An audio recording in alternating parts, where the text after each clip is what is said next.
Thank you for watching this video. Your support means a lot and motivates me to keep creating more content. If you enjoyed the video, please leave a like, share your thoughts in the comments, and subscribe so you won't miss upcoming videos. Part 1. I have campaigned in the bottomless abyss and roamed the endless sea of stars. I have witnessed the fall of floating cities and the rise of the succubus queen. I have tasted the scorching flames of ancient dragons and battled the goddess of storms amidst endless raging waves. Evil gods whisper timidly in the darkness, while demons chant fervently in the flames. I am not heaven sent, but I am the only one. Chapter 1. Indescribable roar screech. The ear-piercing sound of brakes echoed through the street in the dead of night. The brilliant, scorching white headlights shone directly onto the young man with black hair standing in the middle of the crosswalk, casting his shadow into a long, distorted shape in front of the vehicle. The glaring red light cast shadows, painting a layer of blood-red color over his elongated silhouette. Gao Yang stared in terror at the scorching white headlights less than 2 meters away. His brain, sluggish from working overtime until 1 in the morning, was now submerged in an indescribable fear. He never imagined that while simply walking home from work, crossing this intersection he had traversed 800 times, he would encounter a dump truck running a red light.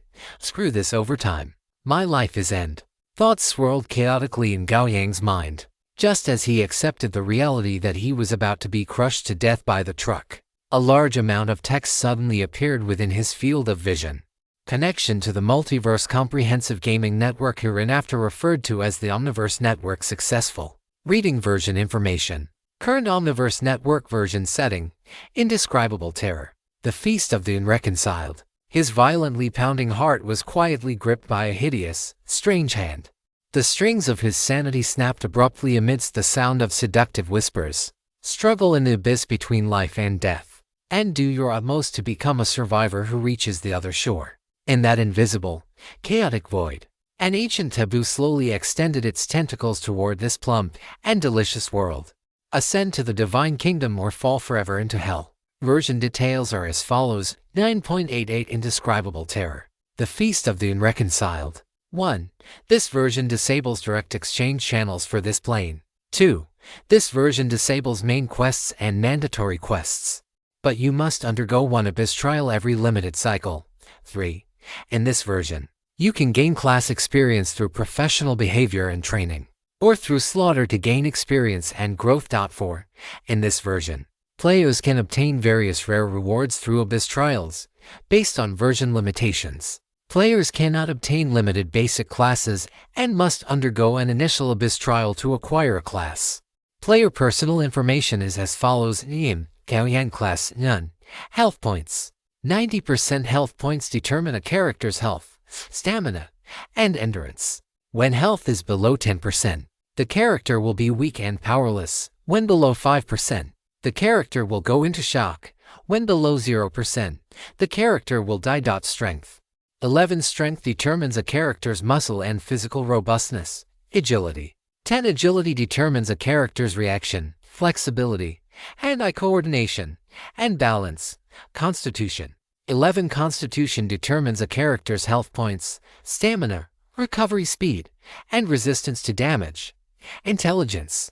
10 Intelligence determines a character's ability to learn and reason. Charisma. 9 Charisma determines a character's courage, persuasiveness, personal appeal, leadership, and physical attractiveness. Perception. 11 Perception determines a character's willpower, common sense, judgment, sensory perception, and intuition. Comprehensive evaluation. Challenge Level 1. P.S. The energy released when an unreconciled soul struggles in the abyss of life and death emits the most intoxicating and unique fragrance in the entire astral realm. It is like a meticulously prepared dessert. Just one light sniff is enough to make any existence addicted to it. Midnight Wolf Fear Liquor Brockdan Chips. Believe me, this feast is not as wonderful as you imagine. On the contrary, it is luckier to fall at the very beginning. An anonymous Auric Dragonborn account deleted, based on version limitations. Every newly joined Omniverse Network player must immediately undergo an initial abyss trial to obtain a class. The abyss trial begins now. It is difficult to describe the emotions in Gao Yang's heart at this moment. It was a complex feeling mixed with ecstasy and regret. The ecstasy was that in the 23rd year of his lonely life, his existence was about to undergo earth-shattering change. The regret was that this change would likely end with the termination of his life. Under the increasingly close scorching white light, Gao Yang disappeared from the spot in a flash of fleeting shimmer. It felt as if he had been thrown into a high-speed washing machine. After an unknown amount of frantic spinning, accompanied by a soft pop, a thick, earthy, musty smell entered Gao Yang's nostrils. The expected excruciating pain did not occur. Gao Yang resisted the urge to vomit and scanned his surroundings rapidly. What met his eyes was an extremely large wooden building. 4 rows of straw-covered beds, each over 10 meters long, came into his view, with the bed legs standing directly in the black, foul-smelling, dry soil. I am still alive. Gao Yang felt around his body and found that everything was intact, except that he was now wearing a rough, grayish yellow linen robe. Just as Gao Yang was feeling confused, lines of text appeared before his eyes once again. Omniverse Network Novice Tip.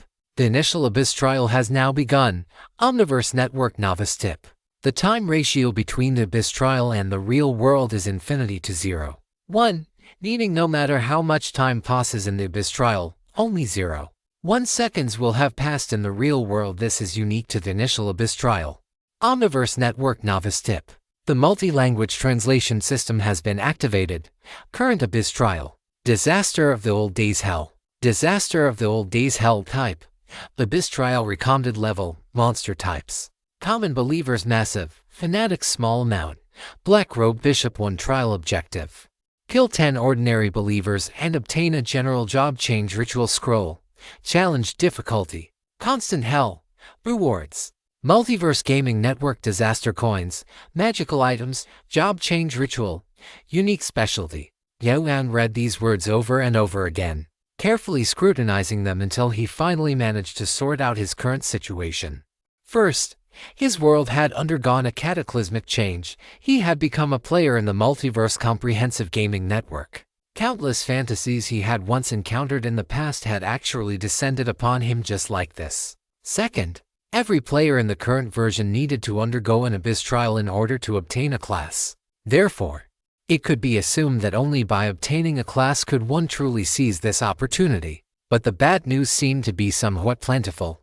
For instance, he had entered this Abyss trial with his physical body. For another, while he was undergoing the Abyss trial, time in the real world remained frozen. This meant that if he were to return to the real world, he would still face the situation of being struck and killed by a runaway truck. Furthermore, the difficulty of this trial location, named Disaster of the Old Days, was hell. As a gamer who played various games in his spare time, Gao Yang naturally did not believe that hell difficulty would be the easiest difficulty in the trial. On the contrary, in the games he had played, dungeons labeled as hell difficulty basically required one to have all sorts of strategies memorized by heart, and to restart dozens of times before they could be cleared. The problem was that he now only had 1 life, and he did not have any strategies at all. This starting point, just like this trial, is truly hellish. Gao Yang lay back down on the straw bed and muttered a self-deprecating remark. Before he could even get comfortable, the sound of heavy footsteps echoed from outside the room. Gao Yang immediately became alert. His body, which was filled with well-defined muscles from years of fitness training, involuntarily tensing up, accompanied by a dull, grating sound. The 2 wooden doors were violently pushed open by a great force. Gao Yang saw a burly man over 2 meters tall, with a bare upper body covered in scars, walking with his head bowed. Gao Yang had considered his own height of 1.85 m and his sturdy physique, built through years of working out, to be quite strong among the crowd. But upon seeing this physique before him, which looked as if it were cast from steel, he felt like a scrawny, underdeveloped weakling who hadn't grown up yet. As the man stood still inside the doorway, the light in the room suddenly dimmed, and a violent aura, like that of a ferocious beast, quickly filled the entire wooden cabin. The burly man looked down at Gao Yang, who was half crouched on the wooden bed with a vigilant expression. After a long moment, he curled his lips, and a rough, gravelly voice squeezed out from his throat. Hello, 174. My name is VITS. Follow me. Don't ask questions, and don't look around. If you don't want to die. After speaking, The corners of his mouth split open, revealing a fierce and expectant grin. Although Gao Yang did not know why Vitas called him 174, he still stood up quickly and followed Vitas out of the wooden cabin. Just as he stepped out of the cabin, Gao Yang's body suddenly shuddered, and a chill quickly enveloped him. Gao Yang couldn't help but tighten the thin long robe he was wearing, but this action did not provide him with the slightest warmth. Instead, it caught the attention of Vitas, who was walking in front. Vitas turned around and glanced at Gao Yang, saying casually, "It's useless." This coldness pierces through the body and strikes directly at the soul. Ever since the old days descended, it has been like this. Gao Yang quickened his pace, walking to Vitas's side. Looking at this beast with such an intimidating aura, he opened his mouth and said, "You don't seem surprised by my appearance at all. Hey, you foolish wretch." Vitas snorted coldly, not caring in the slightest. "In these 30 years, I have seen over 10,000 wretches like you. You are the 174th one this year. Of course, the vast majority have already been completely devoured by the old days." Gao Yang finally understood why Vitas was so calm, and at the same time, his heart slowly sank. According to Vitas's words, over 10,000 players had come here, and the number of surviving players was extremely small. The implication was already all too obvious. As the two spoke, Gao Yang followed behind Vitas, passing through several rows of simple wooden cabins, and arrived in front of a large wooden cabin. Vitas did not stop and stepped into the cabin just like that. Gao Yang had no choice but to follow closely behind.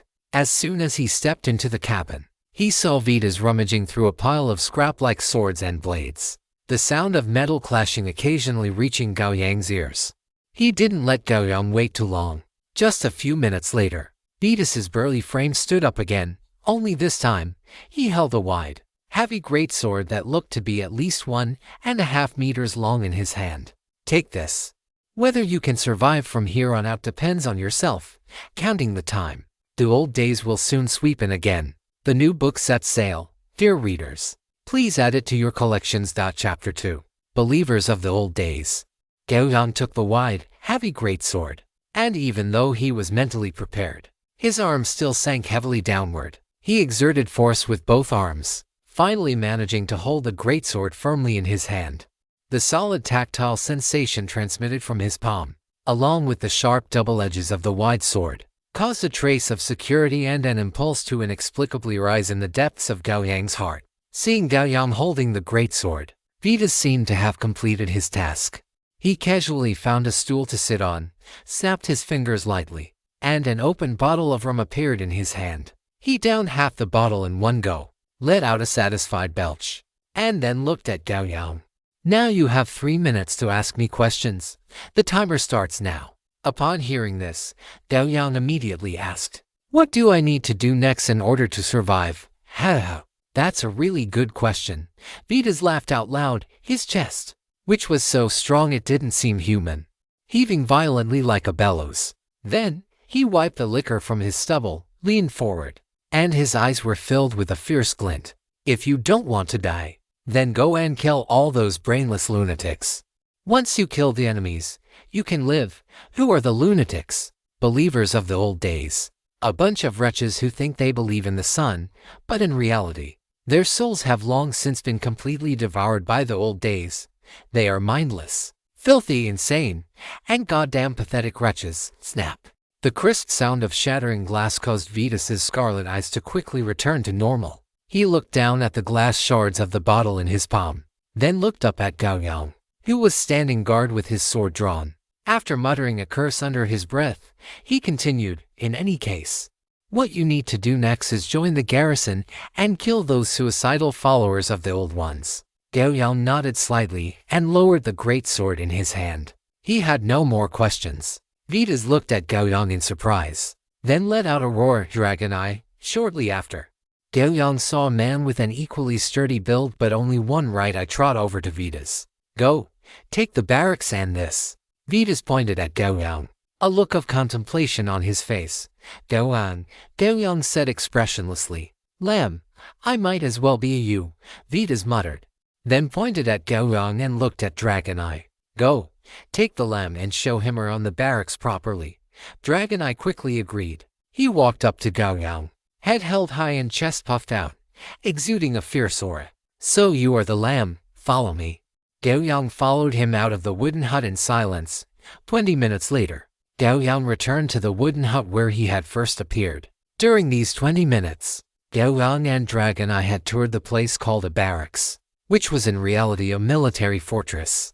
The total number of people in this military fortress was around 10,000, the vast majority of whom were soldiers, with a small number of officers, 2 priests, and 3 mages who could use magic. Gao Yang was curious about the strength of these mages, but seeing Dragon Eye's attitude of avoiding them, he knew that the status or methods of these 3 mages were definitely things that ordinary people could not handle. Sitting back on the bed, Gao Yang placed his hands flat on his knees. The next moment, a greatsword appeared abruptly between his hands.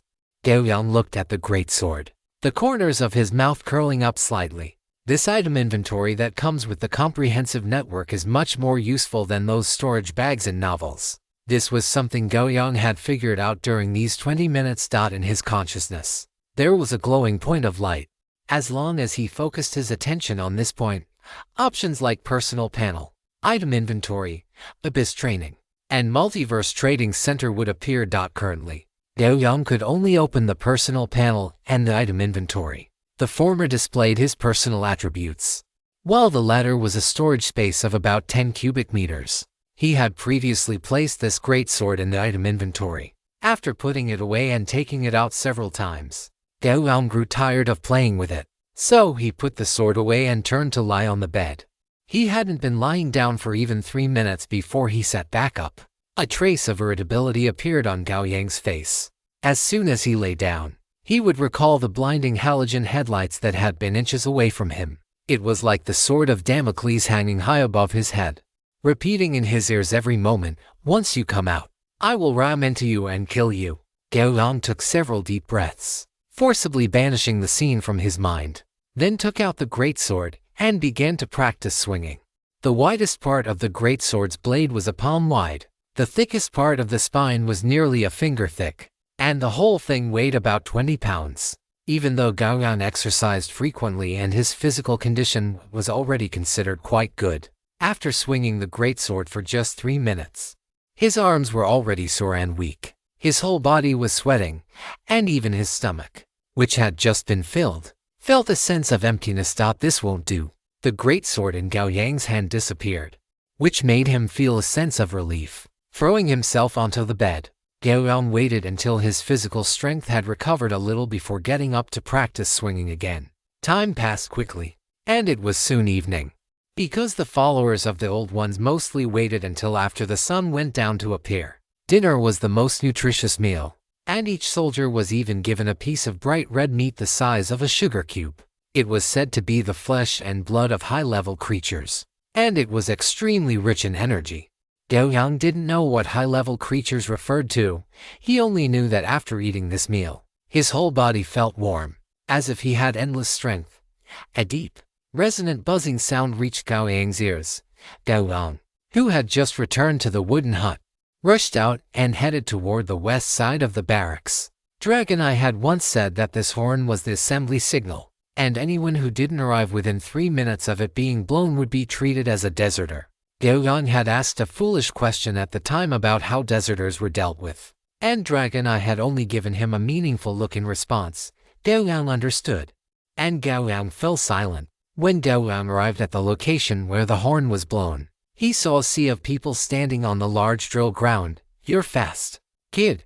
Just as Gao Yang was hesitating about whether to blend into the crowd, a voice sounded behind him. The person who arrived was none other than Dragon Eye. Dragon Eye waved his hand and signaled to Gao Yang, "Follow me." The two of them, one after the other, quickly merged into the crowd. Even though he was in the middle of the crowd, Gao Yang felt no sense of security. Although everyone here was silent and trying their best to show a murderous side, Gao Yang could feel a hint of unease. Are they afraid? Gao Yang was already holding the greatsword in his hand. Only the weight in his hand could suppress the unease in his heart. After standing for less than a minute, the sea of people began to march toward the city walls. As they walked, Dragon Eye suddenly turned his head and looked at Gao Yang. "Kid, If you don't want to die so quickly, stay by my side. Gao Yang felt a warmth in his heart. This man with a fierce appearance was actually warm-hearted. Now was not the time to show off, facing the threat of the unknown and death. Gao Yang immediately replied, "Thank you, Brother Dragon Eye." Passing through the deep city gate tunnel, Gao Yang followed the main force out of the city. Gao Yang looked back at the city wall, which appeared tall and oppressive under the night sky. The unease in his heart gradually increased.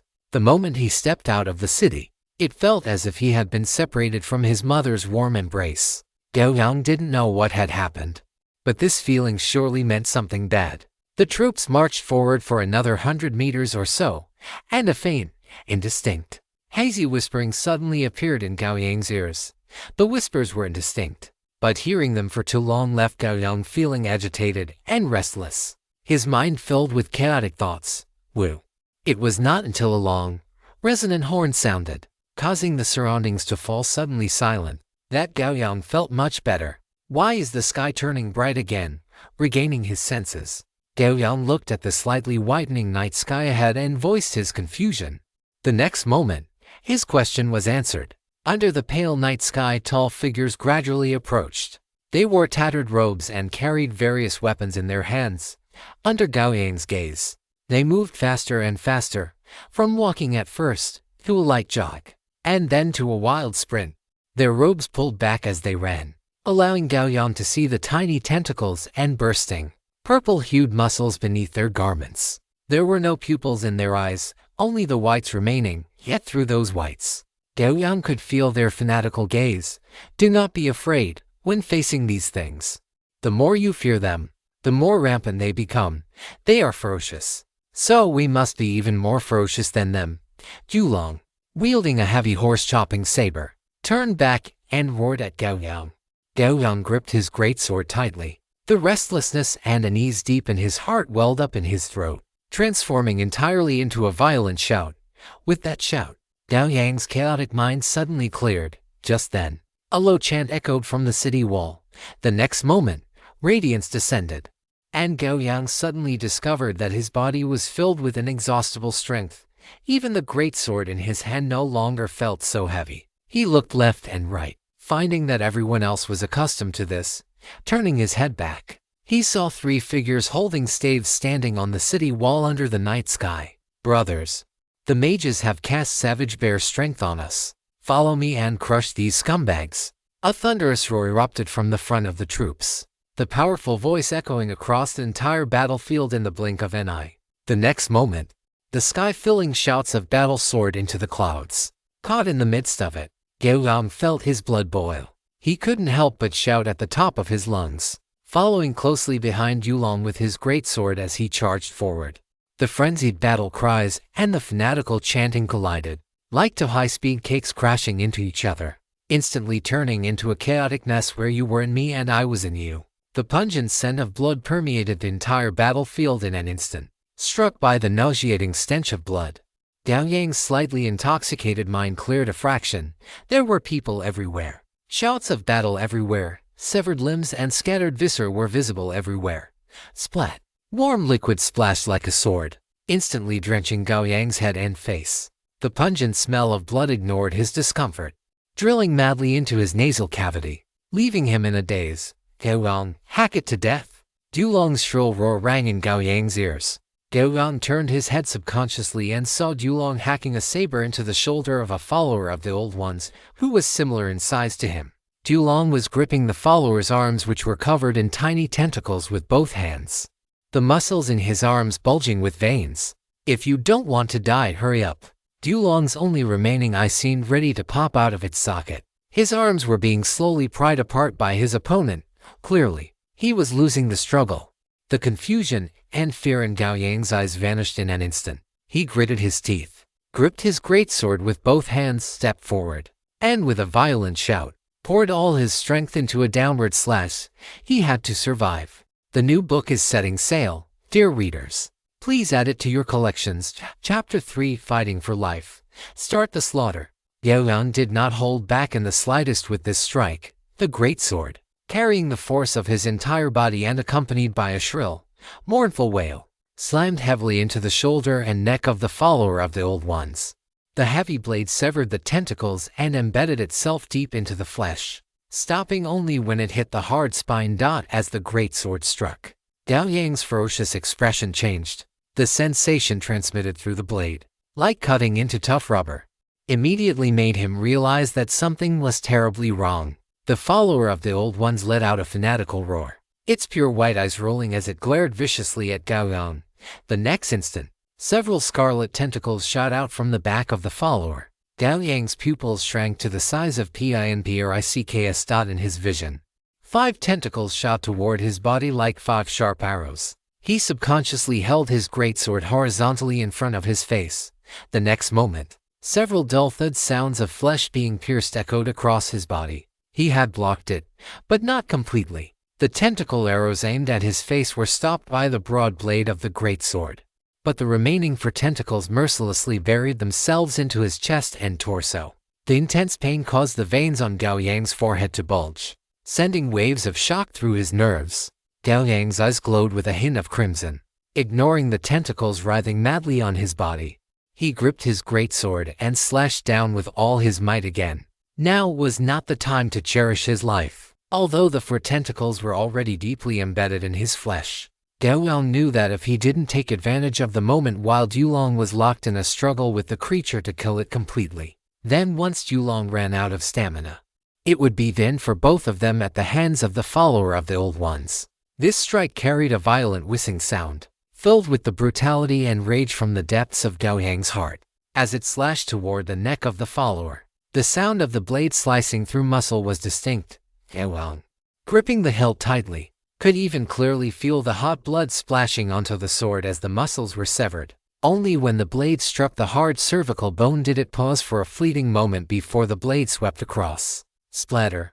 A cruel scene unfolded. The head of the follower of the Old Ones flew into the sky, and blood sprayed 1/2 meter high like a high-pressure water gun. Good. The moment the follower was decapitated by Gao Yang, the pressure on Dulong vanished. With a loud shout, he exerted force through his arms and slammed the headless corpse to the ground. Gao Yang leaned on his greatsword, his lungs burning with intense pain. He took deep breaths of the thick, blood-scented air to soothe his lungs, which felt as if they were about to burst. Just 2 strikes, and it felt as if he had exhausted every ounce of his strength. Although this was Gao Yang's first time killing someone, he felt no adverse reactions other than a slight aversion to the pungent smell of blood. "Don't you fucking shake there, follow me." Dulong picked up the horse-chopping saber that had just fallen with lightning speed, turned to glance at Gao Yang, and barked a ruthless command. Although in Dulong's eyes, Gao Yang's reaction had been quick, decapitating the old day believer with 2 strikes, it could not change the fact that he was an ordinary person who had never even seen blood before. After killing for the first time, various adverse reactions usually appeared. As a seasoned veteran, Dulong naturally had his own methods for dealing with such battlefield recruits. As long as he could shift his attention and have him kill a few more people, he would quickly get used to this kind of scene and soon be cured. Hearing this, Gao Yang mechanically lifted the greatsword in his hand, forced his legs to move, and followed closely behind Dulong. He knew that in this chaotic battlefield, Dulong was his only hope for survival. If he could not keep up with him, he would soon be completely swallowed by this torrent on his own. While charging toward the battlefield, Dulong roared loudly and concisely to Gao Yang, who was following closely behind. "Next, I will take the front, and you provide the finishing blows." Gao Yang gripped his greatsword tightly without a word, his eyes growing increasingly determined. They had not gone far before another blood-stained old day believer roared and charged toward them. This time, Gao Yang's eyes were cold. After Dulong rushed out first, he followed closely behind and launched his attack. Life and death combat is often the best teacher. After severing the head of another old day believer, the arm Gao Yang used to hold his sword became increasingly steady. As the slaughter continued, every strike Gao Yang made became more precise. This not only significantly reduced the pressure on Dulong but also caused him to glance at Gao Yang with surprise from time to time, until a piercing horn sound echoed across the entire battlefield. Gao Yang suddenly discovered that those fearless old day believers began to retreat rapidly like a receding tide. Gao Yang looked up and saw the white light on the horizon also fading rapidly, as if signaling that the night was reclaiming its ownership of the sky. Dulong looked at Gao Yang and saw him covered in blood, his greatsword pointing diagonally at the ground, staring into the distance. A headless corpse lay on its back, and blood had stained the ground beneath Gao Yang's feet. Gao Yang, let's go. Dulong's single eye held a hint of complexity before he called out to him. Gao Yang bent down to tear off a piece of clothing from the headless corpse at his feet, wiping the blood off his sword as he walked over.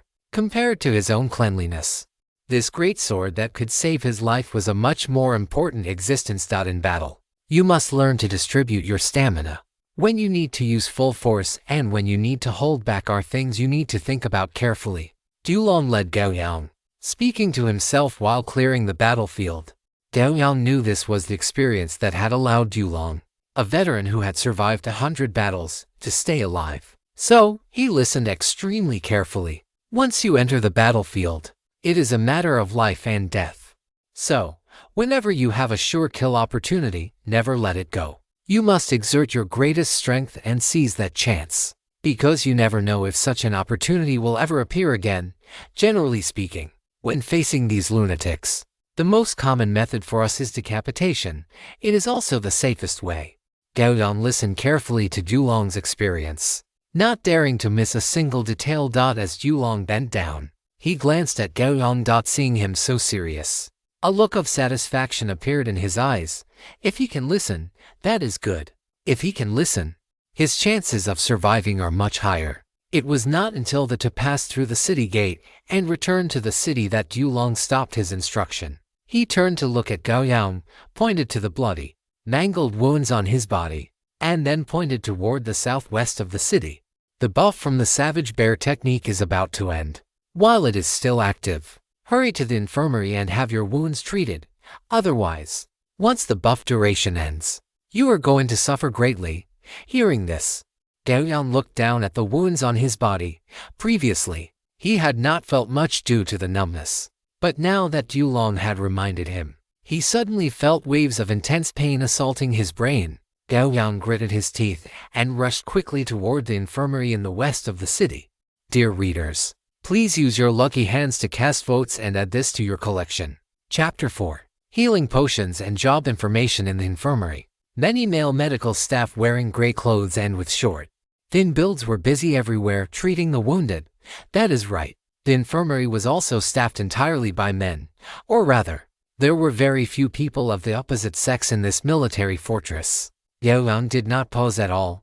The injuries on his body were already reaching the limit of his psychological endurance. Rushing into the infirmary, a staff member soon began to treat Gao Yang's wounds. Taking advantage of this time, Gao Yang finally had the opportunity to pay attention to the notification messages flashing on his retina from the comprehensive network. He had been in the middle of battle earlier, and Gao Yang could barely even save his own life. So, he had no time to pay attention to these.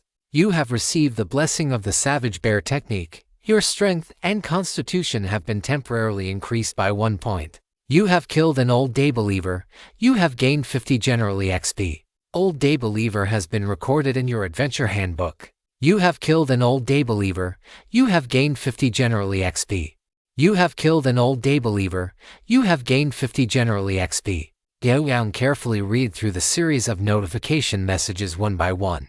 7 of them were notifications about him killing Old Day Believers, which meant that in this battle alone, he had slain 7 Old Day Believers and gained 350 generally XP. And he was only 3 Old Day Believers away from meeting the requirements for his job change. Perhaps after the next time the Old Day swept in again, Gao Yang would be able to meet the requirements for his class advancement.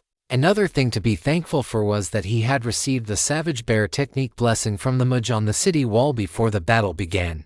Gao Yang carefully studied the attribute increases in the comprehensive network and discovered that every point of attribute added in the comprehensive network was equivalent to 0.5 times his previous attribute. According to the rules of the comprehensive network, if the base strength and constitution of an average adult male are both 10, then Gao Yang's stats of 11 in both categories meant that he was 50% stronger and had 50% more stamina than the average adult male. The Savage Bear technique had temporarily increased his strength and constitution by 1 point each, bringing them to 12. This meant that at that moment, Gao Yang's strength and stamina had been boosted to 25 times that of an ordinary person. It was precisely this significant boost that had greatly increased his strength, stamina, endurance, and resistance to injury, preventing him from dying on the battlefield. Half an hour later, Gao Yang walked slowly out of the infirmary, wrapped in a large amount of bandages. Most of his injuries were superficial, not affecting his bones, internal organs, or other vital parts, coupled with the medicinal agents used by the medical staff, which glowed with a grassy green light. His wounds began to heal at a speed visible to the naked eye. This type of medicinal agent accelerated the body's repair speed, but the cost was the consumption of the energy stored within the human body. Therefore, after using it, the patient needed to eat a hearty, nutritious meal to compensate for the energy loss. Gao Yang even considered trying to get some of this healing agent. If he successfully completed this trial and failed to dodge the truck, he might be able to use this agent to save his life. But those were things to consider later. For now, what Gao Yang needed to do was to complete his job advancement as soon as possible. He estimated that once he advanced, his combat power would see a significant increase. For example, Vedas, the tower-like giant Gao Yang had first seen, was at least a high-level warrior who had mastered battle chi and a large number of professional skills, with combat power sufficient to crush multiple ordinary soldiers. This was information Gao Yang had gathered while chatting with Du Long. As for Du Long, he was a primary-level warrior, but even so, Du Long's strength was far superior to Gao Yang's, and not something an ordinary person like Gao Yang, who had yet to change classes, could handle. And even the most ordinary followers of the old days possessed strength comparable to or even greater than Du Long's. The difficulty of this place, known as the calamity of the old days, could be imagined. It was just unclear what kind of strength the fanatic followers or even the bishops, who were above the ordinary followers, possessed. Gao Yang rubbed his sunken stomach. The intense hunger in his belly drove him to walk quickly toward the cafeteria. By the time Gao Yang arrived at the cafeteria, the large hall was already filled with soldiers who had survived the battlefield. Everyone was chewing their food voraciously, not caring whether the taste was good or bad. Gao Yang's throat bobbed.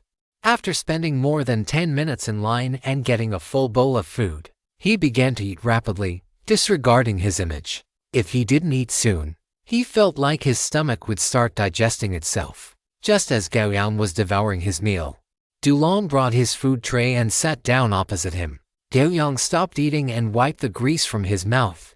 "Big brother Du Long, eat while we talk." Du Long grabbed a chicken leg, bit off a large chunk, and continued.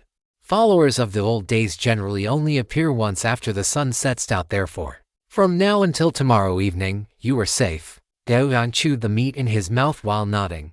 After swallowing his food, Gao Yang looked at Du Long and asked, "Big brother Du Long, I wonder if I can become a warrior like you." "Become a warrior? Of course you can." A smile that showed no surprise appeared on Du Long's face. He then put down his food and looked at Gao Yang very seriously. "Not just a warrior, as long as your merits are sufficient. It is not impossible to even become a high and mighty mage. Of course, unless you have exceptional talent, it is better not to harbor such delusions." Gao Yang did not speak. Naturally, he did not think that just anyone could become a mage. A general job advancement scroll only required killing 10 followers of the old days. But a profession like a mage surely could not be satisfied by a general job advancement scroll. The requirements would inevitably be higher. Perhaps one would need to slay 30, 50, or even more. On such a perilous battlefield, even a primary-level warrior like Du Long could lose his life at any moment. For an ordinary person like him to slay dozens of followers of the old days was simply a fantasy. Furthermore, being a mage was not his style. "I remember that in today's battle, you severed 7 heads. If you sever 3 more heads after the next attack by the old days, you can go find Lord Vedas. He will tell you how to become a qualified warrior." Vedas. The image of that tower-like figure appeared in Gao Yang's mind, and he understood. Finally full, Du Long patted his slightly bulging stomach and stood up with a look of satisfaction. After walking 2 steps, he turned back to look at Gao Yang with an indifferent expression. "Before tomorrow evening, You can come to me to learn how to better survive on the battlefield. After dropping this sentence, Dulong left quickly. Gao Yang watched Dulong's retreating back and shouted, "Many thanks, big brother Dulong." Such a loud voice naturally affected many of the nearby soldiers. Those soldiers first looked at Gao Yang, then at Dulong, who was leaving leisurely. And immediately some began to tease Dulong. Once one person started, the other soldiers joined in one after another. The fierce barrage of teasing made Dulong unable to handle it, and he had to walk away quickly. Seeing that the attention of the many soldiers had shifted to him, Gao Yang finished the food in his bowl in a few bites and then left quickly as well.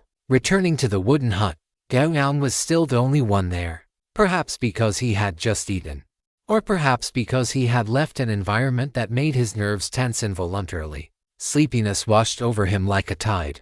Gao Yang took one last look at the tightly closed door, then lay flat on his bed. Dear readers, please use your precious hands to vote and add to your favorites. Chapter 5.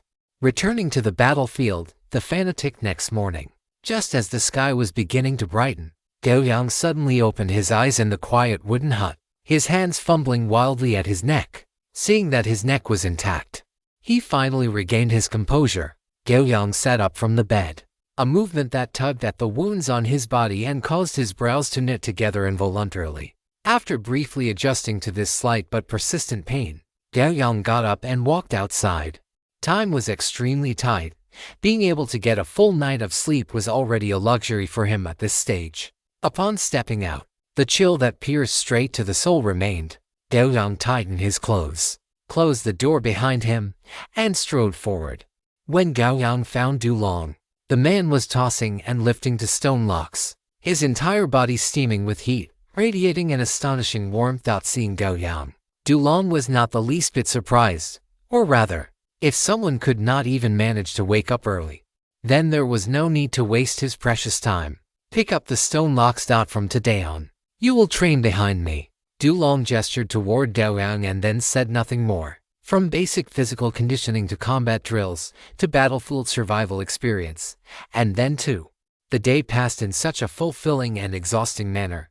After dinner, Gao Yang sat on the ground, his back leaning against the greatsword he had driven into the soil, his head tilted slightly as he waited for the moment the sun would set completely. Not far away, Dulong was quietly wiping his weapon, his only remaining eye as calm as a deep pool. The sun sank completely. Darkness swept in, and at the same time a low, deep horn sounded. "Let's go, Gao Yang." Dulong held his thick-backed saber, stood up, and called out to Gao Yang. Gao Yang rose, reached out to pull his greatsword from the ground, and quickly hurried to the assembly point with Dulong. Just like yesterday, after gathering, all the soldiers began to pass through the deep city gate toward the outside. However, compared to the knees of yesterday, Gao Yang was extremely calm today. When the group stood firm outside the city, the horizon began to glow with a pale, fluorescent white, and the old days descended once more. The unreal, bewitching sounds echoed in Gao Yang's mind, but having been prepared, Gao Yang felt not the slightest surprise. The familiar scene repeated itself as countless fanatical believers charged toward the city walls. As the radiance scattered, Gao Yang gripped his weapon tightly and charged toward the opposite side alongside Dulong. After the tempering of yesterday's battle and the guidance provided throughout the day, Gao Yang's sword swings became increasingly crisp and decisive, and his coordination with Dulong grew smoother. In the very instant they clashed, Dulong exerted force through his arms and unleashed 3 consecutive strikes, throwing the old day believer in front of him off balance. In that split second, a great sword whistled through the air, easily severed the believer's neck, decapitated with a single strike. Faith 1. Gao Yang did not even glance at the headless corpse. With a cold expression, he lunged toward another nearby old day believer with Dulong. Barely 10 minutes into the battle, Gao Yang and Dulong had already coordinated to kill 5 old day believers. Gao Yang's mission for this dungeon trial could be considered complete at this moment, but the prerequisite was that Gao Yang needed to survive this battle. And the efficient performance of Gao Yang and Dulong soon attracted an enemy that should not have appeared. Praise the blazing sun, accompanied by an incredibly fanatical roar. A sturdy figure crashed toward Dulong like an armored vehicle. Watch out! Gao Yang's expression shifted. The sturdy believer charging at them was taller and stronger than the ordinary fanatics. And his equipment was of much higher quality. It's a zealot. Dulong let out a roar, a flash of intense hatred crossing his single eye. Gao Yang looked at the zealot wielding a giant hammer before him, his killing intent surging. An opponent with this kind of momentum must possess strength far exceeding that of himself and Dulong. If he didn't want to die, he had no choice but to fight with his life on the line. "Cover me," Dulong bellowed, biting the bullet as he charged forward with his thick-backed saber. He had to hold on until the arrival of the squad leader, otherwise, facing a zealot, even two of him could not defeat the opponent. Even with the addition of Gao Yang, it would just be one more person to be buried with him. The giant hammer in the zealot's hand carried peerless force, grazing the tip of Dulong's nose as it slammed into the earth. A few beads of cold sweat broke out on Dulong's forehead, but in an instant, he swung his saber toward the zealot's exposed neck. The zealot did not dodge at all. The tiny tentacles around his neck moved as if they had a life of their own, quickly knotting together to form a thick barrier of flesh. The saber slashed in, but it only managed to sever the tentacles, leaving a shallow wound on the zealot's neck before it lost the strength to cut any deeper. Sang-da! The zealot let out a deafening roar. The tentacles on his arms pierced into his own flesh in an instant. The intense pain caused the zealot no discomfort. Instead, it caused his arms to turn blood red in a heartbeat. Whoosh! The giant hammer whistled with a piercing shriek as it swung toward Dulong's head. If this hammer connected, Dulong's head would surely explode instantly like a watermelon dot at the critical moment. A broad, thick greatsword swept up from below. Gao Yang gripped the greatsword tightly, intercepting the giant hammer mid-air. Clang! The giant hammer and the greatsword separated upon contact. A terrifying force traveled from the blade into Gao Yang's hands, the violent vibration making it nearly impossible for him to keep his grip on the hilt. Gao Yang's hands were like iron clamps, holding the greatsword with all his might to prevent it from being knocked away. As the price, the webs between his thumbs and forefingers split open. But this strike also forcibly altered the trajectory of the giant hammer. The weapon, which should have landed on Dulong's head, flew past, grazing his scalp.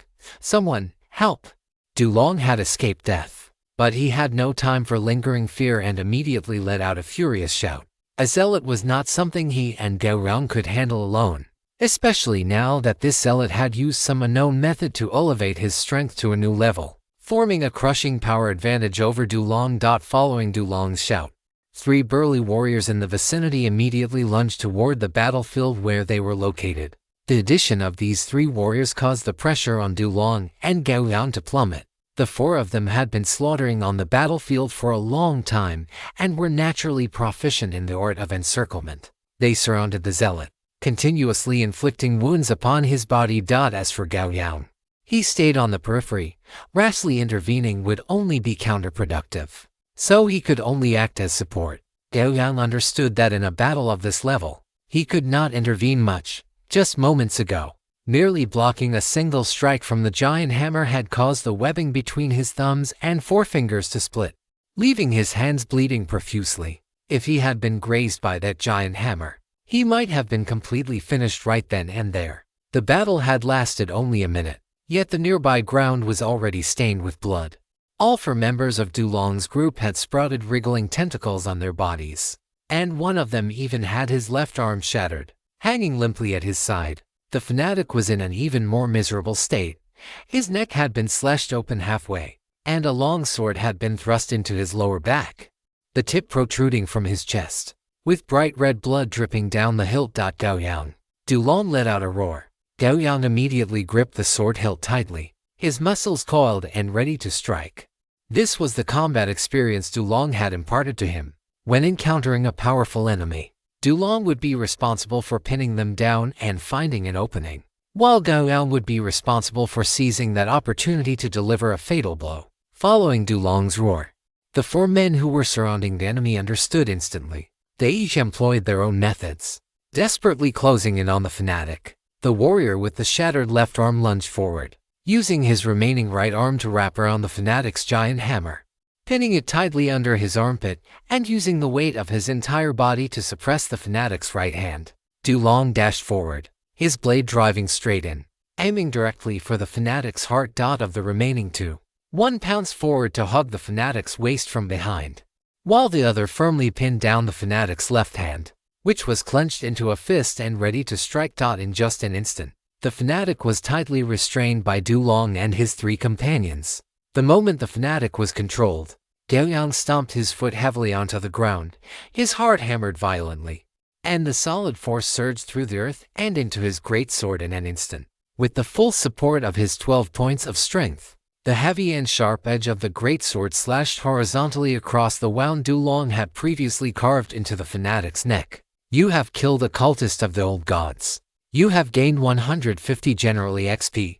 Scalding hot blood, accompanied by the fanatic's hideous head, surged into the air. In an instant, a rain of blood enveloped all 5 of them. With Gao Yang's decapitating strike, Dulong and the others finally breathed a sigh of relief. This was a killing opportunity they had risked their lives to create. If Gao Yang had failed, the only ones to die would have been them. Dear readers, please use your precious hands to vote and add this to your favorites. Chapter 6. The Induction Ceremony. A low horn sounded slowly, and the frenzied fanatics retreated back into the night. Gao Yang leaned on his greatsword, his entire body soaked in blood. Tonight's battle was even more intense than yesterday's, and there were several times he had nearly died on the spot. Fortunately, with the help of Dulong and the other 3 warriors by his side, he had managed to survive. I must complete my induction as soon as possible, otherwise, I will definitely die here. Gao Yang gritted his teeth, struggling to stand straight as he walked toward the city gate with Dulong and the others. Having been here for only 2 days, Gao Yang had already fully adapted to the rhythm of life in this place. The habits of civilization, politeness, humility, and the pace of life he had formed over 20+ years were all washed away in these short 2 days by the endless torrent of blood, fire, death, and slaughter. The blood that had been silent in Gao Yang's body for many years was also reignited during this process. Which person, in their youth, had not fantasized about riding the wind with a sword, traveling the world, or becoming an peerless expert who could dominate the ages? As a child who grew up in an orphanage, compared to the traditional path of working hard, buying a house, getting married, and carrying on the family line in the modern world, this path filled with challenges, unknowns, and opportunities was far more appealing to Gao Yang. His life only needed to be responsible to himself. After having his wounds treated at the medical station, at Gao Yang's request, Dulong led him straight to where Vitas was located. When Gao Yang saw Vitas, he was shirtless, allowing a mage shrouded in a mage's cloak to cast recovery magic upon his body. Across his bare chest was a massive claw mark that spanned his entire upper torso. When Vitas saw Gao Yang, his eyes held an unreadable expression.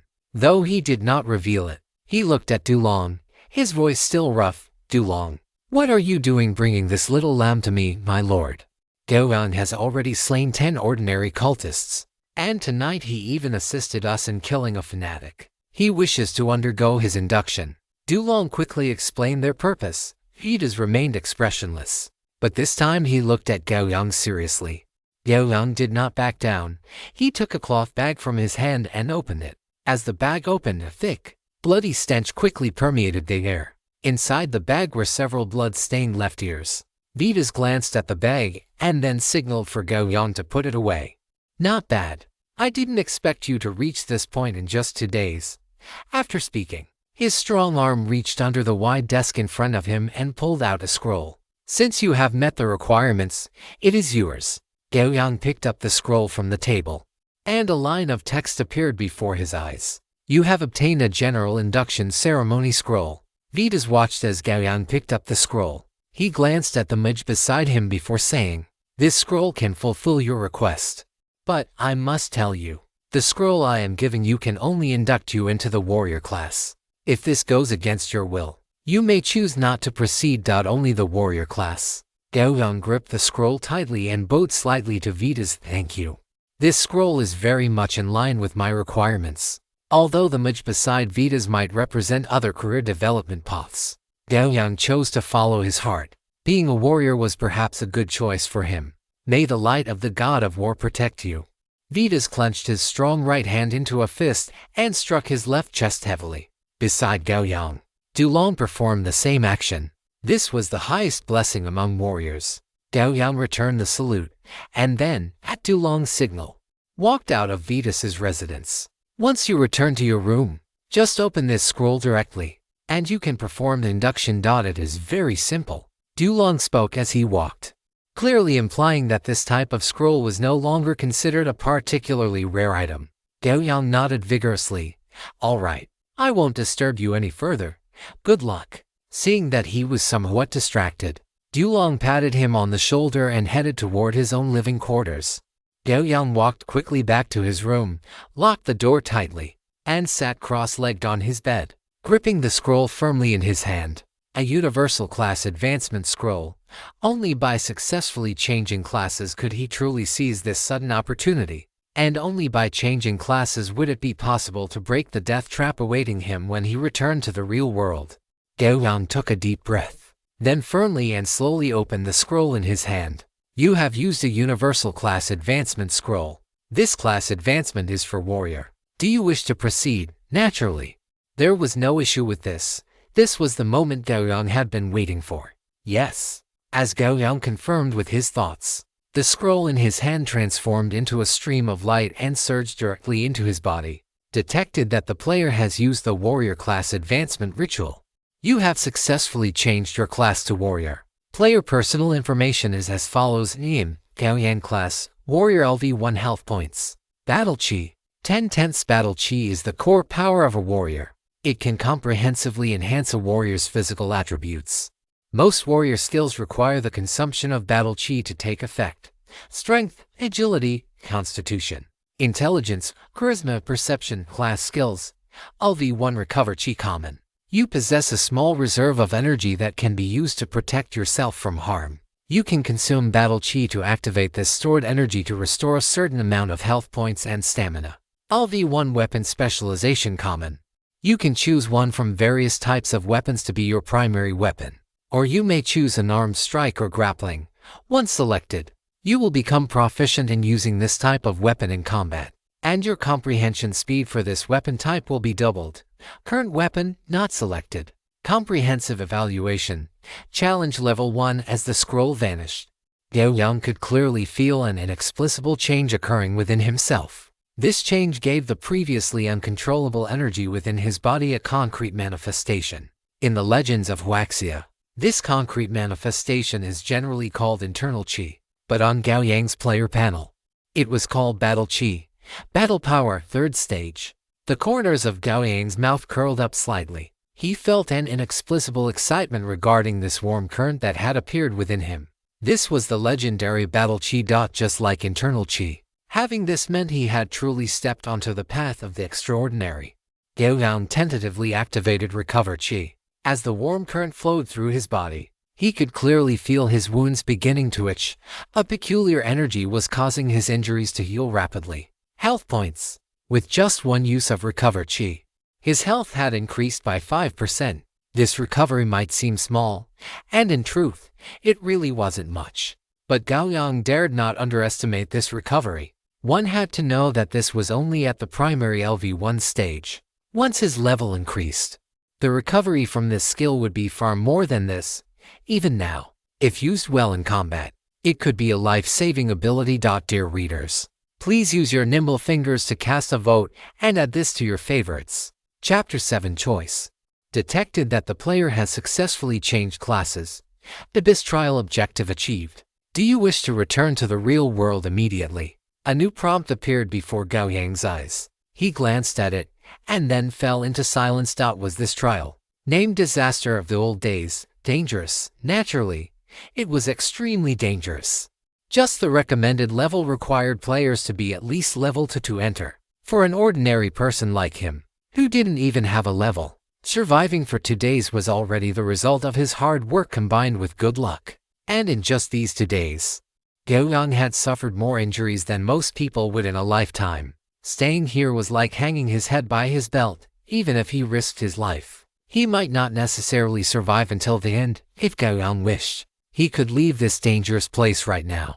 But did Gao Yang want to? In his mind, Gao Yang recalled the blinding, scorching white headlights. That was the closest he had ever been to death in his life. Even though he had changed into a qualified warrior, His strength had not undergone a qualitative leap. Facing something like a heavy truck weighing dozens of tons and traveling at over 60 kilometers per hour, the outcome would still be being crushed into meat paste. After thinking it over, Gao Yang firmly chose no. Although this place was very dangerous, Gao Yang intended to stay for a while longer. Regarding the rewards for this trial, so far, he had only gained the class change. He hadn't seen any other rewards. In other words, it was like a gacha game. He had only received the pity prize, while the ultimate rewards remained out of reach. If he returned now, the bulk of the rewards from this trial would vanish like bubbles. Gao Yang guessed that these were his hope for survival, not just the successful class change. Abyss trial continues. The maximum time the player can stay in this trial is 30 days. After 30 days, the Abyss trial will automatically terminate. Before then, the player can end the trial 5 seconds after exiting combat status. 30 days. Gao Yang looked at the system prompt appearing before him, already having a rough plan in his mind. After the successful class change, Gao Yang could already see the experience required for leveling up. He needed 1,000 universal experience points to go from level 1 to level 2. Each time he leveled up, he would automatically unlock warrior-related class skills.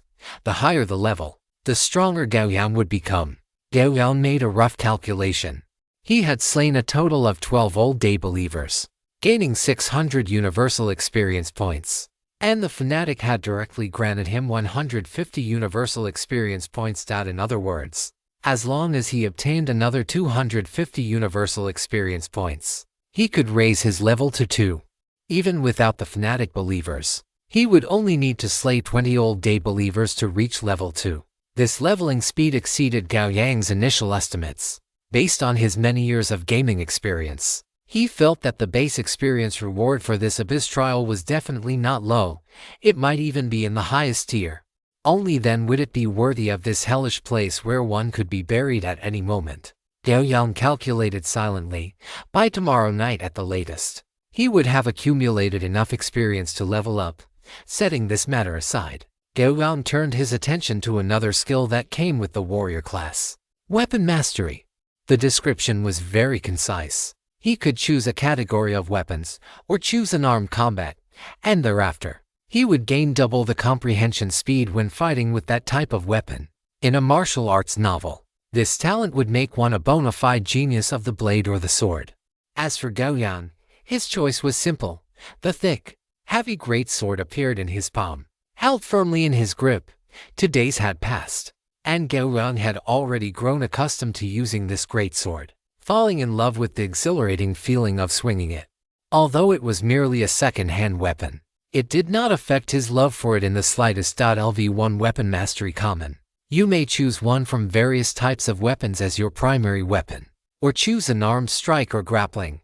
Once selected, you will know how to use this type of weapon in combat, and your comprehension speed for this weapon will be doubled. Current weapon, sword. After making his selection, Gao Yang gripped the hilt once more. He swung it a couple of times at random and was surprised to find that as he swung, his muscles seemed to consciously adjust the angle and force of the strike, making the greatsword feel much more intuitive to wield. That was right. It was truly intuitive. Gao Yang's gaze fell back onto the blade, a bright glimmer emerging in his eyes. With this, his chances of surviving on the battlefield had increased. Gao Yang did not dare to delay and immediately began swinging the greatsword in his room, continuously familiarizing himself with his weapon. Thump, thump, thump. Heavy footsteps approached from afar, seemingly having heard the movement inside. The footsteps stopped outside Gao Yang's door. As Gao Yang turned to look, the wooden door was pushed open forcefully from the outside, and Vitas's iron tower-like physique filled Gao Yang's field of vision. Vitas stared fixedly at Gao Yang, who was holding the greatsword, and a strange smile curled the corners of his mouth. 174. You actually didn't leave. Why should I leave? Gao Yang rested the greatsword on the ground, his body standing straight as a blade, his expression neither humble nor arrogant. Even though in his eyes, Vitas was exuding a tangible pressure of battle aura from head to toe, he felt not the slightest bit of fear. Vitas tapped the wooden door with his thick fingers, his voice rough and hoarse. In the past, those who came here, aside from the dead, Those who successfully took up their profession would basically leave at the first opportunity and never return. You are the first person to complete the profession change and still remain here. Is that so? Gao Yang remained silent, seeing his silence. Vitas did not know what he was thinking. He walked into the room, sat down casually on the bed frame, and stared at Gao Yang with tiger-like eyes as large as copper bells. Tell me, what is your purpose for staying? Gao Yang put away the greatsword, turned back to sit down, and looked at Vitas with genuine longing in his eyes to become stronger. Vitas stared into Gao Yang's burning eyes, seemingly able to feel the longing in his heart. He curled his lips, revealing a ferocious grin. Become stronger. What a simple reason. Vitas stood up, his body, as if forged from steel, came before Gao Yang, casting a large shadow that completely enveloped him. Then work hard to kill those lunatics. If you are not dead in 3 days, I will give you what you desire. I will survive. Gao Yang stood up abruptly. Even though he was a head shorter than Vitas, his aura did not falter in the slightest. Very good. Vitas looked down at Gao Yang's young face, reached out a calloused, fan-like hand, patted Gao Yang's shoulder casually, and turned to leave. Gao Yang watched Vitas's back with a blank expression.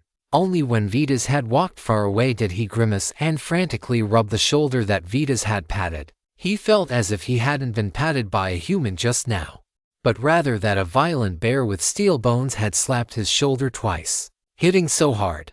My bones are almost shattered. Dear readers, please use your lucky hands to vote and add to your collections. Chapter 8 Blocking and Heavy Strike. Early the next morning, Gao Yang arrived at the place where Yulong practiced on time. Seeing Gao Yang arrive, there was no expression on Yulong's face, but Gao Yang could feel that he was somewhat pleased. This could be seen from the frequency with which Yulong threw the stone locks. After their long morning exercise ended, Gao Yang and Yulong walked toward the cafeteria together. Gao Yang, you should have successfully changed your class by now, right? There was nothing to hide about this, nor was there any need to. So Gao Yang nodded gently. A glimmer of light flashed in Yulong's eyes as he said to himself, then you must have already developed battle aura. Since you have battle aura, you can learn the skills that only warriors can learn. Gao Yang's eyes suddenly lit up. He knew that his combat power would leap forward after the profession change, so this was where it lay. Brother Yulong, can I learn them too? Yulong gave him a strange look. That is natural. The old day believers you killed all carry merit points. One old day believer is worth 1 merit point, while a fanatic believer is worth 3. Simply put, you should have 15 merit points. So that's how it is. Gao Yang felt a weight lift from his heart. Let's eat first, and after we finish, I will take you to the military affairs office, Yulong suggested. Gao Yang nodded vigorously. Thank you, brother Yulong. Gao Yang finished his breakfast quickly. Perhaps seeing his eagerness, Yulong did not dawdle. After breakfast, he took Gao Yang straight to the military affairs office. The military affairs office was located on the east side of this military fortress, the furthest point from the west side where the old day believers haunted. As Gao Yang walked along, he keenly noticed that Yulong's expression had become much more rigid, and the killing intent radiating from his entire body was being released without reservation. The two walked up to a spacious and bright building.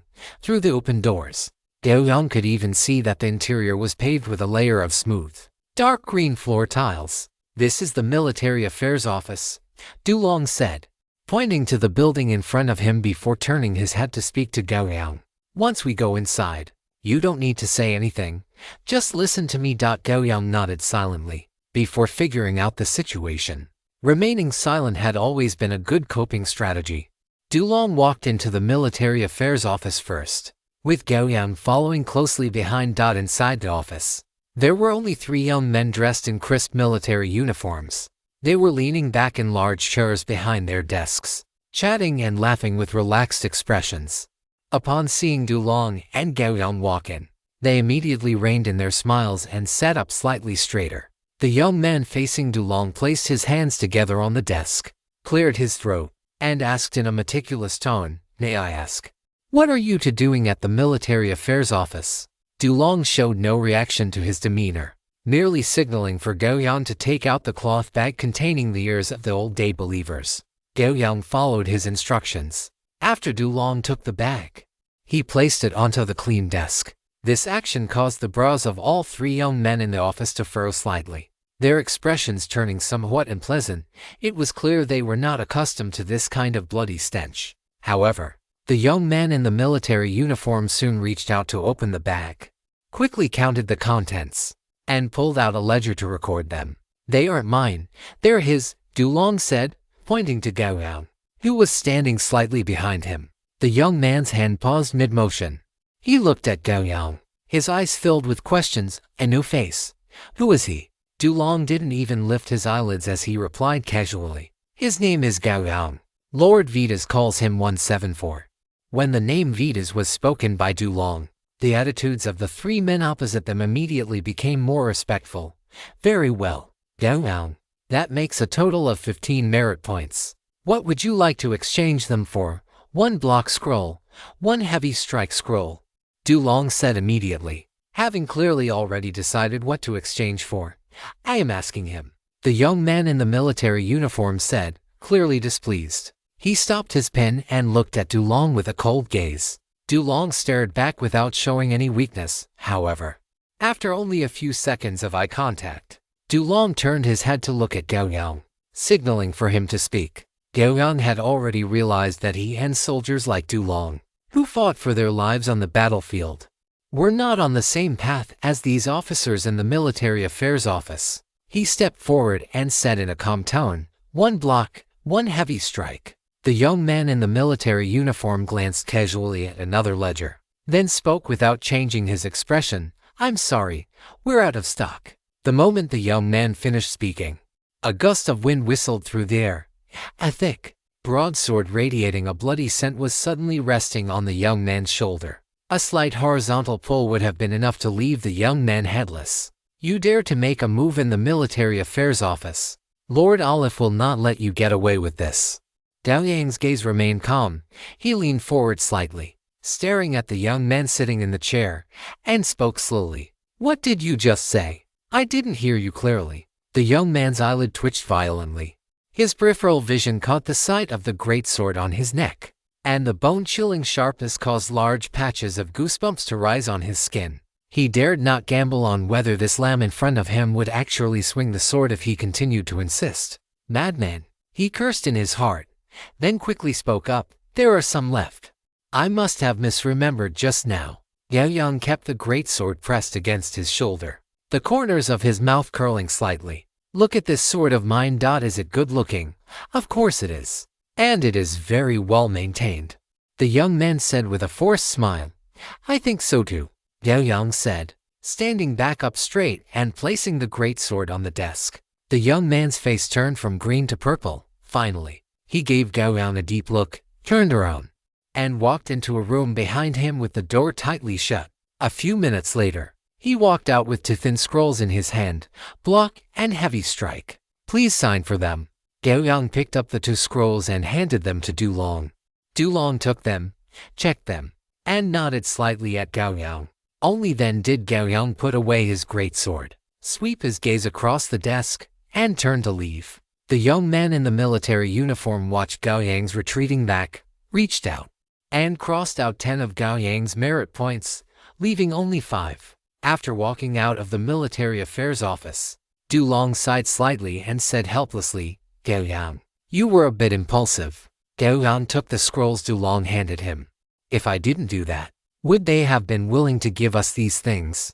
Dulong thought for a moment, then said with some uncertainty, "Not necessarily, exactly. 3 ordinary people who don't even have battle chi dare to make things difficult for professionals like us. Even if they have powerful backers, if I kill them, they are dead. Even if their backers come to me for revenge, they would already be dead. Besides, maybe I will have already died on the battlefield before their backers can even find me. What is there to be afraid of?" Gao Yang's words were concise and easy to understand. After hearing them, Dulong couldn't help but nod. It was indeed the truth. There was truly nothing to say to those people, no matter how big their background was. It didn't have much to do with people like them who lived on the edge of life and death. Dear readers, please use your hands to vote and add this to your collection. Chapter 9. A qualified battlefield veteran, all right. I won't waste any more of your time. You should take advantage of the remaining time to familiarize yourself with the life-saving skills you exchanged for with your merit points. After saying this, Dulong turned around decisively and walked toward his own quarters. Gao Yang did not dawdle. After parting ways with Dulong, he walked quickly back to his own room. After closing the wooden door and sliding the bolt into place, Gao Yang sat down on the edge of his bed. Taking out the 2 scrolls, Gao Yang slowly tore one of them open. You have used the general skill scroll block. Do you wish to learn this skill? Yes. You have learned block. Block LV1. You can use a weapon or shield to block an opponent's attack. When your strength is less than half or 1/3 of your opponent's, the block has a high probability of failure.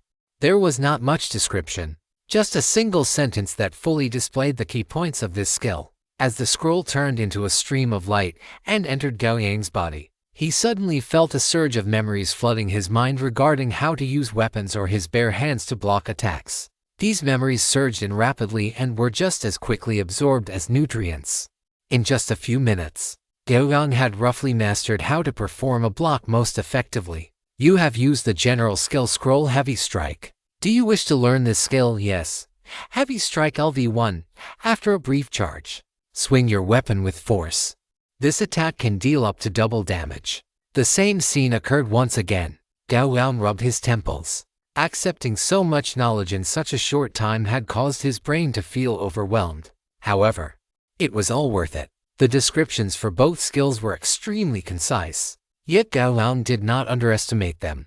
It was precisely because these descriptions were so brief, almost to the point of being sloppy, that Gao Yang could determine that what he was experiencing was not a strict game, but a genuine adventure in another world. The existence of these skill scrolls served more to accelerate the speed at which players like them mastered skills. As for how the skills were ultimately used, how they were executed, and how much effect they could produce, it still depended on them as the users. Similarly, the enemies he faced had no health bars, nor did they have any mechanism for force damage reduction. Gao Yang swung his hands twice, and after feeling the dormant power within his body, the corners of his mouth curled up slightly. Having bid farewell to the hustle and bustle of the city, this was the first time Gao Yang had felt his own most primitive power so clearly and intuitively. This power fascinated him. After sitting on the edge of the bed to recover for a while, Gao Yang took out his greatsword and began to swing it meticulously. However, this time, he was not just practicing swings and other movements, he was also attempting to combine the memories in his mind to use the broad blade of the greatsword for blocking. Time passed. Accompanied by the sound of a low horn, Gao Yang put away his longsword and made his way to the west side of the city. Familiar with the route, the same exit from the city, the same whispers, the same radiance falling, and the same frantic chanting. But what was different was Gao Yang. At this moment, he was no longer an ordinary person, but a true warrior. Facing the whispers after leaving the city, the battle chi within Gao Yang's body condensed spontaneously, slightly alleviating the whispers in his mind. Watching the old day believers surging toward him, Gao Yang gripped his longsword tightly. The battle chi in his body circulated automatically with his movements, imbuing his body with strength. With the enhancement of the battle chi, Gao Yang found that the greatsword in his hand felt a little lighter. Although it was not much, it allowed him to swing the greatsword more smoothly. When Dulong was the first to engage the fanatics in front of him, Gao Yang also lunged forward. A cold light flashed through the air as his greatsword swept past the neck of an old day believer. The head soared into the sky. So, this is Heavy Strike. Gao Yang could feel that the lethality of that previous strike far exceeded his original strength when swinging the sword. It was precisely because of this that the power and speed of his strike exceeded his usual level, allowing him to decapitate the old day believer in one blow. Dulong glanced at Gao Yang in surprise. He naturally saw that Gao Yang had just used Heavy Strike. He just hadn't expected Gao Yang to master a newly acquired skill so quickly. However, after only a moment of astonishment, Dulong raised his Zenbato and shouted in a low voice, "Keep up!" Gao Yang quickly followed with his sword. Stepping onto this battlefield for the third time, Gao Yang's mindset became increasingly calm. Even during the battle, he had time to observe these so-called old day believers. Each of them had a strong and tall physique, but Gao Yang could vaguely see what they looked like before they became old-day believers. In other words, are these so-called old-day believers just ordinary people? Gao Yang dodged an attack from a long-handled hoe and took the opportunity to swing his sword horizontally, severing the head of the old-day believer who had attacked him. Then, what exactly made these ordinary people turn into this mindless, fanatical state? Gao Yang had no answer to this question for the time being, but he did not need to deliberately search for the so-called answer. As long as his strength continued to improve, he believed that the answer would open its arms to him on its own. The slaughter continued. Gao Yang followed behind Dulong, as if he had turned into a ruthless decapitation machine. One fanatical head after another fell under his sword, one after another. Night fell, and the believers retreated. Gao Yang leaned on his sword, watching the old-day believers leave without hesitation, lost in thought. This feeling gave Gao Yang a vague sense of déjà vu, but ultimately limited by his own circumstances. Gao Yang could not figure out where this sense of déjà vu came from. He pulled his longsword out of the ground and turned to walk toward the city gate, clearing the battlefield together with Dulong. As he was clearing the area, Gao Yang's movements paused. He stuck his greatsword into the blood-soaked soil and slowly squatted down. In front of him, a middle-aged man with a square face lay there, his face devoid of color, his eyes wide open, filled with intense unwillingness, terror, and even a trace of imperceptible relief. "It's old Duty. I didn't expect him to die here too." Dulong stood still beside Gao Yang, looking at old Duty, who had died with his eyes wide open. He showed a clear trace of sadness. Gao Yang still remembered that when they were surrounding and killing the fanatics yesterday, it was this seemingly upright and righteous old Duty who had grabbed a fanatic from behind, restricting the fanatic's body movement and creating a great opportunity for Gao Yang's decapitation. He just didn't expect that after only one night, old Duty would be buried on this bloody battlefield. Dulong squatted down and reached into old Dute's chest. After fumbling for a while, he pulled out a crumpled, grayish-yellow piece of paper folded into a square from old Dute's bosom. Old Dut has a very lovely daughter, who should now be under the care of her and old Dut's younger sister. Old Dut's greatest dream was to drive the old ones out of our world. Hi, Gao Yang. Don't you find it funny? A thin, timid private tutor actually signed up to join the garrison, starting to resist the invasion of the old ones. I still remember the first time he came here. He was so scared he cried. That sight really made one unable to help but laugh. Dulong laughed heartily. After laughing for a good while, he finally stopped. His bloodshot single eye held a chilling, eerie light as he stared into the darkness in the distance. "Don't worry, old Dut. Your share is on me. By the way, I will take good care of your daughter." Dulong placed the blood-stained yellow paper inside his clothes, close to his chest, and then slowly stood up. Gao Yang was silent for a moment, then reached out to brush over old Dut's face. When he pulled his hand away, old Dut's eyes were already closed, and even his expression had become much more peaceful. In our hometown, there is a curse called dying with eyes wide open. Old Dut should not have to suffer such a curse. Gao Yang swallowed the metallic taste of blood in his throat and said word by word, "Old Dut, rest in peace. As for the old ones, leave them to us." He drew his greatsword, stepped over old Dut's corpse, and walked away, treading upon the blood-soaked soil. The signing process is underway today. Dear readers, hurry up and invest. Chapter 10. Level Up, Flowing Movements. Gao Yang returned to the city covered in the stench of blood. After briefly treating his wounds at the infirmary and hastily filling his stomach, he quickly returned to his living quarters. In today's battle, he had severed the heads of 7 followers of the old ones, gaining 350 points of general EXP, adding the 750 points of general EXP already possessed. His total general EXP had now reached 1100 points. In just 3 nights of fighting, Gao Yang had accumulated enough experience to level up. Upgrading your warrior level requires 1000 points of general EXP. Do you wish to upgrade? Your warrior level has increased to level 2. Based on your class, your HP has been increased. You have received a class baptism. You have learned flowing movements. Flowing movements LV1. After completing an attack, you can consume battle chi to break through your own limits for a short time and launch an additional attack. The intensity of the additional attack is directly proportional to the amount of battle chi consumed, but it cannot exceed your maximum attack power. This skill is limited by your physical fitness and the weight of the weapon you are holding. P.S. This can make your attack frequency incredibly fast, allowing you to leave your opponents in pieces in an instant. But please take note, never use it on certain occasions to avoid suffering unnecessary mockery. Forearm Sword Saint, Space Cutter, Battlefield Hurricane, Moncolodes. A warm current flowed slowly through Gao Yang's body, and a strange change occurred within him. His bones and muscles became tougher, which also led to some improvement in his stamina. At the same time, memories regarding how to fight, especially concerning the use of the sword, kept surfacing in Gao Yang's mind. These memories flashed through his mind like a revolving lantern, settling and lying dormant in every part of his body. After Gao Yang carefully contemplated this change, he opened his eyes and thoroughly read through the newly acquired skill.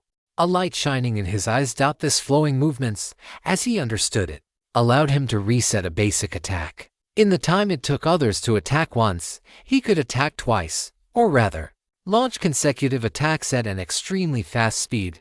However, this skill, which could be called a bug, was not without its price. Not only did it require the consumption of battle chi, but the amount of battle chi consumed also affected the intensity of this attack. Furthermore, it was also influenced by his own physical fitness and his weapon.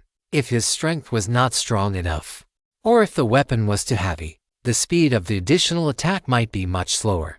If the speed was too slow, then this additional attack would not be able to achieve a surprise effect. From this perspective, this skill had strict requirements for the user's strength and the choice of weapon.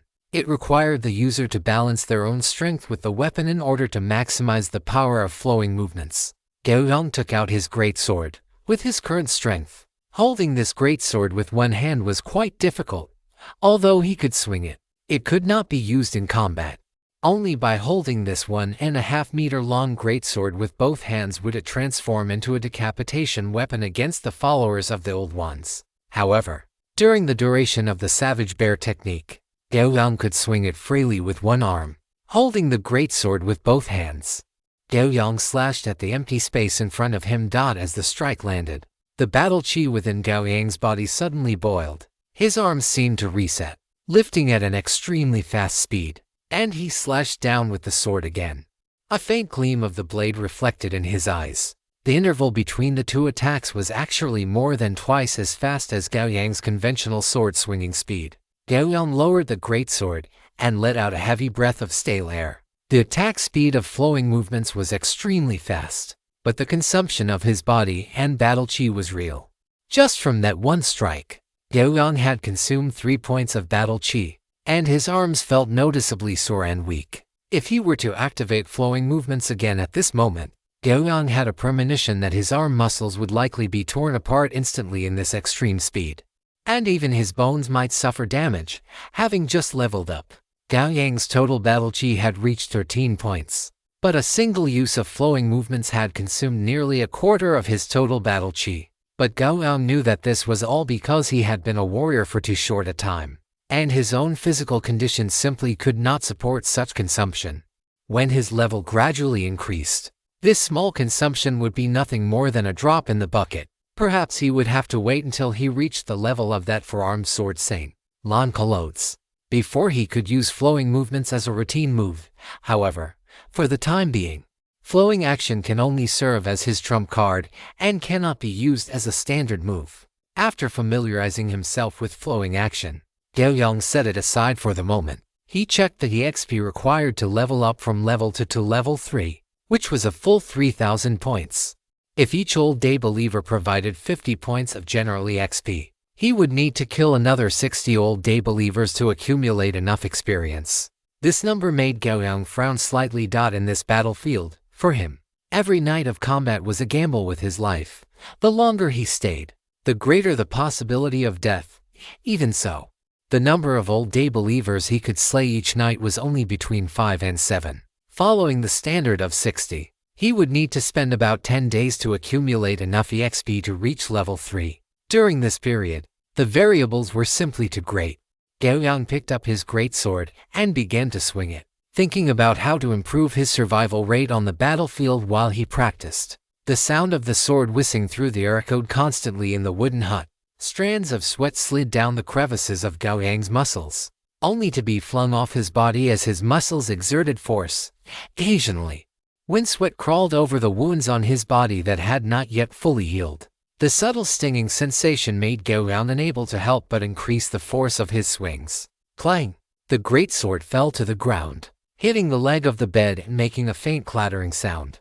Gao Yang was nearly exhausted, his entire body drenched in sweat like rain, his muscles twitching slightly. After resting by the bed for a while, waiting for the sweat on his skin to mostly dry, Gao Yang stood up again. He placed his hands on the floor and began doing standard push-ups. For the past few days, Gao Yang had been performing training of this intensity every single day. Compared to the real world, his current training volume was more than twice as large. If he were in the real world, he would likely be physically broken within a week. But here, it was different. The nutritious food in the cafeteria could effectively replenish the massive consumption of Gao Yang's body, and the miraculous healing potions from the infirmary were even more capable of repairing the damage to his physique. However, today, the feeling of Gao Yang's training was somewhat different. Whether he was swinging his sword or doing push-ups, the battle chi within his body followed his movements, turning into wisps of warm current that nourished his physique. It was as if a hammer were slowly pounding this battle chi into his body, transforming it into nutrients for his physique and slowly improving his physical fitness. Dear readers, please move your fingers and click to the last page. Following the updates during the new book period is very important. Chapter 11, Encountering the Fanatic Again. After finishing his push-ups, Gao Yang began another series of training, including squats. Being in his first abyss trial, it had been stated very clearly that during the time spent in the trial, time in the outside world was essentially paused. Gao Yang had to seize every moment while in the trial grounds to strengthen his own power as much as possible. If he could reach the level of Vedas, he estimated that even a dump truck wouldn't be able to kill him. It was just that wanting to reach Vedas' level in a mere 30 days was likely a fantasy. But this did not stop Gao Yang from constantly training himself and working hard for it. The night passed quickly. The slightly pale, powerless sunlight shone on the only window of the wooden hut, and fragmented light spilled in from the window. Gao Yang flipped up. He didn't need to stay up late for heavy work, nor was he tempted by electronic products like mobile games. A full night's sleep left him feeling energetic. He quickly got out of bed and began to head to the place where Dulong practiced in the morning. However, when he arrived, he did not see Dulong's strong figure. Gao Yang asked a warrior who was practicing nearby and only then learned that Dulong had applied to leave the city last night and should be back before the sun set in the afternoon.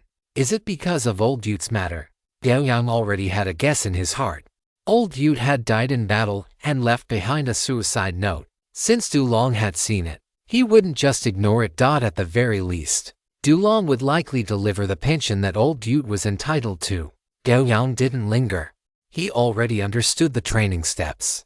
So, he began to train alone in the place where Dulong usually practiced. It wasn't until evening that Gao Yang saw Dulong returning, dusty and tired.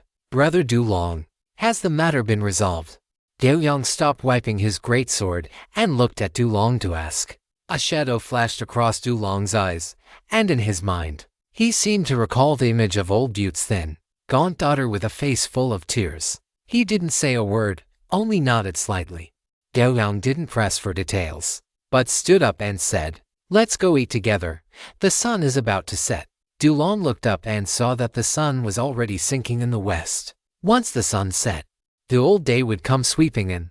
"Let's go." At the foot of the city wall, Gao Yang looked up at the ramparts, where those three figures shrouded in mud robes were still standing there quietly. Turning his head, the old day believers were rushing over just as they had yesterday. After 3 days of fighting, Gao Yang no longer felt the slightest discomfort when facing these things that had lost their sanity. In his eyes, these old day believers were the foundation for him to become stronger. They were walking generally XP. As long as he killed enough of them, he could become stronger rapidly. Radiance spilled down, and the familiar sense of power surged from his body once again. A flicker of heat flashed in Gao Yang's eyes.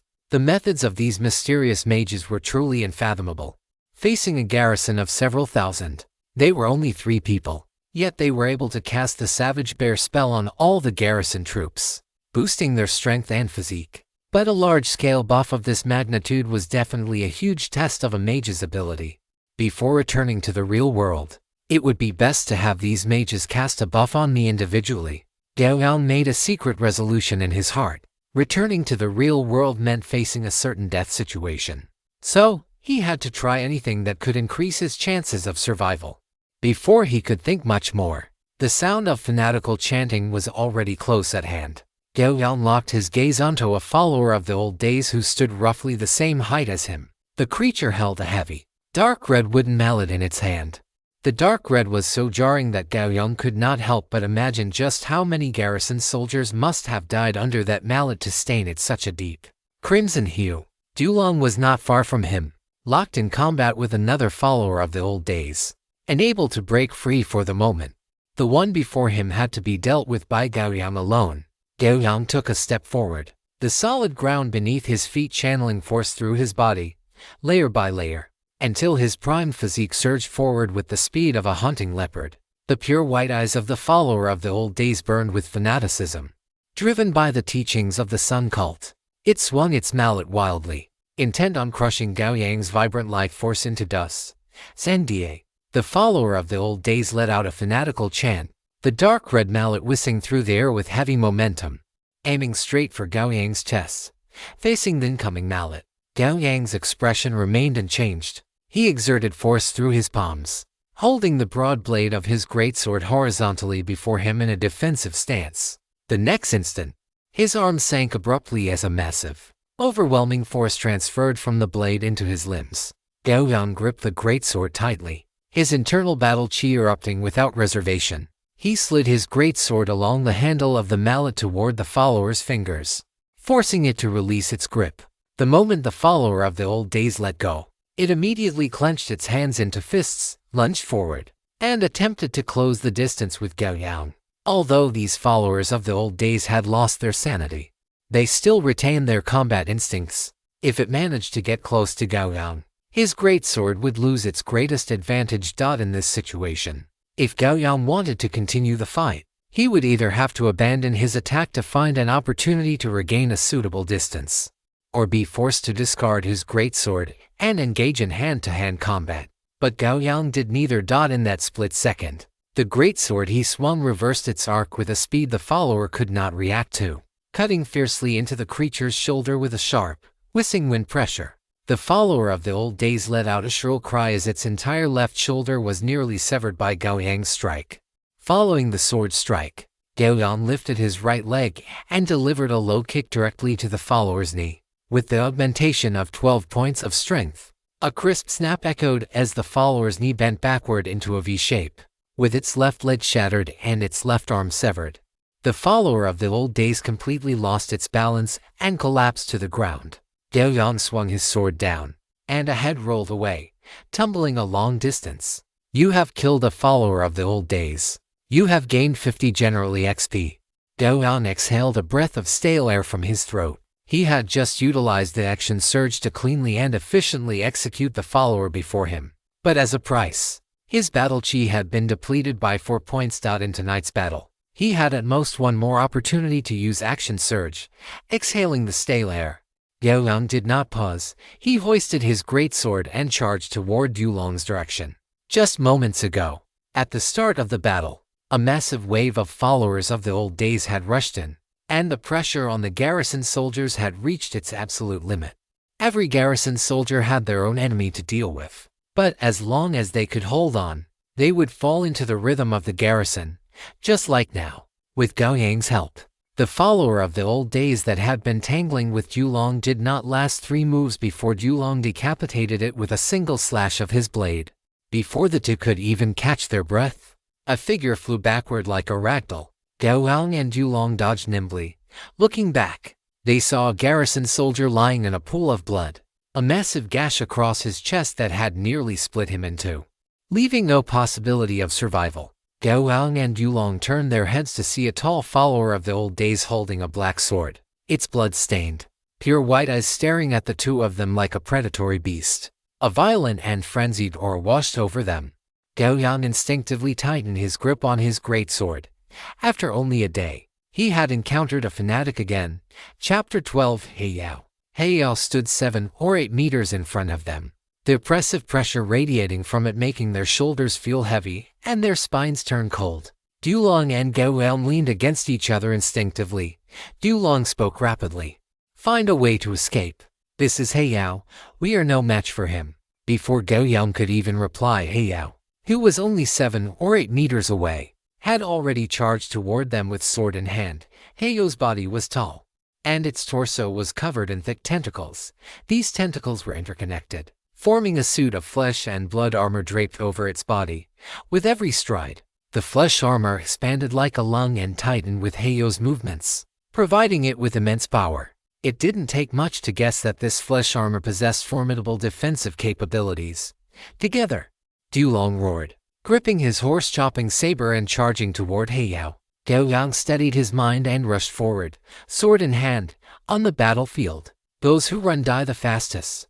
Facing a powerful enemy, even if one is outmatched, one must display their strongest side, whether seeking survival in death or dying at the hands of a strong foe. This was the destiny of a warrior. The words Dulong had once told him echoed in Gao Yang's mind, and the battle chi within his body began to flow to every part of him without reservation. Clang! The black greatsword descended with a whizzing force, only to be blocked by the combined effort of Dulong's saber and Gao Yang's greatsword. The immense force left Gao Yang shocked. It was only by joining forces with Dulong that they had barely managed to parry He Yao's strike. If either of them had faced He Yao alone, they likely would have been cut down within 3 moves.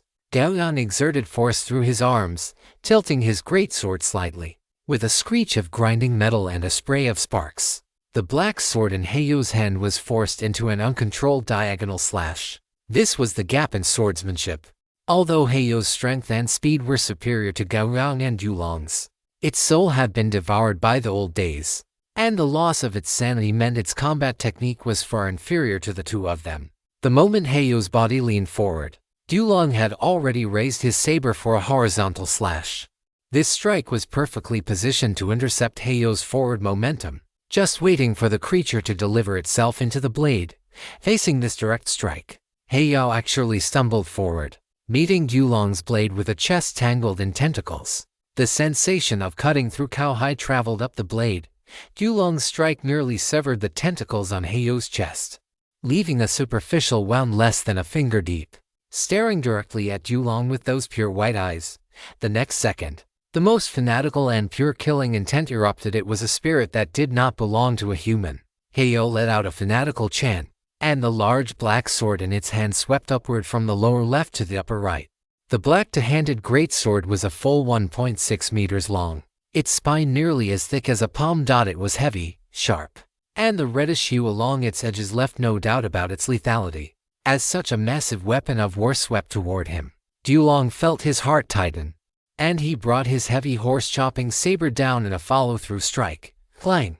A piercing sound of metal colliding rang out. The black sword carved a hideous notch into the horse-chopping saber, and the immense force instantly split the webbing between Dulong's thumb and forefinger, blood dripping down the hilt.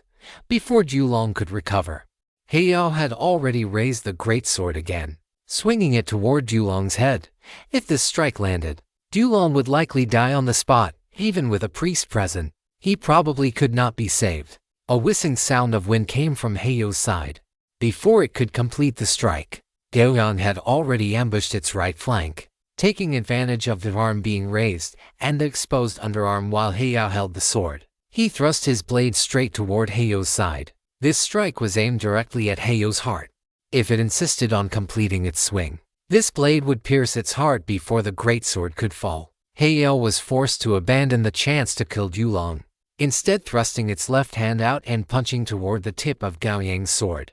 The moment it threw the punch, the flesh armor covering its body flowed like water toward its knuckles, as if a gauntlet made of tentacles had firmly encased its fist. The knuckles collided with the sword tip. The heavy, sharp point broke through the layers of tough tentacles, ultimately leaving a bone-deep wound on He Yao's fist. Gao Yang twisted his blade, And had it not been for the obstruction of those tentacles, this strike would have surely shredded all 5 fingers of Heyo's left hand. Taking this opportunity, Dulong finally caught his breath and delivered a direct kick to Heyo's abdomen. A dull sound echoed from Heyo's abdomen.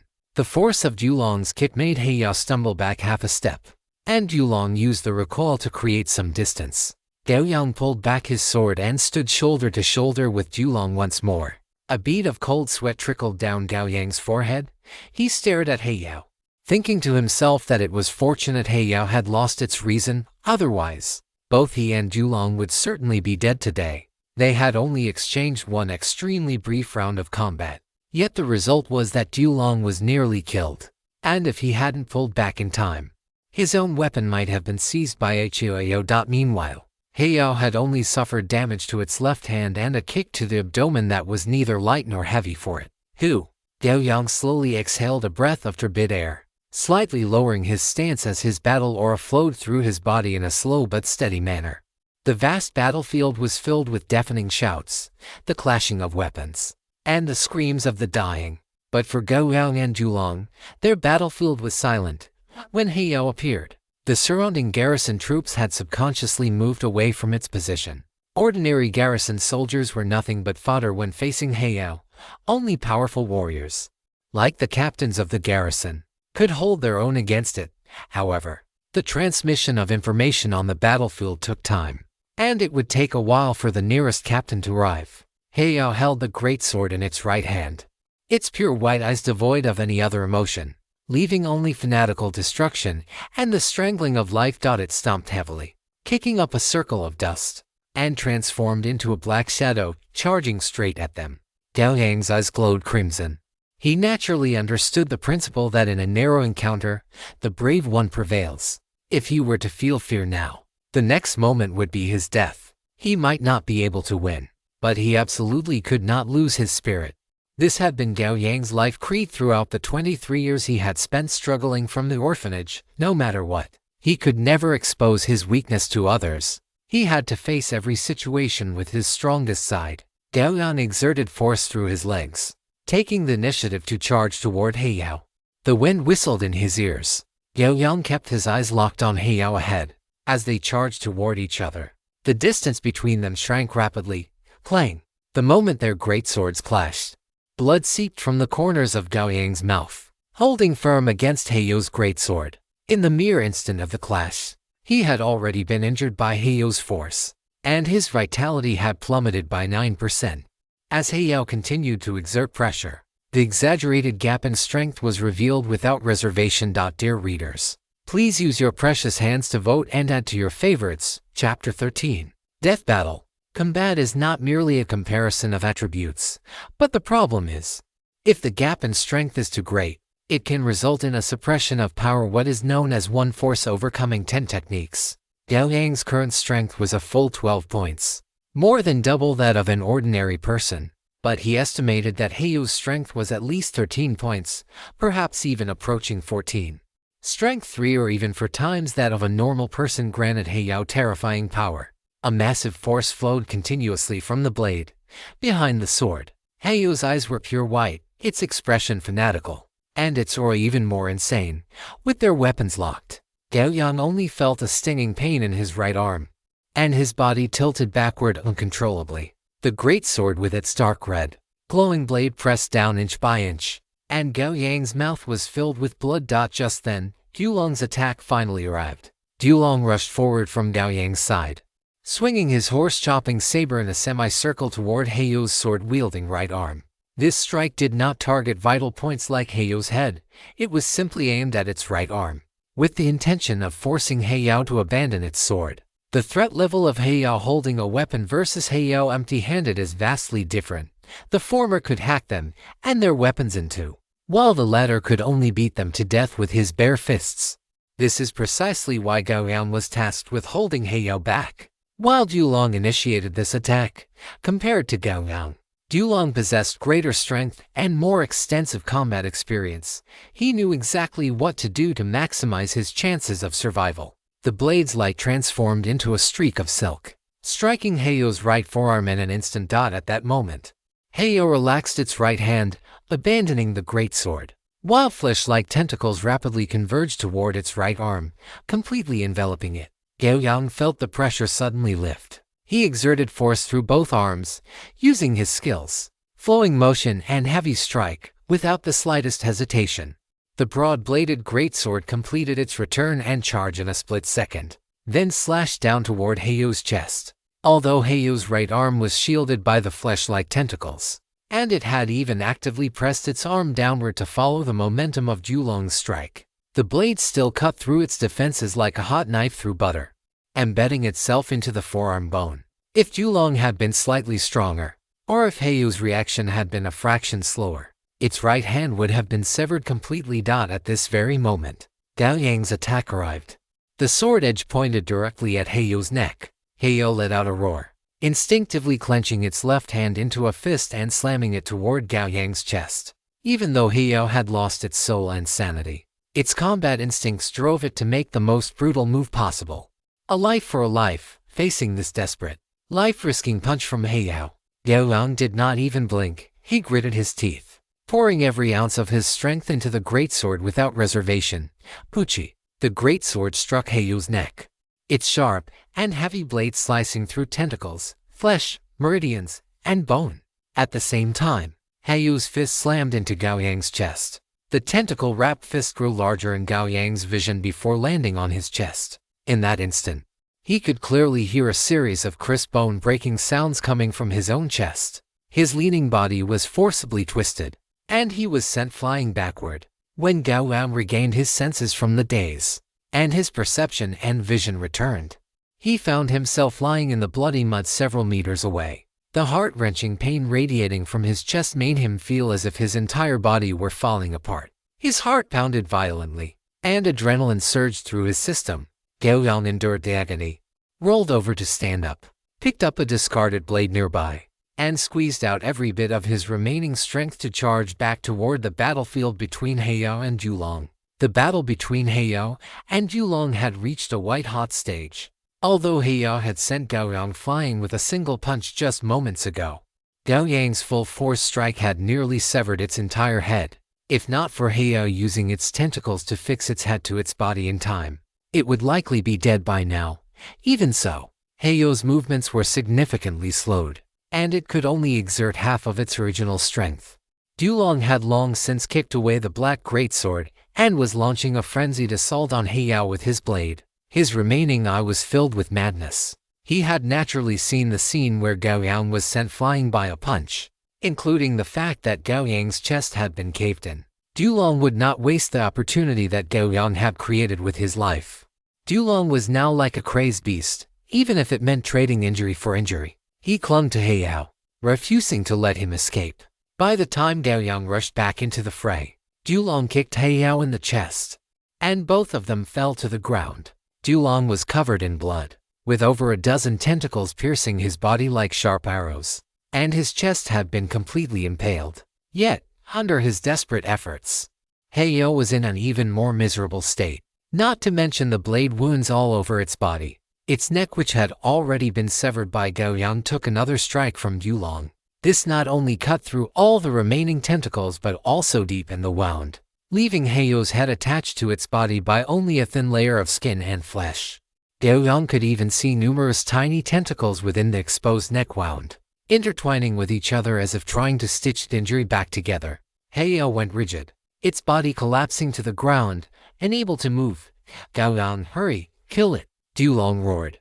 Gao Yang endured the weakness in his mind, gripped his long blade, and covered the distance in 3 steps, slashing down at Heyo's neck once more.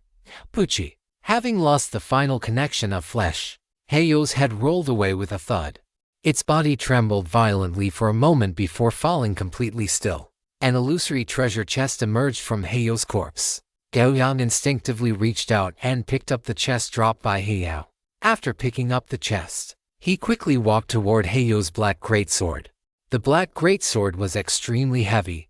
Gao Yang could only lift the hilt slightly at this moment, but that was enough. With a flash of light, the black greatsword was stored into Gao Yang's inventory. After finishing all this, Gao Yang had no strength left. He leaned on his sword and looked at Dulong. Dulong had also caught his breath by now and was slowly climbing up from the ground. He looked at Gao Yang, his eyes filled with the relief of surviving a disaster and the excitement of slaying a powerful enemy. Gao Yang, step back. Gao Yang didn't understand why. This was a battlefield, not a game. How could he just step back? Just as Gao Yang was confused, the garrison troops, who had previously been unable to get close, began to converge rapidly toward their location. During the previous battle with Heiyao, for the sake of self-preservation, everyone had been waiting for the captain to appear, but now the captain hadn't appeared. Yet Dulong and Gao Yang had actually managed to kill Heiyao, this powerful fanatic. The garrison troops, who hadn't been able to help, were naturally willing to provide some protection for Gao Yang and Dulong. As the garrison troops closed in, Gao Yang's tightly wound nerves finally snapped. He looked at Dulong and then completely lost consciousness. Dear readers, please leave some favorites and some tickets. Chapter 14 Harvest. Opening the box for the first time, a faint scent of disinfectant permeated the room. The stimulation to his nasal cavity caused Gao Yang to slowly open his eyes. Looking at the wooden ceiling, Gao Yang smiled for no reason. He had survived again. He tentatively moved his body, only to discover that he was wrapped in so many bandages that he resembled a mummy. Not long after Gao Yang woke up, a medical staff member approached his bedside. While asking Gao Yang how he felt, the staff member recorded the information on a clipboard in his hand. A few minutes later, he closed his pen, looked at Gao Yang, and instructed, Gao Yang, your injuries have already been treated by Lady Joanna of the Temple of Life using divine arts. After resting for the remainder of today, you will be as good as new. Many thanks. Gao Yang nodded in gratitude. Get some more rest. Someone will bring your lunch, and you can head back this afternoon, the medical staff member said, turning back as he walked toward the door. With that, he stepped out of the ward and thoughtfully closed the door behind him. Gao Yang lay back down. The tightly bound bandages made him feel somewhat uncomfortable. But considering he was still alive, what more could he ask for? Can a priest from the Temple of Life really achieve this level of healing? Gao Yang clearly remembered that last night, he had been struck in the chest by Heiyu's fist. That terrifying force had nearly shattered his heart, and he had no idea how many of his ribs had been broken. But now, Gao Yang reached out and pressed against his chest, beneath his firm muscles. His bones felt perfectly intact, showing no signs of the near-fatal injuries from the night before. The degree of recovery was so high that, in the modern world, one could call this person a living Huatu without any exaggeration. No, even a living Huatu couldn't achieve this. Only an esports Huatu could reach such a level. Perhaps, when I return, I can find a priest in this military camp to cast a few blessings on me. Gao Yang lowered his hand, silently planning in his mind. If he could have a mage cast Bear's strength to boost his power and constitution, and a priest cast a restorative divine art upon his return, his chances of dealing with the dump truck would increase significantly.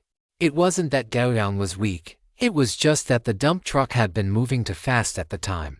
Every morning at dawn, that road was always filled with dump trucks loaded with various construction materials, their drivers flooring the gas pedal and speeding along.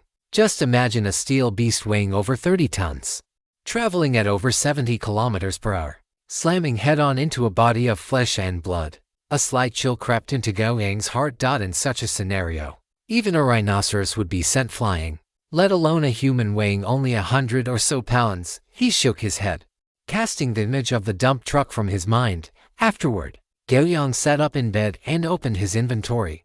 Inside the storage space, Heiyu's pitch-black greatsword and the treasure chest that dropped after his death were lying there quietly. Without checking the chest first, Gao Yang reached out and retrieved the black greatsword from his inventory. With a flash of light, the black greatsword lay quietly across Gao Yang's lap. The sword was over 1.6 meters long in total, with a blade length of 1.3 meters and a hilt of 30 centimeters. Gao Yang couldn't even wrap his hands around the entire hilt. Such a long hilt made it easier to wield with two hands. Yet, Heiyao had been able to swing this greatsword with ease using only one hand, which showed just how immense his strength was. The blade was forged entirely from an unknown black metal. When Gao Yang laid his palm across the widest part of the blade, He couldn't even cover it. The greatsword was double-edged and extremely sharp. As Gao Yang's fingertips lightly brushed against the edge, he felt a distinct stinging sensation. It seemed that if he applied even the slightest bit more pressure, his fingers would be sliced open. Gao Yang reached out and gently stroked the blade of the greatsword, a look of satisfaction appearing in his eyes. After admiring the greatsword, Gao Yang finally remembered to look at the information prompt provided by the Multiverse Network. Heiyao, item level, quality type, greatsword attack. 1016 calculated based on the strength of the slashing force attack type, slashing weight. Equipment requirements. 1. Slay the original owner of this sword. 2. 12 points of strength required for two-handed use, over 14 points of strength required for flexible one-handed use. Special effect, Eternal Black Obsidian. As a metal unique to this world, Black Obsidian steel possesses a hardness that surpasses all other materials in this world.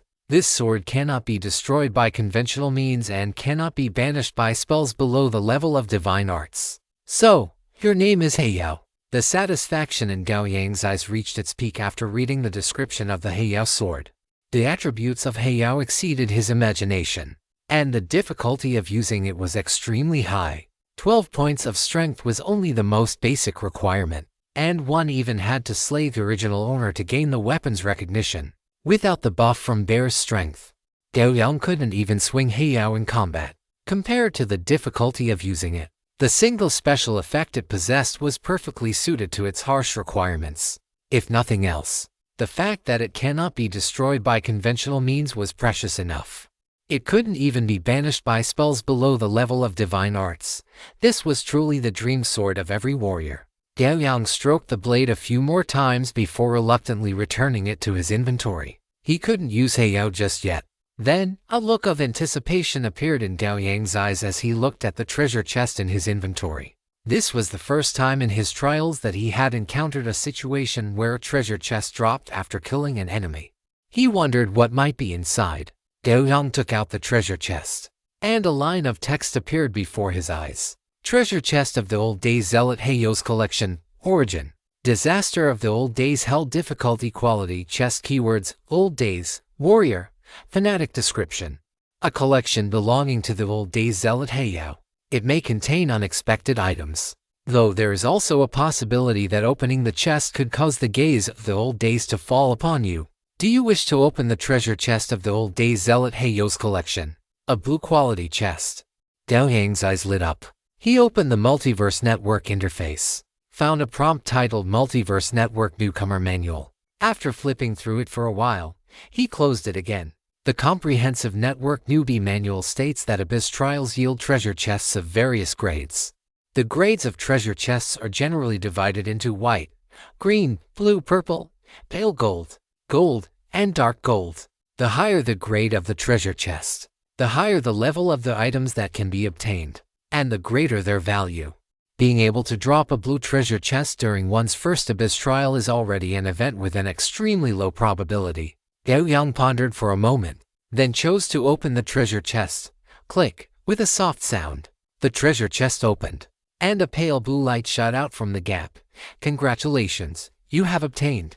Dear readers, please leave some collections and some votes. Chapter 15 Vidas Arrivas Congratulus. You have obtained Afterglow of the Scorching Sun. Afterglow of the Scorching Sun. Quality type: necklace. Durability: weight: 0.3 to kg. Description: originally just an ordinary crystal necklace, but under the infusion of the afterglow from this world's sun before it was corrupted by the old ones, even the most mundane object becomes extraordinary. Special effect: after activating Afterglow of the Scorching Sun, the afterglow within the crystal necklace will be infused into the holder's body, increasing the holder's strength, speed, and vitality by 30%. The effect lasts for 1 minute. PS, can be used consecutively. After stacking 3 times, the user will fall into a weakened state once the effect ends. After stacking 5 times, the user must undergo a willpower check every 20 seconds. If the check is passed, the effect of Afterglow of the Scorching Sun increases by 50%. If the check is failed, the holder's soul will be swallowed by the Scorching Sun. PS, with a sharp blade in hand, I shall sanction all directions. Achieve eternal immortality in the radiance of the scorching sun, or burn brilliantly within it. Praise the sun, scorching sun chanter, blade of heat. Twinodius. A crystal necklace appeared in Gao Yang's field of vision. The crystal at the very center was a cross-shaped rhombus emitting a faint golden glow. And on its sides, several wing-like crystals were arranged in an orderly fashion. Gao Yang took the necklace out of his inventory, upon touching it. A faint warmth radiated from the necklace, as if he were being bathed in warm sunlight.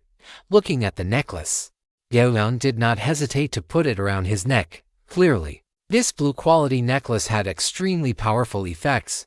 If used once, it could increase physical attributes by 30%, and multiple uses allowed for stacking effects. It was fortunate that Haiyao had lost his sanity at the time, if he had even a shred of reason left. Once he activated the effect of the afterglow of the scorching sun, with his strength surging, Gao Yang and Du Long would have had almost no chance of survival. However, such power came at a price. Whether it was the weakness or the final 5-stack limit, it meant that this could only be used as a trump card in a life-or-death struggle. Gao Yang adjusted the necklace, reached up to straighten his collar so that the necklace would be less conspicuous. Afterward, he lay back down on the hospital bed. Risk and crisis coexist. Beneath the threat of life and death lie equally rich rewards. Just like now, if he hadn't risked his life, how could the Haiyao sword and the afterglow of the scorching sun have ended up in his hands? Of course, Gao Yang was against risking his life. If possible, he would prefer to use power far superior to his enemies to sweep through and crush all crises. But, as he was now, he was still too weak. Facing danger, he could only gamble with this little life of his that should have already ended. After resting on the bed for a while, Gao Yang finally remembered to check the notifications from the comprehensive network. Haiyao's strength was immense. After killing him, he should have received a considerable amount of EXP. Scrolling up through the comprehensive network notifications, Gao Yang finally saw what he wanted to see. You have killed an old one believer. You have gained 50 general EXP. You have killed an old one cult fanatic Haiyao. You have gained 300 general EXP. Old one cult fanatic Haiyao has been recorded in your adventure manual. Woohoo! A very substantial income. Haiyao alone was worth 6 ordinary believers. However, actual combat strength could not be calculated so simply. For Gao Yang, he would rather face 6 ordinary believers than face a terrifying existence like Haiyao again. But counting the previous old one believer he had killed, Gao Yang had already accumulated 350 XP, taking him one step closer to reaching level 3. He figured that once he recovered and spent a few more days killing enemies, he would be able to gather 3.0 EXP and level up to level 3. Lunchtime. Just as Gao Yang was planning his next steps, a voice sounded outside the door, interrupting his thoughts. Gao Yang turned his head and saw a medical staff member carrying a meal, pushing the door open and coming to his bedside. After he entered, a sturdy figure also squeezed through the narrow door. It was none other than Vitas. Gao Yang was somewhat surprised by Vitas's arrival, but he did not show it, merely nodding slightly to greet him. The medical staff placed the food on the wooden table beside Gao Yang's bed, and then hurried away. Gao Yang got out of bed and sat at the wooden table, with Vitas following closely behind and sitting opposite him. I really didn't expect that you would actually team up with Du Long to kill Haiyao. After Vitas sat down, the first sentence he spoke caught Gao Yang off guard. But he didn't show much emotion, simply reaching out to pick up the food on the table and beginning to eat. After the food slid down his esophagus into his stomach, soothing his empty gut, he finally spoke. At the time, it was either he died, or Du Long and I died. If it were possible, I wouldn't want to encounter Haiyao at all. Vitas grinned, pulled out a bottle of strong liquor, and gulped down half the bottle. He set the bottle down heavily, a look of hesitation in his eyes, and then, as if having made up his mind, pushed the bottle toward Gao Yang. Gao Yang's hand paused slightly. He looked up, first at the mixture of liquor and saliva at the mouth of the bottle, then at the pained expression on Vitas's face, and pushed the bottle back toward Vitas. I don't drink. How? Once you have fought for decades like I have, you will understand that the taste of this stuff is even more wonderful than women. Vitas gripped the bottle with his bare paw-like hand and downed the remaining half in one go. He let out a satisfied burp and looked at Gao Yang with a hint of lingering aftertaste. That should be a long time from now. Gao Yang ate quickly. By the time he finished speaking, he had already swept the table clean of food. Fair enough. Let us talk about business then. Vitas leaned back in his chair, looked at the upright Gao Yang, and said, previously, when you were critically injured and on the verge of death, I invited Joanna over to treat you. This cost 20 merit points. Of course, you killed Heiyao. Heiyao's head was worth 50 merit points. You and Julong split it, so you received 25 points. That means you have 5 merit points left. Thank you. This was a life-saving favor. And Gao Yang thanked Vitas sincerely. Small matter. Also, do you remember what I told you before? Vitas leaned forward slightly, looking directly into Gao Yang's eyes. Naturally, I remember, but I am afraid I will have to survive until tomorrow night first. As you can see, in my current state, I cannot leave the city tonight to hunt down the followers of the Old Ones. Gao Yang pointed to his bandaged torso and spoke in a calm tone. Vitas leaned back into his chair again, his demeanor relaxed. No need. Your performance has already lived up to what you said back then, though this level is still far from enough. Gao Yang looked at Vitas, a glimmer of anticipation rising in his eyes. It seemed Vitas was prepared to fulfill his promise early. February 1st. Getting ready for the new year. Dear readers, please leave some favorites, tickets, and follow-up reads. Chapter 16, Battle Chi Secret Manual.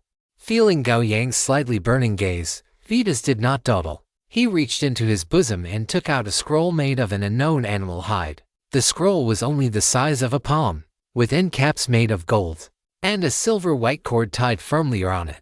Seeming to sense Gao Yang's gaze, Vitas explained, this is a cord refined from MITHRL. Without the corresponding method, it cannot be undone. After speaking, he reached out to untie the silver white cord on the scroll and then said solemnly, Battle Chi is the foundation of us warriors, and it is also our capital for resisting the Old Ones and other existences. And what is recorded in this scroll is the method of cultivating Battle Chi, also known as the Battle Chi Secret Manual. Gao Yang's gaze fell upon the scroll. He suppressed the longing in his heart and did not reach out to take it. A trace of appreciation appeared in Vitas's eyes. He then pushed the scroll toward Gao Yang and explained, the Battle Chi Secret Manual only records the most basic methods of Battle Chi cultivation. It can allow you to become familiar with your own Battle Chi, master it, and then continuously strengthen it. Once you have practiced for a while, you will have your own understanding of Battle Chi cultivation. At that time, you can develop a Battle Chi cultivation method that best suits you based on the Battle Chi Secret Manual. After hearing Vitas's explanation, Gao Yang's already difficult to suppress emotions became even more agitated, to the point where he had to grip his pants tightly with both hands to calm himself down. This was the true ladder to becoming stronger. Vitas did not call Gao Yang out. Instead, he urged, open it and take a look. Like skill scrolls, this has been enchanted with accelerated learning, so you will be able to learn it quickly. As for the cost, I have already deducted your existing merit points, and you will still need to pay another 140 merit points later.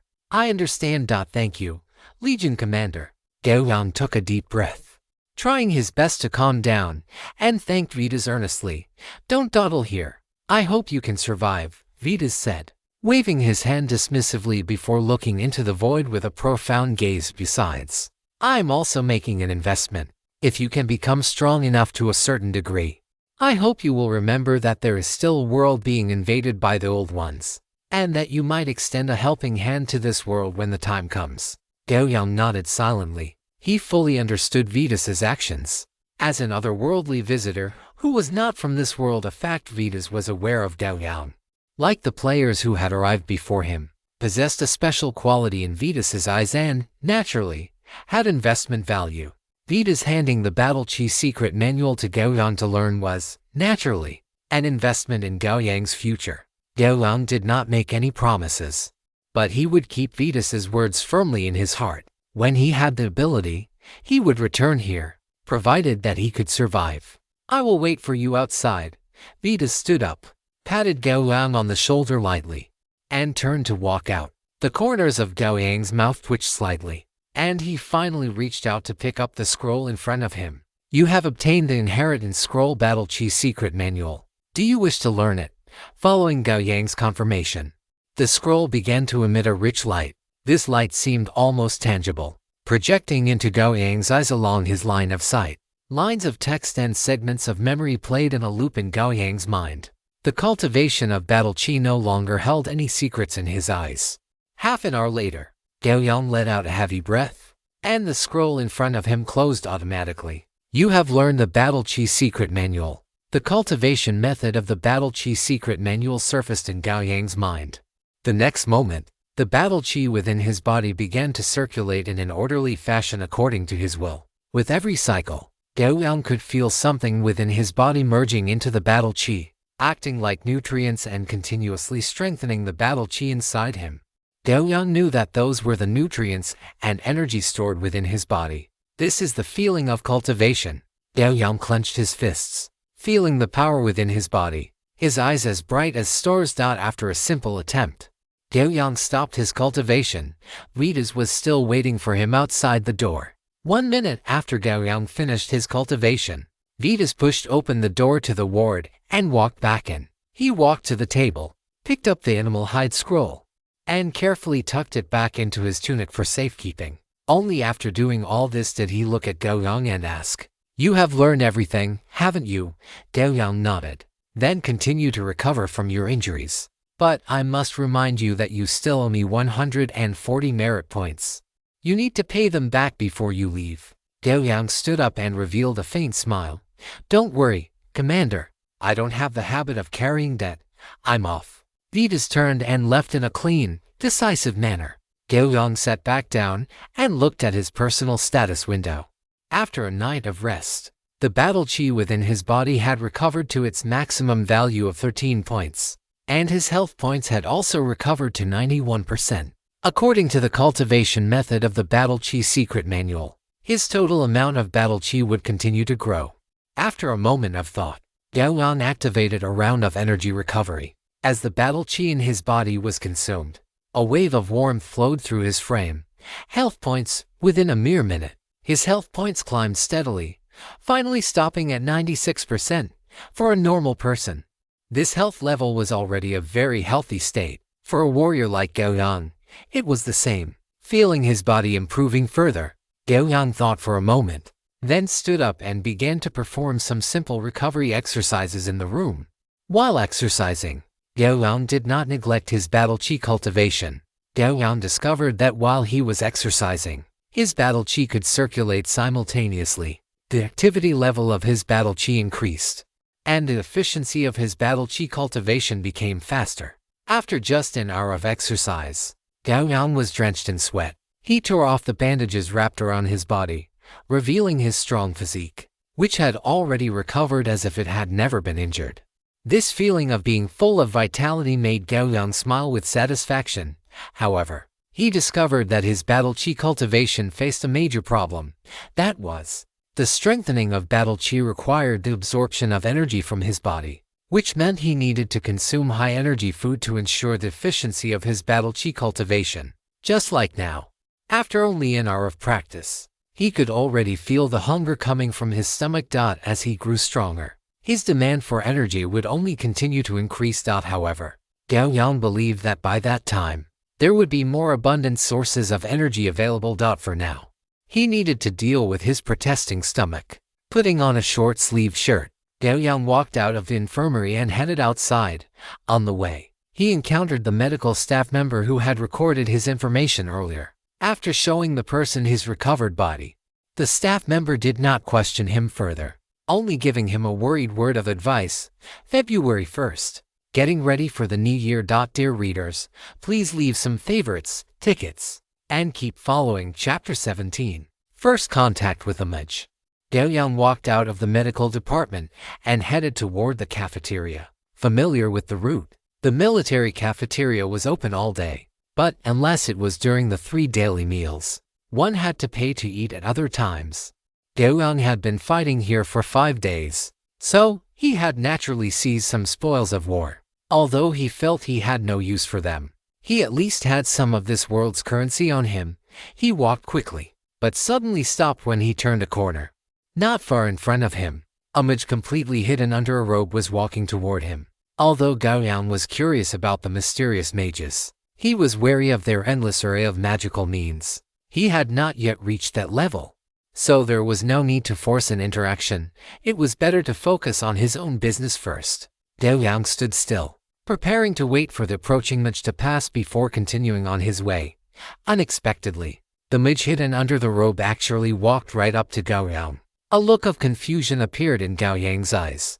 He believed he had never had any interaction with this mage, nor had he shown any disrespect. Logically, the other party shouldn't have walked up to him and acted as if they wanted to communicate. Just as Gao Yang was guessing the mage's intentions, slightly raspy female voice, visitor from another world. May I have a word with you? A female mage. Gao Yang looked at the mage in front of him with some surprise. The white mage robe did indeed conceal physical features to the greatest extent, and since she had sought him out, it seemed she was interested in the other world he came from. After all, he had heard from Dulong that mages were a group of people who pursued knowledge and truth. Filled with a burning desire to learn, various responses flashed through Gao Yang's mind, and finally, he said, I am naturally willing to communicate with a mage. But please wait a moment, Master Mage. I have been exercising, and I am just on my way to the cafeteria to eat. Would you like to join me? Gao Yang did not refuse the mage's invitation, but he didn't just leave with her either. Being cautious was never a mistake. The robe in front of Gao Yang moved slightly, and then he heard her say, No, I am not accustomed to obtaining vitality in such a cumbersome way. I generally use a more direct method. Gao Yang glanced at the black robe in front of him, thinking to himself that mages were truly like this. People consider food to be their heaven. Yet these mages actually called eating a cumbersome thing. That was truly crazy enough. Could there be anything simpler than eating? Even if the King of Heaven himself came today, he, Gao Yang, would still say that eating is the simplest and most blissful thing. Would you like to try? After the mage in front of him finished speaking, an arm, white to the point of being dazzling, reached out from the mage robe. Gao Yang looked at that arm for a few moments before shifting his gaze to the object in her hand. It was a test tube-like container filled with a pale green liquid. Why does it look a bit like a potion made by a witch? Gao Yang did not reach out to take it, and the other party just maintained that posture. A full minute passed, and seeing that she hadn't moved at all, Gao Yang finally understood her determination. So, he reached out and took the green potion from her hand. Since he had accepted it, Gao Yang was not the type to be indecisive. So, he immediately opened it and drank it in one gulp. Gao Yang smacked his lips. There was actually a taste of green apples. As the potion went down, in a very short amount of time, Gao Yang was surprised to find a faint sense of fullness coming from his stomach. Besides that, waves of warmth flowed from his stomach to his entire body. Gao Yang looked at the test tube in his hand with disbelief, his eyes bursting with intense surprise and longing. The energy contained in this potion was actually so strong that with just one tube, Gao Yang felt he would not need to eat for another 2 days. Gao Yang silently put away the test tube and decided to take back what he had just said. Drinking water was the easiest thing, but eating was not. Even if the King of Heaven himself came, he would still say so. Seeing Gao Yang drink it all in one gulp, the mage under the robes continued forward while saying, Visitor from another world, please come to my temporary residence. Gao Yang paused for a moment before finally stepping forward to follow. 5 minutes later, Gao Yang stood before a small two-story building. Obviously, this two-story villa, which was low-key in its decoration but occupied a considerable area, was the temporary residence the mage before him spoke of. Damn! An interjection repeated constantly in Gao Yang's heart and mind. The main door swung open, and the female mage walked inside while Gao Yang followed slowly. The two did not stop until they reached a room on the second floor that looked like a drawing room. Only then did the female mage, hidden within the mage robes, remove her hood to reveal her true appearance. A head of pale golden wavy long hair spread out before Gao Yang like silk. Beneath a pair of eyes as deep as emeralds was a face full of intellect. Gao Yang showed a hint of admiration but quickly suppressed the emotion. Visitor from another world, hello. I am Bella. Hello. Midge Bella. My name is Gao Yang. Gao Yang responded politely. Hello Gao Yang. Do you mind sharing with me the plane you come from? Bella placed her hands on her knees like a noble young lady and spoke softly. Gao Yang raised his eyebrows slightly and thought carefully before speaking. As for the plane I am in, I somewhat do not know where to start. Then, I will introduce it to you from the perspective of my own understanding. Bella's delicate chin nodded slightly as she said, "Thank you for your trouble." Thus, Gao Yang began to speak. Starting from the education he had received since childhood, he spoke of things flying in the sky, running on the ground, and swimming in the water, saying whatever came to mind. He did not stop until the sun was setting in the west. What a wonderful and interesting world. I really want to see it with my own eyes, Bella said, a glimmer of satisfied curiosity in her eyes. Whether it was the dozens of tons of flying chickens made of steel flying in the sky, the cars running on land, or the internet that Gao Yang described, which seemed to be the same concept as the magic weave, she wanted to see them all for herself. It was not until she had fully digested the knowledge Gao Yang described that Bella looked at him, her pink lips parting slightly. Then, following the principle of fair exchange, I will pay you an equivalent value in return, Gao Yang. What requirements do you have? Gao Yang looked directly into Bella's emerald-like eyes, seeing that they were full of seriousness. He waved his hand casually. I do not have any requirements. I was just sharing my hometown with you, unexpectedly. Upon hearing Gao Yang's words, Bella's expression immediately turned solemn. She stood up and gazed at Gao Yang, saying slowly word by word, "No, Gao Yang, you are wrong. Such precious knowledge cannot be shared with others casually. Since I have done this, I am prepared to pay a sufficient price." Gao Yang looked at the serious Bella. At this moment, her intellectual face carried a hint of pressure like that of a teacher. Dear readers, please vote and add this to your collection, and keep up with the latest chapters. Chapter 18, Return Puzzle 1. Gao Yang thought for a moment and said, "Why don't you give me some of this?" As he spoke, he raised the test tube container in his hand. Bella was stunned, then looked at Gao Yang and asked back, "Are you sure you only need some vitality potions? Since you mentioned following the principle of fair exchange, these vitality potions are the most valuable things to me right now," Gao Yang said seriously. "All right, I think I understand." Bella nodded slightly. "Please come here again tomorrow. I need to brew the vitality potions you need overnight." Gao Yang stood up and was about to leave when he suddenly turned back to Bella and asked, Excuse me, do you know the Savage Bear spell? If possible, could you cast the Savage Bear spell on me once at the appropriate time?" Savage Bear spell. A hint of doubt appeared in Bella's emerald eyes. Then she slowly shook her head. "I have not transcribed the Savage Bear spell, so I cannot cast it for you." A flash of disappointment flickered in Gao Yang's eyes. Then he nodded and turned to continue walking out. "However, I know the Berserk spell. Its effect is twice as strong as the Savage Bear spell." Bella's voice sounded from behind Gao Yang. Gao Yang's stepping foot stopped abruptly. He turned to look at Bella, feeling somewhat speechless in his heart. "Can we please finish our sentences in one go?" He calmed his emotions before speaking. "Then could you cast the Berserk spell on me when I need it? In exchange, you can reduce the number of vitality potions. This is already part of the transaction, Gao Yang. You can rest assured." Bella sat up straight. In front of her, a roll of yellowed parchment spread out automatically, and a feathered quill with wings flew over on its own. Beginning to quickly write something on the parchment, Gao Yang looked at the automated scroll and quill with envy in his heart. After saying his thanks, he turned and left. After spending an afternoon communicating with this mage named Bella, the harvest was somewhat beyond his imagination. Vitality potions could make his battle chi grow rapidly, and the Berserk spell was an extremely important part of his return. Walking out of the two-story villa, Gao Yang quickened his pace and headed toward the cafeteria. Although he still had a strong sense of fullness in his stomach, he was unwilling to pass up any opportunity to take in more nutrition. Soon, Gao Yang stepped into the bustling canteen. As he arrived, many members of the garrison nodded slightly toward him, a gesture of greeting. The garrison numbered nearly 10,000, yet he only knew a few people like Dulong. Their actions left him somewhat puzzled. "Gao Yang, your injuries healed so quickly." Gao Yang turned back to see Dulong walking toward him with a limp. his body wrapped in bandages. With the healing magic of the priest, the wounds healed much faster than I expected. Gao Yang moved to the side, allowing Dulong to blend into the formation. No one expressed any dissatisfaction with this behavior. After speaking, Gao Yang looked Dulong up and down, especially at his right leg, which was secured by 2 wooden splints, and then said, "It is you, Brother Dulong, who looks like you still need a few days of rest. The injuries I sustained aren't that serious.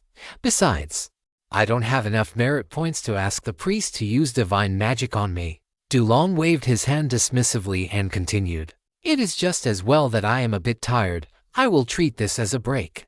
"That is fine," Gao Yang nodded, indicating he understood. Dulong was different from him. He was a traveler in this world. But Dulong was not. Keeping merit points meant they could be used elsewhere when needed. After the meal, Gao Yang escorted Dulong back to his quarters before returning to his own. The followers of the old days had not yet appeared, so taking advantage of this time, Gao Yang continued to temper his battle chi. The vitality potion he drank in the afternoon, combined with the dinner he had in the evening, left his body filled with abundant energy. If he did not take advantage of this surge of energy to convert it into his own battle chi, it would truly be a waste. After tempering for more than half an hour, Gao Yang finally heard the familiar sound of the horn and immediately rushed out of the room. Having been healed by divine magic, Gao Yang's physical state could be said to have reached its peak, and he was naturally unwilling to spend the night idly in a wooden hut. Even if Dulong could not go to the battlefield tonight, Gao Yang was no longer the newcomer he had been when he first arrived. He was now qualified to kill enemies and survive on the battlefield independently.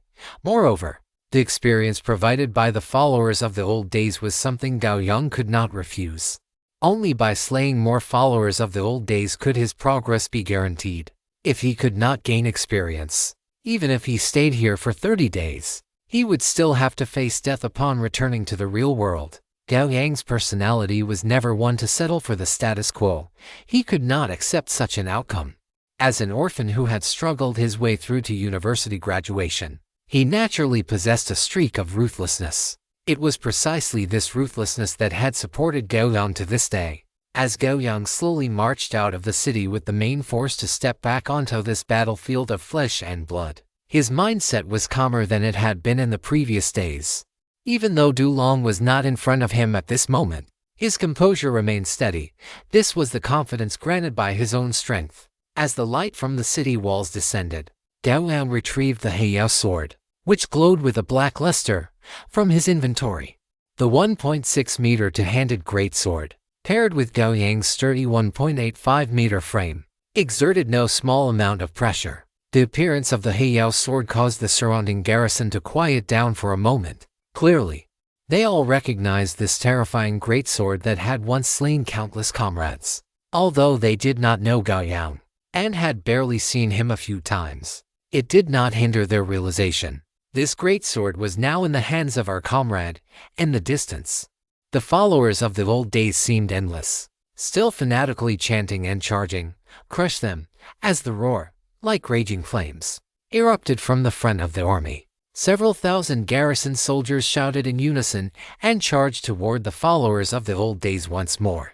Splat! The black greatsword, reflecting a faint light, slashed down with fury, and hot blood splattered across the earth. You have killed a follower of the old days. You have gained 50 points of general experience, with just one strike. Gao Yang had cleaved the follower of the old days in front of him, along with its weapon, and compared to his original broad-bladed sword, the Heiyao was significantly superior in both sharpness and lethality. Slaying a follower of the old days with a single strike did not deter the others.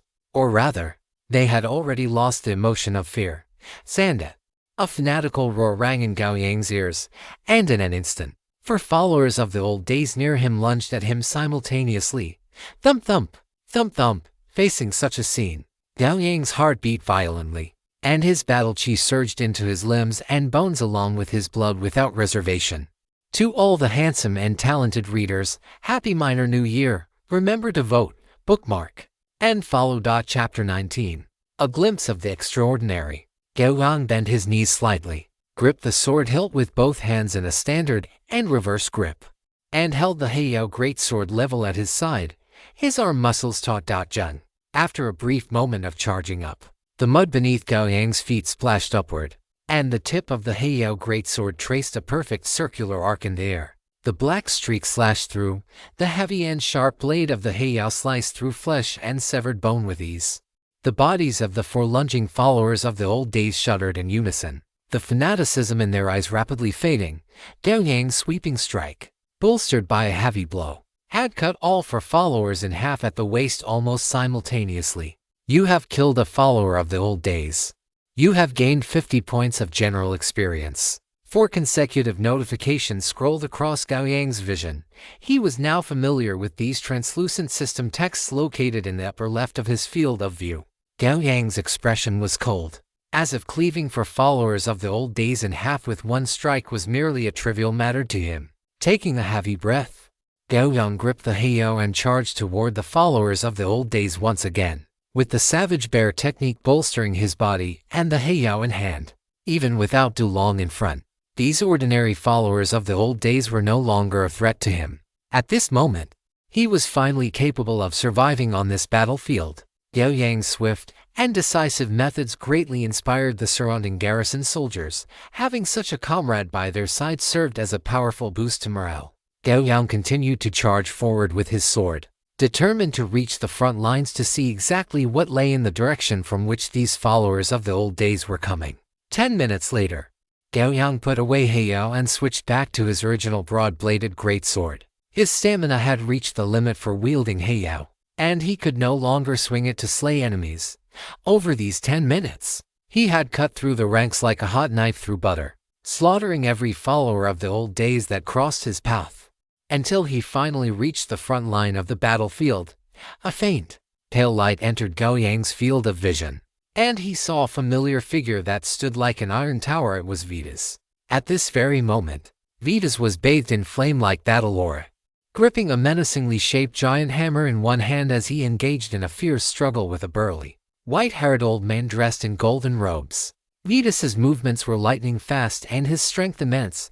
Every strike he landed shook up large swathes of earth. He himself moved like a steel ball, showing no signs of evasion as he engaged in brutal, close-quarters combat with the white-haired old man.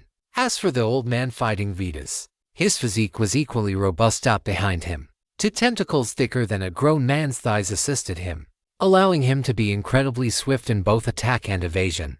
The giant hammer and the tentacles collided in midair, producing a deafening roar as visible ripples of force spread in all directions. Vitas stood like a silent reef, his entire body erupting with battle or like a raging inferno. Much like a Super Saiyan, he raised his giant hammer high, the flame-like aura coiling around the menacing hammerhead, and the next moment, it crashed down with a thunderous boom. As the hammer descended, the 2 tentacles behind the white-haired old man crossed to block it. The ground beneath them shattered instantly, and large chunks of soil were blasted several meters into the air. The white-haired old man let out a roar, whipping his 2 tentacles out with such unstoppable force that they knocked Vitas's giant hammer aside. Gao Yang's pupils constricted. He carefully weighed the situation in his mind before silently retreating. Whether it was Vitas or that old man, their strength far exceeded his own. It was a level that could no longer be reached by ordinary people. At this moment, jumping into that fray would be nothing more than a suicide mission. The continuous roaring sounds from the front line kept reaching Gao Yang's ears, making his grip on his greatsword even firmer. This was the strength of Legion Commander Vitas. Yet what kind of status and power did the old man fighting him hold within the cult of the old days? If I could possess this kind of strength, the mud truck would no longer be a threat to me. Gao Yang tightened his grip on the hilt, a surge of longing in his eyes, before he quickly turned and charged once more toward the ordinary followers of the old days. The followers retreated slowly like a receding tide. Gao Yang sat on a boulder half a person's height, leaning on his greatsword, covered in blood, and watched the scene quietly. From the few days Gao Yang had been participating in the battle, the number of followers of the old days seemed almost infinite. Yet the number of those attacking the fortress was always maintained at a level the garrison could handle. Every time the garrison killed a follower, under that pale, glowing sky, new followers would join the battlefield. It was as if someone was deliberately controlling it. not wanting the old days to completely destroy this military fortress. Gao Yang did not understand what was going on, but for him and this fortress, it was not a bad thing, until all the followers of the old days had vanished from his sight. Gao Yang's exhausted stamina had recovered quite a bit, and he rose to head back. In today's battle, he had slain 13 enemies. Although they were all ordinary followers, they provided him with 650 points of general EXP. Adding the battle from last night, he now had 1000 EXP. He was only 2/3 of the way to his next level up. At this rate, it would take at most 4 more days for him to accumulate 3000 EXP and level up again. Returning to the city, he briefly tended to his wounds and cleaned off the dried blood before heading back to his quarters. Without rest or pause, Gao Yang took out Heiyao and began his daily training, taking the opportunity to circulate his battle aura manual to strengthen his aura. Because of the vitality potion he had consumed earlier, the energy available for conversion within his body remained abundant. After 2 full hours of training, Gao Yang was drenched as if he had been pulled out of water and could only collapse on his bed. Yet his face wore the simple, rustic joy of a farmer after a bountiful harvest. Battle aura through his persistent training. His total battle aura had successfully increased by 2 points, reaching 15. This visible progress left Gao Yang feeling deeply satisfied. He had the urge to train a little longer, but he understood the principle that too much of a good thing could be harmful. Today's training had reached his current limit, and the energy stored in his body was exhausted. Continuing would only damage his physique. By tomorrow, he expected that the vitality potion Majbella had promised him should be in his hands. With the abundant energy replenishment from the vitality potion, his battle aura would surely see rapid growth. The night passed without incident. The next day, after finishing his training and eating according to the routine of the past few days, Gao Yang couldn't wait to arrive at Bella's residence. Standing before the gate of the 2-story villa, Gao Yang hadn't even spoken when the gate opened automatically. Gao Yang was a bit surprised, but thinking back to Bella's self-writing quill and scrolls from yesterday, it seemed reasonable. Without hesitation, Gao Yang stepped inside. If any of you readers have suggestions or thoughts about this book, feel free to write them in the review section. Chapter 20 Rapid Progress. Leveling up again. In the 2nd floor reception room, Gao Yang once again met the elf-like, beautiful Majbella. And like when they met yesterday, Bella's delicate face now bore 2 large dark circles, and her entire demeanor revealed a clear sense of exhaustion. Upon seeing Gao Yang, Bella let out a slow yawn. Even though it was an unrefined gesture, the way Bella did it carried a certain youthful cuteness and playfulness. Gao Yang did not care about that. All he could think about right now was the vitality potion.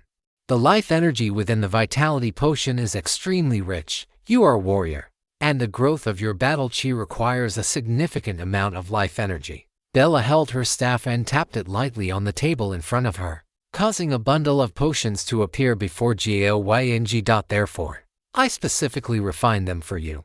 The effects of these vitality potions are more than twice as potent as the ones you consumed yesterday. For the time being, 1 bottle a day is enough to satisfy all your energy consumption needs. Tell me, Gao Yang, are you satisfied? Gao Yang struggled to tear his gaze away from the potions on the table as he looked at Bella. For some reason, Bella, with her large dark circles under her eyes, appeared to him as if she were a goddess radiating a dazzling light. What else could he say? Naturally, he was more than satisfied. Thank you for your generosity, Majbella. If it weren't for the fact that he wasn't sure if there were any taboos in this world, Gao Yang would have wanted to call her Goddess Bella. As long as you are satisfied, Gao Yang, then this transaction ends here, Bella said softly, lying lazily on the sofa. No problem. After saying this, Gao Yang gathered all 12 bottles of vitality potion from the table and stored them into his inventory. Goodbye, Majbella. I look forward to our next cooperation. I will not delay your rest any further. With that, Gao Yang turned and left without hesitation. Every minute and every second he wasted now was a sign of disrespect toward his own life. Bella watched Gao Yang's hurried back, pouting slightly, and able to understand why he was in such a rush. Returning to his quarters, Gao Yang took out a bottle of vitality potion and took a small sip. As the potion entered his mouth, a rich green apple flavor bloomed across his palate. Soon, A faint warmth surged in his stomach. With just one sip, the effect was already so obvious, Gao Yang became even more expectant of this refined vitality potion. Without hesitation, he drank the rest of the potion in one gulp. Immediately after, he began his training without a moment's pause. As his battle chi circulated within his body, strands of energy flowed from his stomach to his entire body, transforming into nutrients that were absorbed by his battle chi, continuously strengthening it. Half an hour before dinner, Gao Yang stopped his training and began to relax his muscles. After a day of training, his total battle chi had increased by 3 points, reaching a total of 18 points.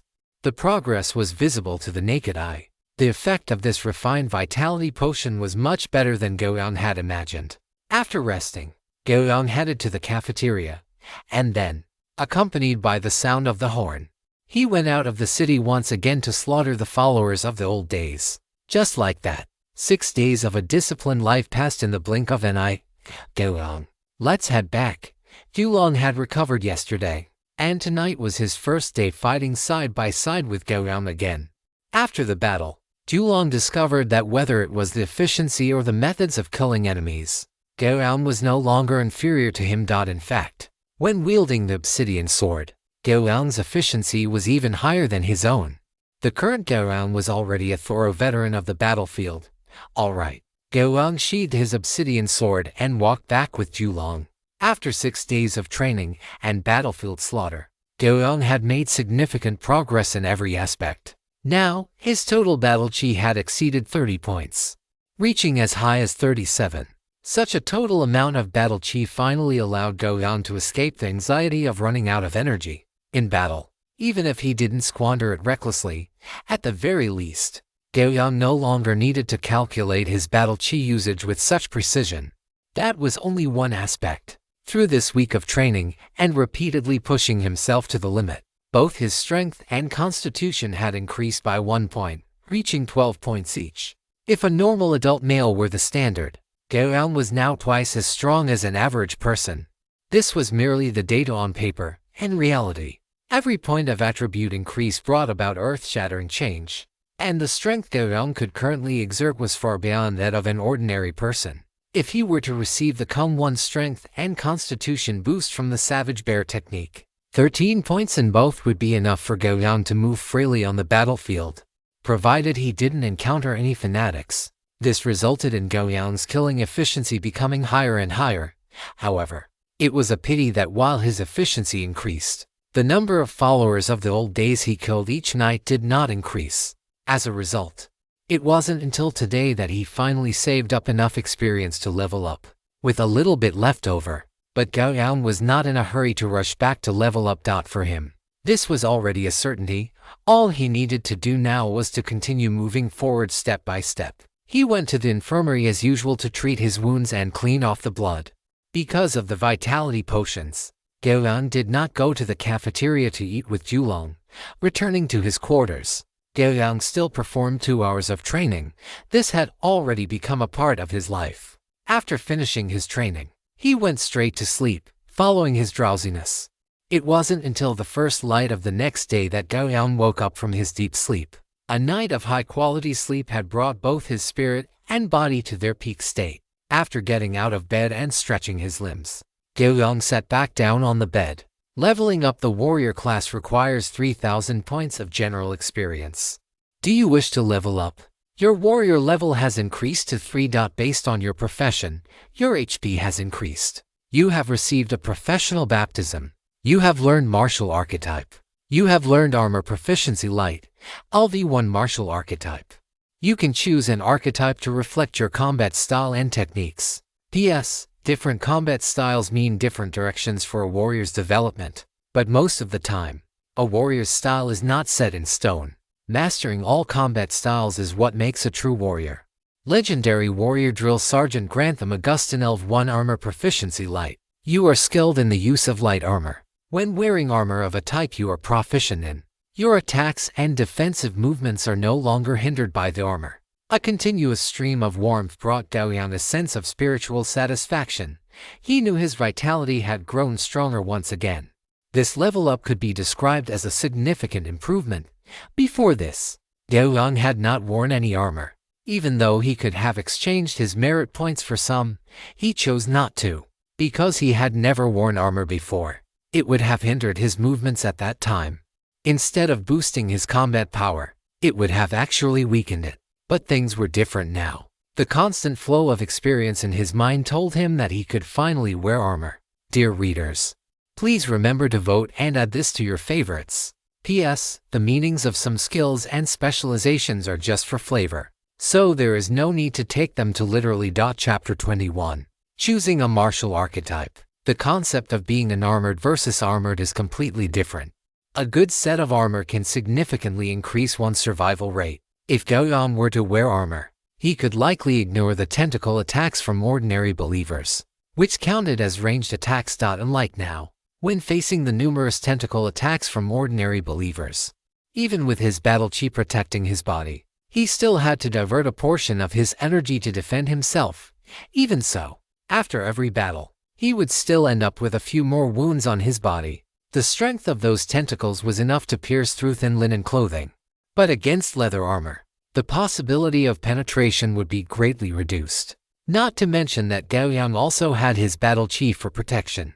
With the combination of battle chi and armor, attacks below a certain threshold would be unable to break through his defense. Gao Yang decided that after his morning training, he would head to the military affairs office to exchange for a set of light armor. As for now, he had more important matters to choose.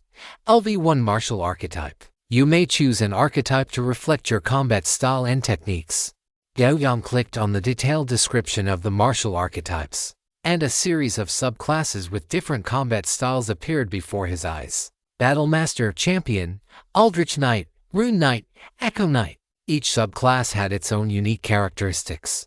Gao Yang read through the introductions of all the subclasses with extreme seriousness. In the end, Gao Yang picked out a few subclasses that could most quickly improve his combat power at his current stage, including Battle Master, Champion, and Eldritch Knight. The Battle Master chooses to hone their own combat techniques, but this includes not just combat itself, but also weapon forging, calligraphy, and so on. Not every warrior is suited for the Battle Master archetype. Although Gao Yang was extremely interested in the combat techniques of the Battle Master, he could not guarantee whether his average intelligence would meet the requirements. The Champion, on the other hand, pursues the pinnacle of physical strength, combining combat training with physical conditioning to reach a level of invincibility. As for the Eldritch Knight, they are one of the few spellcasters among the warrior classes. After choosing the Eldritch Knight archetype, a warrior can use magical techniques similar to those of a mage. However, this choice also has limitations. An Eldritch Knight can only focus on abjuration and evocation. Abjuration spells include things like shield, and evocation is equally simple. For example, the most famous and basic spell among mages, Fireball, is an evocation spell. If Gao Yang had decent spellcasting talent, the Eldritch Knight would be a very good choice. But Gao Yang had not had much contact with mages, and he held an uncertain attitude regarding whether he possessed any spellcasting talent. Rationally speaking, Gao Yang was quite fond of the Eldritch Knight. As the saying goes, each generation of the game has its own god, and every generation plays the mage daddy. No, wait, every generation plays the mage. Even in the games Gao Yang had played himself, mages were always incredibly overpowered existences. Whenever he encountered a mage, he would curse them for being disgusting and broken. But when he teamed up with a mage, it didn't stop him from calling them mage daddy at every turn. He wasn't calling those mages that. He was referring to their high-value enchanted equipment, which was enough to make Gao Yang drool with envy. Mages are big spenders, from small items like staves and rings to large ones like mage towers and floating cities. They all require massive amounts of resources to accumulate. Therefore, emotionally, for Gao Yang, who was deeply influenced by 5,000 years of culture, the idea of the power of heaven and earth returning to oneself was carved into his brain. This was why in games, he always preferred to choose true main classes that relied on fist-to-flesh combat. Let me emphasize again, this is not because he has no money. After crossing the Eldritch Knight off his list of choices, the only ones left for Gao Yang to choose from were the Battle Master and the Champion. After careful consideration, Gao Yang ultimately chose the Champion. Although the Battle Master possesses extremely high combat techniques, these techniques cannot be mastered overnight. They still require him to comprehend and integrate them, and they would not cause a qualitative change in his combat power. Moreover, the various combat techniques of the Battle Master could still be honed through his own efforts as his combat time increased and the number of battles with different enemies grew. By comparison, the champion was more suited to the path Gao Yang was currently walking, using a strong and invincible physique to deal the most explosive damage, and using absolute power to sweep away all enemies. And what the champion strengthens is the ability to fight head-on. Do you wish to choose champion as your martial archetype? Yes. You have chosen the martial archetype champion, improved critical, athlete, additional fighting style, and survivor have been added to your class skill library based on your level. You have gained the class skill improved critical. Improved critical consumes a certain amount of battle chi to increase the power of your next attack by Kung 1, dealing higher damage. A short and simple introduction, yet it gave Gao Yang a feeling of returning to the basics. The class skill improved critical was different from the heavy strike he had learned at the military affairs office by spending merit points. Heavy strike required a brief charge up to deal higher damage. However, the fatal strike does not have this prerequisite. It only requires the consumption of a certain amount of battle chi, and the next attack will receive a strength bonus of +1. You must know that for every point of attribute increased in the comprehensive network, the amplification is half of the previous level. If Gao Yang's current strength is 300 kilograms, then when he uses fatal strike, the power of his next slash will reach 450 kilograms. Not to mention, the further one progresses, the greater the gap between each attribute point becomes. It can be called a qualitative change. Subclass skills are automatically learned by the character when the conditions are met, which is quite worry-free. After completing the selection of the martial arts archetype, Gao Yang leaped up from the bed. Slightly weak sunlight spilled in from the only window. The sky had completely brightened. Gao Yang pulled open the wooden door and walked outside with light steps. As his class level reached level 3, his physical fitness had undergone 3 baptisms. Although this kind of class baptism would not be intuitively reflected in an increase in attributes, but Gao Yang understood that this was a more subtle and fundamental amplification. It was as if his body's foundation, aptitude, or even origin had been enhanced. In other words, it raised the upper limit of what he could achieve in the future. Originally, every time he walked out of the wooden house, he would feel a chill that pierced his soul, but today was different. After walking out of the wooden house, he only felt a faint coldness, just like the feeling of a cold wind blowing past on a chilly winter night, causing a layer of light goosebumps to rise on his exposed skin. This feeling made one feel cold, but it was only for a moment. As the cold wind passed, along with the heat within his body, this feeling quickly disappeared without a trace. Just like now, that chill that pierced the soul could no longer pose a threat to Gao Yang. Dear readers, remember to vote, and you can also invest. Chapter 20 To the Calm Before the Storm. Gao Yang found Du Long with familiaries and began today's training with him.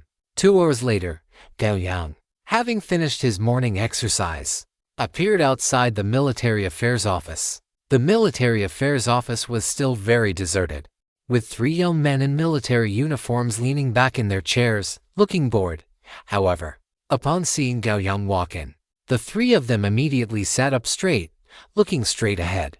Gao Yang stood still in front of one of them and said, "I want to exchange for armor." The 3 people in the military affairs office naturally recognized Gao Yang, this mud-legged fellow who had threatened them with a sword. But this time, after hearing Gao Yang's words, the person opposite Gao Yang quickly took out a booklet and placed it in front of him. Clearly, they had already learned of Gao Yang's battle record through other channels. Even the fanatic Hai Ya had died under his sword. Such a shocking record forced them to consider their own lives. "This is all our current inventory." The young man opposite Gao Yang wore a fawning smile and continued, "Please see if there is anything you are satisfied with." Gao Yang looked through it carefully and then chose a set of leather armor that looked quite decent. The full set of leather armor included an upper garment, trousers, integrated bracers, and a pair of leather boots. This set of leather armor was engraved with runes on the inside, which could carry battle chi, making the defense stronger. This set of leather armor cost him 30 merit points in total. He had killed 47 followers of the old ones over these past few days, earning 47 merit points. And now it had shrunk by 2/3 all at once. But it was worth it. Just as the young man opposite Gao Yang stood up to walk to the warehouse behind him, Gao Yang stopped him and added, "Prepare a steel plate for me that can protect my chest as well." "Understood." The young man agreed and left quickly. A few minutes later, he appeared in front of Gao Yang carrying a huge canvas bag. Placing the canvas bag on the table, he looked at Gao Yang and said, "Everything you need is here. Please check it yourself." Gao Yang opened the cloth bag and saw a black-brown leather armor top at first glance. He was very satisfied with its color and weight. "Thank you." After Gao Yang finished checking, he picked up the canvas bag, said thank you, and turned to leave. After exiting the military affairs office, the bag in his hand had already disappeared. Since he had an item inventory, he naturally had to make use of it. Returning to his residence, Gao Yang couldn't wait to take out the entire set of leather armor and put it on piece by piece. Once the entire set of leather armor was properly worn, he walked to steps on the spot and made movements like swinging his arms. It was very smooth. He patted the solid leather armor top on his chest, and a strong sense of security welled up from the bottom of his heart. Then, a faint trace of battle chi rose from Gao Yang's body surface. Upon contacting the inside of the leather armor, the battle chi successfully lit up the runes engraved on it. The next moment, Gao Yang's battle chi clung to the surface of the leather armor, and even the joints at his elbows and knees were covered with a thin layer of battle chi protection. It even has this effect. Gao Yang poked the battle chi protection at his elbow with his finger and was quite satisfied. Though putting on this armor was a bit troublesome, however, taking it off was simple.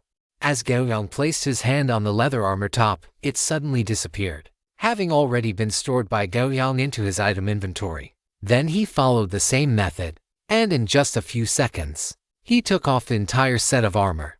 After spending some time familiarizing himself with wearing the armor, Gao Yang took out Haiyao again and began to temper his own physique. This was already one of the few things he could do. The daytime training passed quickly, and in the blink of an eye, it was evening. After finishing dinner, Gao Yang put on the leather armor he had just exchanged for, waiting for the sound of that horn. But until the sun had completely set, Gao Yang did not wait for the familiar sound of the horn. He frowned slightly, feeling a bit strange. According to previous experience, the horn should have sounded right after the sun set. Why hadn't it sounded even after so much time had passed today? Gao Yang pulled open the wooden door and walked out. Soon, he arrived at Dulong's residence. "Gao Yang, you're actually wearing armor." Dulong was somewhat surprised to see Gao Yang fully armed. "It just so happened that I had enough merit points, so I exchanged them for a set of leather armor. It might just save my life." Gao Yang flicked his finger against the bracer on his arm, producing a dull, metallic sound. "That is true. Having armor is much better than having none." Dulong had armor, although it was a bit old. It was still stronger than the leather armor Gao Yang was wearing. Gao Yang sat down on a nearby chair and asked the question that had been weighing on his mind. The horn didn't sound tonight. Dulong was startled for a moment, then suddenly realized what he meant. It is quite normal. If the horn doesn't sound, it means those lunatics won't be attacking us tonight. Every day since you arrived, the followers of the old days have launched attacks on us, which must have given you the wrong impression. In truth, these followers of the old days do not attack continuously. So that was it. Gao Yang nodded slightly. What else could he say? At the very moment he needed experience points the most, these followers of the old days had gone on strike. It was quite strange, really. When he first arrived, the followers of the old days were like ferocious beasts to him. Now, only 10 days or so later, the situation had completely reversed. As far as the followers of the old days were concerned, Gao Yang was the true ferocious beast. Since the followers of the old days hadn't come, Gao Yang couldn't gain experience. But he wouldn't waste this time. After bidding farewell to Dulong, Gao Yang quickly returned to his quarters and began his training once more. After these days of tempering, his originally sturdy physique had become leaner, with muscles coiled like steel cables. The overall dimensions of his muscles looked slightly smaller, but the power and explosive force contained within them were stronger than before. Gao Yang gripped the hilt of Heiyao with both hands and began to swing the sword incessantly. The blade of Heiyao sliced through the air, emitting a hissing sound as it cut through the wind. The night passed quickly. Gao Yang woke up on his wooden bed. After half a night of grueling practice, his total battle chi had increased by another 3 points, now reaching a high of 43. His life continued with the same uninterrupted, disciplined routine until evening. The horn he had expected did not sound again. Gao Yang put away his armor, took out Heiyao, and continued his training. For 7 consecutive days, that low, deep horn seemed to have gone silent, never sounding again. Gao Yang had gone to find Dulong a few times because of this. And each time he went, Dulong's expression grew a bit more solemn. Although Dulong did not say it explicitly, Gao Yang had keenly sensed the change in the atmosphere. It wasn't just Dulong, as the time since the disappearance of the followers of the old days grew longer. A stifling atmosphere gradually enveloped the fortress. Gao Yang walked outside and looked up at the sun, which was about to be completely swallowed by darkness, and sighed softly. The mountain wind is rising, signaling the coming storm. I just don't know what kind of scene it will be when the old days sweep in again next time. Chapter 23. The Tide of the Old Days. Several more days of such peaceful life passed. During this period, the followers of the old days seemed to have vanished entirely, granting this military fortress a rare moment of tranquility. After dinner, Gao Yang put on his armor as usual, held Heiyao in his hand, and waited in his room. 26 days had passed since he arrived in this place. Excluding the 3 days before his successful job assignment, he could still stay here for 7 more days. After 7 days, no matter what, he would disappear from here and return to his own world. Of course, he could choose to leave on his own before then, but he had yet to obtain the unique specialty mentioned in this trial, so he had to give it a try. Just as Gao Yang was deep in thought, a shrill, urgent, and high-pitched horn blast shattered the peace of the fortress. The massive fortress went quiet for a moment, and then countless garrison soldiers rushed out from every corner. Gao Yang jumped up and rushed outside. The horn that had disappeared for over 10 days had sounded again, and it was so urgent that something major must be happening. Soon, Gao Yang arrived at the square where the garrison was assembling. Dulong stood beside Gao Yang with a grave expression. He looked at Gao Yang, as if having made a firm decision, and whispered, "Gao Yang, while the old days have not yet arrived, you should leave quickly." Gao Yang paused and looked at Dulong. "Brother Dulong, what do the disappearance of the followers of the old days and this horn sound mean?" "The cult of the old days is likely gathering its strength. They are going to break through the fortress." Dulong's words made Gao Yang's expression change slightly. If the cult of the old days was going to break through the fortress, it meant that tonight's battle would be incredibly brutal and difficult. And it also meant that the number of followers of the old days would far exceed anything in the past. Has the cult of the old days had this situation before? His speech very fast. "This time is special. I don't know the specifics, but I just don't want you to throw your life away for nothing. You are still young. You are still young." Those four short words were enough to make Gao Yang truly feel the care Dulong had for him. Gao Yang tightened his grip on the sword hilt, and a smile appeared on his face. He looked up at the rapidly setting sun and murmured as if in a trance, "The sunset is infinitely beautiful, Brother Dulong." Dulong glanced at Gao Yang and already understood his intentions. This time, the garrison did not leave the city. Instead, they climbed onto the city walls. This was the first time Gao Yang had climbed the city wall. Standing on the wall, which was over 10 meters high, he could see the scene outside the city at a glance. Under the pale sky, there was a dense mass of strangely shaped followers of the old days. The sheer, massive number of them almost filled Gao Yang's entire field of vision. At the very front of the followers of the old days, a small giant stood tall. His height was a head taller than the rest of the followers of the old days. Gao Yang estimated him to be 3 meters tall. His skin was no longer visible, and his 2 thick arms were covered in purple-red tentacles behind his shoulders. 2 large tentacle arms flapped slowly like wings, and along the edges of these arms grew a row of sharp bone spurs nearly half a meter long. His head was encased in bone that had grown from his neck, as if a bone mask had been placed over the lower half of his face. Higher up, that shock of white hair was incredibly conspicuous. Gao Yang recognized it. It was the white-haired old man who had fought fiercely against Vedas. As for its identity, Gao Yang already knew it. It was a bishop of the old gods cult. It now appeared that this bishop's will had been completely invaded by the old gods, and he had thoroughly become a slave to them. The old god bishop stood upon the earth, looking up at the military fortress that lay like a giant beast in the dark night, a glimmer of tyrannical light flashing within his pure white eyes.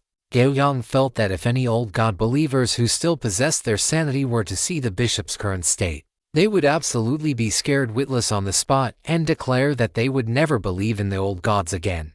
The thick, tentacle-like arms behind the old god bishop slammed heavily into the earth, sending mud flying, and it let out a fanatical roar. The next moment, the massive sea of old god believers behind him all roared and charged toward the city walls.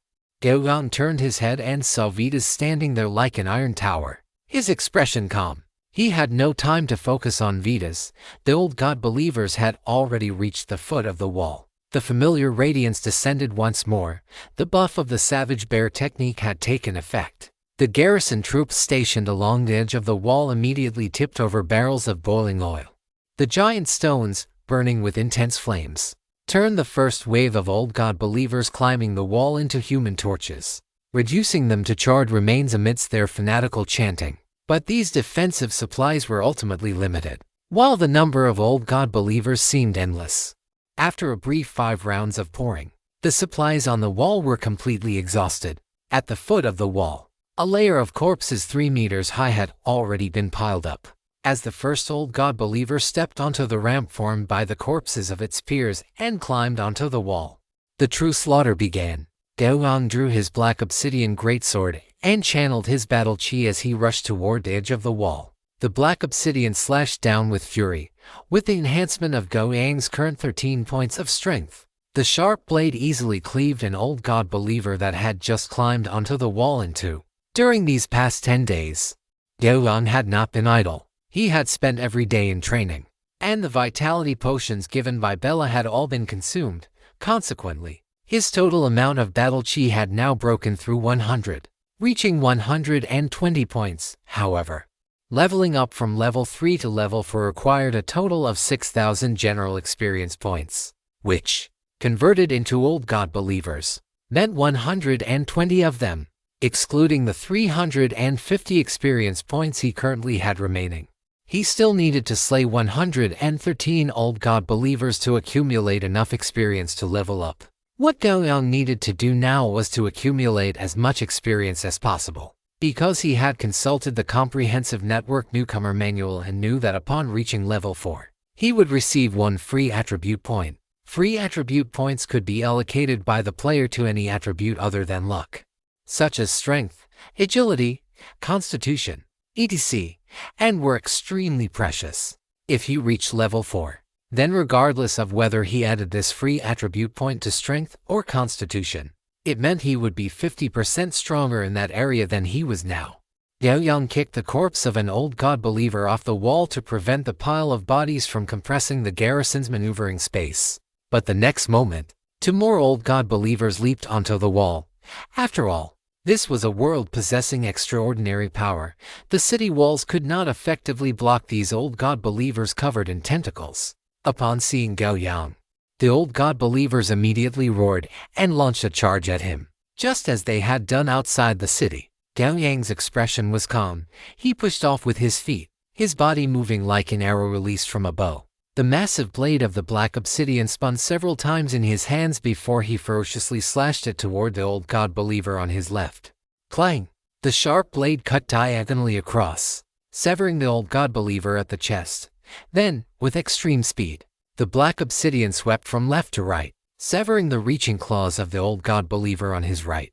With Gao Yang's strength and constitution both reaching 13 points, dealing with these ordinary old god believers was no longer a struggle. Dear readers, please cast your votes, click follow, and keep up with the updates. Chapter 24, Experience Points Skyrocket. After only 10 minutes of fighting, the section of the wall where Gao Yang and the others were stationed was completely soaked in blood.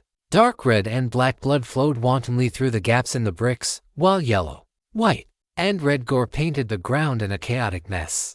At the foot of the wall, the corpses had piled up over 5 meters high, forming a massive ramp sufficient for the old god believers behind to charge up. Gao Yang reached up to wipe the blood from his face, the black obsidian in his hand growing increasingly dark and dull. He turned his head to glance at Du Long not far away, and seeing that the latter had no major issues, he charged forward with his sword, the black obsidian greatsword carrying a fierce aura as it slashed toward an enemy about to leap onto the ramparts. Clang! The crisp sound of weapons clashing rang out. The sword Gao Yang had slashed down with was actually blocked by a bone blade. The bone blade was held in a thick arm, and it followed through with a horizontal slash. Gao Yang pushed off the ground with his legs, jumping back a meter to dodge the strike. Taking advantage of this opening, a figure similar in size to Gao Yang leaped onto the ramparts. It held a bone blade, its pure white eyes fixed on Gao Yang. In an instant, a wave of crazed killing intent enveloped Gao Yang. Gao Yang's pupils constricted. The blade-wielding believer before him was a fanatic, and a fanatic proficient in swordsmanship at that. Although the old gods had devoured this fanatic's soul, the swordsmanship skills honed through years of bitter practice were thoroughly engraved into its body. The blade-wielding fanatic stretched its arms, waving the bone blade in its hand casually. Its figure moved, lunging straight at Gao Yang. Even though it was similar in size to Gao Yang, as it charged, it felt as if an entire army was attacking at once. With a wave of insane killing intent rushing toward him, Gao Yang pushed off the ground with both feet, holding the black obsidian, and charged toward it as well. Clang! A thunderous sound of metal clashing erupted. The blade and the bone blade ground against each other, sparking a series of fine, dense embers. In the instant they clashed, Gao Yang judged that his opponent's strength was below his own. However, the opponent's technique far exceeded his. There was no helping it, as Gao Yang had been using a sword for less than a month, so his technique naturally wouldn't be very good. Movements like the tide. Gao Yang's battle chi surged. He quickly retracted his arm and slashed down with his sword once again. Two strikes in rapid succession forced the blade-wielding fanatic to retreat 2 steps. Shaken by the immense force behind the sword, the fanatic let out a hoarse roar, slashing its bone blade 3 times in front of it, sending a thin, sharp wave of blade energy cutting through the air. Gao Yang's forward charge faltered, and a gash several inches long erupted across the chest of his leather armor. Had he not been protected by his battle aura and armor, this invisible, intangible strike would have surely landed directly on his chest. Pausing for only a split second, Gao Yang surged forward again. He now held the initiative. If he allowed his opponent to recover, he would certainly be unable to stop it. Heiyao descended again with tremendous force in a vertical slash.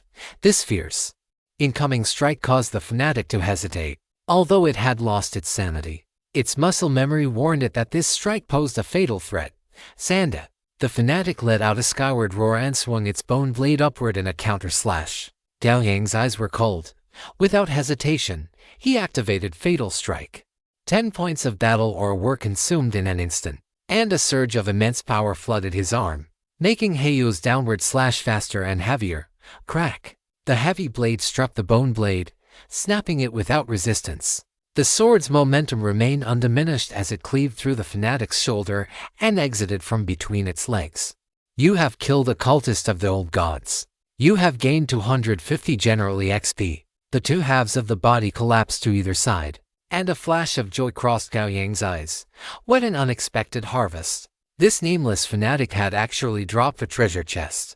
Gao Yang picked up the chest and tucked it into his inventory. He then raised Heiyao once more and charged toward the wave of old god followers surging onto the city walls like a rising tide. Gao Yang looked at the corpses piling up at the foot of the wall, his heart growing heavier, even though his recovery rate was 3 times that of an ordinary person.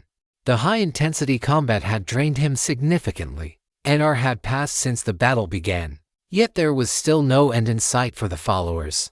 The corpses beneath the wall had already submerged 2/3 of its height. This meant that a large number of followers only needed to take a few steps on the mound of corpses to gain enough momentum to leap onto the ramparts.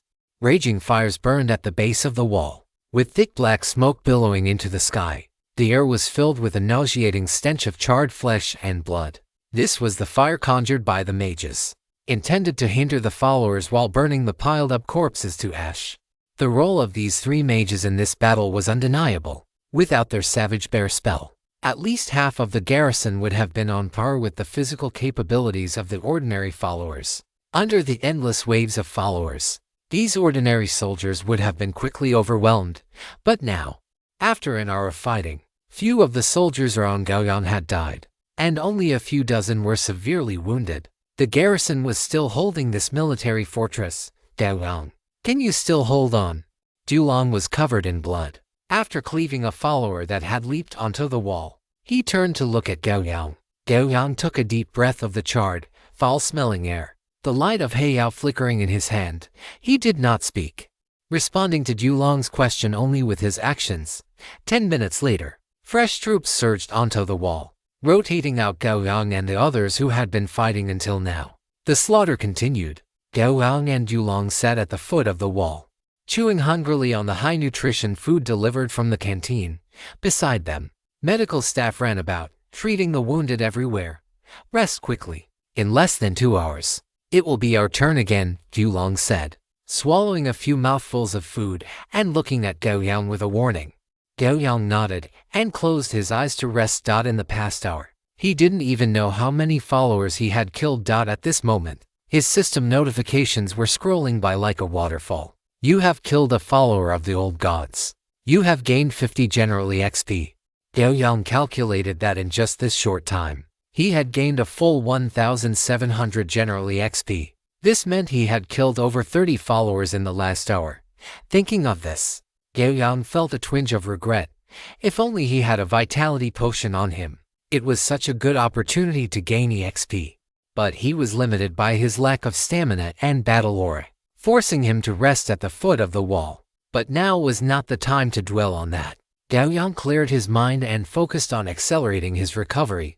Chapter 25. 3-sword decapitation. An hour later, Gao Yang opened his eyes. He clenched his fists, felt the strength returning to his body, stood up, and walked toward the city wall. The steps were stained with blood that had not yet fully dried, making them slippery. When he reached the top of the wall, it had completely transformed into a meat grinder. Under the relentless assault of the endless followers, the garrison's casualties began to rise rapidly. Gao Yang raised Heiyao and charged into the fray. To survive, he had to grow stronger quickly. And now was the best time to do so. As long as he didn't die tonight, he could become stronger. Heiyao stirred up a bloody wind, emitting a heavy, mournful wail as it swept violently into the lower back of a follower with its back turned to him. The ferocious force cut the follower in half instantly, scattering blood and viscera across the ground. Gao Yang's eyes turned slightly red. Although he knew what he was doing and what he needed to do, the sheer scale of the slaughter still infected his mind, making him bloodthirsty and impulsive. However, in his current state, Gao Yang's reason could still maintain control, allowing him to unleash his full strength. In Gao Yang's hands, Heiyao became a giant maw devouring lives, swinging continuously, leaving a trail of flying flesh and blood in its wake. Watching the notifications scrolling before his eyes, Gao Yang's movements grew faster and faster. Ordinary followers could no longer stop him. Wind pressure struck from the side. Gao Yang turned abruptly, shielding his left arm with black obsidian, adopting a defensive stance in the shortest possible time. An irresistible, massive force surged from the blade. Gao Yang was sent sliding backwards several meters by this sudden strike. By the time the force dissipated, Gao Yang was half kneeling on the ground. His entire left arm throbbed with intense pain, and the web between the thumb and index finger of his right hand, which held the sword, had split open. He used black obsidian as a crutch to quickly rise, his battle aura igniting. Only then did he have the chance to see exactly what kind of monster had ambushed him. It was a creature that moved on all fours, resembling an ape. Though its forelimbs were significantly thicker than its hind limbs, its forelimbs lacked skin, with large patches of purplish-red tentacles and muscle exposed directly to the air. Its head was hairless, featuring 6 pure white eyes that grew at random. Its mouth, protruding like that of a canine, was filled with irregular, shark-like serrated fangs. It extended a tongue like an octopus tentacle, licked the saliva dripping from the corner of its mouth, and let out a roar at Gao Yang. Damn it! The corner of Gao Yang's eye twitched violently. Although the followers of the old ones he had faced before were already extremely grotesque enough to make an ordinary person's sanity plummet, they were truly small fry compared to this ape-octopus hybrid monster before him. Even though Gao Yang considered himself to have seen enough storms in recent days to remain calm in any situation, he had truly never seen anything like this. The strength of this ape monster could not be underestimated. If Gao Yang hadn't reacted in time just now, his left arm and half his body would likely have been obliterated by that strike. Gao Yang estimated that the ape monster's strength was at 14 points, perhaps even approaching 15. He gripped Black Obsidian tightly and, without a word, charged toward the ape monster. He swung his sword horizontally, the sharp blade, amplified by his battle aura, tore through the air with a whizzing sound. The stench of blood filled his chest, and incoming wind pressure caused him to squint slightly. Deadly strike. Without a moment's hesitation, as Gao Yang swung his sword, he activated Deadly Strike. With the temporary addition of 1 point of strength, his power reached 14 points, nearly 5 times that of an ordinary person, making the force of this strike unimaginably powerful. A fanatical glint flashed simultaneously in the 6 pure white eyes atop the ape monster's head.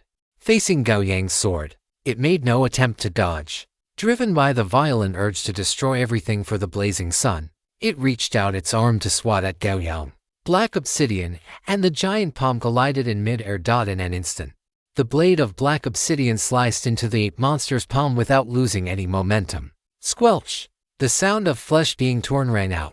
Utilizing the massive force of the ape monster's own strike, Black Obsidian severed half of its palm without any resistance. Ooh, roar! Unlike anything a human could produce, erupted from the ape monster's throat. In its pain, it balled its other intact hand into a fist and hammered it toward Gao Yang. Gao Yang leaned forward and lunged, ejecting himself with almost no restraint, while dodging the punch. He had already entered the inner circle of the ape monster's arms. He instantly activated action like a tide. The greatsword in his hand turned into a blur, stabbing straight into the ape monster's undefended chest. With the blade buried more than halfway in, Gao Yang gripped the hilt with both arms, his full strength erupting in an instant. He used that momentum to pull horizontally. Poochie! Black Obsidian swept through the ape monster's body, severing everything in its path, and finally emerged from its left shoulder. Blood sprayed. The ape monster was split open. Its chest down to its left shoulder had been sliced apart, and the smaller left portion of its torso was completely separated from the right. Through the gaping wound, one could even see its heart, half shaved away, still stubbornly beating violently. But this beating caused a massive amount of blood to spray frantically from the damaged heart, filling the ape monster's chest cavity in almost an instant. Gao Yang delivered a direct kick, knocking the ape monster to the ground, then stepped on its chest and brought his sword down. You have killed a fanatic of the old god cult. You have gained 300 generally XP. It actually dropped a treasure chest. Good luck. Gao Yang looked at the pale green treasure chest floating in front of the ape monster and reached out to pick it up. Afterward, he continued to charge into the wave of old god followers with his sword. Not far away, every move Gao Yang made was captured by Vitus's eyes, watching Gao Yang slay the ape monster with 3 clean, decisive strikes. The expression on Vitus's face was somewhat reflective. These visitors from other worlds, although the vast majority are ordinary people, always produce such highly adaptable monsters. In just a few days, they can accomplish things that many people cannot achieve in a lifetime. Clearly, Gao Yang was the monster he was referring to. Have Gao Yang come over. He should be interested in the next operation. Vitus gazed into the distance, where Santa stood quietly beneath the pale sky. After watching for a while, Vitus withdrew his gaze, his tone carrying a hint of desolation. He cannot hold on much longer. Perhaps it is his best destination if I am the one to send him on his way. Beside Vitus, a large man clad in heavy black armor nodded, then walked toward the direction where Gao Yang was. Further away, Bella's gaze rested on the ramparts where Gao Yang stood, her eyes hidden beneath her mage's robes filled with a touch of curiosity. My dear readers, please cast your votes, keep up with the updates, and click to the last page, Chapter 26, Gao Yang. Go and take out the old god bishop. A moment later, Gao Yang followed the burly man in full black armor to Vitus, Legion commander. You summoned me. Gao Yang stood before Vitas, his posture upright. Vitas cast his gaze over Gao Yang's strong, blood-soaked body, nodded in satisfaction, and then revealed his signature sinister grin. Gao Yang, do you want to go and slaughter it? Gao Yang followed Vitas's finger and looked back, seeing the old god bishop, Santis, standing quietly on the earth in the distance. Ah me. Gao Yang was stunned for a moment. At that instant, the only thing in his mind was the gift from Journey to the West, where the nine-headed bug orders his subordinate, that fat catfish Benboerba, to go and finish off Tang Seng and his disciples. Although Gao Yang desperately wanted to take down the old bishop, who clearly looked like a major boss, so that he could quickly farm some gold coins, he was currently far too weak to be of any use. If he went now, wouldn't he just be throwing his life away? Even if he were to go and die, there was no need to make it so complicated. Gao Yang lowered his head and thought seriously for a moment before saying, although I want to slaughter him, I'm afraid I'm not capable of it. Ah!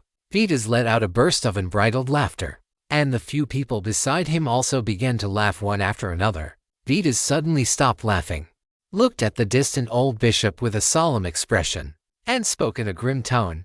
What are you thinking? What I meant was, do you want to join us in slaughtering him? Gao Yang's eyes lit up. He looked at Vitas and then at the three people beside him. One of them was Holt, the burly man in black armor who had come to find him earlier. One was a mage wearing mage robes. Although Gao Yang could not see the mage's face clearly, he was certain that this was definitely not Bella. The last person was one of the two priests of the Church of Life. He was over 1.90 meters tall, wearing heavy, matte-finished plate armor, with thick arms. He held a blood-stained flail in one hand and a scripture of the Church of Life in the other. Warrior, mage, priest, tank, they had gathered a full set. This was truly a top-tier squad for raiding a boss. For a moment, Gao Yang couldn't quite figure it out. With Vitas alone, he had been able to trade blows with the human form of the old bishop. Now, although the old bishop was no longer in human form, Vitas was not alone. He had a complete squad, and everyone in this squad was extremely powerful. Logically speaking, they shouldn't need to add a newbie like him to the mix. However, facing the gazes of the group, Gao Yang simply nodded quickly and asked, when are we going? Vitas revealed a ferocious smile and held up 3 fingers. 3 hours from now, when the night is at its deepest, we depart. Gao Yang nodded slightly and turned to leave. Vitas watched Gao Yang's retreating back without asking any questions. The others also looked at Gao Yang with some surprise, then turned to Vitas. What an interesting young man, the priest said, holding his scripture and offering a kind smile. Gao Yang walked away quickly, rejoining the ranks of those slaughtering the followers of the Old Ones. There were still 3 hours left. Based on his killing efficiency, he had to race against every second to slay the followers of the Old Ones. Only then would he have a chance to accumulate enough experience to reach level 4 within 3 hours. Only in this way could he play a role in the upcoming operation to kill the old bishop, rather than just being expendable cannon fodder. Gao Yang switched back to his original broadsword. This two-handed greatsword was lighter than black obsidian, making it easier to use and more energy efficient. Moreover, for him, whether he used this greatsword or black obsidian, he could kill a follower of the Old Ones within 2 strikes. But using this broadsword allowed him to maintain his stamina for a longer duration. As battle aura surged into his body, Gao Yang held his sword and charged into the battlefield without reservation. The broadsword swept across, with the boost of 13 points of strength. These ordinary followers of the Old Ones could not effectively block him. With 1 strike, he decapitated a follower of the Old Ones blocking his path, kicked its headless corpse off the ramparts, and then lunged at another follower who had just leaped onto the wall not far away. Slaughter, slaughter, constant slaughter. Gao Yang could no longer remember how many followers of the Old Ones he had killed. He only knew how to mechanically swing his greatsword, striking down every follower within his field of vision. From time to time, he would glance at his experience pool to gauge how much time he had left. In the blink of an eye, 2 hours and 20 minutes passed. Gao Yang hacked a follower of the Old Ones in front of him into and let out a heavy breath. Fighting until now, his battle aura had long since been exhausted, and he was relying entirely on his physical stamina to keep going. However, he had finally accumulated enough experience to level up. Gao Yang looked around and discovered that the garrison had shifted from an even match at the beginning to being forced into a defensive position. Even so, many sections of the wall had been breached, and a small number of followers of the old ones had rushed into the fortress, beginning to fight the remaining garrison troops below the walls. If this continued, the fortress would likely not last until tomorrow. Gao Yang understood this in his heart, then quickly rushed down from the ramparts and found a safe room inside the fortress. After sitting down on the spot, Gao Yang summoned the system panel. Upgrading warrior level requires 6,000 points of general experience. Do you wish to upgrade? Yes. Your warrior level has increased to level 4, based on your class. Your health points have increased.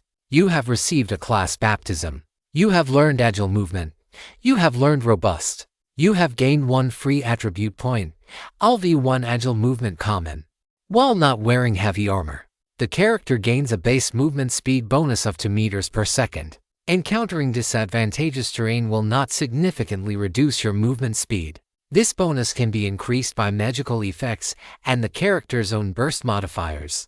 After launching a melee attack, you gain a movement speed bonus of 4 meters per second. This effect has a 2-minute cooldown.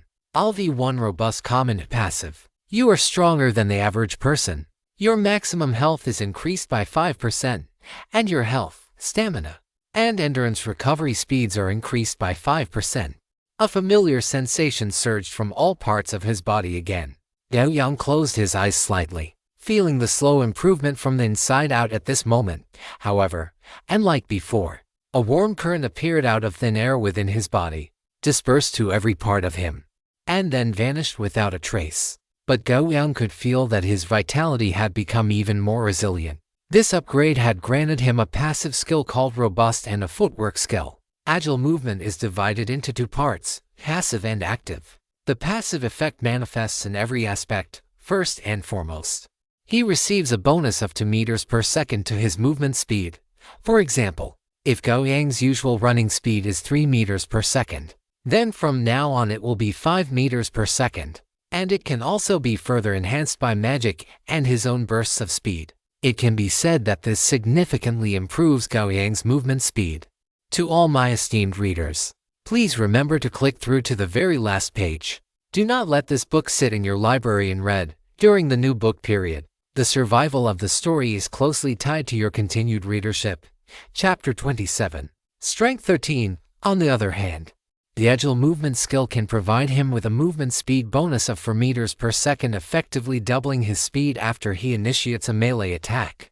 Although this active ability has a 2-minute cooldown, it still greatly increases his margin for error. With a speed bonus of 4 meters per second, combined with his own explosive potential, it can be said that Gao Yang can dodge the vast majority of attacks. Having agile movement means he has briefly grasped the initiative in combat. He can fight when he wants to and run when he needs to.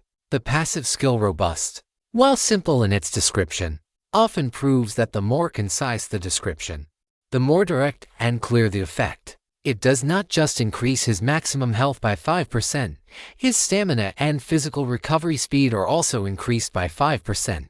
This is only the baseline.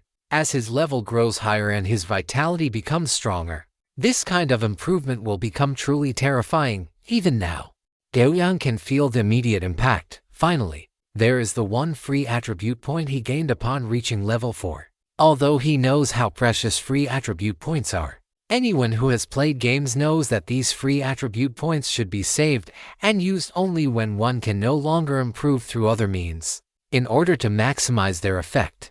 But Gao Yang has no way out now. If he has the chance to obtain more free attribute points in the future, he will certainly save them. But for now, he has no choice but to use this one. If he uses it now, there might be a future.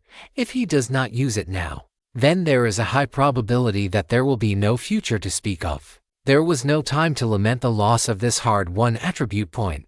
Gao Yang immediately added it to his strength attribute. His strength, which was only 12 points, suddenly flickered and changed to 13. Before Gao Yang could even experience the surge in power, a heat as intense as a raging fire erupted from within his body, drowning his consciousness in an instant. The scorching energy rampaged through his body, causing his muscles to be torn apart and reconstructed over and over again under its influence.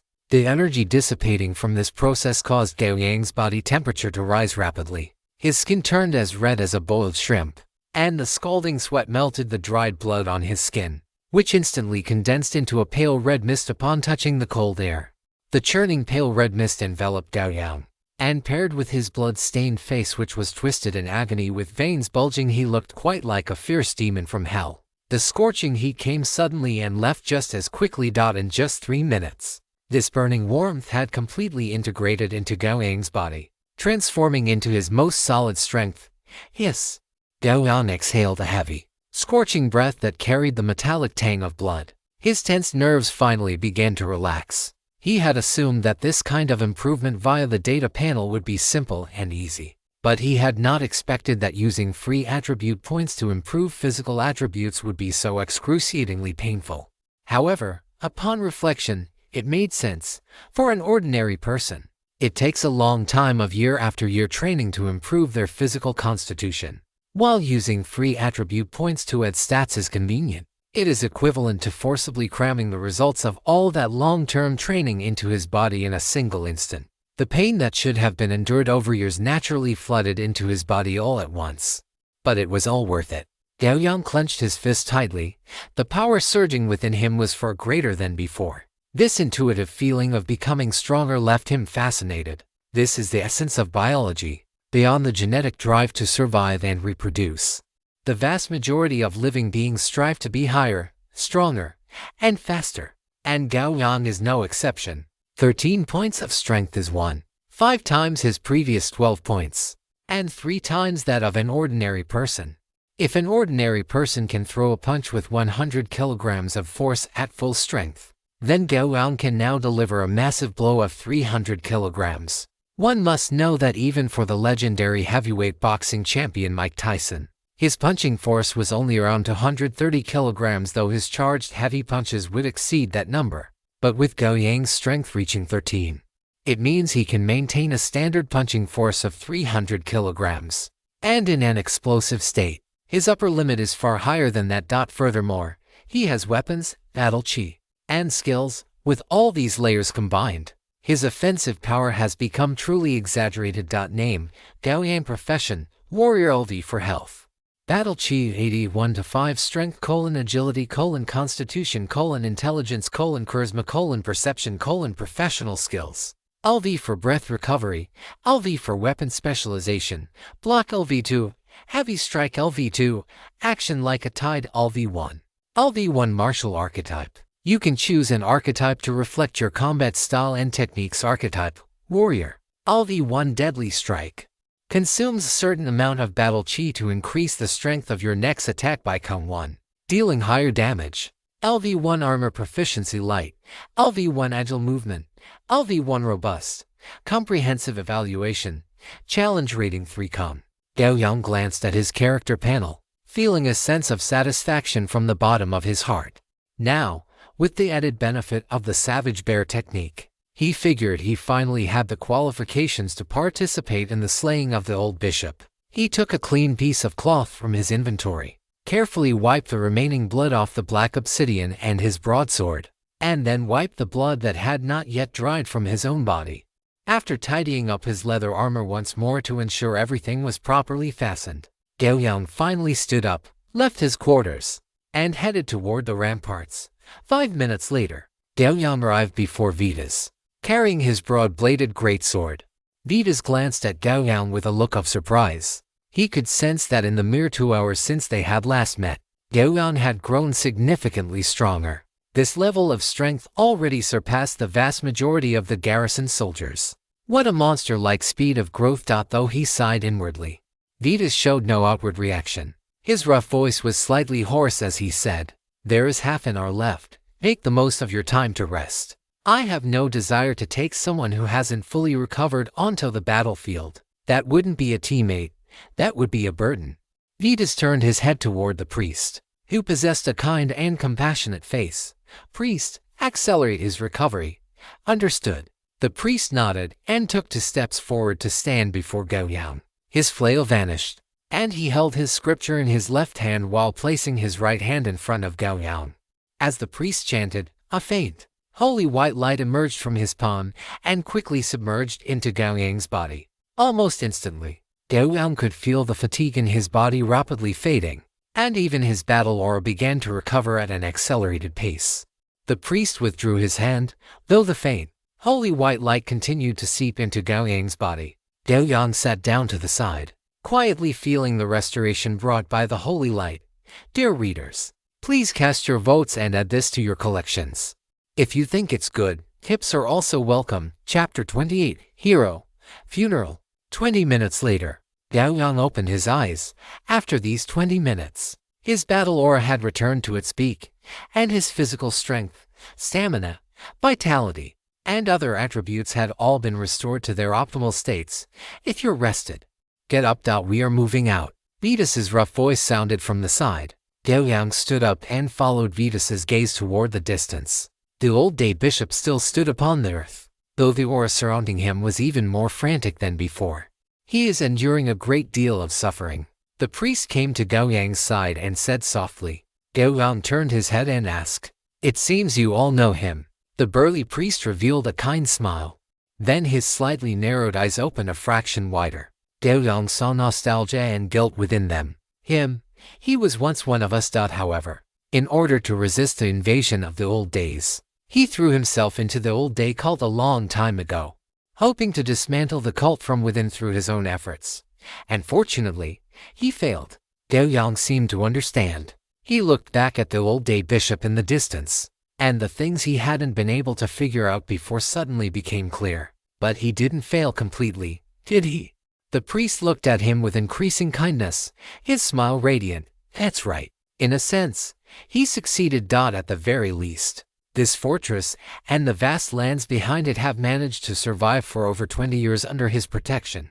It was absurd to Gao Yang that a bishop of the old day cult had actually protected humanity for over 20 years. He spoke softly. In any time and any era, heroes unique to that era will emerge. He should be considered a hero as well. A hero. The hero is already dead. And what we must do is... Vitus walked to Gao Yang's side, looked up at the sky, and closed his eyes. After his chest heaved violently several times, he said in a low, heavy tone, "Give him a funeral." Gao Yang nodded slightly. "I understand." Vitus opened his eyes, which were now filled with coldness. He waved his hand and ordered, "Check your equipment. We move out in 3 minutes." At the command, everyone, including Gao Yang, began to check their gear. Just as Gao Yang finished preparing, a mage climbed onto the ramparts and approached them. The mage removed her hood, and her long, pale gold wavy hair emitted a faint glow under the firelight of the city walls. "Bella, this is no place for you," Vitus barked in a low voice. A hint of stubbornness flashed in Bella's deep green eyes. She ignored Vitus and walked straight up to Gao Yang, waving her staff as magical fluctuations appeared around her. Gao Yang looked at Vitus, then at Bella, who resembled a stubborn little kitten, and wisely chose to remain silent. Bella pointed her staff at Gao Yang, and a massive surge of magic poured into his body. The violent power caused him a slight sense of discomfort. "You have received the spell buff Berserk. The maximum duration of this effect is 3 hours. When you engage in combat, this duration will be significantly shortened." Gao Yang looked at Bella with surprise. He didn't believe his own charm was so exaggerated that Bella, whom he had only met twice, would voluntarily cast such a buff on him. If that was the case, the only remaining explanation had to do with the old day bishop. Though he didn't know what the connection was, Bella withdrew her staff, looked into Gao Yang's eyes, and said earnestly, "I have applied the Berserk spell to you. I hope you can return alive, and at the same time, let my father die without pain." Gao Yang was shaken to his core. He looked at the old day bishop on the distant earth in disbelief. He was actually Bella's father. Gao Yang fell into silence. A daughter asking him to let her father die without pain. What kind of emotions must be buried within her to allow her to speak such sorrowful words? He said slowly, "I cannot guarantee it, but I will do my best. Thank you." Bella's voice trembled. Tears streamed down her angelic face. Before Gao Yang could offer any comfort, he heard Vitus let out a resolute roar. "Move out." At the command, Vetus's entire body ignited with flame-like battle aura. He gripped his giant hammer, gathered his strength, and leaped off the city wall. Gao Yang watched this scene with his own eyes. He saw Vetus soar over 10 meters into the air, his giant hammer held high above his head, his battle aura burning fiercely, his entire body arched back like a full moon. It was a scene so full of power. Following this, Vetus descended from the sky 30 meters above like a war god, plummeting toward the earth like a meteorite. During this descent, the giant hammer in his hands acted like a battle axe, cleaving downward toward the ground below. The moment the giant hammer made contact with the earth, a thunderous roar echoed through the heavens. Under the force of his terrifying power, the ground within a dozen meters of Vetus shattered instantly, and large chunks of debris flew about like sharp arrows. All the followers of the old days within that range were killed instantly. Gao Yang's eyes nearly popped out of their sockets. Is this really something a human can achieve? What was even more absurd was that even a terrifying existence like Vetus needed to join forces with others to contend with the bishop of the old days, Santos. Could he really be of any help? But now was not the time to think about such things. After Vetus leaped off the city wall, the black-armored giant Holt and the priest also jumped down from the wall one after another. Gao Yang gritted his teeth and took 2 steps to the edge of the wall. Seeing the gentle slope of corpses 7 or 8 meters below, he breathed a slight sigh of relief.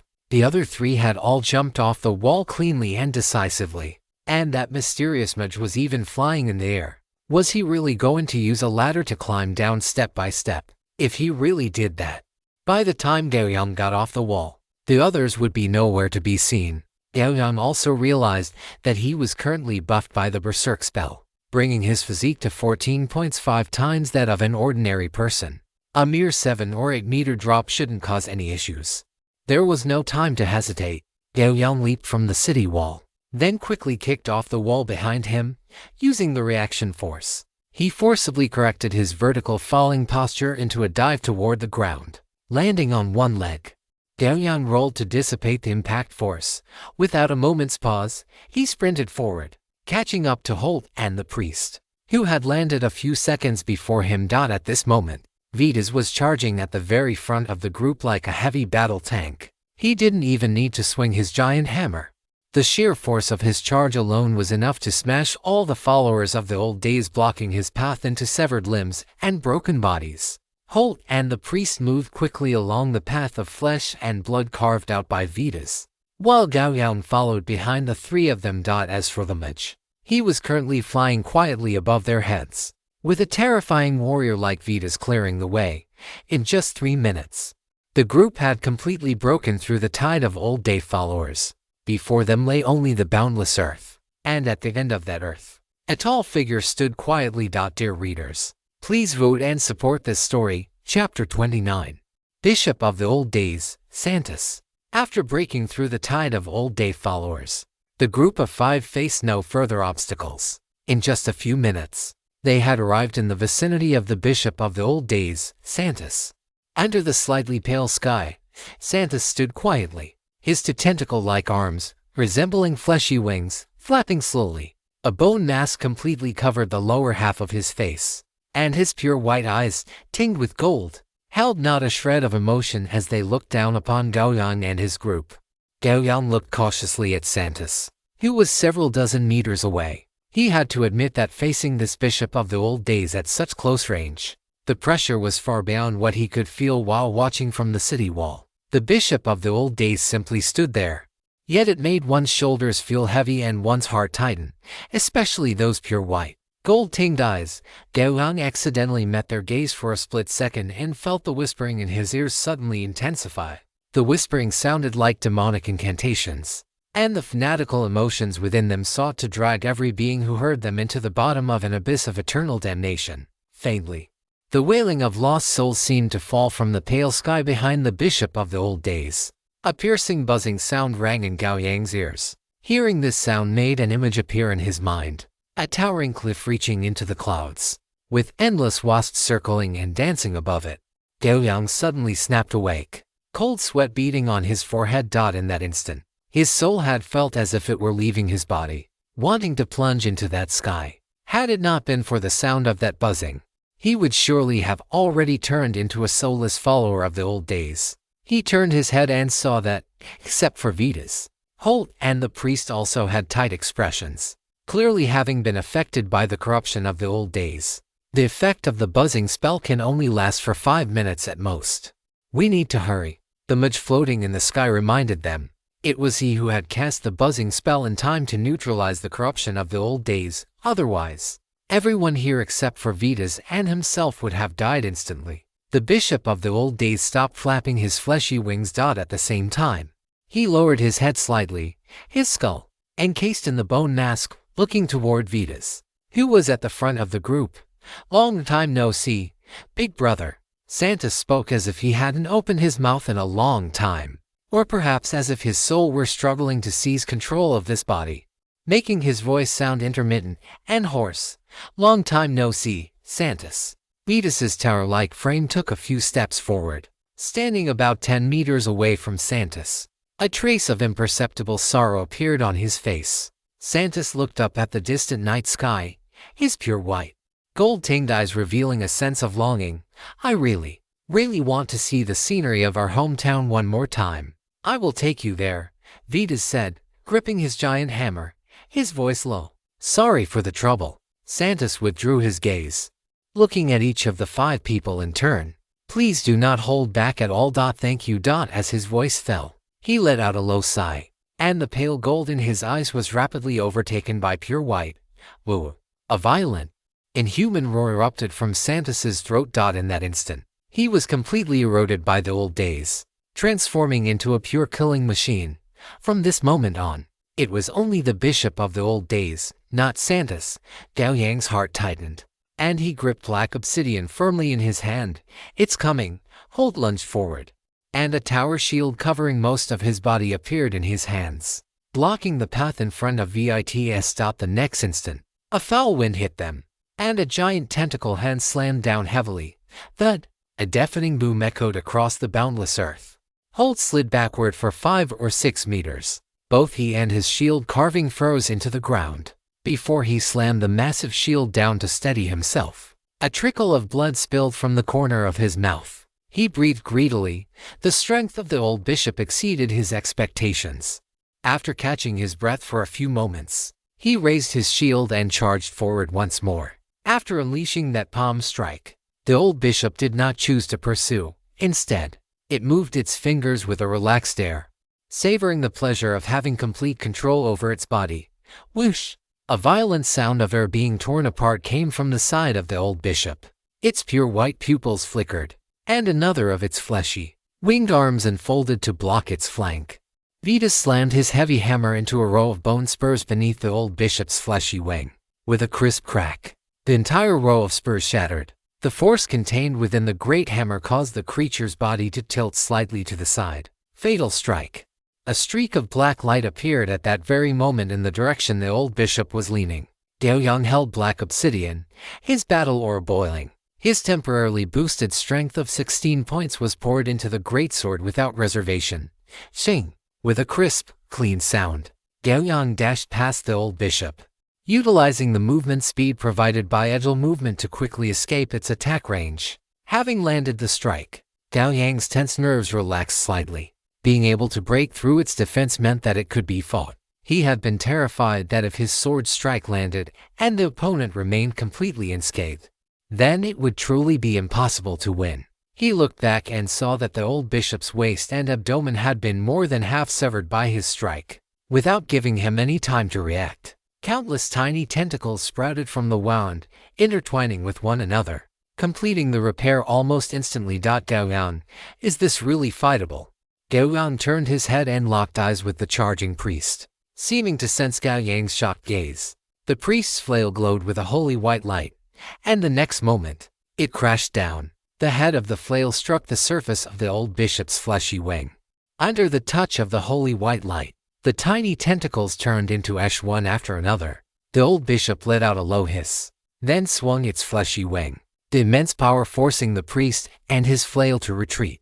The priest seemed to be telling him through his actions, "Don't panic. We can still fight." Vitas glanced at Gao Yang. That sudden sword strike from Gao Yang had truly surprised him. He had originally expected Gao Yang to falter when facing such a terrifying old bishop.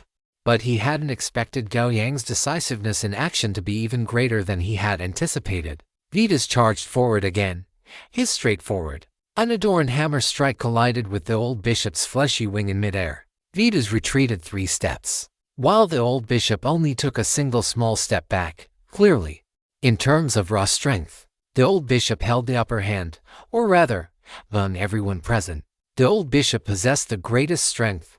Attack together. Vitas roared and charged out once more. Seeing this, Gao Yang did not hesitate. He gripped black obsidian and rushed toward the old bishop, who was currently facing away from him. The priest and Holt also surged forward in an instant.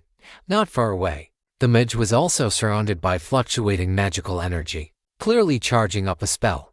The new year is approaching, so update times might fluctuate over the next few days, but I will continue to update as normal. Rest assured, my dear readers. Chapter 30 Overpowered. The great hammer shattered the air, slamming head-on toward the old bishop. At the same time, the priest's flail swept from bottom to top toward the space between its legs. The old bishop reacted with extreme speed. With its 2 original arms, one formed a hammer and struck down at the incoming flail, while the other gripped the air, and a bone blade quickly extended from its palm. It held the bone blade and thrust it straight toward the priest's head. As for the 2 fleshy wings on its back, one wing balled into a fist, colliding once again with Vitas's great hammer. The other wing stood upright like a blade, its sharp bone spurs aimed at Gao Yang, who was attacking from behind. Thud clang.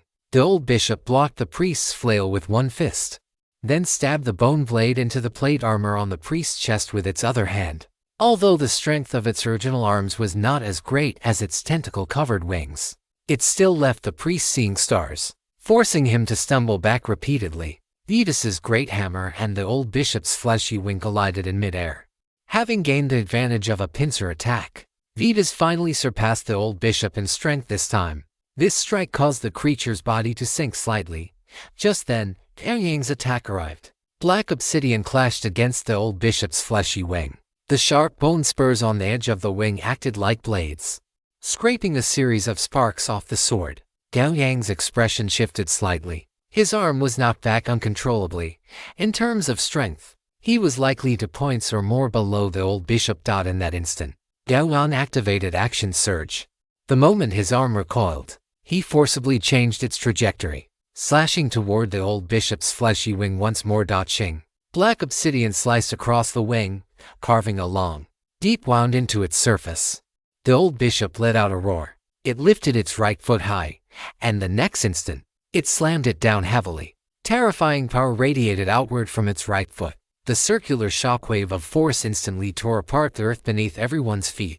The group was at almost 0 distance from the old bishop, and they faced the full brunt of this terrifying shockwave instantly. A flash of horror crossed Gao Yang's eyes. It was too late to escape. Just as he thought he would be torn apart by this force, a tower shield appeared in front of him. Boom boom. 3 consecutive violent shockwaves slammed into the tower shield. Holt gritted his teeth, his back pressing against Gao Yang's chest as he slid back 10 meters. Gao Yang felt his blood churning and stars dancing before his eyes. He looked at Holt and spoke with difficulty. Thank you. If Holt hadn't blocked in front of him, he would have had absolutely no chance of surviving those 3 consecutive shockwaves. The dust settled, and vision was restored. The old bishop remained standing exactly where he was. Around him, the earth was shattered in a series of concentric, radiating rings. The priest lay on his back at the outermost edge of these rings, while Vitas stood in a half-crouched position beside him. Gao Yang fell into silence. The strength of the old bishop was far beyond his current capabilities. This was simply not something a newcomer could handle. If the only way to obtain a unique specialty was to defeat an entity of this caliber, then Gao Yang felt there was no point in persisting. He might as well lie down and be crushed right now. He now somewhat understood why, when he first connected to the Multiverse Network, an Auric Dragonborn had said that falling at the very beginning was a stroke of luck. Holt stood before Gao Yang with his shield raised. He glanced at Gao Yang and whispered, "Give it everything you have, Gao Yang. It is too late for us to retreat now. Santos has been completely devoured, and the old bishop will hunt us down without end."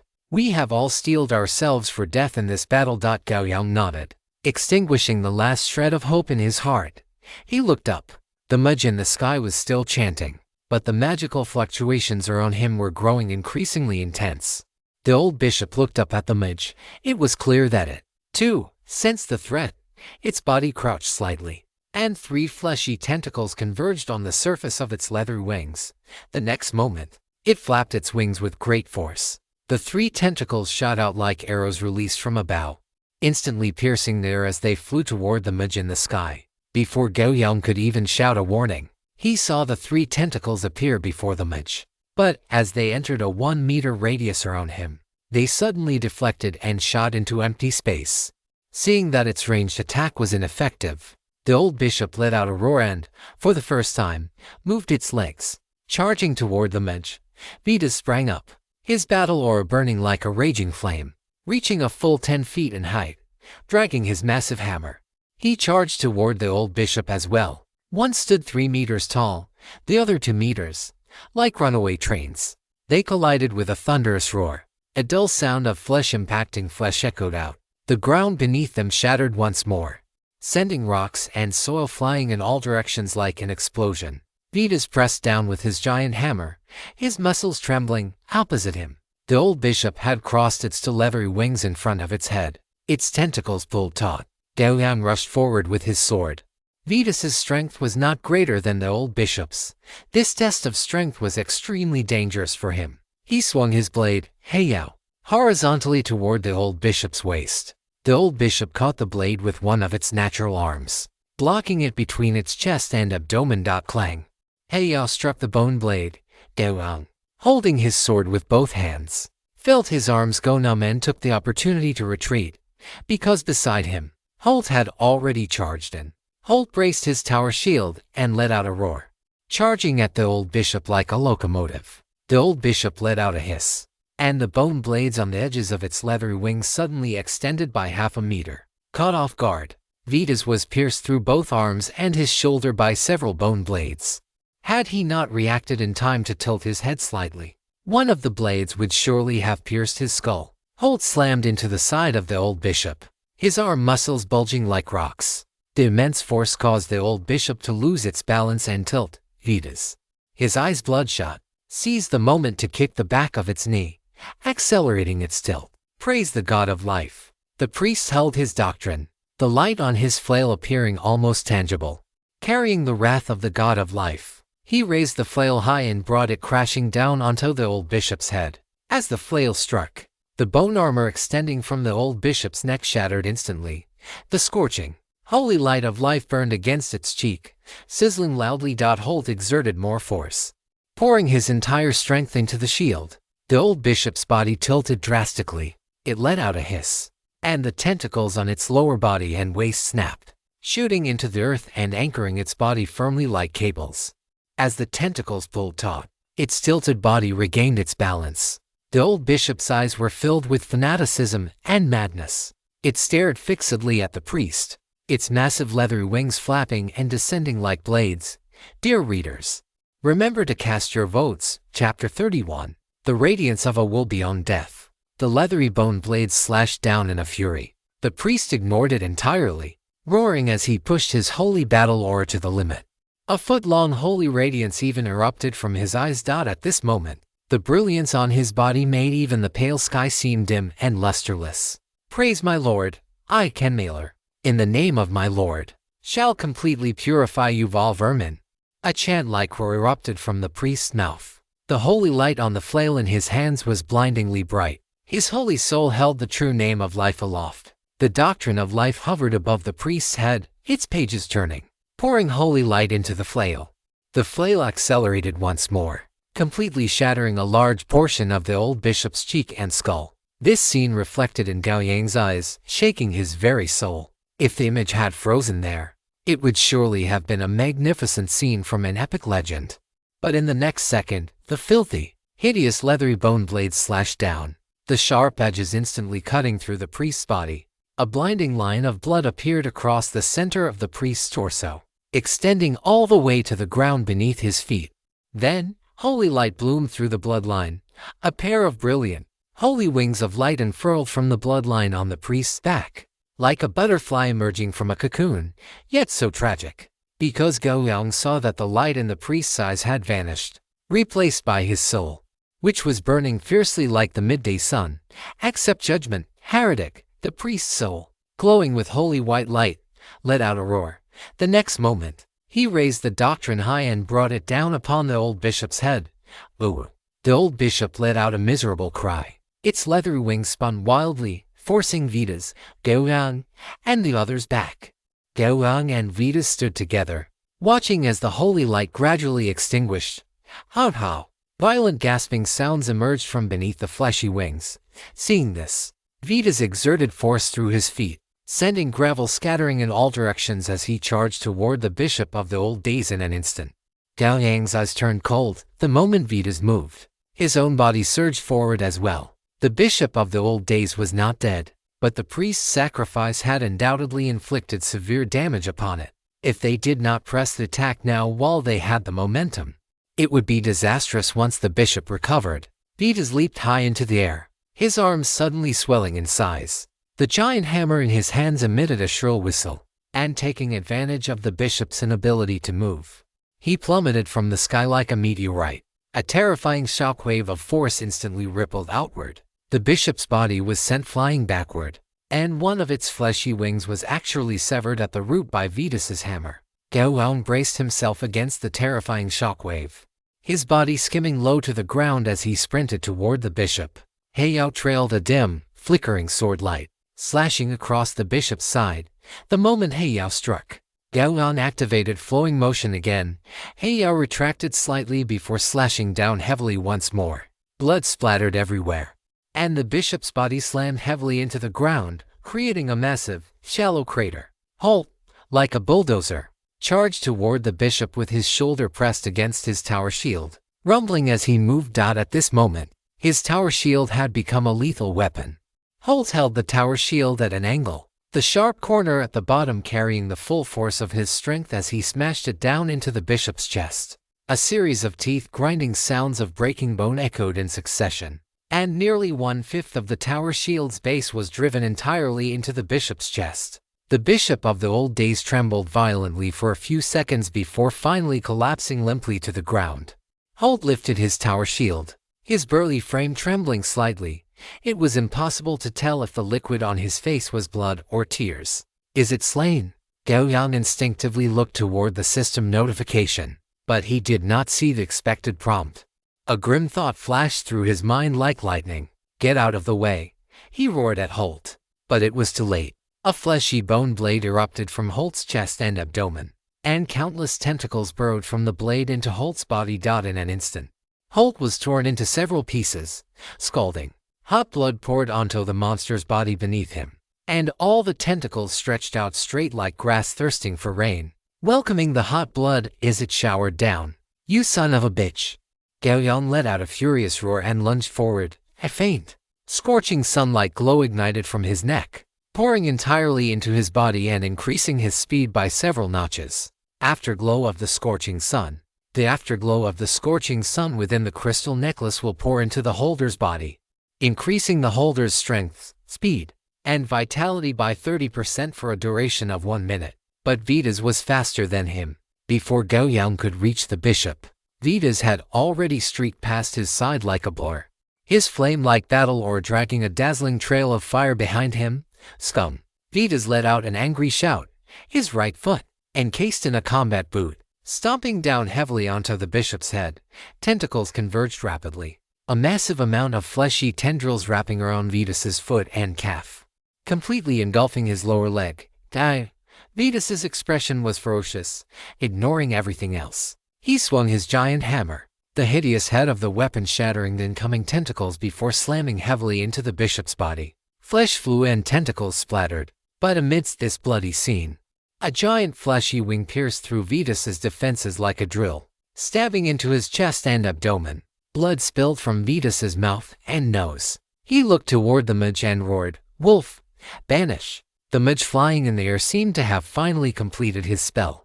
He let out a sharp, angry cry, and the next moment, he pointed his finger at the bishop. A condensed gray ray shot into the bishop's body in an instant. Visible to the naked eye, the bishop's body began to disintegrate.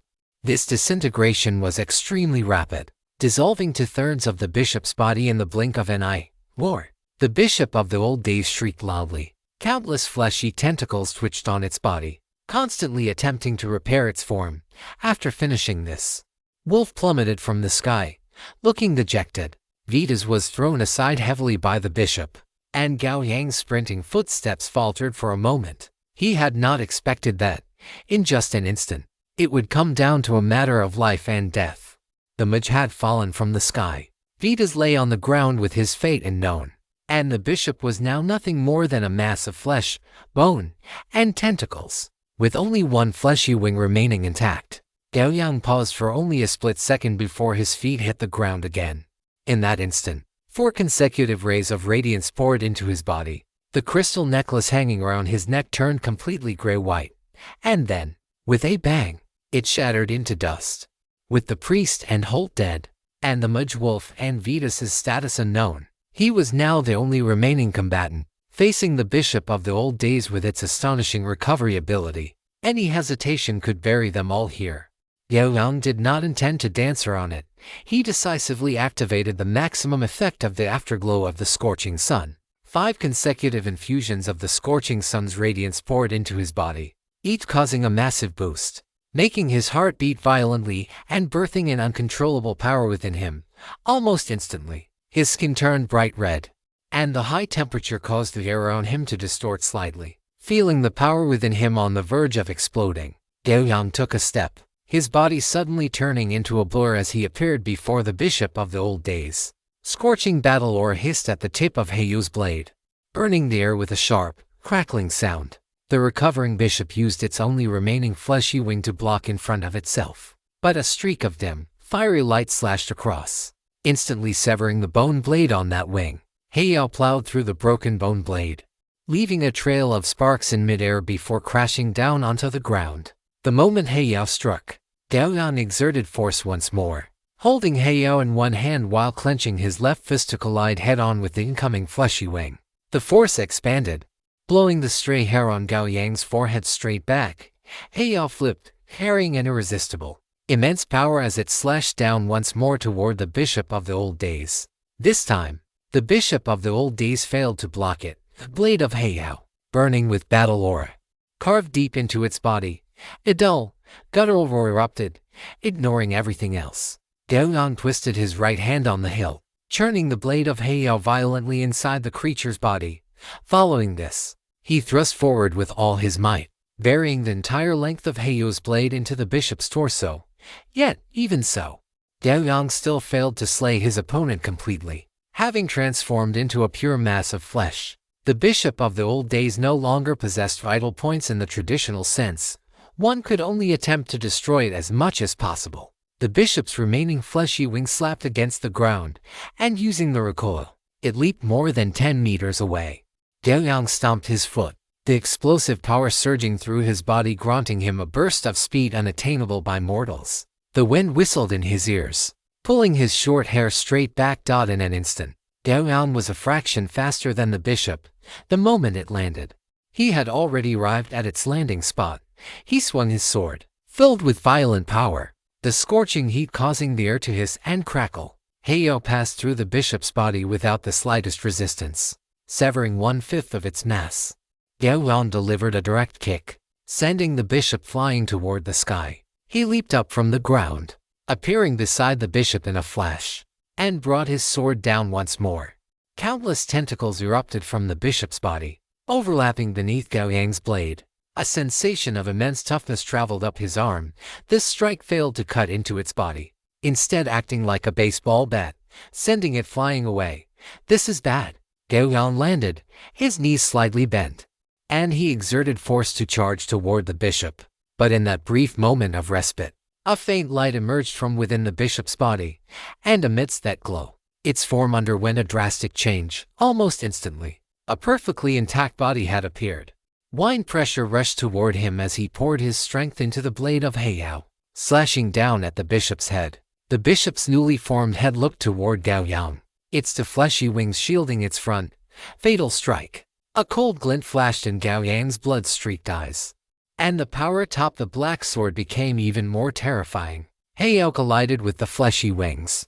The wings were crushed as if run over by a train, undergoing violent deformation before being uncontrollably forced aside, revealing a face that bore a 60 to 70% resemblance to the original appearance of Santis. Its mouth split open, revealing a fanatical, hideous grin. Gao Yang swung his sword expressionlessly, intending to decapitate it, but he suddenly let out a muffled groan, his movements faltering. He felt as if a sun had been shoved into his mind, with endless light and heat scorching his soul. After the afterglow of the scorching sun is stacked 5 times, every 20 seconds, the user must undergo a willpower check. If the check is passed, the effect of the afterglow of the scorching sun increases by 50%. If the check fails, the holder's soul will be swallowed by the scorching sun. He had not expected this willpower check to arrive so swiftly. The intense light and heat caused Gao Yang's consciousness to blur within a second, and he quickly lost awareness amidst the scorching agony. In a trance, Gao Yang saw himself being struck by that red light-running truck, his body crushed beneath the massive wheels.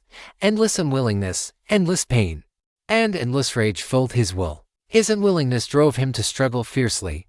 With a ferocious expression, he faced the scorching sun at the level of his soul and will. You have passed the willpower check. The effect of the afterglow of the scorching sun increases by 50%. Gao Yang's consciousness returned to his body. The next second, he found himself lying on his back in a shallow pit.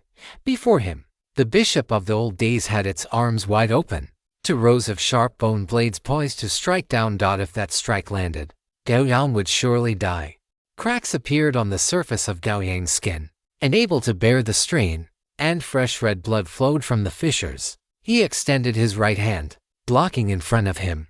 The bishop of the old days let out a silent mockery, and its 2 fleshy wings struck down with ferocity. The scene he had anticipated did not occur. The wings the bishop had slashed down with were caught by Gao Yang with effortless ease. Holding the bone blades just like that, he stood up from the shallow pit. Standing before the bishop of the old days, flames of the sun, as if made of solid matter, ignited upon his body. He exerted force with one hand, and the bishop was forced to its knees uncontrollably. Looking at the bishop's hideous head, Gao Yang smashed his fist down, and the bishop collapsed to the ground. Gao Yang stepped onto the bishop's spine, his right hand holding Heiyao high. Under the pale sky, he slashed down. The hideous head rolled away, and the struggling body went rigid as if struck by lightning. The headless torso crashed forward. The bishop of the old days had been slain. Gao Yang looked at the system notification and finally let out a long sigh of relief. The radiance of the scorching sun faded rapidly from Gao Yang's body, which also avoided subsequent willpower checks. He looked at the golden treasure chest floating above the bishop's body and subconsciously took a step forward. Thump! Gao Yang collapsed to the ground. The excessive blood loss from his cracked skin and the act of pushing his body beyond its limits left him with no strength to make any further movements.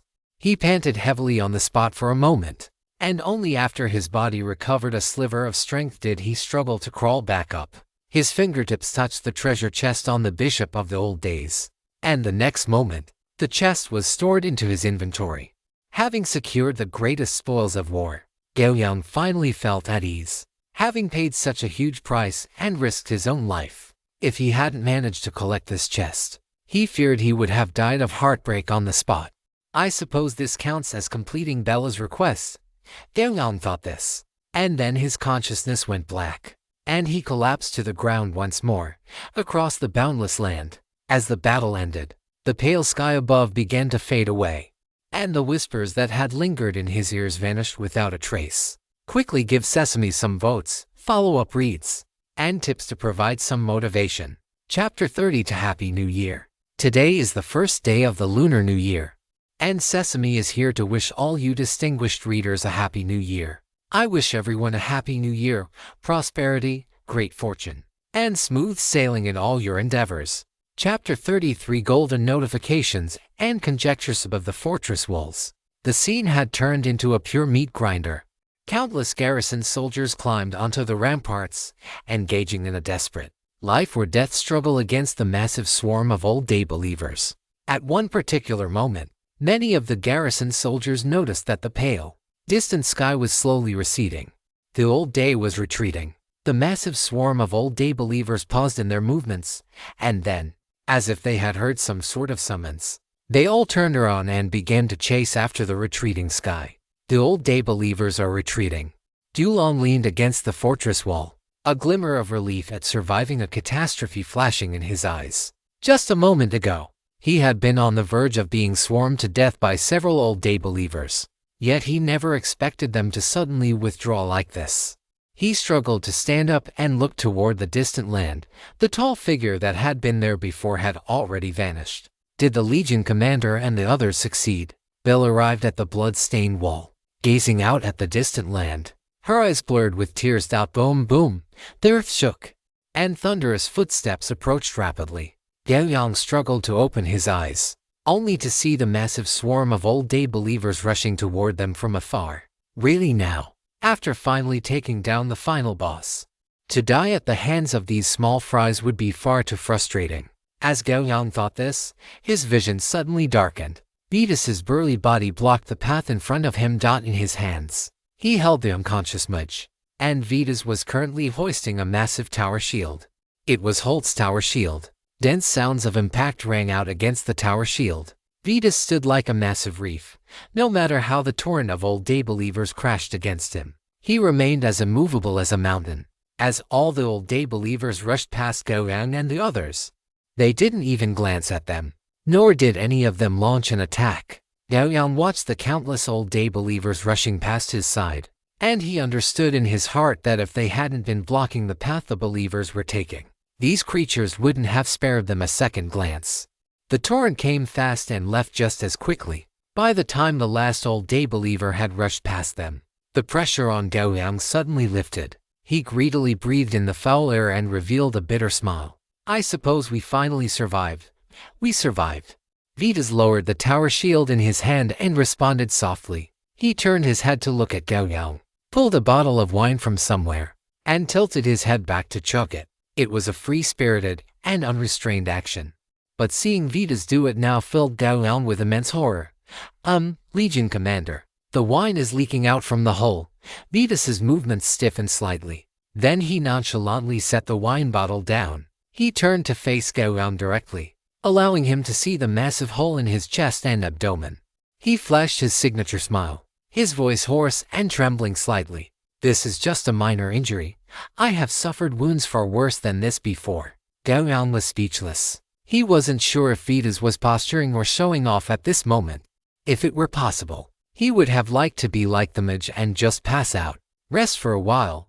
The garrison will come to pick us up soon, Vetus said. Gao Yang nodded slightly, squeezing out his battle chi to perform a recovery technique to raise his health points just a fraction, before cleanly and decisively closing his eyes and falling unconscious once more. When Gao Yang woke up, he was already in the infirmary. He was staying in a private ward, and the air was filled with a faint scent of alcohol. He checked himself and found that his entire body was wrapped in bandages. There was a cool sensation all over his body, seeping from his skin into his internal organs. He assumed he was undergoing treatment. Gao Yang opened his personal information to take a look. His health points had now recovered to 60%, clearly indicating he was out of immediate danger. Gao Yang let out a sigh of relief, then turned his attention to the comprehensive network notifications. A series of prompts appeared before his eyes, the most conspicuous of which were 3 golden notifications. You have killed the old day bishop, Santis. You have gained 3000 generally XP. Because of your actions, you have drawn the gaze of the old day. Due to the afterglow of the scorching sun effect, the old day has not recorded any of your information. The initial abyss trial has been completed. Due to your perfect performance, you have successfully claimed the only free attribute point available in this trial. 2 pieces of good news, 1 piece of bad news. Looking at the comprehensive network notifications, a lingering fear flashed in Gao Yang's heart. After he slew the old day bishop, he had actually drawn the gaze of the old day. According to his understanding, the old day was a type of evil god that had usurped the authority of the sun. Being watched by it was definitely not a good thing. As for what the consequences might be, Gao Yang did not know at this time.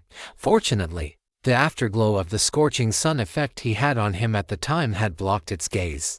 The initial trial is complete. Gao Yang looked at the last golden notification with some pleasant surprise. 1 free attribute point. Such a precious resource was not something one could find just anywhere. He should know. He had only gained 1 point after reaching level 4. Gao Yang couldn't help but think. According to the comprehensive network prompt, does this mean that for all Abyss trials, one can obtain all the free attribute points of the trial by achieving a perfect rating? Gao Yang noted this conjecture down. Once he returned this time, he could verify it through the comprehensive network. He opened his personal information panel, and sure enough, he saw what he wanted to see at the very bottom: free attribute points. 1 point, awesome. A brilliant smile appeared on Gao Yang's face. As for the other notifications, they were all various skill records. He carefully calculated it. In just 1 night of slaughter, he had actually gained 8,600 generally XP. It was a harvest so bountiful it was beyond words. He was less than 4,000 EXP away from reaching level 5. And once he reached level 5, it would be another qualitative change, restraining his smile. Gao Yang took the 2 ordinary treasure chests he had previously obtained from his inventory, and only then did he solemnly take out the final one. A chest that was golden all over. Of the 3 chests, 1 was contributed by that nameless fanatical cultist wielding a blade. 1 was contributed by that ape monster. And as for the final golden chest, it was produced by the Bishop of the Old Days. The value of the 3 chests increased one after another. Gao Yang thought for a moment, reached out, and opened the first white chest. With a soft click, the chest vanished without a trace, and a scroll landed in Gao Yang's hand. Congratulations. You have obtained the skill scroll, Void Breaking Slash. The first one yielded a result immediately, and Gao Yang felt a surge of spirit. He tore the scroll open, and it transformed into light that merged into his body. A moment later, he opened his eyes. Void Breaking Slash. Rapidly swing your weapon to unleash up to 3 energy slashes. These slashes ignore a small portion of physical defense. Looking at this description, Gao Yang immediately recalled the dense blade energy the fanatical cultist had unleashed when he faced him. That strike had come through the void, slicing his leather armor directly. The power was truly impressive. Wishing all you readers a boundless happy Lunar New Year. Chapter 34 Unique Specialty. Immortal Wool. Gao Yang looked at the second, pale green chest with a hint of anticipation. Since the quality of the first white chest was already so high, this pale green chest shouldn't be bad. Without hesitation, he opened it directly. You have obtained 1,000 multiverse disaster coins. Gao Yang's fingers stiffened. He feared the sudden silence of the air the most. In the process of opening chests, he had encountered the situation he feared most. As expected, no skill scroll, no magical item, and certainly no special output. Just cold, hard multiverse disaster coins. As everyone knows, there are many channels to obtain currency, but no one wants that output to come from opening a chest. And it was a mere 1,000 multiverse disaster coins at that. This was like him, full of anticipation, opening a link with the suffix "Avi" and the title "Furry Girl Battles 7 Brothers," only for it to play the 7 Calabash brothers battling the snake spirit. It was serious clickbait. A serious case of selling dog meat while hanging a sheep's head. This kind of situation must be firmly prevented. Gao Yang silently lowered his hands. Looking at these 1,000 multiverse disaster coins, he took several deep breaths before accepting them with a pained heart. Since things had come to this, having something was better than having nothing. The failure of this green chest slightly dampened Gao Yang's excitement. He looked at the final golden chest, his eyes showing hesitation. He was a bit afraid that the chest he had obtained with his life would end up yielding cold, hard multiverse disaster coins. Holding the chest in his hands, a line of text appeared before his eyes. Bishop of the Old Days, Santas's Radiant Last Wish Chest. Origin: Disaster of the Old Days held difficulty quality, Golden Radiant Chest. Keywords: Last Wish, Radiant. Description: After being completely devoured by the Old Days, Santas, by virtue of his radiant will, sealed his own last wish into this chest before his death. To open this chest, one must accept the quest, Santas's Last Wish. Santas's Last Wish unique. Kill the existence that stole the authority of the blazing sun.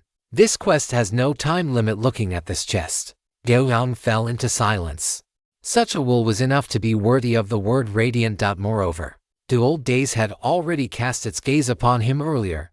If not for the afterglow of the blazing sun, he might have already died miserably, facing such a life and death feud.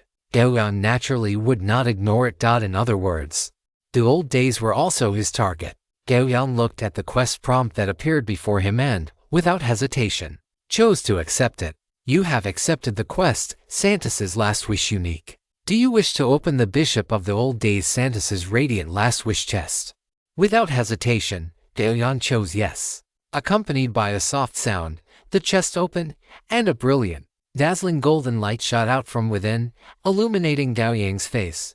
Congratulations. You have obtained the unique specialty, Immortal Will.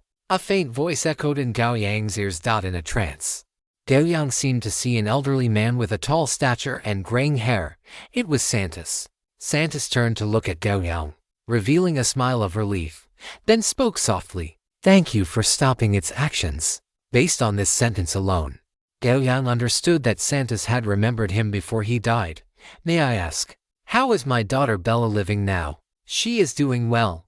She is already a master mage, Gao Yang said, looking at the Santas before him. Is that so? Then that couldn't be better. The smile on Santas's face became a bit brighter. Then, he looked at Gao Yang and slowly extended his broad right hand. Gao Yang paused slightly, then also slowly extended his right hand, clasping it with Santas's.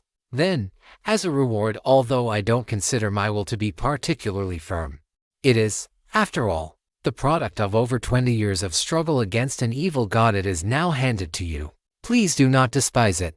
After Santas finished speaking, Gao Yang saw a continuous stream of golden light flowing from Santas's illusory right hand into his own, gathering anew within his body. As the golden light flowed in, Gao Yang could clearly feel the firmness and unyielding nature within it. A moment later, the golden light had completely merged into Gao Yang's body, and Santas's illusory figure had vanished. Only a faint instruction echoed in his ears. Please take my gift and thoroughly slay the evil god. Immortal Will unique specialty. 1. Your will is incomparably radiant. All soul, mental, and control abilities cast upon you must undergo an additional Kung 10 will check. If the check fails, you can actively trigger your own power of will to become immune to this control.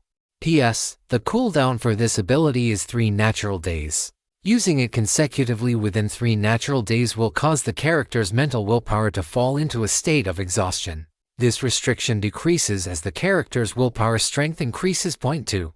Passive. When you adopt an attack stance, your attacks have a 20% chance to be uninterruptible, and blockable, and unrestricted. P.S. This ability can be used actively with a cooldown of 12 hours and cannot be used consecutively. This restriction decreases as the character's willpower strength increases. The faint voice vanished completely, and a flash of extremely refined golden light flickered in Gao Yang's eyes. He could feel that his mental willpower, which was not particularly strong to begin with, had undergone a tremendous improvement after receiving Vetus's gift. This improvement was not reflected in his personal status window, but rather in a more obscure and fundamental place.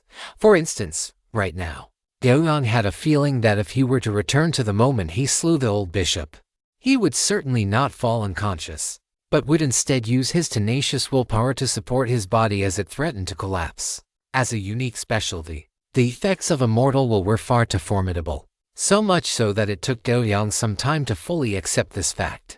First of all, from now on, Gao Yang could confidently say that attacks related to the soul or spirit would have their effectiveness greatly reduced against him. He even possessed the ability to actively dispel control effects, although it could only be used once every 3 natural days. It was still powerful enough, compared to soul-based crowd control immunity.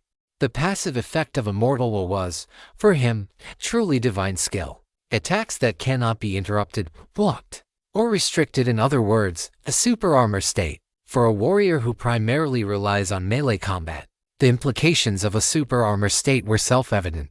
His attacks would become incredibly precise, his strikes would be impossible to block, and at the same time, his attacks would strike immense fear into his enemies. Gao Yang looked at the description of Immortal Will, and a vague direction for his future path began to form in his mind. And before that, he also had a corresponding strategy for the ordeal he would face upon returning to reality. Dear readers, please do not forget to vote and invest. Chapter 35, Returning to Reality. Calming the excitement in his heart, Gao Yang opened his personal panel. Name, Gao Yang. Profession, Warrior. LV for health points. Battle Chi: 1 to 5/1 to 5. Strength: Agility: Constitution: Intelligence: Charisma: Perception: Free attribute points. Currently, his highest attribute was Strength. Originally, both Strength and Constitution were at 12 points, but after using one free attribute point, it reached 13. He still had one free attribute point remaining. Gao Yang felt a slight stir in his heart, and a faint plus sign appeared behind each of the 6 basic attributes on the panel. For this attribute point, Gao Yang chose to add it to Constitution. Through the battles during this period, Gao Yang had already felt the benefits of high Constitution. High Constitution meant stronger vitality, the ability to withstand more intense bursts of damage, and it was the best attribute for increasing survivability. A familiar pain swept through his entire body in an instant. This time, the pain was even more intense compared to when he had increased his strength previously. However, for the current Gao Yang, this level of pain was no longer enough to destroy his wall of willpower. He simply closed his eyes tightly and waited quietly for the enhancement to finish. A moment later, Gao Yang opened his eyes, his body having stabilized. He clenched his fist slightly, and solid power surged from his hand, which made Gao Yang feel incredibly satisfied. After finishing all this, Gao Yang lay back down on the hospital bed. Now, all he needed to do was recover as quickly as possible. Once he returned to his optimal state, he would need to return to the real world. 3 days later, Gao Yang walked out of the military affairs office. At this moment, he was wearing a suit of heavy armor, not the leather armor from before, but formal metal heavy armor that only the top elites on the battlefield could wear. This set of heavy armor was densely covered in plates, with an ink-black base, looking ferocious and imposing. The shoulders, breastplate, gauntlets, and greaves were all equipped with short, thick spikes and intricate, raised patterns, exuding a dangerous aura. On the black breastplate, there was a golden red sun emblem, just like the scorching sun hanging high in the sky. Just this set of heavy armor took 2 months to craft. Do not think this time is long. In fact, this was the shortest possible production time after being compressed to the limit. Once the full set of heavy armor was completed, it still required rune engraving to ensure that battle chi could circulate through it more effectively. Night Watcher quality type, heavy armor defense, weight, special effect, battle chi amplification. The protective effect of battle chi is increased by 20%. Wearing the full set of Night Watcher heavy armor, Gao Yang's movement was only slightly affected as he arrived at Vitas's residence. Vitas was currently lying on the bed, gulping down strong liquor. The hole in his chest and abdomen had already healed, and the tender, reddish skin looked vastly different from the skin on the rest of his body. Seeing Gao Yang walk in, he put down the bottle. As if remembering something, he looked at Gao Yang. Why, fully armed like this? Are you preparing to leave? Gao Yang nodded slightly. The time I can stay is reaching its limit. Thank you for taking care of me these past few days. Vitas was silent for a moment, then waved his hand to take out some items. Gao Yang looked closely and saw that these items were actually his own, including his phone, earphones, and his original clothes. Keep these things safe. Vitas gestured with his chin and lay back down on the bed. Gao Yang nodded slightly and stored these items into his inventory. Not leaving yet. Is there a problem? Seeing that Gao Yang had not left after putting his things away, Vitas asked. Gao Yang looked at Vitas and asked, there is indeed a question. What is the name of the world or plane I am currently in? Vitas was silent. A moment later, he squeezed out a faint smile. Our world is called Sanglong, which means the place where the sun shines forever. The place where the sun shines forever. Gao Yang's gaze was earnest. He etched this name deep into his mind before turning around. Goodbye, Legion Commander. Vitas watched as Gao Yang opened the door and strode out, a sense of wistfulness in his eyes. He had seen 14,528 people like Gao Yang, but never one quite like him. For some reason, he had a feeling that they would meet again in the not-so-distant future. Gao Yang walked out of Vitas's room and headed toward Bella's residence. Before he reached his destination, He saw Dulong standing at a crossroads, his eyes scanning the surroundings as if searching for something. Upon seeing Gao Yang, Dulong's eyes lit up, and he walked over to him in a few strides. "Big brother Dulong," Gao Yang said with a smile, greeting him. "Gao Yang, I was wondering why I hadn't seen you today." Dulong patted Gao Yang on the shoulder, then asked in a relaxed manner, "How does this watcher armor feel? It should be pretty good, right?" Gao Yang patted his breastplate and nodded. "It gives me a great sense of security." "That's good. Be careful on your way. If you become strong enough in the future, you can come back and visit." Dulong laughed heartily, then gave Gao Yang's shoulder a heavy pat before slamming his right fist against the center of his own chest. "May the god of war protect you, my brother." Gao Yang also slammed his fist against his breastplate. "May the god of war protect you." After bidding farewell to Dulong, Gao Yang arrived at Bella's residence. Ever since that night of the old day tide, Gao Yang had not seen Bella again. Looking at the closed door of the villa, Gao Yang hesitated for a moment before reaching out, preparing to knock. But before his hand could fall, the closed door in front of him opened automatically. Gao Yang paused, withdrew his hand, and stepped into the house. He went up to the second floor and walked straight into Bella's study. In the study, the curtains were drawn tight. Bella was curled up in a chair that seemed to swallow her whole, sitting sideways to the door. Seeing Gao Yang, Bella turned around. Her eyes were slightly red, and she looked somewhat haggard. Gao Yang's lips moved, a flicker of complex emotion crossing his eyes, but in the end, he only sighed softly and said nothing. The two remained silent for a long time. Bella stood up, walked to the opposite side of Gao Yang, looked directly into his eyes, and said softly, "Gao Yang, thank you for everything you have done." Gao Yang's breathing hitched, and only then did he speak slowly. "Your father cared about you very much, thank you." Tears rolled down from Bella's emerald-like eyes. After a long while, she stopped crying. Gao Yang then spoke. "Bella, can you cast Berserk on me one more time? It is time for me to leave." Bella did not speak. She simply took out her staff and silently began to chant. Then, she tapped her staff down, and Gao Yang felt a surge of wild magic pouring into his body. "Thank you." Gao Yang stood up. He turned his back to Bella, his voice low. "Your father was a true hero. The initial abyss trial has been completed. Returning to the real world. 3, 2, 1.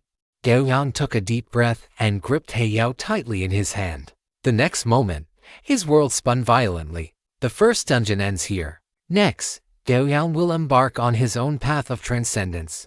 Dear readers, remember to vote, follow, and invest. Happy New Year. Chapter 36. It appeared. The unyielding truck. The sensation of teleportation was similar to having his consciousness packed into a ball and thrown into a high-speed washing machine. When he first experienced teleportation, Gao Yang had unsurprisingly gone black in the eyes and fainted, but this time, with his formidable willpower and the obsession in his heart, Gao Yang did his utmost to remain conscious. In the crazily spinning world, Gao Yang held his breath, his eyes bloodshot, until that blinding ray of light appeared in his field of vision. Gao Yang understood that he had returned to reality. There was no time for any extra movement. The blinding halogen headlights were almost pressed against Gao Yang's face. The incoming wind pressure, accompanied by a suffocating sense of oppression, locked onto Gao Yang through the windshield, which was mere inches away. Gao Yang could even see the driver, a man of about 30 with a stubbly face, focusing intently on the phone mounted on the phone holder to the left of the steering wheel. So that's how it is. Seeing this scene, the last shred of pity in Gao Yang's heart vanished without a trace. A brilliant glow of willpower erupted from his eyes, staining them with golden light. He released his battle aura without reservation, which shimmered in harmony with the golden light in his eyes. Deadly strike. The anger accumulated in Gao Yang's chest exploded the moment he saw the driver. He let out a roar, and his 16 points of strength were poured entirely into Heiyao at this instant. The pitch-black greatsword, wrapped in battle aura, left trails of afterimages as it slashed down toward the car hood that was right in front of him. In the dead of night, on the empty street, the dump truck let out a roar like the howl of a ferocious beast.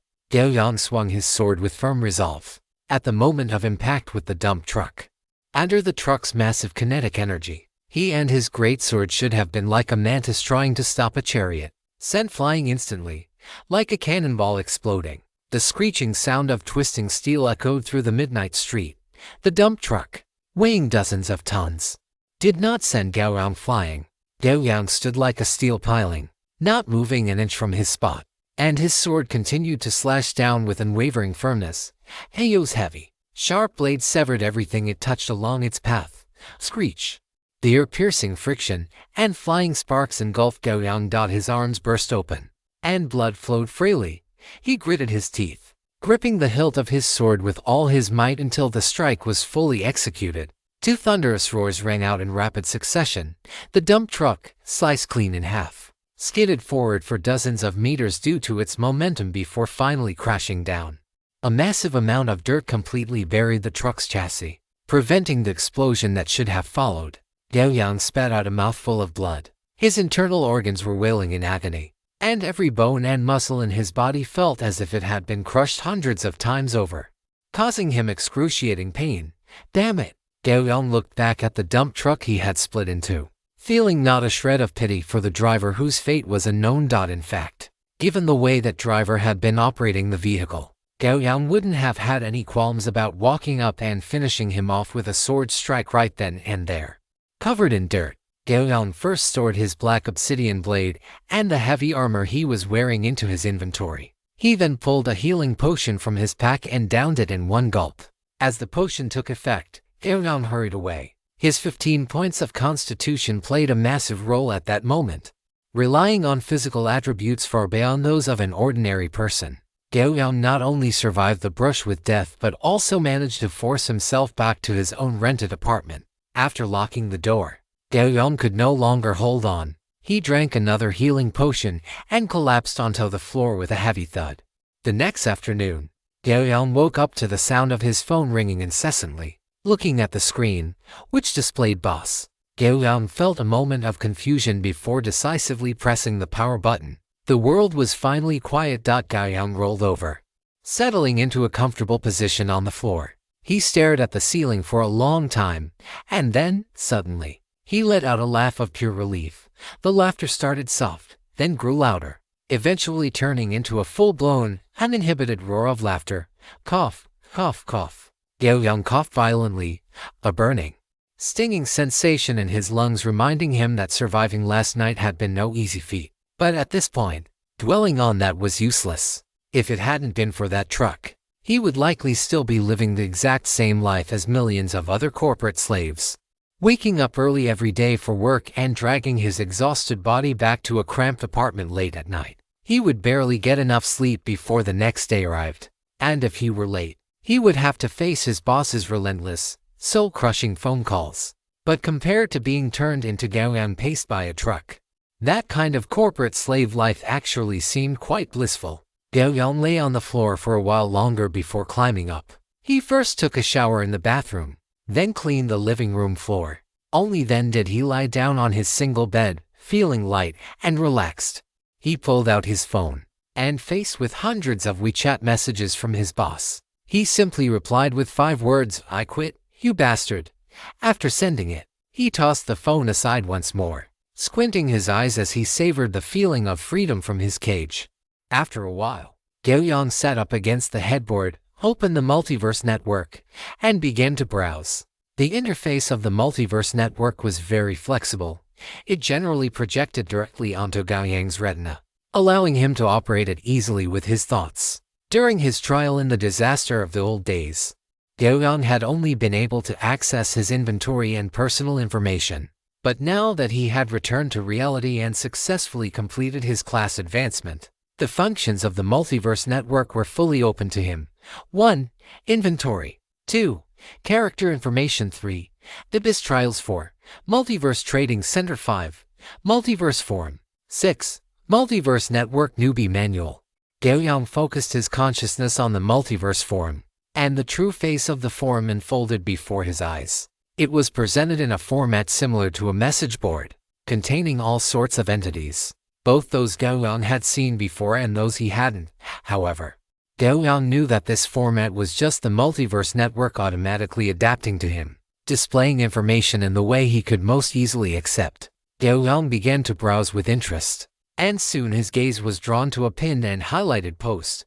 pure succubus. Chatting live online. She had sheep-like horns, bat-like wings, and a long tail that curled into a heart shape behind her perky, rounded hips. Her chest was incredibly full and rounded, making it obvious at a glance that she had a lot of substance. Although her figure was voluptuous and hot, her beautiful face wore an expression of innocence and kindness, as if she were untouched by the world. Hiss, Gao Yang gasped sharply. Do you Multiverse Network players usually eat this well?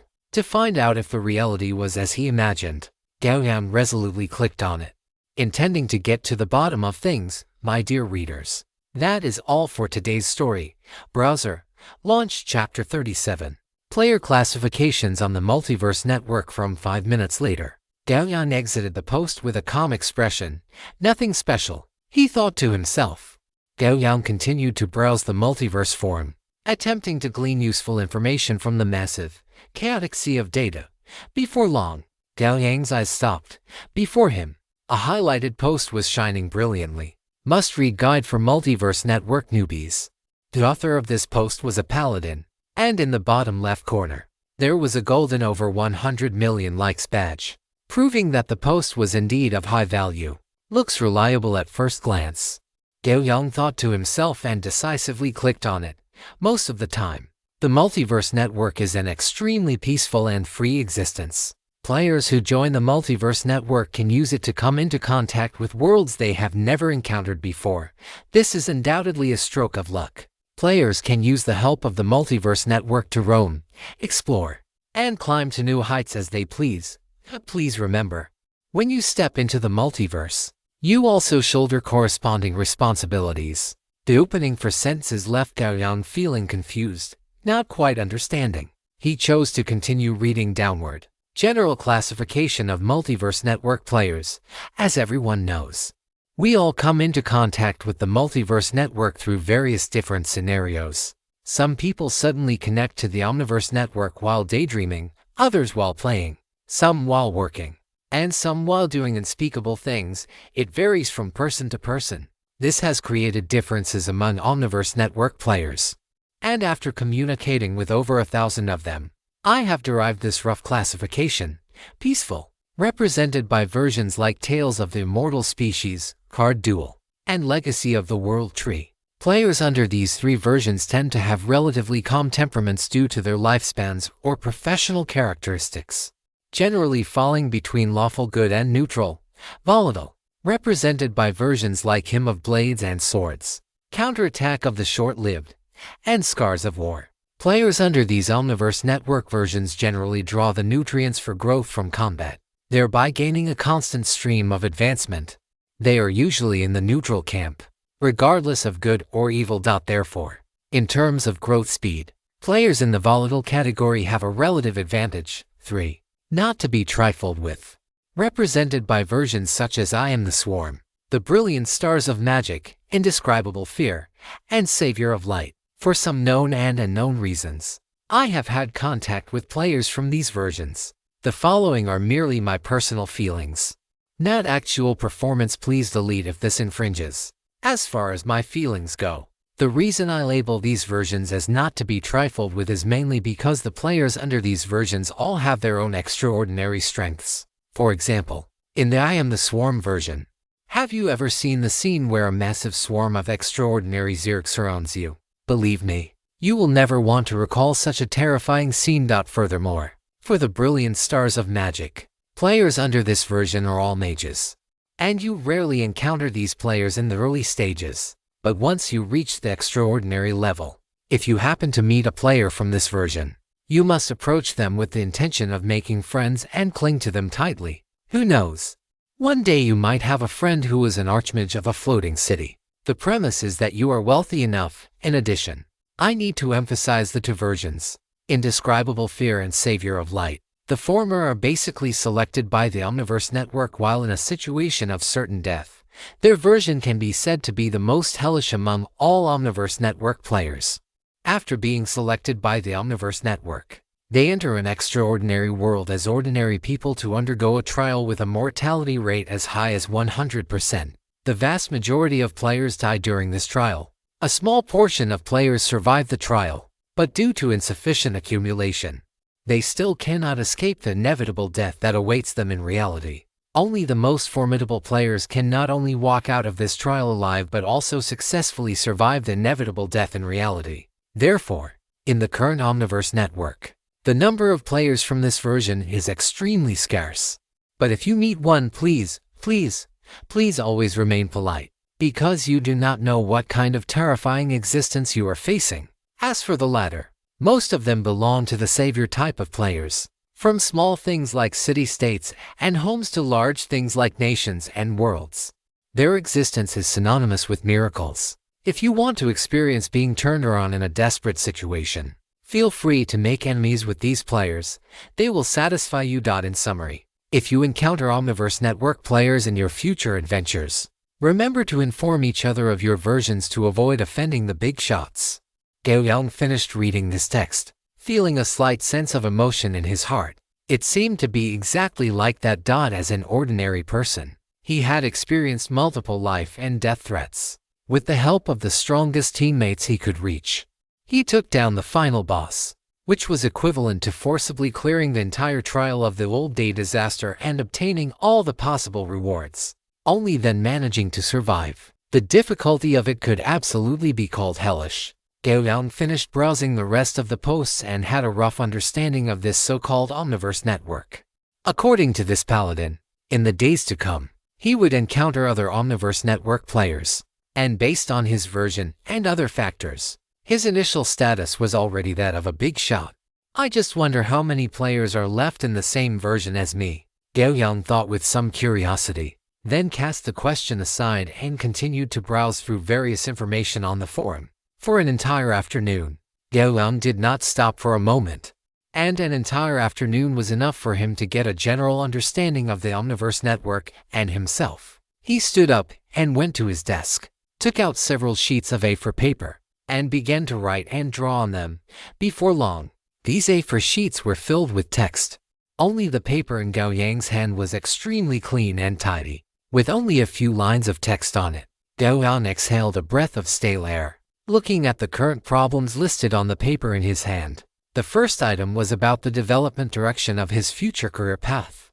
Before obtaining Immortal Will, Gao Yang's thoughts were still somewhat vague, but after obtaining Immortal Will, his path had become clearer. How powerful the passive effect of Immortal Will was had been intuitively demonstrated by the specific performance of last night.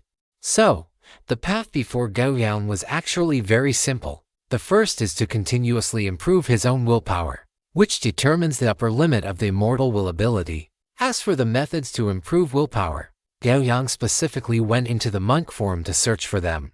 Through his understanding of monks, he had a general direction in his heart, but he still needed to consult a monk who specialized in mental willpower regarding the specific steps to take.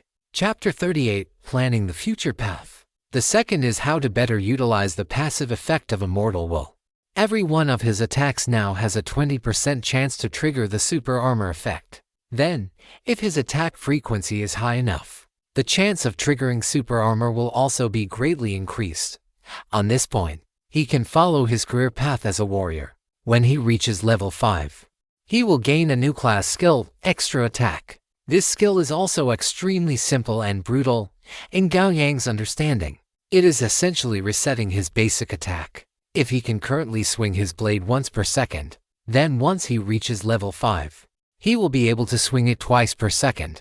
Combined with the reset effect of the action-heavy style, he could potentially achieve 3 swings per second. Of course, these are theoretical conditions. Reality is not a game. Beyond following basic class skills, one is influenced by many more rules.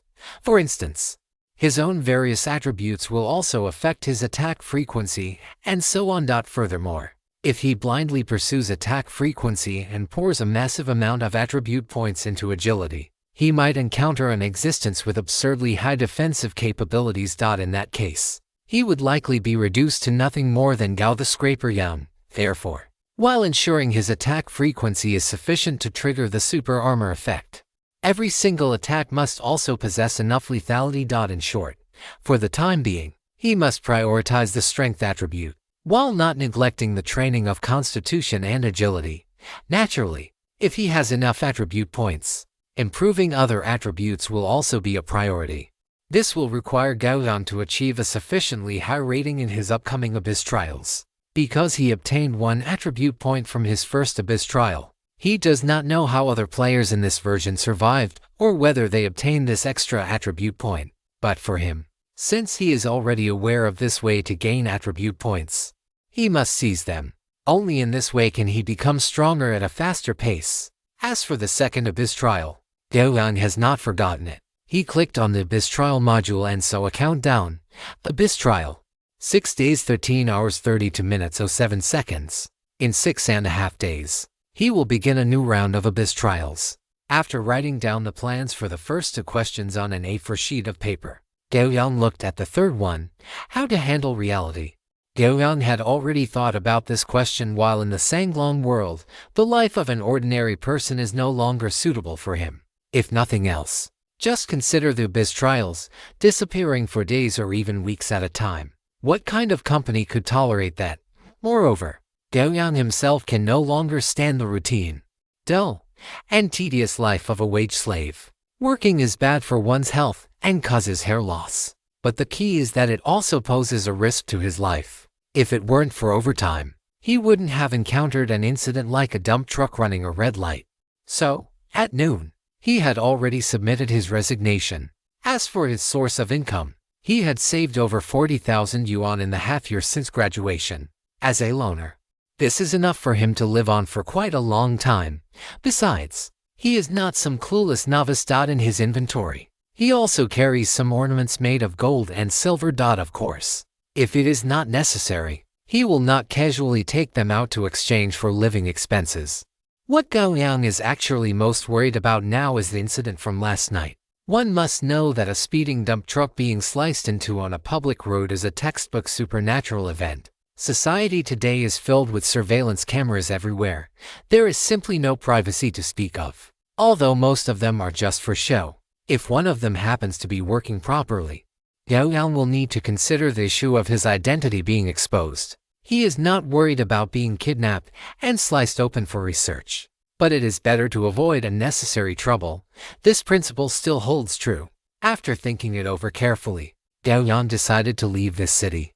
He is a child who grew up in an orphanage, without parents. But the old director of the orphanage once described his hometown to him. When he was young, Gao Yang always wanted to go and take a look at the old director's hometown. But walking the path until today, he has been dragged along by life like a marionette and has never been able to go there. Originally, with the passage of time, this idea would only have become increasingly blurred in his memory. But now, things are different. Gao Yang picked up his phone and booked a ticket to Jinghu City for the day after tomorrow. With this, the matters concerning reality can be set aside for a moment. Tomorrow is the time Gao Yang has set aside to handle trivial matters. And it is also time to give the city a chance to react. Through the day tomorrow, he will be able to roughly judge the attitude of the higher-ups towards such incidents. Of the 3 questions, only the initial one regarding the improvement of willpower remains. Gao Yang reopened the Zhongwang forum, found the monk board, and began to post replies under some of the moderators' threads. Not long after, Gao Yang's private messages chimed. He opened it and saw that a monk named Q had sent him a message. Q, I heard you are looking for a general method to train willpower. I think I can provide some information. Gao Yang, thank you, master. Q, there is no need to address me as such. On the path of cultivation, I am just an apprentice, just like you. As expected of a master who has achieved something in the realm of the mind, he is very approachable when he speaks. Q, regarding the cultivation of willpower, one can engage in persistent training through meditation. Meditation can slowly strengthen the will. This is a long-term process. Gao Yang thought for a moment and asked, meditation is indeed a very good method, but besides that, are there other ways to improve one's willpower? Q, among us monks, there is a special type of monk. They let their thoughts run wild, allowing their original train of thought to dictate their actions. And finally, they subdue these thoughts that grow as crazily as wild grass. In this process, their willpower will be greatly strengthened. This behavior is called refining the heart. However, I do not suggest you choose the latter path. Because the vast majority of monks who choose the path of refining the heart end up getting lost within it. Gao Yang, may I ask, Master? Do meditation and refining the heart conflict with each other? Q. They do not. In fact, whether it is meditation or refining the heart, they are essentially both training one's willpower. It is just that for us monks, heart like still water is a permanent state. It can help us monks become immune to many control-type effects and spells. If you perform refining the heart, it will break the state of heart like still water, which is detrimental to the cultivation of the monk's path. Is that so? Gao Yang pondered for a few seconds before replying, Master Qiu. If I want to learn meditation and heart tempering, how much would it cost? Asking for help naturally meant one could not expect a free lunch. Gao Yang was very clear about this. Qiu, I am a martial monk. Money is not a necessity in cultivation. So, I do not care about money. What I care about is fate. For the general meditation method and the heart tempering method, I will charge you 900. A martial monk is still a monk, right? Monks do not talk about money, they talk about fate. This is quite reasonable. Chapter 39, Jumping Out of the Fence. 900 General Network Disaster Coins. Gao Yang felt a bit fortunate. He happened to have exactly 1,000 General Network Disaster Coins on him. If this martial monk Qiu had charged even a little bit more, this transaction would not have been possible. Gao Yang had a rough understanding of the purchasing power of General Network Disaster Coins. Usually, the price of an ordinary weapon was around 10 to 150 General Network Disaster Coins. For example, the greatsword he used to use would sell for 30 General Network Disaster Coins if it were sold on the General Network. The transaction process was very simple. After Gao Yang transferred the 900 General Network Disaster Coins, 2 thin books were sent over by Qiu. You have obtained the martial monk Qiu's basic meditation method and blazing fire heart tempering.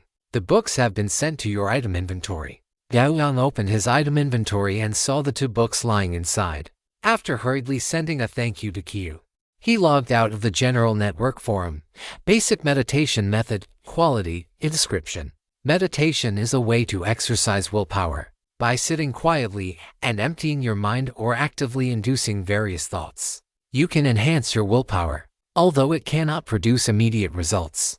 This meditation method remains effective even when one reaches the legendary stage. Blazing fire heart tempering quality, purple description. Martial monks who seek a calm heart as still water, while pursuing breakthroughs in willpower, have pioneered a path that is completely contrary to a calm heart.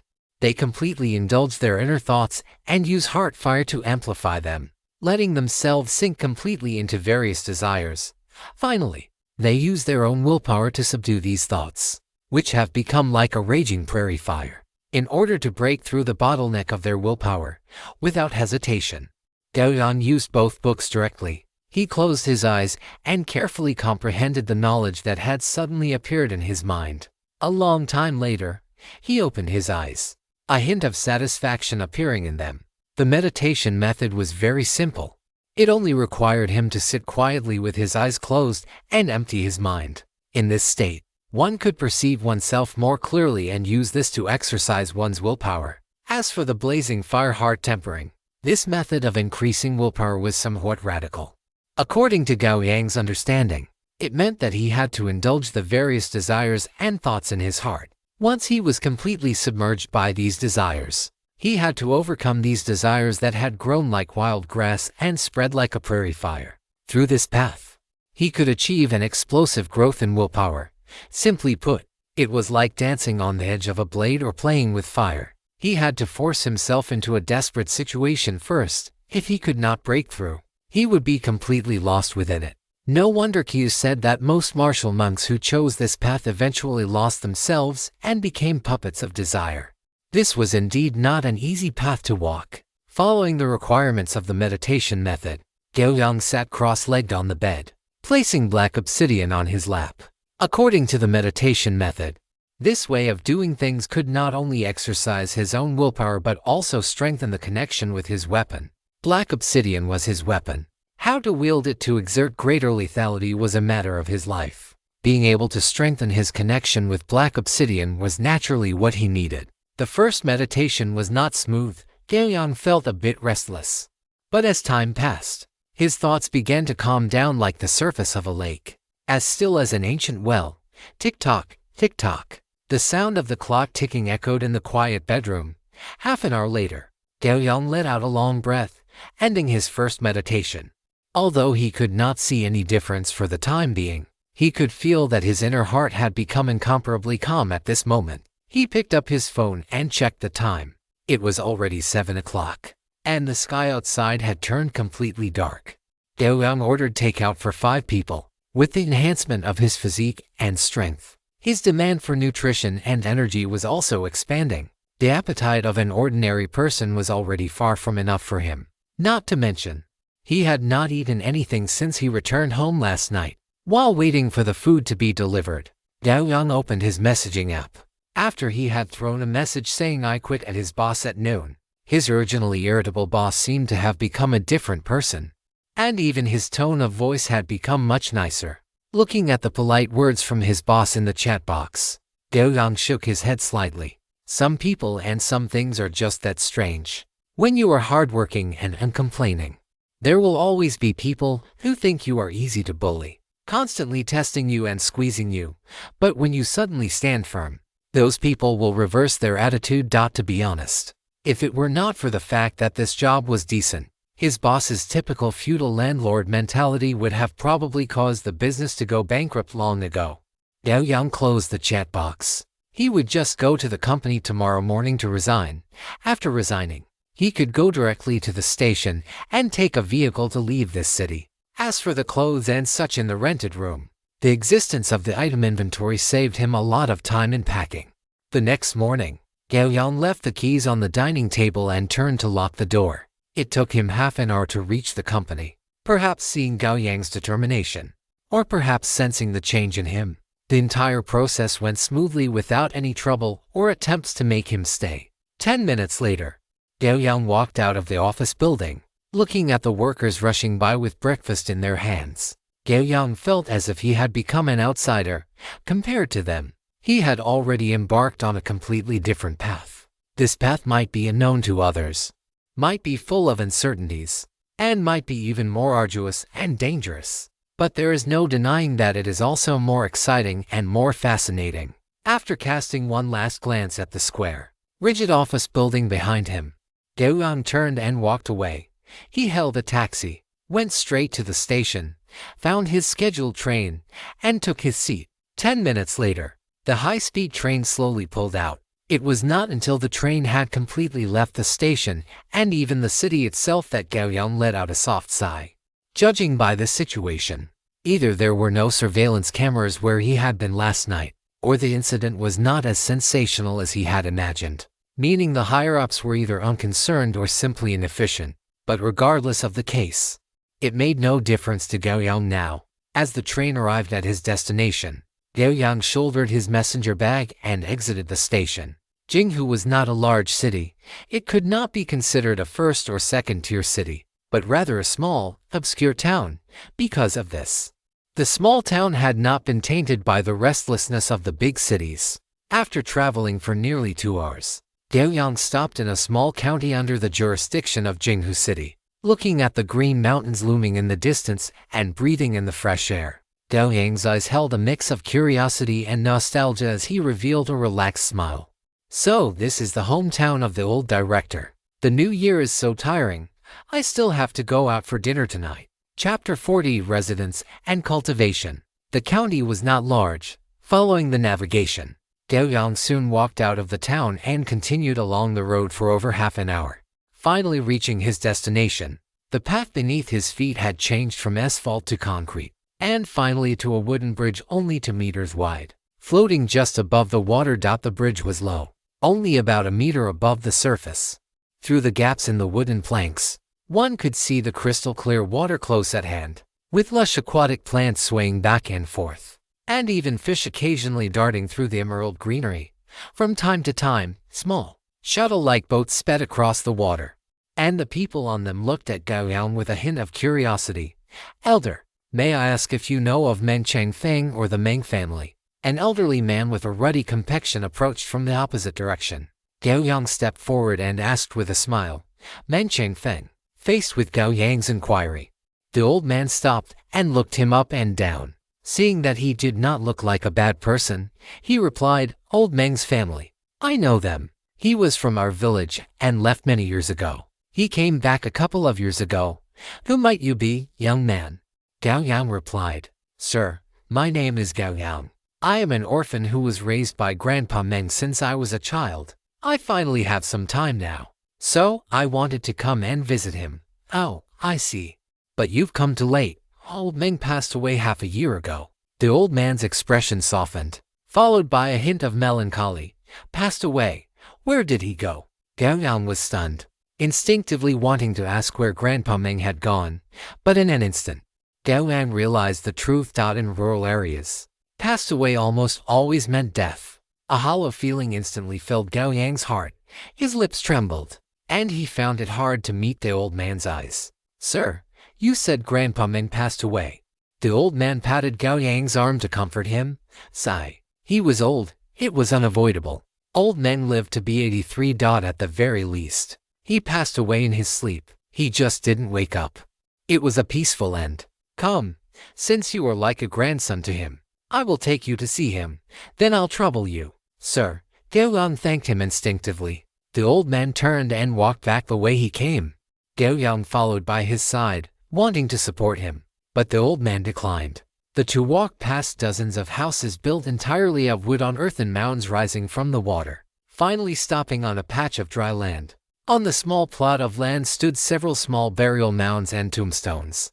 The old man led Gao Yang to a new grave and gestured, "Old Meng is here."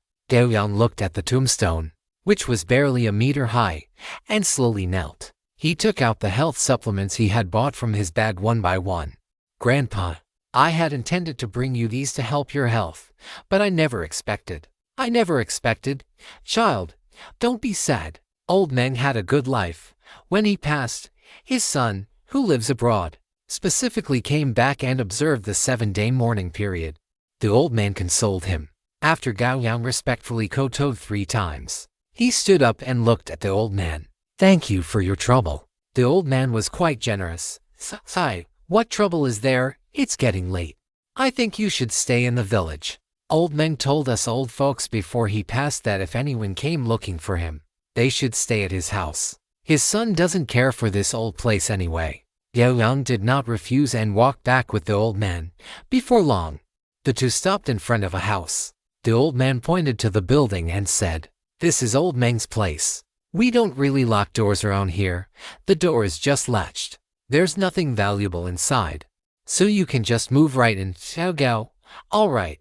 Thank you very much, sir." Gao Yang looked at the 2-story bamboo and wood house standing on the water. His eyes filled with nostalgia, pushing the door open. Furniture made of bamboo and wood came into view. On the wall directly opposite the door hung a black and white photograph.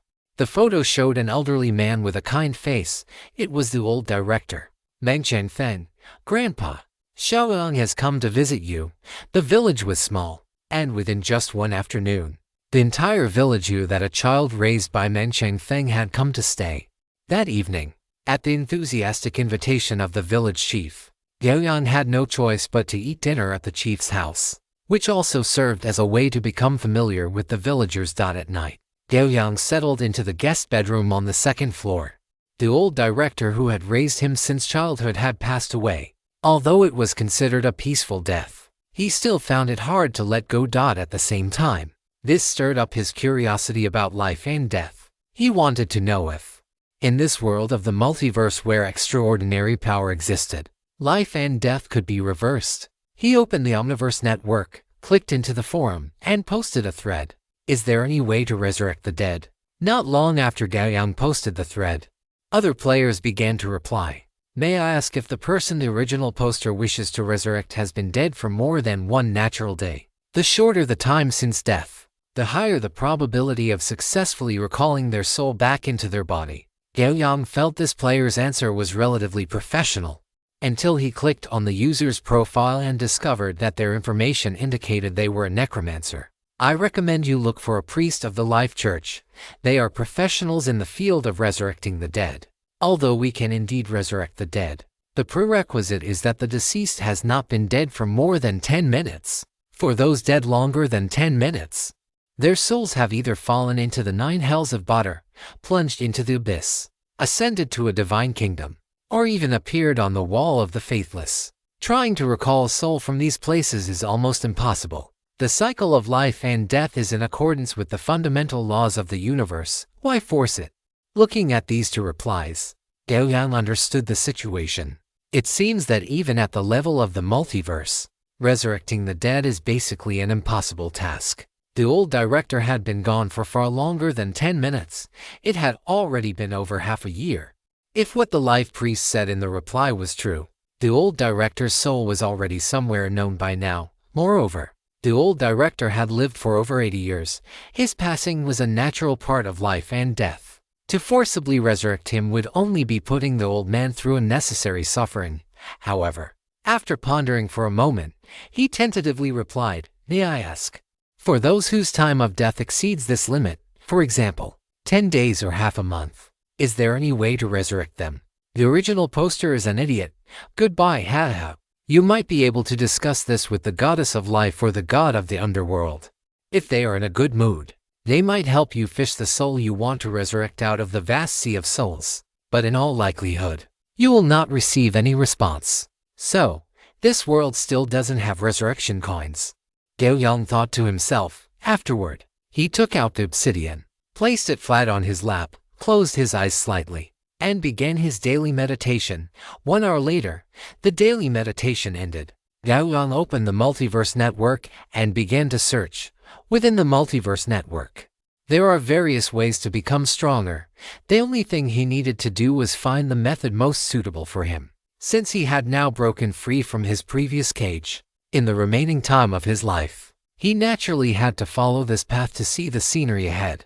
Chapter 41 Training Space. Not long after, Gao Yang found what he was looking for. There were 5 days left until the next Abyss trial. He did not know what level of difficulty the next trial would be, or what kind of world he would be going to, facing the unknown.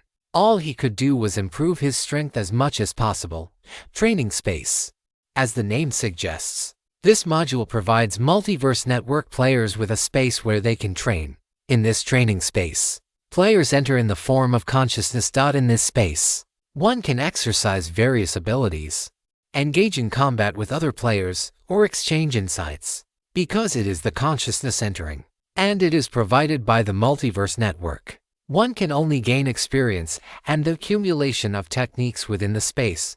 It cannot provide any improvement to the physical body in the material world. Having browsed the Multiverse Network forums for so long, Gao Yang already knew that the world he was in should be called a plane according to the terminology of the multiverse, and his world was known as the material plane. As for the Sanglong material plane he reached during his first Abyss trial, it could be considered an independent plane completely different from the one he was in. He reached Sanglong through the Multiverse Network, which was equivalent to performing a planar journey, during which he passed through the astral plane as a transit point. Connected to the material plane are the ethereal plane and the shadow plane. They are linked to and coexist with the prime material plane. It is worth mentioning that the shadow plane and the prime material plane overlap. Therefore, a plane walker can use the shadow plane to quickly traverse vast distances. As for the material plane, which serves as the surface, it naturally has inner planes dominated by energy, namely the elemental planes, divided into earth, water, fire, air, positive energy, and negative energy. The prime material plane can communicate and interact with the elemental planes, but it requires an intermediary plane called the spirit world. As for the outer planes, they are the places where gods, celestial beings, devils, and demons exist, depending on the different races living there. These outer planes have different names. At the same time, the outer planes are also the final resting place for souls from the prime material plane, just like the Badr Hells, the Abyss, or the Divine Kingdoms mentioned in the previous Multiverse Network replies. The training space, strictly speaking, should be considered a demi-plane with specific rules. Gao Yang chose to enter the training space. The next moment, his consciousness seemed to be pulled out of his body. This process was accompanied by a severe sense of dizziness. Once the extraction was complete, he found himself in a pure white room. Welcome to the training space. Please select a training mode. Training mode, a combat mode, exchange mode. Gao Yang understood all three training modes and chose training mode. For him right now, there was little point in choosing combat, and as for exchange, with his meager insights, he wouldn't be able to communicate anything of value. For him, what he needed to do now was to improve his combat awareness and techniques as much as possible, so that he could better utilize the power he possessed. Training mode selected. Please choose a training type. Solo training. 10 multiverse disaster coins per hour. Assisted training. 100 multiverse disaster coins minimum per hour. It's not free. Gao Yang suddenly realized that even though he had jumped out of the shackles of modern life, he was still a pauper. Looking at the remaining 100 multiverse disaster coins he had, Gao Yang fell into silence. Even for solo training, he could only train for 10 hours. With no other choice, Gao Yang had to select solo training. As Gao Yang completed his selection, the pure white space around him flickered rapidly. The scene shifted, and in the next moment, it transformed into an ancient battlefield littered with broken spears and sunken sand. Gao Yang was the only one standing on this ancient battlefield. The setting sun on the horizon looked like blood, and while the ground was covered in bloodstains and shattered weapons, there was an eerie absence of any other living beings, whether alive or dead. Standing in this vast, boundless ancient battlefield, a breeze swept past, and a sense of vastness and desolation quickly filled Gao Yang's heart. At this moment, all of Gao Yang's cluttered thoughts vanished. He only wanted to draw Heiyao and swing his sword to his heart's content. Following his intent, the greatsword Heiyao appeared in his hands automatically. A familiar sensation of grip surged into his heart. Gao Yang swung his sword horizontally, and a dim, flickering sword light appeared before him, only to dissipate rapidly. After Gao Yang swung that sword, the blood-stained battle swords around him suddenly leaped up. Illusory figures grasped the swords. They varied in height, weight, and build. Yet, they all gripped their swords tightly and swung simultaneously. They all performed a horizontal sweep, and the momentum of several of those figures was particularly imposing. Gao Yang estimated that the sword strike he had just performed could not possibly clash with theirs. If they were to cross blades, he would undoubtedly be the one defeated. The speed at which these illusory figures swung their swords was not fast. It seemed to have been deliberately slowed down so that Gao Yang could clearly see their posture, angles, and even the way they exerted their strength. After the strike, these illusory figures slowly dissipated. Gao Yang carefully contemplated the scene in his mind, and a realization dawned upon him. So, this was the purpose of solitary cultivation. This was a place for improving one's combat techniques. By training here, he could more efficiently refine his combat skills, improve his swordsmanship, or test and develop his own sword techniques. This one disaster coin was worth every penny. With this realization, Gao Yang stopped wasting time. He held Heiyao high, gripped the hilt with both hands, and brought it down with force. Void-breaking slash. Heiyao slashed down rapidly, and a sword aura, like a viper flicking its tongue, streaked out from the tip of the blade, not dissipating into the air until it had traveled several meters. Gao Yang retracted his sword and looked around. Soon, illusory figures holding swords appeared. Some held them with one hand, others with two. Some standing, some crouching. Hiss, hiss. Streaks of sword aura slashed across the area, and the sound of wind being torn echoed in Gao Yang's ears one after another. The illusory sword aura passed through his body, cutting directly through him. Gao Yang kept his eyes on the sword swinging and striking methods of all the figures, noting that the strikes of several of them were extremely powerful. As the figures dissipated, Gao Yang slashed out with his sword once more. The sound of tearing wind returned. This time, Gao Yang's gaze was fixed intently on the few figures whose strikes had been particularly powerful. As the figures dissipated, Gao Yang recalled the scene while continuously swinging Heiyao, pondering the angles and methods of exerting force. Witnessing dozens of figures swinging their swords in unison allowed Gao Yang to learn from their strengths and correct his weaknesses, constantly refining his own techniques and swordsmanship, making his movements faster and more precise. In a sense, this method of training in the cultivation space fully utilized the principle that there is strength in numbers. Gao Yang would swing his sword once, and the cultivation space would manifest dozens of figures swinging their swords simultaneously. even if Gao Yang's own force or angle was insufficient or imprecise. The simultaneous strikes of dozens of phantoms allowed him to draw nourishment from them, compensate for his own shortcomings, and even strive for perfection. The previous chapter has been revised to clarify the intended meaning. It is not about resurrecting the old Dean. The old Dean lived to be over 80. Bringing him back would just be tormenting the old man. Dear readers, please rest assured. To summarize, you only have one life, so cherish it well. Chapter 42, Gourmet Adventure. An hour later, Gao Yang exited the cultivation space. After an hour of swordsmanship training, his mind had accumulated a large amount of insight that he needed to digest and absorb.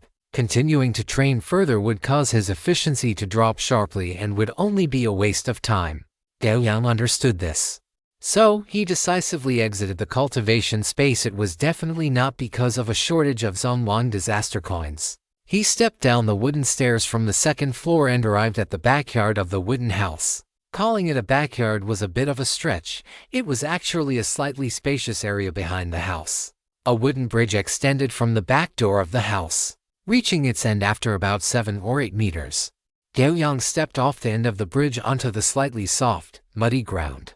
This was a small, gentle slope slightly higher than the water level. After standing still, Gao Yang tilted his head slightly to look at the night sky. The night sky in the countryside was not heavily polluted, so it appeared clearer. Stars twinkled in the sky, and a bright moon hung directly overhead.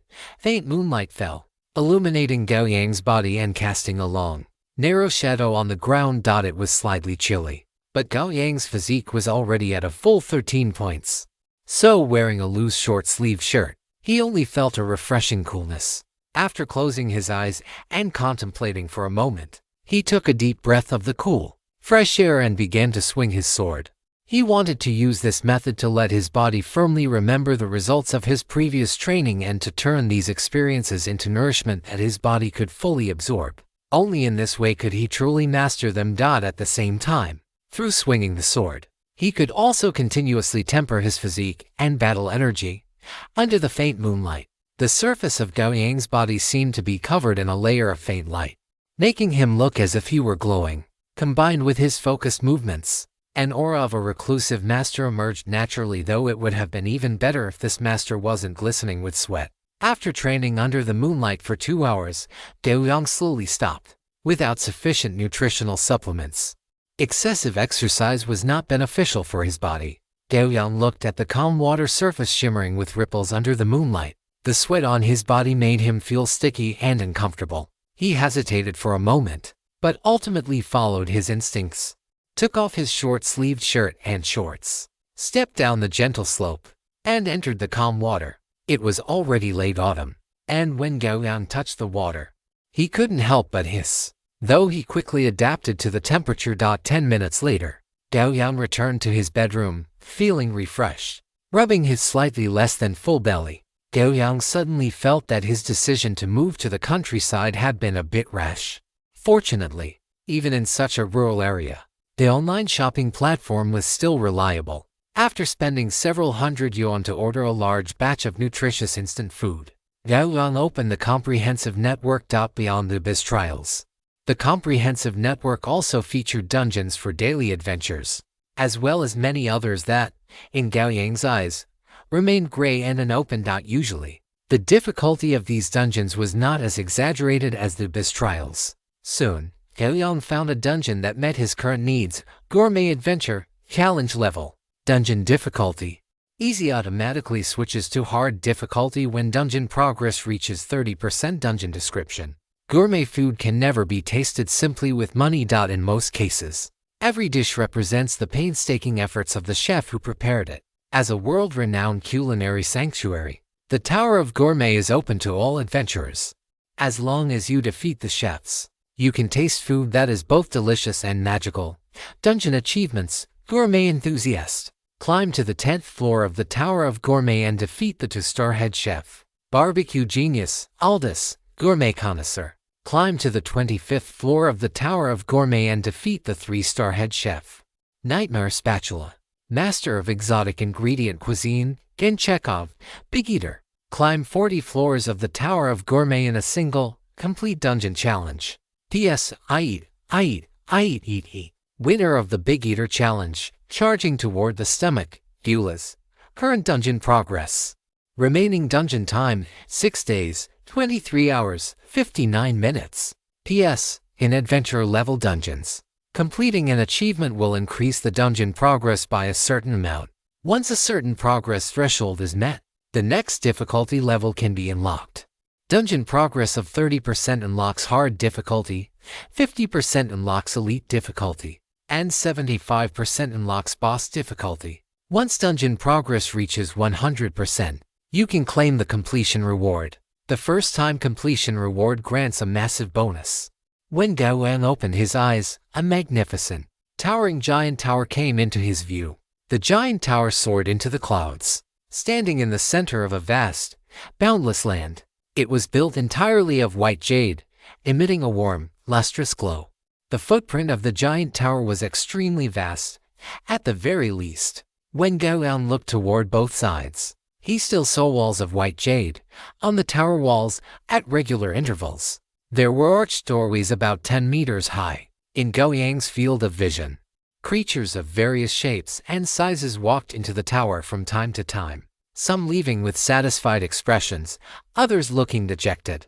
Gao Yang's eyes widened in surprise, as he had actually seen a living Snorlax. She had pointed, elf-like ears, and her physique management was somewhat lacking, to the point where her emerald green traditional clothing, which bore clear elven characteristics, was already a bit too tight. But from her facial features, one could still tell that she must have been a cute and exquisite elf girl in the past. When the other party turned her head, Gao Yang quickly withdrew his gaze, then pretended to be casual as he stepped into the tower gate in front of him. Passing through the gate, a roar of noise crashed into Gao Yang's ears.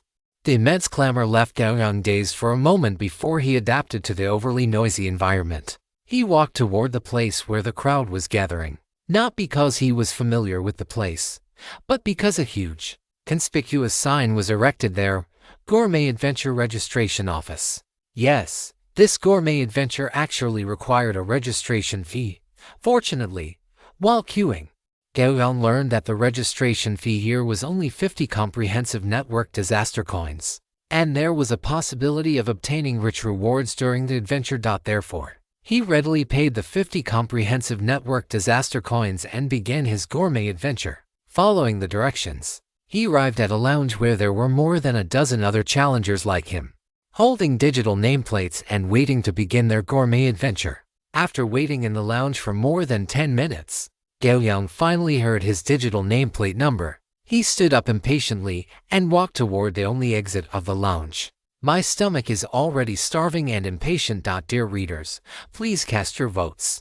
And don't forget to invest. Chapter 43. The all-encompassing Tower of Gourmet. Passing through the corridor of the lounge, Gao Yang pushed open a tightly closed door. The next moment, a torrent of noise, whistles, and colorful lights flooded his senses. In front of him was a huge circular arena.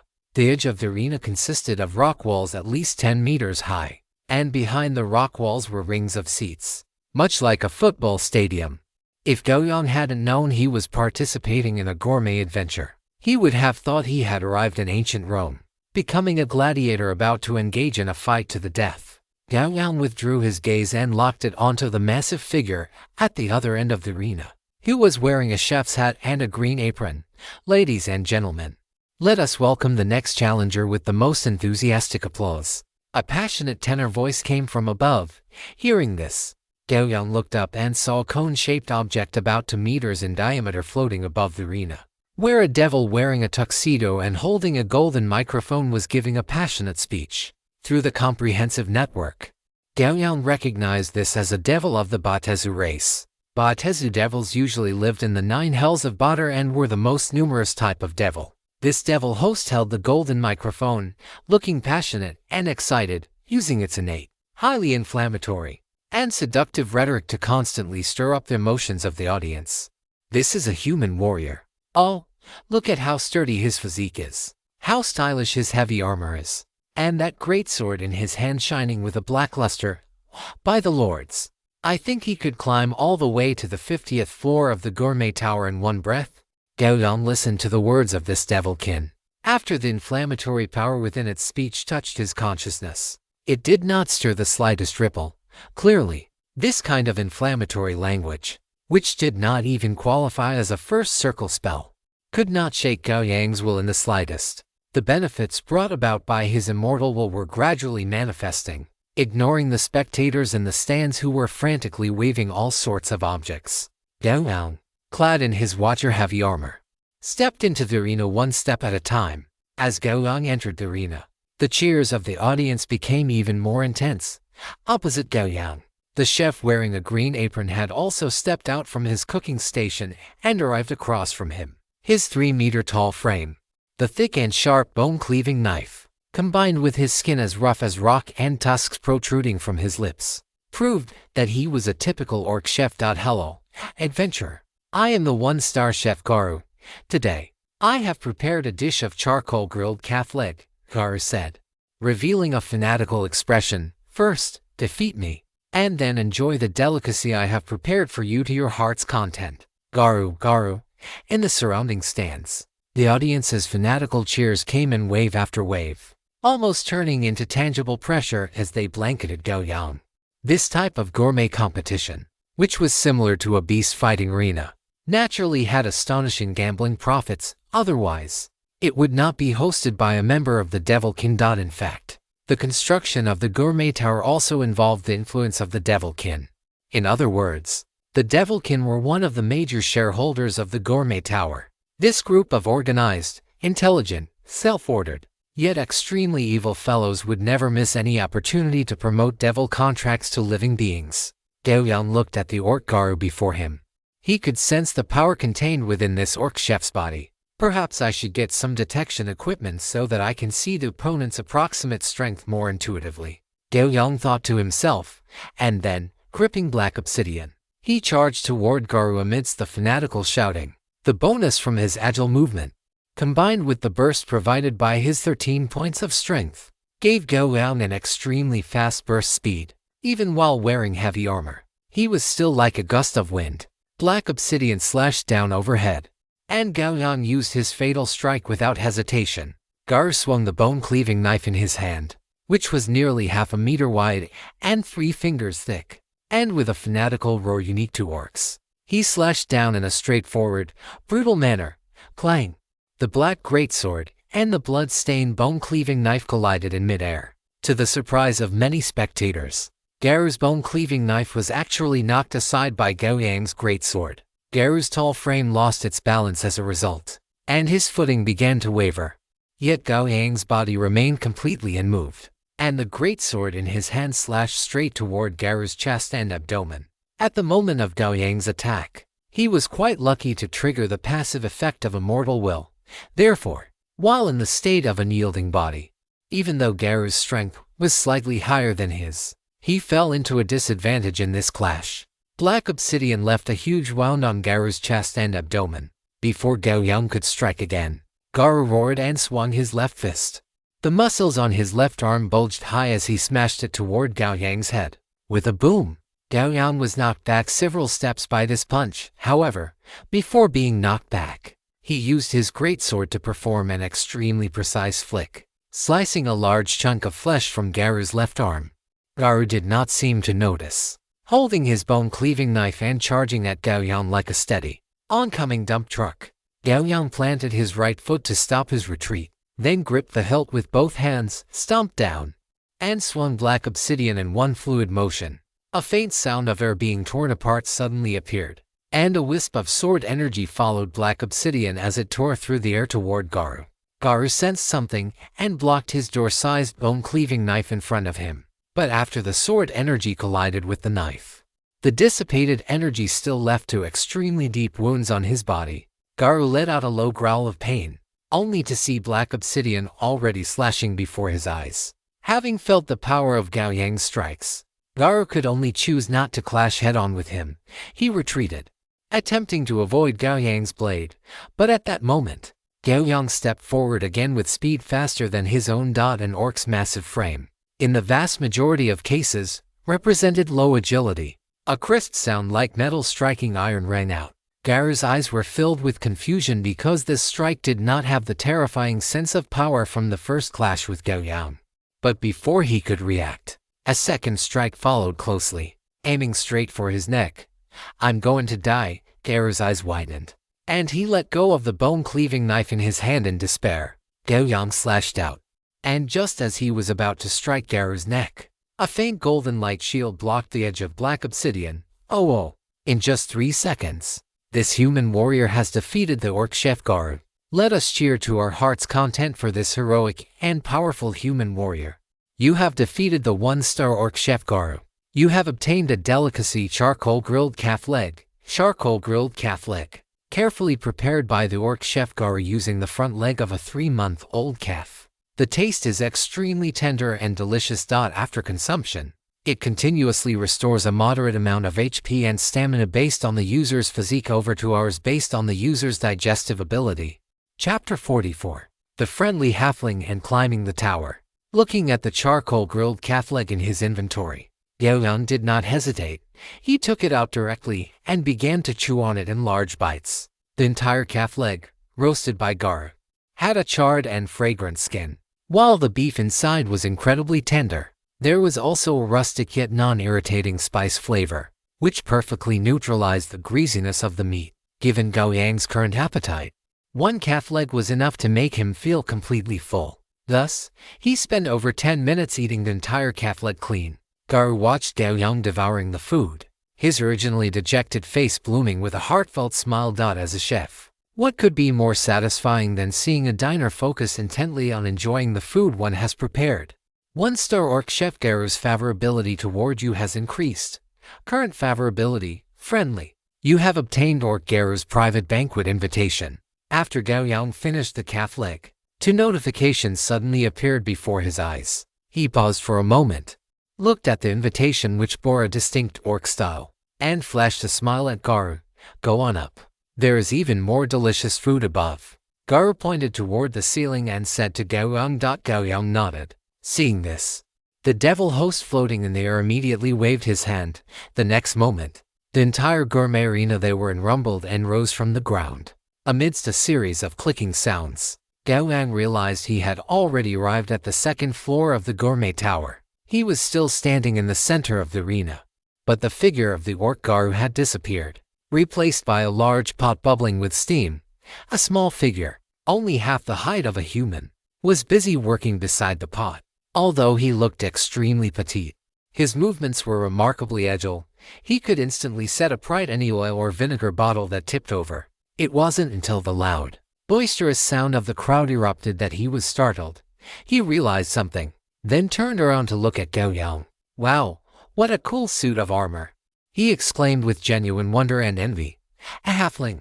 Gao Yang looked curiously at the little person in front of him, his own eyes filled with equal curiosity. He had never seen a being only half the height of a human before, so he felt intrigued by this race known for their love of peace, food, hearths, and home. "My name is Moyo Alton, human warrior. Would you like to taste the fish soup I've prepared?" Moyo Alton looked at Gao Yang with great enthusiasm. Even though he was currently inside the gourmet tower, nothing could dampen his passion. Gao Yang could feel the kindness of this halfling, so he smiled and said, "I just finished an entire calf leg from Gao, so a bowl of fragrant and refreshing fish soup right now sounds wonderful." "Ah, you are truly an interesting human. But I didn't make that much fish soup." Moyo Alton hopped over to Gao Yang, reached out with his slightly rough little hands to touch Gao Yang's armor, and sighed with satisfaction. "Your armor is so beautiful. I really wish I could have a suit of armor like that too." But in an instant, he returned to his large pot, pulled out a bowl that was quite large for his size as if by magic, filled it with milky white fish soup, and brought it to Gao Yang. However, when he saw the somewhat gloomy gaze of the devil host, he faltered slightly. He then placed the fish soup down, took Gao Yang's hand, and gently patted it against his own forehead. "I lost." He flopped to the ground in an exaggerated manner, then quickly scrambled back up and handed the fish soup to Gao Yang. Gao Yang couldn't help but chuckle at Moyo Alton's performance, then reached out to take the soup. A rich, slightly sweet aroma drifted into his nostrils. causing his Adam's apple to bob involuntarily. After thanking him, he took a small sip. His eyes lit up immediately, and he quickly finished the fish soup in the bowl, sighing with satisfaction. Gao Yang did not hold back his praise. "This is truly the best fish soup I have had in over 20 years. Mayu, your cooking is truly amazing. Human, you are very honest, and, well, very sincere." Moyo Alton looked very happy. He did 2 somersaults on the spot and said cheerfully. Gao Yang thought for a moment and took a small crystal pendant from his inventory. It was a keychain he had earned from a part-time job once, but he had never used it. It seemed like a perfect little gift for the halfling in front of him. "Is this for me, human? You are truly a kind and generous human." Moyo Alton looked at the crystal pendant in his hand with joy. However, the next moment, the gourmet arena rumbled and rose again. Clearly, the devil host could no longer stand it. On the 3rd floor, Gao Yang encountered a human chef. After a friendly exchange, he defeated his opponent once more and obtained a serving of bamboo tube steamed rice. 3 hours later, on the 10th floor of the gourmet tower, Gao Yang warily put away black obsidian and sat on the ground. "You have defeated the 2-star head chef, barbecue genius, Aldous. You have obtained the delicacy barbecued cloud-soaring chicken. You have obtained the achievement gourmet enthusiast. Gourmet enthusiast. You love food and enjoy delicious flavors. Your ability to appreciate fine food has improved, and when you taste delicacies, your absorption rate for food increases by 10%. A decent achievement." Gao Yang silently circulated his energy once to improve his condition, then looked at the fanatical audience around him and chose to exit the challenge. A familiar sense of dizziness washed over him, and the next moment, Gao Yang was back on his bed in his bedroom. Player exit from the dungeon detected. Dungeon settlement statistics in progress based on your performance. You have received 500 generally XP and 300 multiverse disaster coins. You have obtained Orc Garu's private banquet invitation. Gao Yang lay warily on the bed, silently calculating in his mind. Excluding the 50 multiverse disaster coins for registration, he had actually gained an additional 300 coins. After accounting for the entry fee, he had made a profit of 250 multiverse disaster coins. His total wealth had now reached 350 multiverse disaster coins, not to mention the gain of 500 generally XP. He then opened his inventory, where there were now a full 8 different types of delicacies. These delicacies are not only rich in nutrition but also possess various distinct effects, making them truly high-in-cost performance. The harvest was unexpectedly good. It seems that this gourmet adventure dungeon might be able to serve as my cafeteria in the future. Gao Yang patted his abdomen, thinking with a sense of satisfaction. Shortly after, he could no longer hold on, collapsed onto his bed, and fell into a deep sleep. Dear readers, please remember to vote and invest. Chapter 45. Warrior Skill Library and Daily Dungeons. Early in the morning, when only a few wisps of cooking smoke were rising in the countryside, Gao Yang had already awakened. In Sanglong, he woke up early at this time every day, and now it had become his biological clock. He went downstairs, arrived at the gentle slope behind the house, and after exercising for nearly 2 hours as usual, he sat on the slope and took out a portion of food from the gourmet tower to begin enjoying it. While eating, he opened the Multiverse Network and habitually checked various types of information. After watching for a while and finding nothing interesting, Gao Yang chose to open his personal status window. Looking at the numbers on the panel that intuitively reflected his attributes, he thought for a moment and opened another interface, the Career Skill Library. He now possessed 100 points of generally XP, and he was only 30 XP away from leveling up to the next level. Originally, he had thought about saving these generally XP points to see if he could reach level 5 before the next Abyss trial arrived.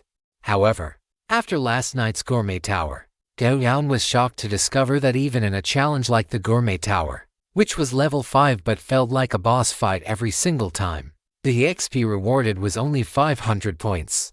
Compared to the speed at which he gained the XP during the Abyss trials, the gap was simply too large.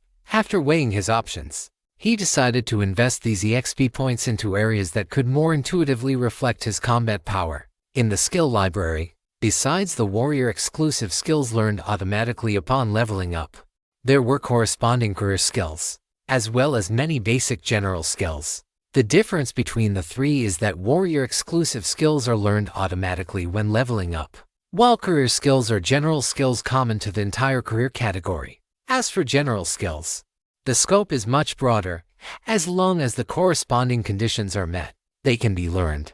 The prerequisite is that the skill must be in your skill library. These skills are not useless, on the contrary, they are extremely useful, but they require the player to combine and match them according to their own needs. Moreover, obtaining these skills is not without cost.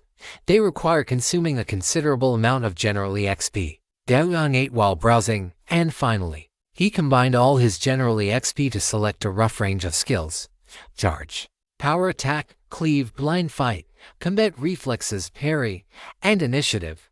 Among these skills, some belonged to his career category, while others were general skills. Looking at these skills, Gao Yang wanted to learn them all, but based on the general EXP he currently possessed, he had to make a selection. Among these skills, combat reflexes had the highest priority. Combat reflex is non-upgradable. During combat, you can fully utilize your neural reflexes to add to your number of attacks. Even when caught off guard, you can still perform attacks of opportunity based on agility modifier. This is a very useful skill. It can increase his number of attacks and improve his fault tolerance, ensuring he does not lose the ability to fight back when encountering a sudden ambush. However, regarding combat reflexes, its corresponding attribute is agility, and Gao Yang's current agility is only 10 points, which is the level of an ordinary person, but with the blessing of flexible movement. His usual movement speed still far exceeds that of an ordinary person.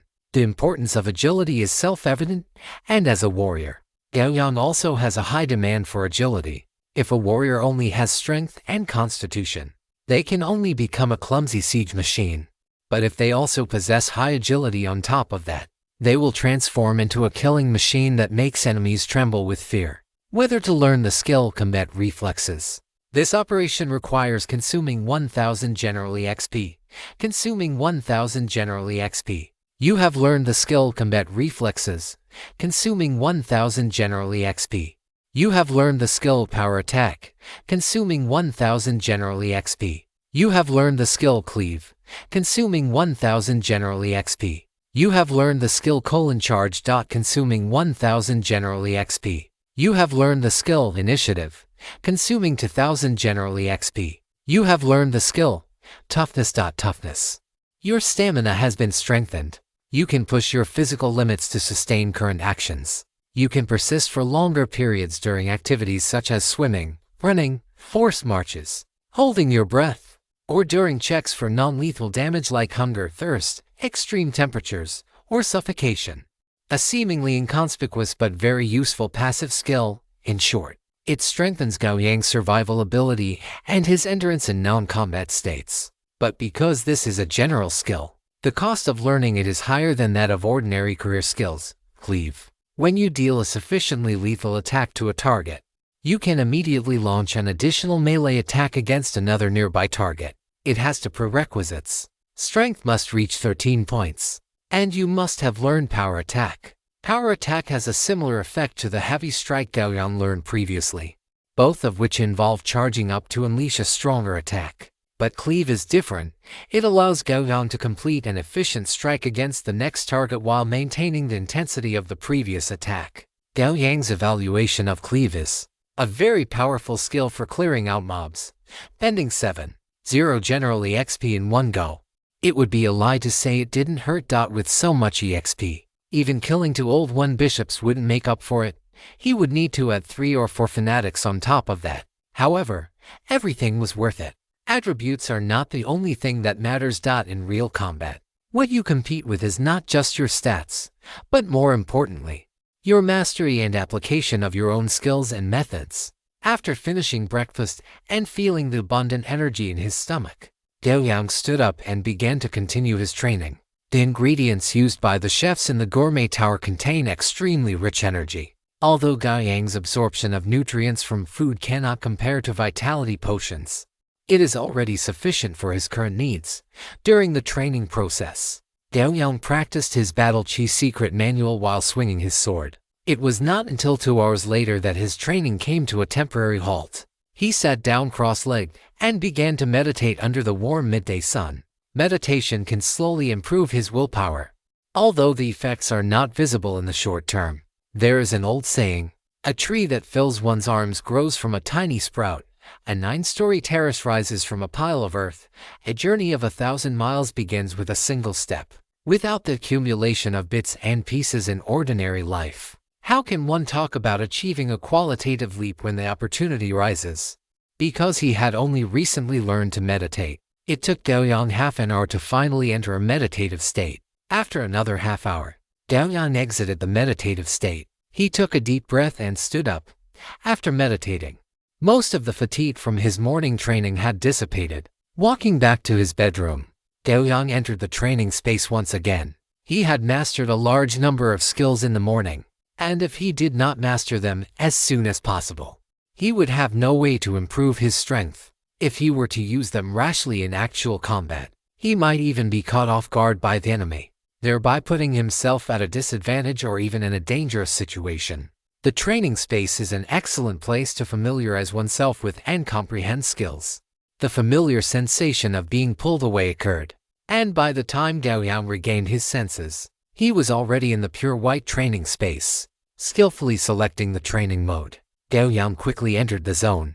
An hour and a half later, Gao Yang lay on the bed, his eyes unfocused, as if he had lost his soul. The hour and a half of practice had yielded significant results. He was now quite familiar with the newly learned skills. All that remained was to let his body get used to the force and movements required for each one. After a while, Gao Yang got out of bed, went to the table, took out a portion of bamboo tube steamed rice, and began to eat. At 3 in the afternoon, after another hour of training, Gao Yang returned to his bedroom. He was prepared to find a suitable place to test his skills. This mindset was similar to when he played games in his spare time. After learning a ridiculously powerful new skill or catching a god-tier pet, he would always want to take it out and show it off. After searching for a while, Gao Yang found a fairly decent place for a demonstration in the daily dungeons. Dungeon. Goblins in the Dance Force Challenge level. Dungeon difficulty easy or hard. The dungeon clearance requirement. Eliminate all the goblins hiding in the dense forests. Goblins, as a type of creature, have an extremely high appearance rate as early game mobs in the games Gao Yang has played. But he did not know which variety the goblins here belonged to. And because it is a daily dungeon, only the player's consciousness enters it. Even if one dies in the dungeon, the cost is merely 24 hours of soul weakness. Compared to the Abyss trials where one enters with their true body, this method of training seems very safe. With no psychological burden, Gao Yang ultimately chose the hard difficulty Goblin Dungeon. Do you wish to enter goblins in the dense forest hard? Yes. The familiar feeling of his soul being pulled away arrived. And by the time Gao Yang regained his senses, he was already in a dark, dense forest. He moved around a bit and found that it was almost no different from the state of entering with his true body. He then quickly put on his Watcher heavy armor and took He Yao into his hand. After finishing all this, Gao Yang also adapted to the dim light in the dense forest. Following a game trail, Gao Yang began to walk slowly. As a modern person, this was his first time entering such a dense forest environment. Everywhere he looked, there were towering ancient trees, messy bushes, and all kinds of wildly growing vines and branches. Walking in this environment, he always felt that some terrifying danger might suddenly jump out from a place beyond his line of sight. After walking for about a few minutes, Gao Yang arrived at a slightly less crowded clearing in the forest. He exhaled a breath of stale air as gently as possible, his tense mind relaxing slightly. Whoosh! A stone the size of a human head suddenly shot out from the forest behind him, heading straight for Gao Yang's head. Gao Yang heard the sound of the wind and subconsciously lowered his head. The stone grazed his scalp and disappeared into the grass in front of him. They know how to ambush. And with such a large stone, it seems the strength and intelligence of these so-called goblins are not low at all. Gao Yang turned around and looked at the forest behind him. In the dark environment, pairs of blood-red eyes lit up. My dear readers, remember to vote, comment, and follow. Chapter 46. A slap in the face from a daily dungeon subsequently. Under Gao Yang's gaze, a goblin with green skin, only a few inches shorter than Gao Yang, and wearing nothing but a leaf loincloth, walked out from the shadows of the dense forest. It held a broken spear in its hand, its eyes filled with greed and a scarlet hue. Gao Yang looked at this tall goblin and felt somewhat helpless. It seemed he had hit the jackpot. The goblins here were neither the weak little things that barked like dogs, nor the hunched-over, sharp-mouthed, small green-skinned monsters from side-scrolling fighting games. Damn it. They were actually similar to the goblins in the Cautious Hero. However, shortly after, as one weaker-looking goblin after another walked out of the forest, Gao Yang finally calmed down a bit. Fortunately, if they were all as sturdy as the first one, he probably wouldn't have been able to fight them. There were 8 goblins in total. When they all walked out and stood in front of Gao Yang, they simultaneously let out shrill, desperate roars at him. If any creature living in this dense forest heard the roars of this many goblins, they would basically turn around and run away. The roaring ended, and the 8 goblins stood in place, looking somewhat at a loss. Their prey should have turned and fled by now, falling straight into the trap they had set. Why, then, was the prey before them standing perfectly still? Gao Yang looked at the goblins before him. After a brief moment of silent criticism, his body suddenly accelerated without any warning, rushing toward the largest goblin. Charge. Gao Yang's eyes were cold as the obsidian greatsword descended with a violent gust of wind pressure. Roar! The sturdiest goblin let out a hiss, instinctively holding its spear horizontally in front of its body. Clang! With a deafening blast, the goblin was knocked back several steps by Gao Yang's strike, stumbling until it regained its footing with the help of another goblin, not very strong. Gao Yang's chest heaved as he exhaled the stale air trapped in his lungs. The brief collision had given him a general understanding of these goblins. At the very least, there was no one among this group who surpassed him in raw strength. Since that was the case, there was nothing to worry about, because the strongest goblin had been forced back. The goblins beside it immediately rushed toward Gao Yang, brandishing their notched longswords and blades, attempting to block his path. A little further away, 2 more goblins held crossbows, firing bolts at Gao Yang. They were surprisingly well disciplined. Gao Yang surged forward, facing the sword-wielding goblin blocking his way. He slashed down without hesitation. The obsidian greatsword, carrying immense force, struck the goblin's longsword, knocking it out of the creature's hand. The blade's edge did not slow, slicing directly through the goblin's chest. One-hit kill, follow-up slash. After taking down this goblin, the obsidian greatsword suddenly transformed into a phantom, cutting toward another blade-wielding goblin beside him with a foul, bloody wind. The attack was so swift that the goblin could not react at all, forced to watch helplessly as the heavy edge of the obsidian greatsword sliced across its neck. You have killed a goblin. You have gained 20 generally XP. Goblin has been recorded in your adventure manual. 3 consecutive system notifications flashed before his eyes, but Gao Yang chose to ignore them. Roar! After Gao Yang cleanly dispatched 2 goblins, the strong one that had been knocked back earlier roared and charged at him, the long spear in its hand thrust toward Gao Yang's waist like a venomous snake. A cold glint flashed in Gao Yang's eyes. Truly a despicable creature with no sense of martial honor. It even chose to target the most vital area of a man, under the buffs of the first strike skill and combat reflexes. Gao Yang's counterattack was unexpectedly swift. Before the spear could even touch him, Gao Yang had already swept his sword out horizontally. The immense power forced the goblin's spear to the side. Without a word, Gao Yang activated Action Surge, and the obsidian greatsword turned into a blur, hacking down with full force toward the strong goblin's neck. Clang! After a loud explosion of sound, the strong goblin was sent flying backward. Gao Yang narrowed his eyes. Something had blocked his otherwise lethal strike, preventing him from killing the leader and only knocking it away. Whoosh! Whoosh! A cold glint shot toward his face. He immediately held the obsidian greatsword horizontally in front of him, blocking the 2 crossbow bolts. Looking at the 2 crossbow-wielding goblins leaning against the edge of the jungle, Gao Yang pushed off the ground, mud splattering as he charged toward them. It is common knowledge that in a group fight, you take out the backline first. This is the golden rule for victory. With the buff of agile movement, Gao Yang's speed was far beyond what these short-legged goblins could match. Although they tried their best to scramble into the dense forest behind them, Gao Yang quickly closed the distance. A faint, almost imperceptible sound rang out. Gao Yang felt the left side of his body go numb, and his forward momentum suddenly stalled, his stride faltering as he lost his balance. They actually had an ambush. At the critical moment, Gao Yang swung his arm, feinting a punch forward. The moment he threw the punch, he activated the Undying Will super armor effect without hesitation. His posture froze for a split second, and as he completed the punch, his feet landed firmly back in their original position. As his feet hit the ground, the slight numbness quickly faded. Gao Yang looked up at the dense forest and the two figures disappearing into it, silently taking this lesson to heart. Carelessness and arrogance could truly cost you your life. The next moment, he activated charge without hesitation. His body instantly accelerated to its maximum speed, reaching the two goblins just as they were about to vanish into the thicket. Horizontal slash. The shimmering blade light sliced the goblin on his right into without the slightest resistance, then continued its momentum to strike the torso of the goblin on the left, kicking the goblin whose chest had been ripped open aside. Gao Yang rushed into the dense forest without stopping.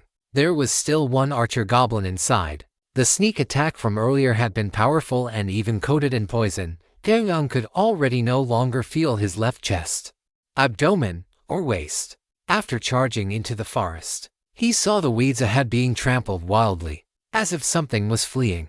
Relying on his full body armor, Gao Yang crashed through the brush like a tank. In less than 3 seconds, he caught up to his target. Seeing the green-skinned goblin, about 1.6 meters tall, fleeing with its back to him, Gao Yang slashed it to the ground, ignoring the creature's gibbering cries and attempts to crawl away. Gao Yang delivered another strike to finish it off. You have killed an archer goblin. You have gained 25 generally XP. It was actually a different unit type. Seeing the system prompt, Gao Yang felt a bit surprised. He then turned and rushed back out of the forest. There were still 5 goblins waiting for him there. He was now certain that the arrow had been poisoned. He could already feel his life force draining away at a slow but steady pace. Perhaps in less than 3 minutes, he would die from the poison. Was a difficult level dungeon really this outrageous? Or were these goblins just too absurd? 10 minutes later, Gao Yang stood amidst a pile of goblin corpses, his body covered in blood and gore. Leaning heavily on his sword, he struggled to shake his head, his vision blurred and filled with multiple overlapping images due to the toxins. Although he had managed to hack all the remaining goblins to death, the excessive physical exertion had clearly accelerated the spread of the poison through his bloodstream, leaving him unable to hold on any longer. Glancing at his remaining 9% health, Gao Yang chose to exit the dungeon. The familiar sensation of being pulled away returned, and Gao Yang found himself back in his bedroom, his body once again brimming with vitality. It seems that in the future, besides being cautious and careful, I also need to guard against hidden arrows and toxins. He silently noted this in his heart. A single daily dungeon had slapped him in the face 3 times in a row, causing the trace of pride and complacency he hadn't even realized he harbored born from surviving his first abyss trial to vanish completely. If he had entered with his real body instead of just his consciousness today, he would already be a corpse, dead beyond any hope of revival, even though he had finished off all his enemies before dying. What meaning did that have? Gao Yang, oh Gao Yang, you must be careful, and even more careful. Gao Yang sighed with a sense of relief. And then he heard the familiar sound of his ringtone. He took out his phone. The screen displayed village chief of Qiyu Village. Qiyu Village was the hometown of the old director where he was currently staying. The village chief is calling. Is something the matter? Gao Yang muttered to himself before answering the phone. Hello, Grandpa Joe. Are you looking for me? Hello, Xiao Yang. There are 3 young men here who claim to be your friends. They specifically asked for you by name. I told them you had gone out to work, but they didn't believe me and insisted that you were here. The village chief's voice was low, as if he were covering the phone with his hand while speaking to him. Xiao Yang, these 3 people don't look like good folks. You decide whether you want to see them or not. You are old Meng's grandson, which makes you one of our own in Qiyu Village. If you don't want to see them, I, your village chief grandpa, will chase them away. A warm current surged through Gao Yang's heart. After a moment of thought, he said, "It is fine, Grandpa Joe. Please let them come over. They are indeed my friends. Is that so?" The village chief's voice paused for a few seconds before he agreed. "All right, then, I will bring them over." "Okay, thank you for the trouble, Grandpa Joe." The call ended, and Gao Yang fell into deep thought. He had come here without anyone else knowing. Therefore, he had already roughly determined the identities of these 3 people. Since he couldn't avoid them, he might as well meet them. Laying his cards on the table was better than being constantly guarded against and monitored. Before long, footsteps could be heard outside, accompanied by the booming voice of an old man. "They are just up ahead. Xiaoyang, Xiaoyang." Gao Yang walked out of the main gate and saw Village Chief Zhou leading 3 men, who appeared to be around 30 years old, toward him.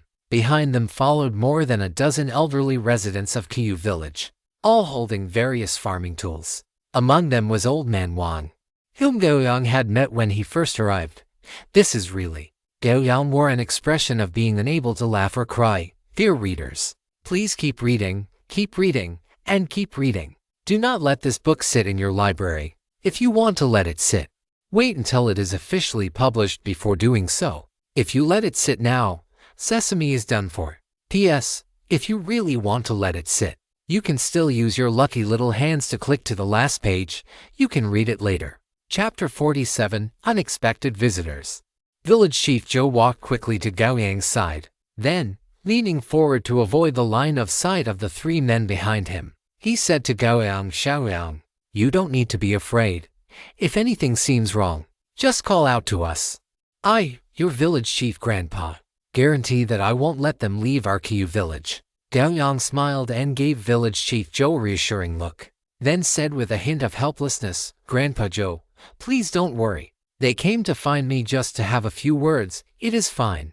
"Are you sure it is fine?" "Really, it is fine. Xiaoyang thanks you and all the village elders for your concern. Please ask the elders to disperse." Facing Village Chief Zhou's worry, Gao Yang said with complete sincerity and not a hint of impatience.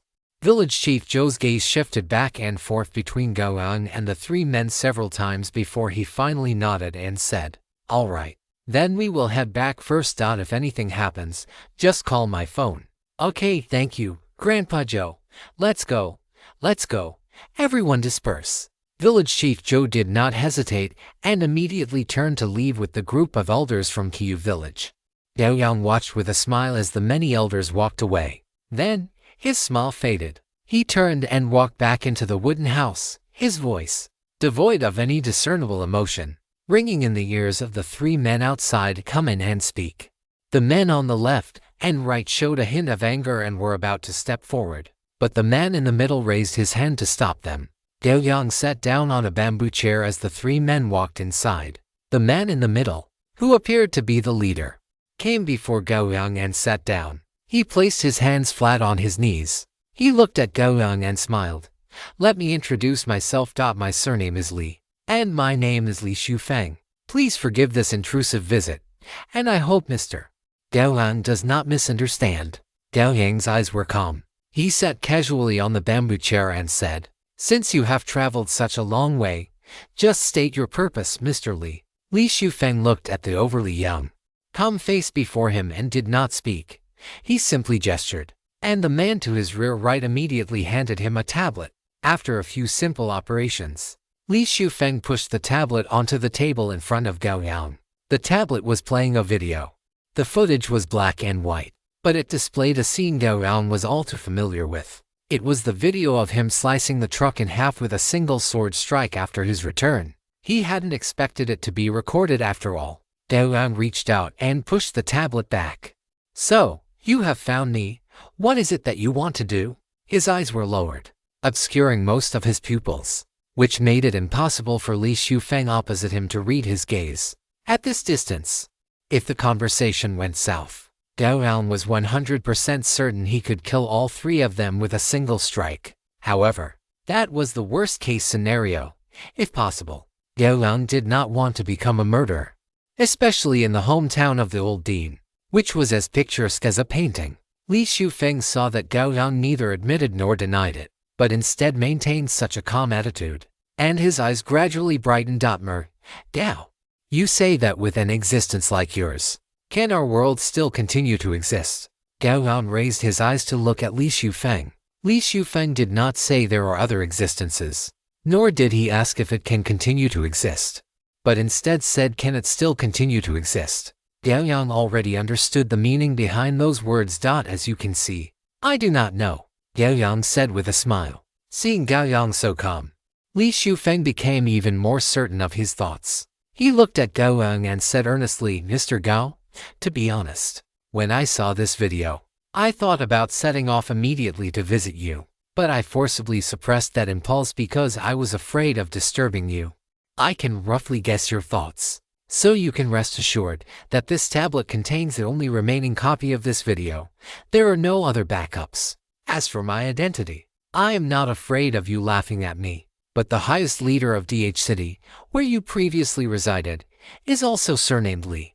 He is my second uncle, and I am the current heir of the Li family. So that is how it is, Gao Yang understood. It seemed that the Li Shufeng before him was not sent by the state level, but was something more private. He was simply an existence akin to a noble family heir who had obtained his video, quickly cut off the possibility of the video spreading, and then came directly to him. It must be said that this was indeed somewhat beyond Gao Yang's expectations.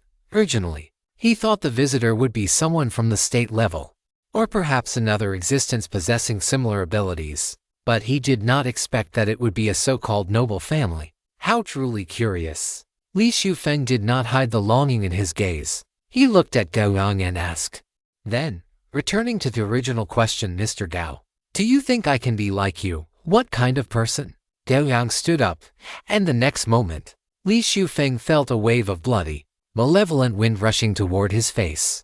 Gao Yang did not make any moves. He simply leaned forward, staring into Li Shufeng's eyes without any avoidance. Li Shufeng's body trembled slightly. This bloody, almost tangible aura caused the composure he had been trained to maintain since childhood to lose control at this moment. The two men behind Li Shufeng stepped forward quickly, shielding Li Shufeng behind them. Gao Yang straightened his body. What had just happened was merely the pressure exerted by the combination of his battle chi and his will, which was quite effective against ordinary people. Li Shufeng pushed the two men aside and stood up as well. His height was just over 1.70 meters, forcing him to look up slightly at Gao Yang. Gao, you can name any condition, as long as you let me become a person like you. Gao Yang pondered for a moment before shaking his head slightly. He looked at Li Shufeng and said, I have no requirements. Besides, this is our first meeting. Do you think it is appropriate to discuss such things? If this were any other place, you would already be dead by now. As Gao Yang's undisguised words fell, a faint, lingering killing intent enveloped the three of them. The two men behind Li Shufeng stepped forward again, and two cold, pitch-black objects appeared in their hands. The sound of a sword wind swept past them the moment they raised their hands. Gao Yang stood in place as if nothing had happened, while the objects in their hands had already been snapped in two. Gao Yang held a broad-bladed greatsword, his eyes cold as he looked at the three people in front of him. Seeing Gao Yang's expression, Li Shufeng cursed inwardly. The bodyguards his family provided were good at everything, but their stress response was far too high. Gao, I assure you, there will absolutely not be a next time. Li Shufeng quickly pushed the two men away and stood before Gao Yang. You should leave. I am already very satisfied with my current life.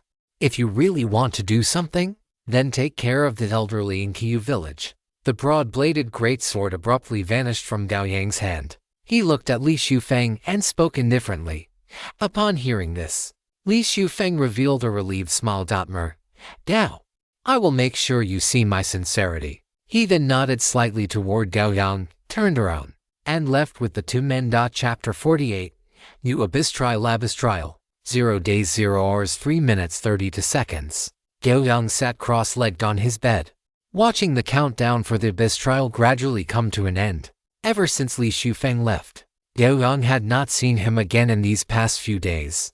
After these days of training, he had fully mastered his various abilities and was prepared to enter the Abyss for training once more. Time ticked by second until the time for the abyss trial reached 0. An invisible ripple enveloped Gao Yang, and the next instant, he vanished from his bed. Comprehensive network notification. The abyss trial has now begun. Comprehensive network notification. The ratio of abyss trial time to real-world time is 10. Comprehensive network notification. Detected that the player has not mastered language comprehension. 50 comprehensive network disaster coins have been deducted. The multi-language translation system has been successfully activated. Comprehensive network notification. In the current trial, the player's maximum stay is 300 natural days. Current abyss trial, Idar Demon Wasteland. Idar Demon Wasteland type. Abyss trial, world recon level threat type. Comprehensive network players, humans, barbarians, orcs, goblins, demons. Trial objective. Survive for more than 30 natural days to unlock the return to the real world. Challenge difficulty, and known words, comprehensive network disaster coins, magic items, rare resources, free attribute points. Unique specialty. I do not know when it began, but the gaze of the heavenly fate gods no longer watches this wasteland filled with sin and desire. Madness and despair gradually spread to every corner of the wasteland, mixed into every inch of the soil. In the void and chaos, darkness spreads. Maintaining absolute rationality or falling into complete madness is very important for every adventurer. Adventurers who are not thorough enough cannot survive here. System notification, player teleportation complete. Based on this abyss trial, a unique attribute for this trial is now active, sanity. Based on the player's attribute assessment, your initial sanity is 100 points. Due to your willpower, your sanity cap is increased by 120 points. Sanity, 220 points. System notification. Once sanity is consumed, it will slowly recover over time based on the player's overall condition and the safety of the area they are in, or by using recovery items unique to this world.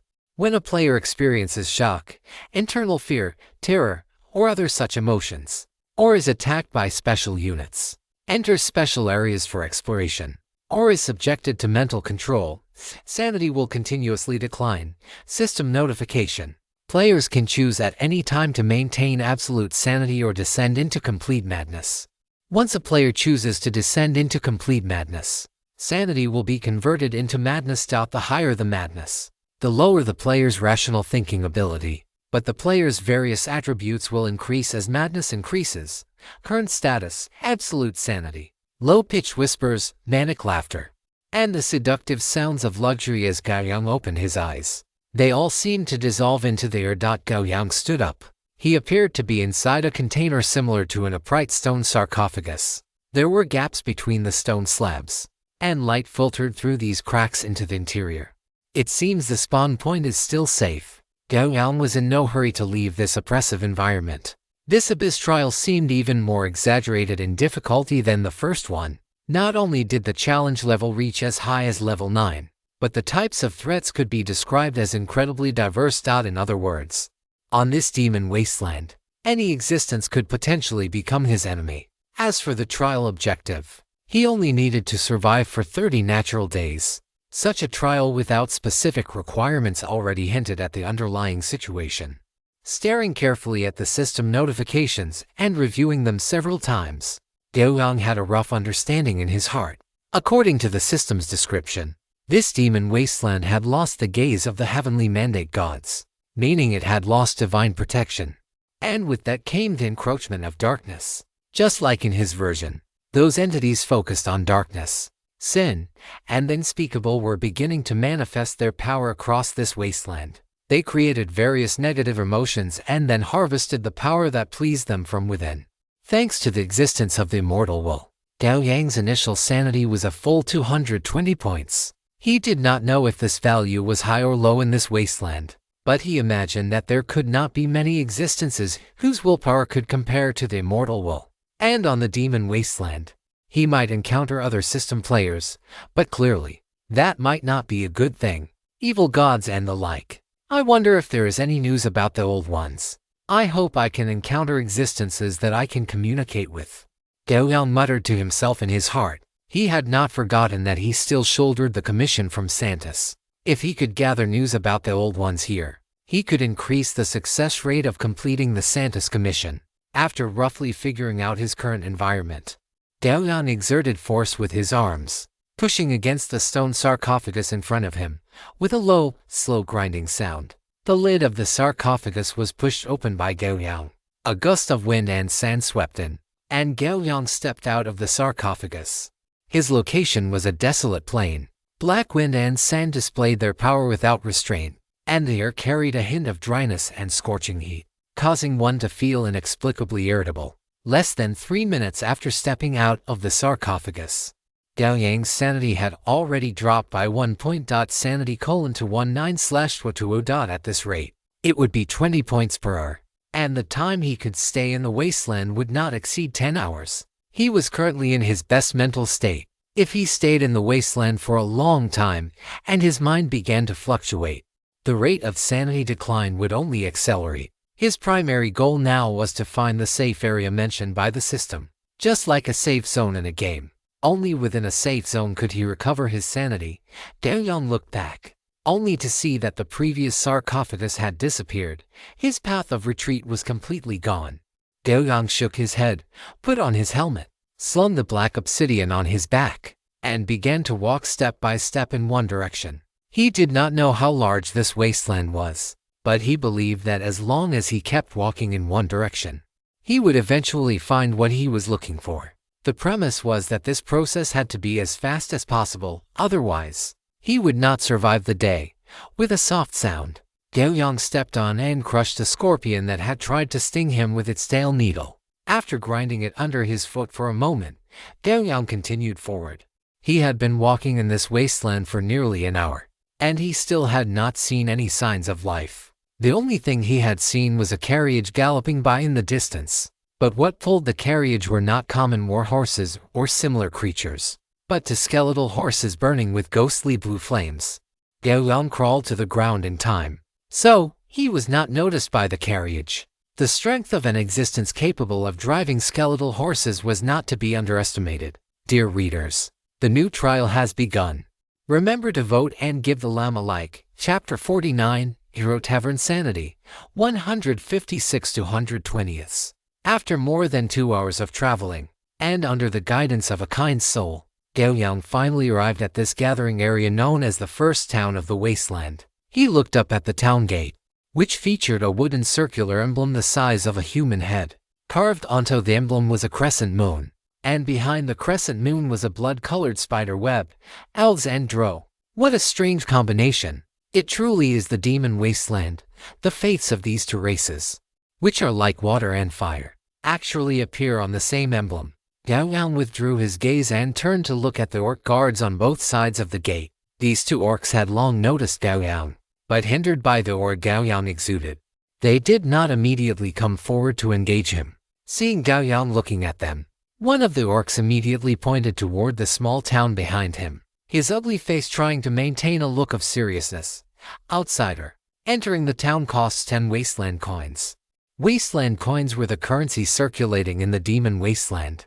They were crafted from a metal unique to the region and contained a faint trace of power, which was why they were recognized as legal tender by all races. Gao Yang had obtained some wasteland coins from a kind soul. He could sense that faint trace of power, though he did not know exactly what it was. He extended a hand encased in black armor, and the orc opposite him reached out a large hand in response. Clink, clatter. The crisp sound of coins colliding rang out as 10 wasteland coins landed in the orc's rough palm. Seeing the coins, a smile appeared on the orc's ugly face. He tucked the coins away, then stepped aside with great enthusiasm and said to Gao Yang, outsider, if you want to enjoy a delicious meal and take a hot bath, the Drow Tavern in town is a good choice. Many thanks.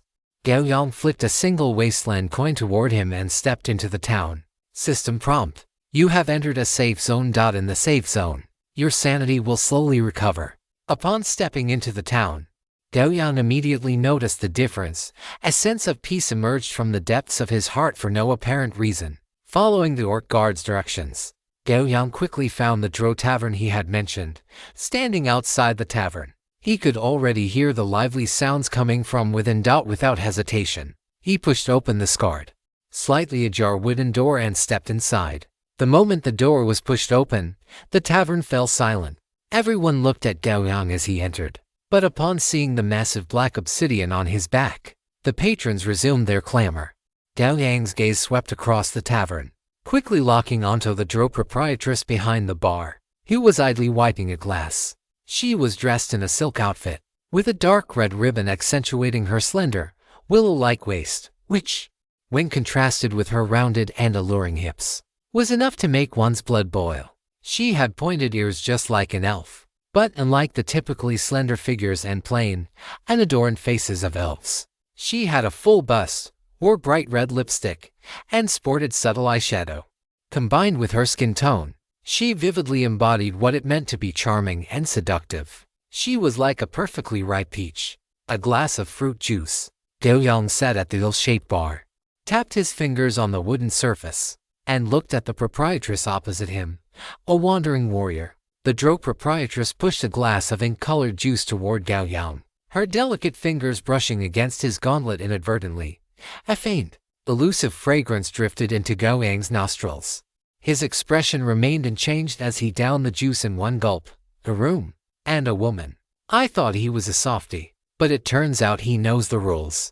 A barbarian not far from Gao Yang burst into loud laughter, slamming his hand on the table so hard that the items on it jumped. Proprietress, find someone with good stamina. It seems this wandering warrior lord has been holding back for too long.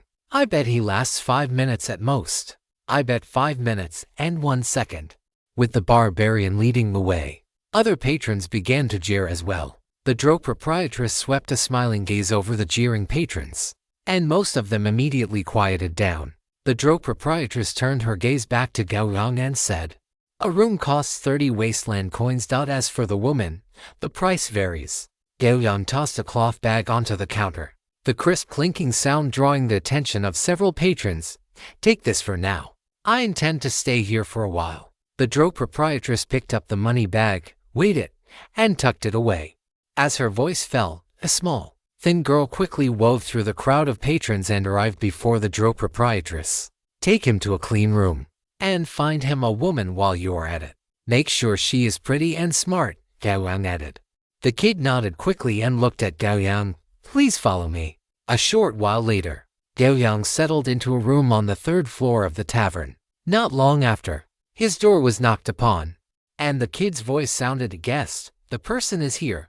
Come in." The door was pushed open. A pair of rounded, shapely long legs wrapped in black silk stepped into the room first, followed by a full, perky upper body, then a pair of furry triangular ears, and finally, a fluffy, fiery red foxtail. Gao Yang's eyes beneath his helmet held a hint of surprise. It was a demi-human, a foxkin by the looks of it. This was something he had never seen before. Hearing this, the foxkin girl walked over to the bed on her long legs and sat down. Gao Yang paused, then took out 30 wasteland coins and placed them in the foxkin girl's hand. "Tell me everything you know about this demon wasteland, and these are all yours." The foxkin girl instinctively gripped the wasteland coins tightly.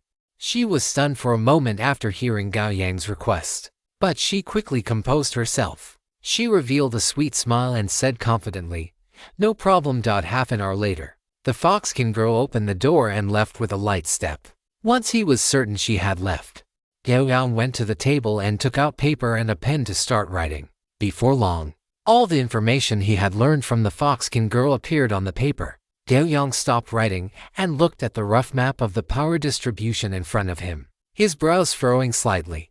"It seems this trial is even more difficult than I imagined." He flicked the paper in his hand, which had many terms written at the very top. Yellow Springs Dragon Society, Immortal Church, Fallen God Cult, Know of Devouring, Radiant Paladin, visitors from other worlds. Among them, the Yellow Springs Dragon Society was a group of complete lunatics who had devoted themselves to demons and worshipped the terrors of the Underdark.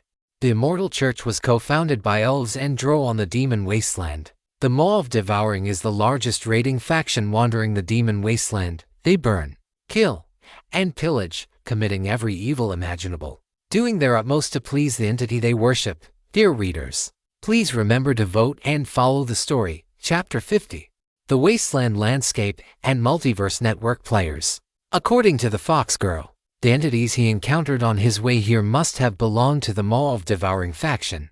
This was because they all wore a badge engraved with 5 sharp bone forks. Then there is the Fallen God cult, from the Fox Girl. He learned that this sect loves nothing more than signing contracts with others to drag them into their cult. This modus operandi made Gao Yang realize that this so-called Fallen God cult had an undeniable connection to devils. What surprised him most was that in this chaotic demon wasteland, there was also a group of paladins dedicated to restoring the original order of the wasteland and letting the glory of the gods shine upon this place once again. How truly bizarre! Every faction stronghold in this demon wasteland is a safe zone, or rather, it is precisely because of these safe zones that these factions are able to establish themselves, including the first town of the wasteland. There are a total of 11 safe zones. The largest of these safe zones is located in the heart of the demon wasteland and is called Wasteland City. The factions within the city are intricate and complex, but it is also the largest trading hub in the entire demon wasteland. The city lord who rules Wasteland City is an extremely powerful existence. As for how powerful, the Fox Girl's limited perspective did not allow her to know. She did not even know the name or race of this city lord. Only that such an existence existed. Tap tap. Gao Yang's fingers tapped lightly on the table. Among the rewards for this abyss trial, there exist unique traits and free attribute points, both of which are extremely important for his development. Especially the unique traits.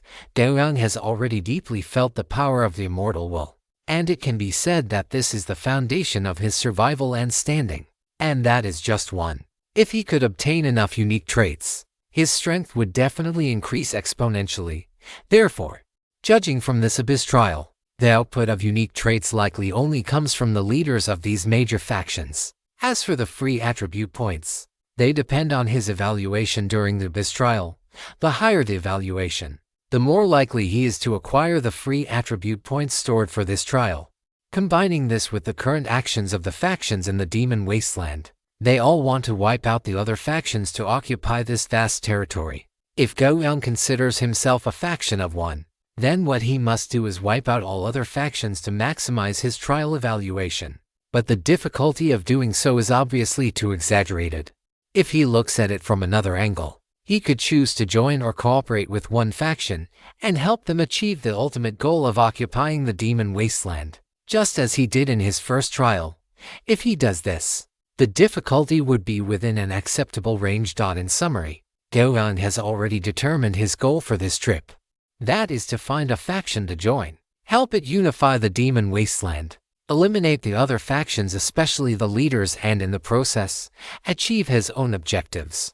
Now, what he needs to understand is the strength of the various factions on this demon wasteland and their compatibility with him. As of now, the Yellow Springs Dragon Society, the Fallen God Cult, and the Maw of Devouring have all been temporarily ruled out by Gao Yang. Because of Gao Yang's own nature, he would likely end up on a path of hostility with such overtly evil cults. As for the Radiant Paladins, since the demon wasteland has lost the gaze of the gods, the existence of paladins here is, to put it mildly, extremely difficult. The fact that they still exist and occupy a safe zone only proves that their strength is formidable, so formidable that many evil factions find it a difficult and unprofitable venture to wipe them out. However, if the opportunity arises, there would be no problem with cooperating with them to a certain extent. The Immortal Church, represented by the Drow and Elves, Gao Yang placed them on his short list. Though he was not yet sure how he would choose, it seems I need to make a trip to Wasteland City first to get a more detailed understanding of the faction situation in the demon wasteland. After setting his course, Gao Yang placed his black obsidian blade flat on his lap and began his daily meditation. Multiverse Network notification. Player has arrived in the demon wasteland for over 5 hours. You may now join the Multiverse Network Demon Wasteland temporary channel. Joining fee: 100 Multiverse Network disaster coins. Multiverse Network notification. This fee is automatically transferred to the creator of this channel. A temporary channel, a platform created by other players for communication. A glimmer of light flashed in Gao Yang's eyes. He chose to pay the 100 Multiverse Network disaster coins to join the temporary channel. Multiverse Network notification. Payment successful. Temporary channel ready. Joining. Player has joined the temporary channel. Remaining messages 100. A translucent chat box, similar to a group chat, appeared before Gao Yang's eyes. At the very top of the box was a conspicuous line of text. Grumo's communication channel 156. Before Gao Yang could figure out how this channel worked, he saw a line of text shimmering with 7 colored light appear in the chat box. Habakkuk the Wealthy. Another newcomer has arrived in the Demon Wasteland. Oh no. This place is already about to become a total mess. How Gui the mysterious newcomer. Speak up. What are you here to do in the Demon Wasteland? Chi the Paladin. Welcome, newcomer. If you have time, feel free to come to the Radiant Church Stronghold. We provide a free rest area here. Luo the Mysterious. Chi is trying to swindle a newcomer again. What good could possibly come from going to your Radiant Church? I'm afraid you're even more bloodthirsty than Grumo. Kashi Mysterious Person. Blue Treasure Chest. Anyone in the Wasteland City interested in a trade? Lucky ones, look over here. Only 3,000 Multiverse Network disaster coins. The temporary channel was extremely lively. Gao Yang watched the numerous Multiverse Network players chatting, but he was very cautious and did not speak, merely observing them silently. From their brief conversation, he had already discovered that this Demon Wasteland was not a trial ground set up by the Multiverse Network solely for him, but rather a part of a real material plane. He had simply arrived here and was using this place as his abyss trial ground. No wonder the challenge difficulty here was listed as a known. In this Demon Wasteland, the recommended entry level was 5 to 9, but if he were to foolishly leave this Demon Wasteland and head to other parts of this material plane, the challenge difficulty would likely become an unknown variable. Conversely, all the players remaining in the Demon Wasteland should be within the recommended level range. With the presence of these players, Gao Yang's plan might need to undergo a slight change. At the very least, he needed to take the existence of these players into account when taking action. Dear readers, please follow, comment, invest, and vote. Chapter 51, Taking the Initiative. The Maw of Devouring Grew. Resting well.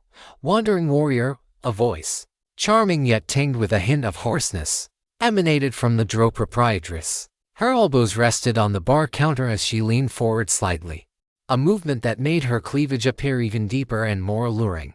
The Dro proprietress stared at Gao Yang's faceplate with great interest. She could feel that the face beneath this mask would certainly not disappoint her. A glass of fruit juice. Gao Yang sat before the bar, admiring the scenery before him without any avoidance. It was still morning, and there were very few patrons in the tavern.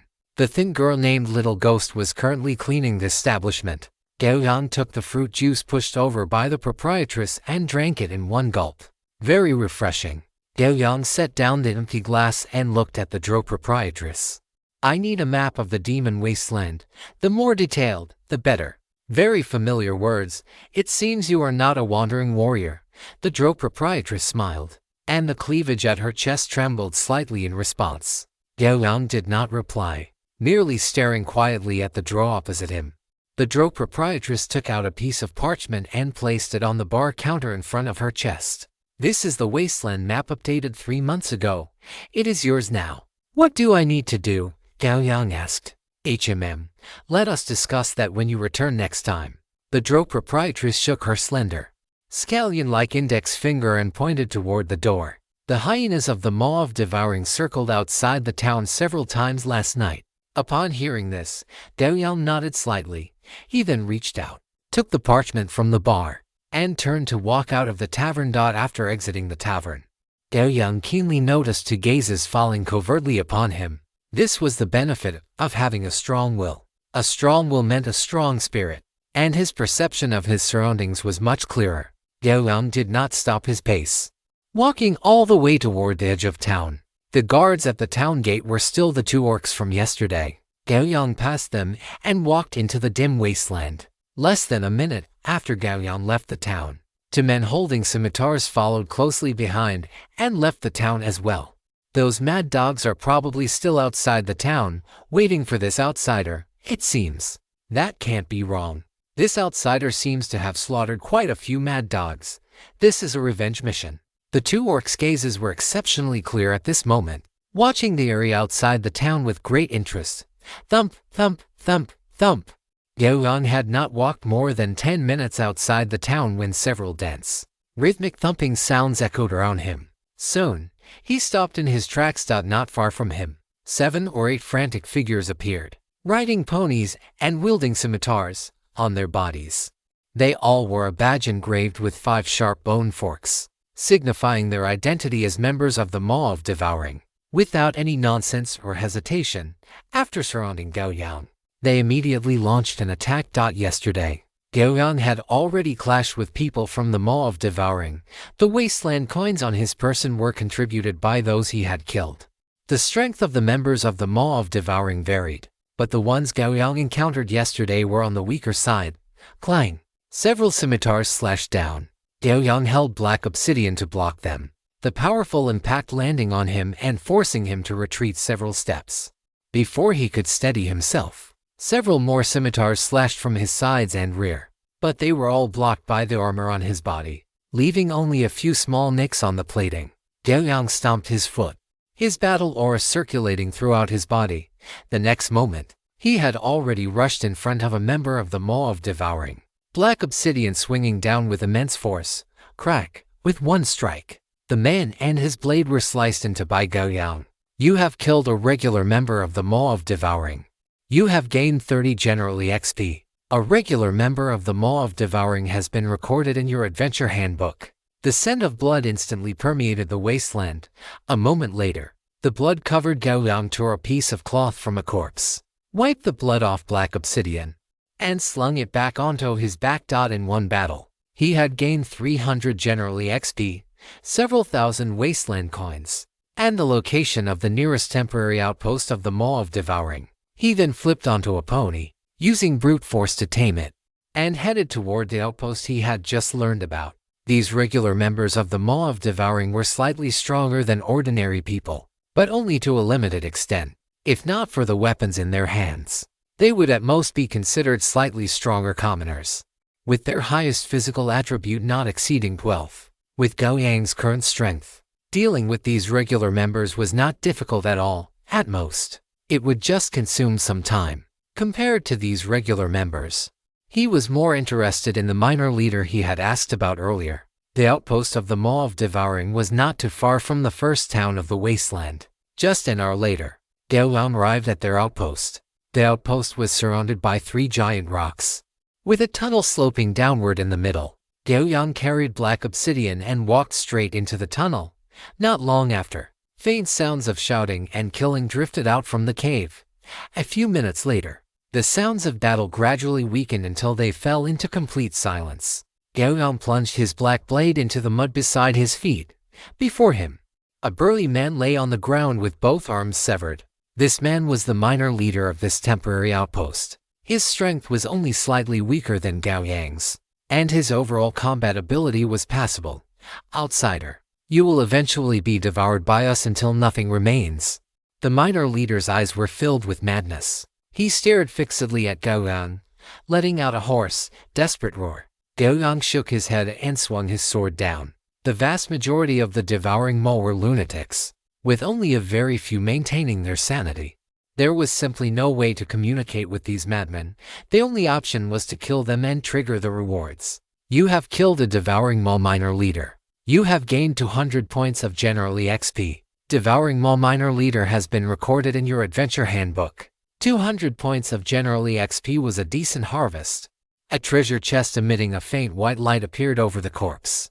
Gao Yang picked it up and stored it in his inventory. It was somewhat unexpected that such a minor leader would actually drop a white treasure chest. However, he did not intend to open it right now. He would wait until he had accumulated more chests, or until he reached the wasteland city, and then open or sell them all at once. Gao Yang collected all the badges from the members of the devouring Maw, looted the temporary outpost, and harvested some wasteland coins along with weapons that were still usable before turning around to walk out of the cave. After this simple battle, Gao Yang had a rough understanding of the strength of the factions in the Demon Wasteland. Based on the strength he had displayed so far, it could only be described as decent.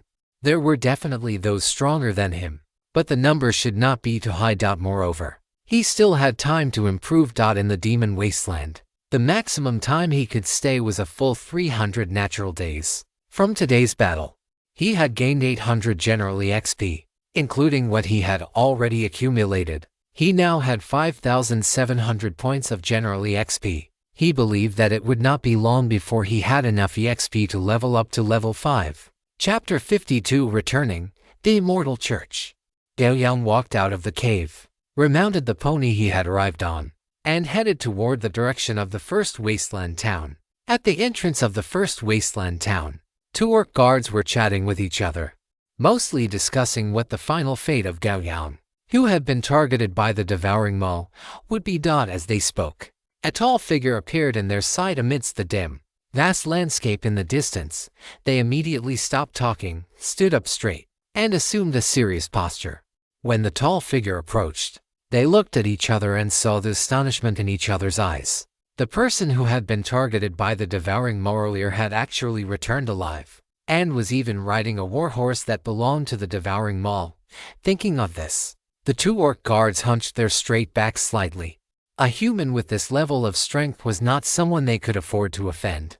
"This lord, please." When Gao Yang arrived at the entrance, the 2 orc guards immediately stepped aside, leaving enough space for him to pass. Gao Yang rode the pony and passed between them. After Gao Yang had gone far away, the 2 orc guards finally returned to their calm state.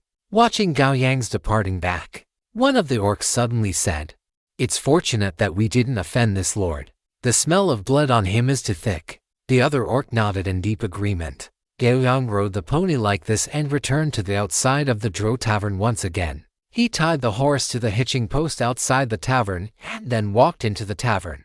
It was nearing noon, and the number of patrons in the tavern had increased. The little imp was busy running around. Gao Yang walked up to the Dro proprietress as if no one else was there, sat down, and tossed out a pouch of wasteland coins stained with a bit of blood. "This should be enough." The Dro proprietress glanced at Gao Yang with some surprise. Then her bright red lips curled slightly. She took the money pouch and looked at Gao Yang, saying, "Follow me, wandering warrior.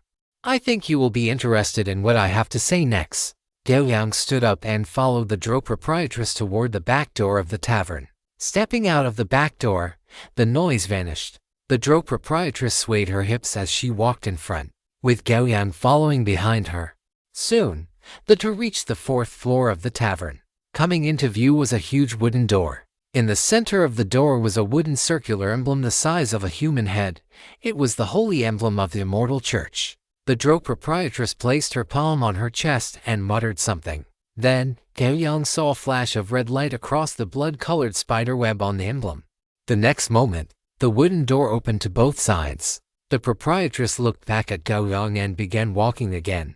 The moment she stepped through the wooden door, the silk dress she was wearing actually extended in an instant, transforming into a black and red clerical robe. The black and red clerical robe, paired with the Dro proprietress's hot figure, erupted with a beauty that intertwined holiness and depravity. Gao Yang thought to himself that this immortal church had something going for it, at the very least. Their aesthetic was quite good. The 2 arrived at a medium-sized reception room. Inside the reception room, old benches were arranged in a circle, which would not feel crowded even with a dozen people sitting there. Yet at this moment, only Gao Yang sat on a bench. The Dro proprietress's enchanting face was now exceptionally calm. She stood opposite Gao Yang, extended her hand, and said, "Lisa Alestini." One of the black-clad deputy bishops of the Immortal Church. Gao Yang paused, reached out his large hand wrapped in a gauntlet, and shook Lisa's small hand. "Li Fi Yu." After Gao Yang finished speaking, he let go and sat back down. Lisa did not mind. Instead, she sat down opposite Gao Yang with great interest and then asked, You also came here for the demon wasteland, didn't you?" Gao Yang remained motionless, simply looking at Lisa, assuming a posture that said, "Continue." Lisa paused for a moment. Seeing that Gao Yang did not respond, she continued, "Although I don't know where you come from, you are not filled with that disgusting, holy stench like the paladins. That is enough. You, as a black bishop of the Immortal Church, I invite you to join us temporarily and spread the glory of the immortal across the demon wasteland. As a reward, When the glory of the immortal spreads throughout the demon wasteland, the power contained within the wasteland coins shall be yours to take as you please. After hearing Lisa's words, Gao Yang felt a slight stir in his heart. He paused for a moment before finally speaking. How many beings like me are there in the immortal church? Upon hearing this, Lisa's expression stiffened, but she then said earnestly, "You are one of a kind." Gao Yang nodded, understanding the situation. This meant that among the 100 or so Multiverse Network players, basically none of them thought highly of this immortal church. So much so that, after such a long time, the first town in the wasteland occupied by the immortal church still had no other players remaining. In fact, Gao Yang had only guessed half of it. As the immortal church, co-governed by elves and drow, it was the aesthetic pinnacle of the entire demon wasteland, and countless Multiverse Network players wanted to join. However, without exception, they all failed during the initial screening, which consisted of the Drell's conscious charm, and to this charm, not a single other Multiverse Network player could remain as calm as still water. They were all as rigid as iron. As for Gao Yang, he was directly immune to this kind of charm, and thus, without his knowledge, he had passed the screening.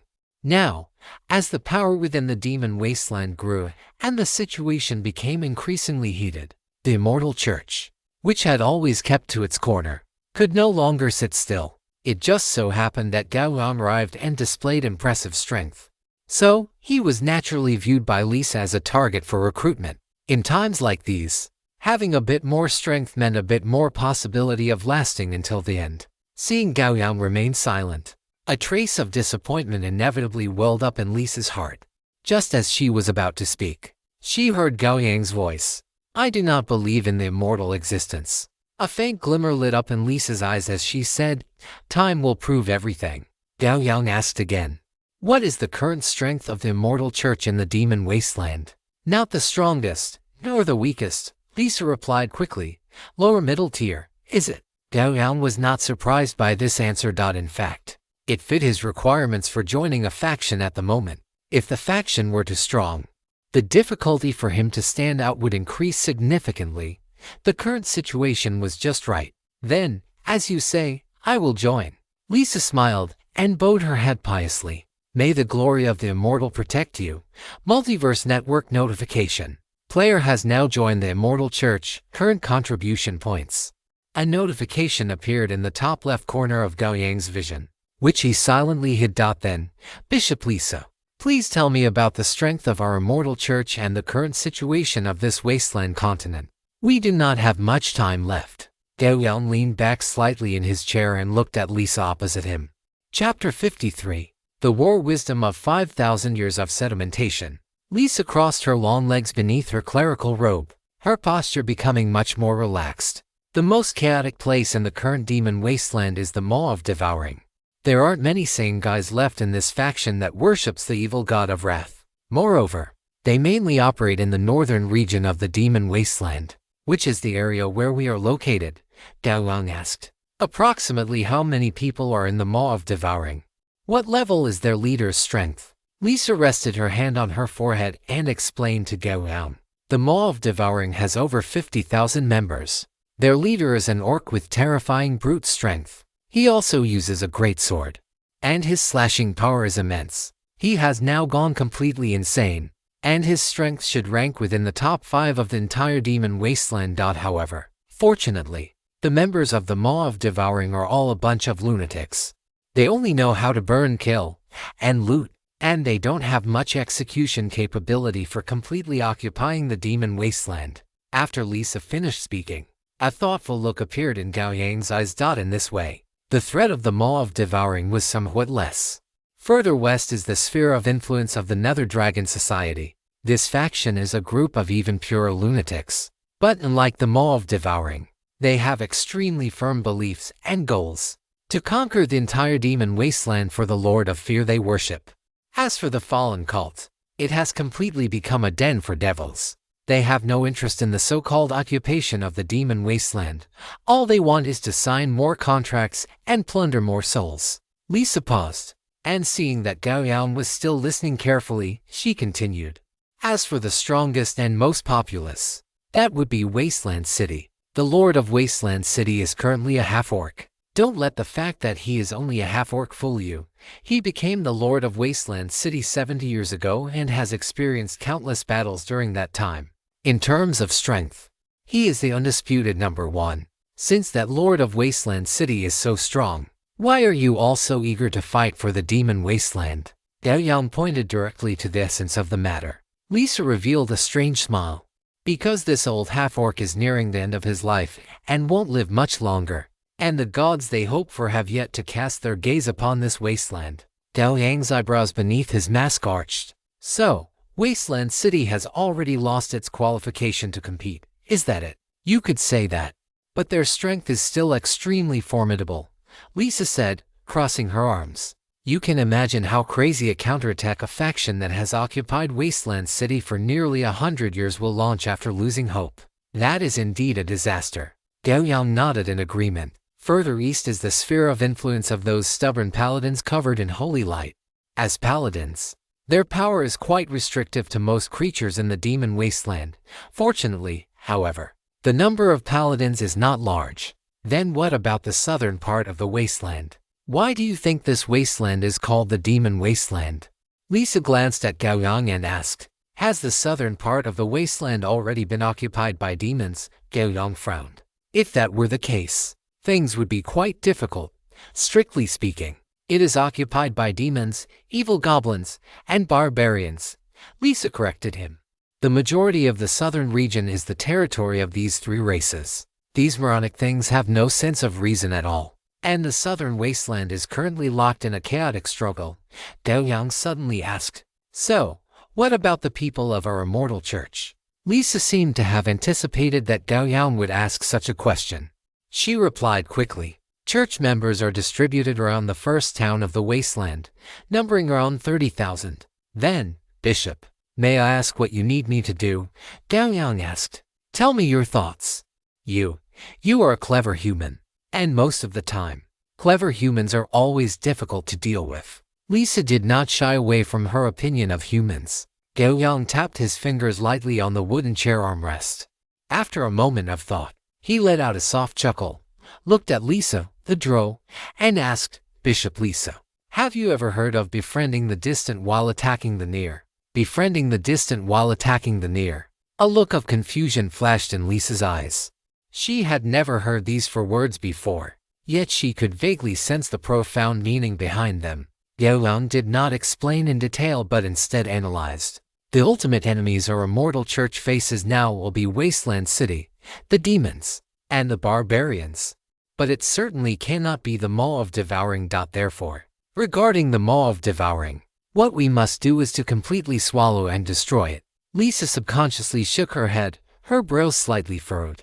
Although I do not want to admit it, the power of the Maw of Devouring is above ours. We cannot completely swallow them. Then what if we had the Church of the Fallen? Lisa was startled and understood Gao Yang's plan in an instant. Gao Yang continued. Since the Church of the Fallen has already become a den for devils, these guys who only pursue contracts and souls would likely be willing to cooperate with us if we provide them with what they desire most. We do not have that many living souls. We do not. But isn't the Maw of Devouring readily available? Gao Yang asked with a smile. Our goal is only to eliminate the Maw of Devouring. As for the method of elimination, it is not important. This is also the foundation for cooperation between the immortal and the fallen. In this process, our immortal church can draw nourishment from it, strengthen ourselves, and prepare for the final decisive battle. What does the bishop think? Lisa's eyes brightened. She looked at Gao Yang and nodded earnestly. But I have one more request, Gao Yang said, crossing his hands in front of him. I need to take over part of the command authority of the immortal church. A trace of hesitation flashed in the depths of Lisa's eyes, but it was quickly extinguished. She looked at Gao Yang and took out a holy emblem the size of a fist. There was no crescent moon on this holy emblem, only a blood-colored spider web and a pair of scarlet eyes in the wasteland. Gao Yang took the emblem, examined it, and then stored it in his inventory. Why did he need to control part of the immortal church's power? Naturally, it was because he needed to gain enough benefits in this game of chess to improve his own strength. Being in a high position versus being at the bottom means the levels one can access are completely different. Just like his first trial in the abyss. If he had not participated in the final battle, he would not have obtained the unique specialty, and thus would not have been able to max out his evaluation to gain free attribute points. It was the same now, if he just went with the flow after joining the Immortal Church. Even if the Immortal Church really occupied the Demon Wasteland in the end, would he truly be able to obtain the power from the Wasteland coins that Lisa promised? Or rather, would the Immortal Church, controlled by a drow like Lisa, really be willing to hand over that power to an outsider who had not contributed much? Dear readers, please, I beg for your continued support. Chapter 50 for blind combat, and the drow elf in the dense forest certainly not. The lessons learned from 5,000 years of history still apply at this moment. Gao Yang looked at Lisa, stood up, and asked one last question. How can one extend the time of maintaining sanity outside of a safe zone? Lisa also stood up. Her height of 1.70 m, combined with the boots she wore, made her not much shorter than Gao Yang. Find my kin. They will tell you the answer. Gao Yang said nothing, turned around, and walked downstairs. Having gone out earlier, his sanity value had dropped quite a bit, and now he needed time to recover it. After returning to his room, Gao Yang sat cross-legged on the bed, chewing on the food he had obtained from the Tower of Delicacies. The time ahead would likely not be this easy. He had to first make a trip to the settlement of Lisa's kin and take control of it. After that, he needed to head to the Church of the Fallen to reach a cooperation agreement. 2 hours later, Gao Yang ended his meditation. He glanced at his sanity value. It had already recovered to its maximum state. He then stood up and went to the tavern on the first floor. Lisa had already returned to her attire as the tavern landlady. Seeing Gao Yang, she pointed outside and signaled, "I have already changed your horse." That inferior bloodline was truly annoying to look at. Thank you. Gao Yang nodded slightly, and then walked out of the tavern. Outside the tavern, a pitch-black warhorse with a shoulder height of over 2 meters and a muscular body was snorting impatiently. Upon seeing Gao Yang walking straight toward it, it even let out a hiss at him with extreme impatience. Gao Yang's eyes held satisfaction. This warhorse was not only strong and sturdy, but its fur hooves and thighs were covered in fine black scales, proving its bloodline was somewhat extraordinary. By comparison, this irritable temperament was relatively normal. Watching the warhorse reveal an aggressive posture toward him, Gao Yang silently drew black obsidian from his back and walked toward the warhorse step by step, holding the weapon. As Gao Yang walked closer, the black horse became increasingly irritable. But when it met Gao Yang's indifferent eyes, the irritability in its huge horse eyes quickly faded. It hesitated for a moment, then finally lowered its head and slightly nudged Gao Yang's free left hand. Gao Yang looked at the warhorse that had submitted before him and slung black obsidian back onto his back. If this black horse remained unruly, he would not show the slightest mercy. From the moment he stepped out of the Drow Tavern, the trial regarding the Immortal Church had already begun. Patting the black horse, Gao Yang swung himself onto its back. Even with the weight of Gao Yang's armor, this sudden movement did not cause the horse's body to sway in the slightest. In fact, it actively adjusted its posture to accommodate Gao Yang's seating position, which was enough to prove the excellence of this black horse. Gao Yang sat on the horse's back and looked toward the tavern entrance. He did not know when, but Lisa had followed him out. Does it have a name? Gao Yang patted the black horse's neck and asked Lisa. No, you can name it yourself if you wish. Gao Yang thought for a moment and looked at the black horse beneath him. In that case, you shall be called Gale. The black horse let out an excited whinny, its massive front hooves rearing high into the air. The next moment, at Gao Yang's signal, it exerted force with all 4 hooves and galloped toward the outskirts of the town. A fierce wind rushed toward his face. This feeling of lightning-fast speed was something Gao Yang had only ever experienced on the back of a college classmate's motorcycle. Gale's back was very steady, so steady that even though Gao Yang was a novice at horseback riding, he could control it with ease. Gale's speed grew faster and faster, eventually turning into a streak of black lightning racing across the endless wilderness. After running for a full hour, Gale finally stopped in front of a dense forest. Gao Yang dismounted. The hour-long ride had not brought him the slightest bit of fatigue. He looked at the tall, dense forest before him, feeling as if he had returned to the goblin forest. He took out the holy emblem he had received from Lisa, placed it inside his breastplate, and then stepped into the dense woods. As soon as he entered the forest, his vision suddenly dimmed.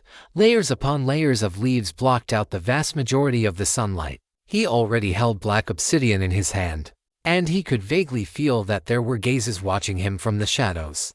After a moment of thought, a translucent professional skill library appeared before Gao Yang's eyes. Do you wish to learn the skill, blind fighting? This operation requires 1,000 points of general EXP. Yes, 1,000 points of general EXP consumed. You have learned the skill blind fighting. Blind fighting, in dim environments, you can compensate for potential attack errors caused by poor visibility through senses other than sight. And you can, based on your perception, detect whether there are stealth units in your surroundings. With the successful learning of blind fighting, Gao Yang felt the surrounding environment suddenly become a little clearer. This feeling did not come from an improvement in his eyesight, but rather because his perception of the surrounding environment had become sharper. Even when he closed his eyes, this vague perception still existed, and regarding the gazes cast from the dark, his perception was also much clearer. After walking alone for nearly 10 minutes, the existence hidden in the darkness finally decided to make a move. Whoosh! A subtle sound of breaking wind rang out, and a sharp arrow flew straight toward Gao Yang's temple. Gao Yang had experienced this level of hidden arrows many times with the goblins, not to mention that he had now learned the blind fighting skill. As the cold arrow struck, Gao Yang did not even block. He simply tilted his head slightly. The arrow merely grazed his helmet, sending off a spark, before shooting into the forest on the other side. Two more cold arrows flew over, and Gao Yang dealt with them in the same way, dodging them easily. The attacks paused. Gao Yang suddenly turned his head to look at the forest to his front left and spoke. If this is the extent of your strength, then you should give up on this struggle for the demon wilderness as soon as possible. There was no movement in the forest, and Gao Yang just stared at it. It was not until a dozen seconds later that a faint rustling sound came from the woods, and a total of 4 drow-elves holding bows and arrows appeared before Gao Yang. They had white hair, and their dark skin was mostly exposed to the air, with only their vital areas covered by leather armor, bandages, and the like. You are the outsider. You, that Lady Lisa spoke of. The leading drow-elf looked Gao Yang up and down before asking. Her voice was like a nightingale's, very pleasant to the ear. Gao Yang slung black obsidian onto his back and took the spiderweb holy emblem from inside his breastplate, spreading it out in the palm of his hand. Take me to see your leader. If you wish for the name of the deity you worship to spread throughout the demon wilderness. The 4 drow-elves looked at each other, and then the leading drow-elf came before Gao Yang. With a devout look in her eyes, she picked up the holy emblem from Gao Yang's hand, felt it carefully for a moment, and then placed it back into his hand. She then turned and walked toward the forest behind her, signaling to Gao Yang, "Follow me." Now that it is the new book period, it is a bit difficult to manage to 1,000 words per chapter. It is not that Sesame wants to leave things on a cliffhanger, but the current rules are just like this. Once the book is officially launched, it will be much better, so please rest assured. Dear readers, Chapter 55. Game of Chess, Controlling the Drow. Gao Yang followed the drow-elf in front as they wove through the dense forest. At first, Gao Yang could still remember the path they had taken, but as time passed, he became completely lost in the woods and could only follow closely behind the drow-elf. By the time his sanity value had dropped by more than 50 points, the drow-elf in front finally began to slow her pace. The drow-elf looked back at Gao Yang with surprise. She was somewhat astonished at why Gao Yang's stamina was so high. Returning here, the drow-elf relaxed significantly, and even her posture while walking became bolder. The two arrived in front of a cave that sloped downward, and the drow walking in front entered the cave first. Gao Yang did not hesitate in the slightest and followed closely behind her into the cave. The cave was very dim, but many mossy plants emitting a pale blue fluorescent light grew on the cave walls, which was just enough for Gao Yang to see the path. They walked downward for about 10 minutes, and the view in front of Gao Yang became brighter and brighter, until he walked past a corner. The scene before his eyes suddenly opened up. At this moment, he was standing at the edge of a massive underground cavern. After a rough scan, he discovered that this subterranean grotto was actually far larger than the first town of the wasteland. As the two of them arrived, the drow-elves living in this underground cavern cast their gazes toward them one after another. The drow-elf leading the way clearly held some status. She guided Gao Yang all the way toward the building in the center. As Gao Yang walked past these drow-elves, he could clearly feel the curiosity and vigilance in their eyes. Soon, Gao Yang arrived at the entrance of the building located in the center of the cavern, which looked like a spider crouching on the ground. "Outsider, you. The elders are already waiting for you in the temple." The leading drow-elf stood by the door and said as she looked at Gao Yang. Gao Yang looked up at this massive spider temple, and then, under the watchful eyes of numerous drow, he stepped into the pitch-black doorway. The sound of steady footsteps grew louder. Inside the temple, 5 drow-elves were arranged in a semicircle, facing the entrance. The darkness in Gao Yang's eyes receded, and he saw everything before him clearly.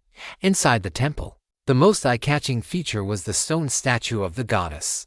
She had a human-like face and torso, but her full, rounded thighs quickly tapered downward, transforming into spider legs like war spears. Behind her, there were 6 more spider legs in 3 pairs, resembling wings. Gao Yang had to admit that there must be master or even grandmaster level sculptors among this group of drow. Otherwise, it would be impossible to carve such a vivid statue of the goddess. Just looking at this statue caused his willpower to ripple slightly. However, in an instant, Gao Yang withdrew his gaze. In someone else's temple, staring so unscrupulously at their faith was not a good thing. All 5 elders were female, which was perfectly normal in the matriarchal society of the drow. The drow elder in the center looked at Gao Yang. After he walked up to the 5 of them, she asked, "Are you the outsider, you?" After Gao Yang stood still, faced with such a question, he only shook his head slightly, and then a low voice emanated from beneath his faceplate. "If you think this question is important, I can debate it with you here for an entire day." A flicker of anger flashed in the eyes of the lead drow elder. After suppressing it, she looked at Gao Yang and said, "Our drow people cannot be left to your command, so you show us your ability. This is the rule. I was able to come here, and I am able to face the elders and the goddess behind you. That already proves the point." Gao Yang did not take action, but instead stared directly at the drow elder in front of him. "If that is not enough, then you may try." The lead drow elder let out a cold snort through her nose. The next moment, her eyes transformed into 2 soul-snatching black whirlpools, and an infinite charm radiated from her gaze. "You have been subjected to a charm spell. Willpower check in progress. Check successful. You have resisted this control. Is that all?" Gao Yang paused for a second and asked. The drow elder let out a muffled groan. She raised her hand to cover her left eye.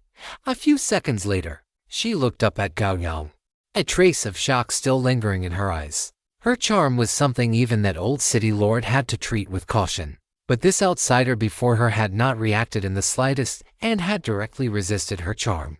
She had never encountered such a situation before. Could it be that this outsider's strength was so great that it was enough to ignore her?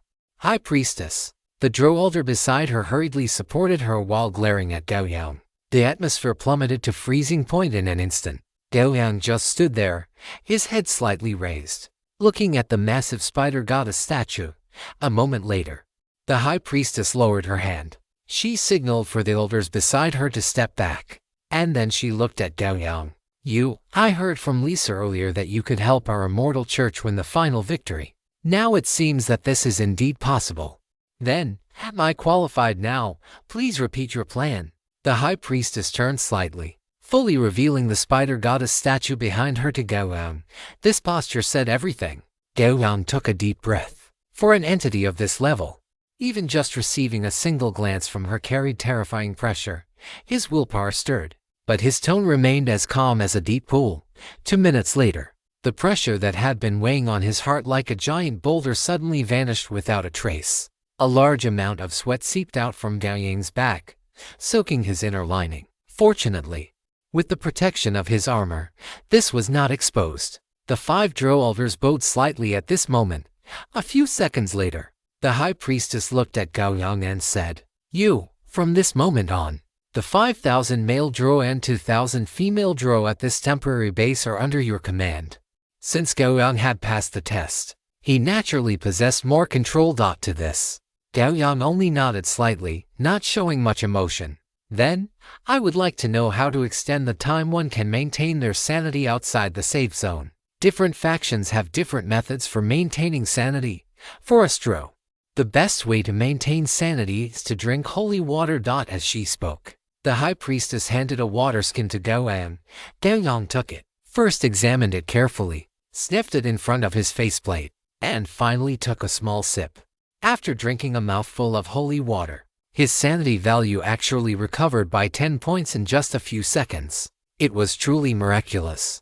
Gao Yang handed the water skin back to the high priestess, but she did not take it.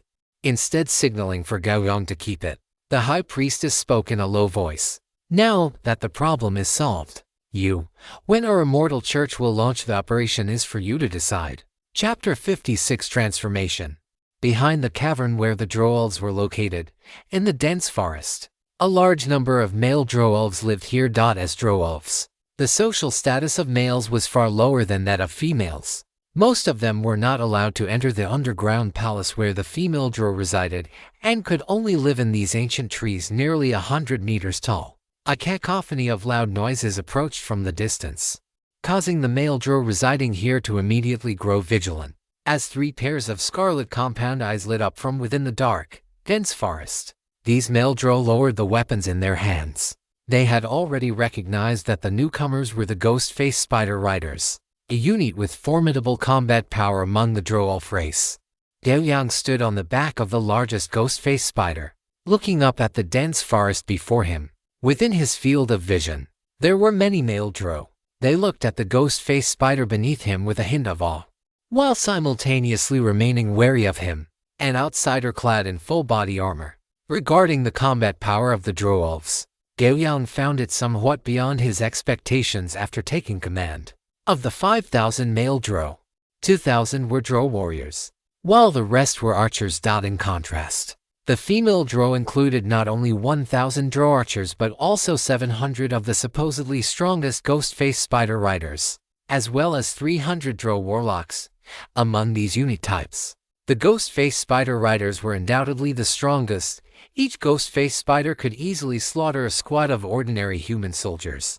When paired with the drow archers on the spiders' backs, the power they could unleash far exceeded that of typical combinations. Everyone, assemble immediately. A female drow knight stood on the back of her spider, looking toward the dense forest ahead and issuing a high-pitched command. Her name was Sophia Banri, the captain of the ghost-faced spider riders. Gao Yang had never crossed blades with her, but he estimated that this captain's strength might be even greater than his own. In just a few minutes, countless male drow stood before Gao Yang. They possessed dark skin, white hair, and eyes that flickered with flame-like red light. From this moment on, you will act alongside us. We are going to seize the entire demon wasteland for the great goddess. Sophia held a massive spider war spear, raising it high. Her eyes flashed with a scarlet light as she scanned the male drow before her. The male drow in front of her raised their weapons one after another, yet they remained silent. Gao Yang's gaze fell upon their faces. On their countenances, he saw numbness, indifference, and cowardice. But he saw no sign of fighting spirit. This would not do. Gao Yang raised a hand, stopping Sophia's pre-battle declaration. He stepped forward twice, so that his figure was fully exposed to these male drow. He did not speak. He simply unclasped the mithril spider web holy emblem from his chest and held it high in his hand. My name is Yu. You may not know me, but you certainly recognize this holy emblem. This holy emblem had been given to him by the high priestess. Holding it meant that, to a certain extent, he was the spokesperson for the goddess. This was the fundamental reason he was able to command these drow. A large number of male drow looked at the holy emblem held high in Gao Yang's hand, their eyes revealing two distinct, conflicting emotions, longing and fear. Now, I promise you, as long as you distinguish yourselves in the coming operations, status, respect, and power, everything you desire can be obtained directly. As his voice fell, the holy emblem in his hand emitted a faint light, drawing everyone's attention. When the male drow saw the glowing emblem, a different kind of spirit finally emerged in their eyes.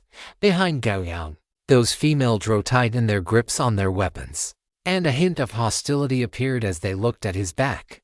Gao Yang did not care about the gazes directed at him. He simply looked down at the male drow before him and suddenly roared, "Now, who will step forward to serve me?" Almost the instant his voice fell, a sturdy male drow leaped down from an ancient tree and knelt on one knee before the spider Gao Yang was riding. "Hu Kui is willing to sacrifice his life for you, my lord." Gao Yang looked down at this male drow. In his eyes, Gao Yang saw the flames of ambition. "Hu Kui, stand up. From now on, you do not need to kneel to anyone other than the goddess," Gao Yang said firmly. "Now, everyone follow me." Gao Yang waved his hand, and the ghost-faced spider beneath him immediately moved its 8 legs, heading in the direction Gao Yang pointed. Behind him, the female drow followed quickly, and then those male drow, under Hu Kui's command, also packed their belongings and followed. You shouldn't have acted on your own initiative." Sophia rode side by side with Gao Yang, her voice cold and hard as she stared at his faceplate. "Acted on my own initiative," Gao Yang retorted, then extended a finger to tap the holy emblem on his chest. "Did I really act on my own initiative?" Sophia choked slightly and was about to speak, but Gao Yang interrupted her. "Or is it that after occupying a dominant position for so long, you still lack the confidence to maintain that dominance, relying on those cowardly beings?" Sophia's brows arched, like a leopard that had its tail stepped on. "So, what does it matter if we can use this method to strengthen our combat power?" Gao Yang turned to look at Sophia, his half-smiling tone causing her to fall silent once more. "I will be watching you." Finally, she left him with that sentence and urged her spider mount to accelerate forward. Soon, under the dim sky, the 7,000 drow elves had emerged from the dense forest where they had been sheltering. Gao Yang stood at the very front of the formation, while Sophia and Hu Kui each stood behind Gao Yang with 10 of their trusted subordinates.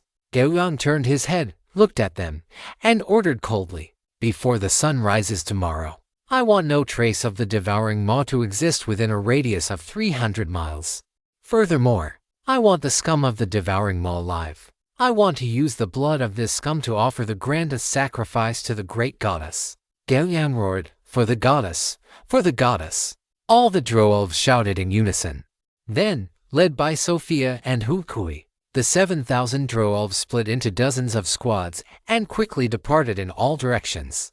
A sacrifice could please the goddess, and pleasing the goddess meant she would bestow unparalleled power and glory. For the drow elves, the attraction of this was fatal. Before the sacrifice, Gao Yang would also obtain what he desired, the opportunity to personally execute those used as offerings, thereby absorbing enough experience to level up. If he had directly requested these drow to leave the lives of the devouring maw members intact, these suspicious and arrogant drow elves would never have obediently complied. However, by invoking the name of the spider goddess, these drow would inevitably strive to complete this grand sacrifice for their deity with meticulous dedication. Gao Yang stood upon the wasteland, calmly watching the drow depart. A simple application, isn't it? Under immense pressure, Gao Yang discovered that the knowledge he had learned in the past was being digested and absorbed once again in a peculiar way, allowing him to put it into practice. It was like a metamorphosis. Dear readers, please keep following the story. Chapter 57, Bloody Sacrifice, Strength 14. The first rays of dawn pierced the dim sky, shining down upon the endless wasteland. Gao Yang sat cross-legged on the back of a ghost-faced demon spider, the sunlight stretching his shadow into an extremely long, thin line. He slowly opened his eyes. At the edge of his vision, dust and smoke rolled in with the sunlight. The first to return was a squad of male drow elves, dragging 30 bound members of the devouring maw before Gao Yang. This seemed to be a signal.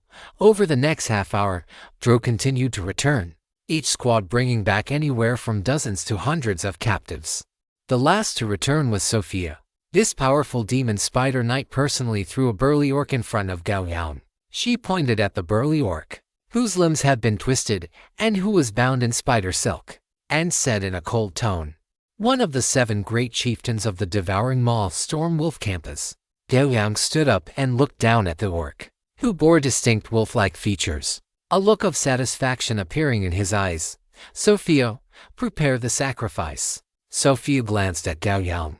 The night of slaughter had made her eyes, which were as red as flames, even deeper. In this bloody and brutal clearing operation, the power of the Drow was gradually being revealed, and at the same time, they were indulging in the pleasure of being feared, hated, and begged for mercy. Before Gao Yang arrived, this was a pleasure they could never have imagined. Those high-ranking temple priestesses only knew how to stick to conventions, using religious doctrines to bind them and preventing them from spreading the glory of the goddess across the wasteland. Without hesitation, Sophia immediately agreed and quickly departed. Gao Yang's gaze fell upon the back of the efficient Sophia, a smile appearing at the corner of his mouth. Rewards are the best motivation. Not long after, through the efforts of the numerous Drow elves, a vast spider web altar had taken shape. 2,000 captives were pressed onto the spider silk of the altar. No matter how they struggled, it was to no avail. When everything was ready, Gao Yang looked up at the sky, then drew black obsidian and stepped onto the altar. He needed to speed things up. As black obsidian descended, the heads of 5 captives pressed into a row fell, and the smell of blood instantly permeated the air. You have killed a common member of the Devouring Maw. You have gained 30 points of general experience. The thick scent of blood caused all the Drow present to begin chanting silently and involuntarily. A one-sided massacre was carried out methodically at the edge of the dense forest. Gao Yang stood at the very center of the altar. By now, his pitch-black armor had been stained dark red, and thick blood dripped down his armor. His nostrils were filled with the stench of gore. Sophia and Hu Kui stood on either side of him, compared to Sophia's pupils, which were as hot as magma. Hu Kui's eyes were filled with excitement. This was his first time standing in the center of the goddess's sacrificial altar, presiding over such a grand ceremony. In front of Gao Yang, Stormwolf Campus was kneeling in the center of the altar, his back to him. Drow, you will surely pay the price for your recklessness and brutality. Stormwolf Campus screamed frantically, vicious curses spewing continuously from his wolf-like maw. Swish! A dark red sword light flashed, and the voice came to an abrupt end. You have killed the Devouring Maw Great Chieftain, Stormwolf Campus. You have gained 1,000 points of general experience. A treasure chest emitting a pale green light emerged from the body of the Storm Wolf. Gao Yang brushed his hand over it, collecting it into his storage space. With the death of Storm Wolf Campus, all 2,000 captives on the altar had been beheaded by him, and the thick scent of blood finally underwent a qualitative change.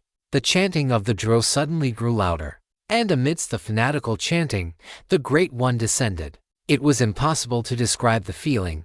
It was as if a higher-level existence had arrived. Driven by the instinct of life, all the Drow and demon spiders knelt toward the center of the altar. Gao Yang's body trembled slightly. Every cell in his body was going insane, wanting to bow down to this great existence. But the brilliant will in his mind roared at this moment. A faint golden radiance shone through his armor, appearing on the surface of Gao Yang's body, forcing him to stand straight. He looked up and saw that in the dim sky, the endless power of blood had gathered into a massive black shadow that blotted out the sun. At the head of this shadow, 3 pairs of huge, scarlet compound eyes flickered in and out of existence. A majestic pressure swept over him, descending upon Gao Yang's entire body in an instant. He lowered his head slightly, but still gritted his teeth, holding firm and refusing to kneel.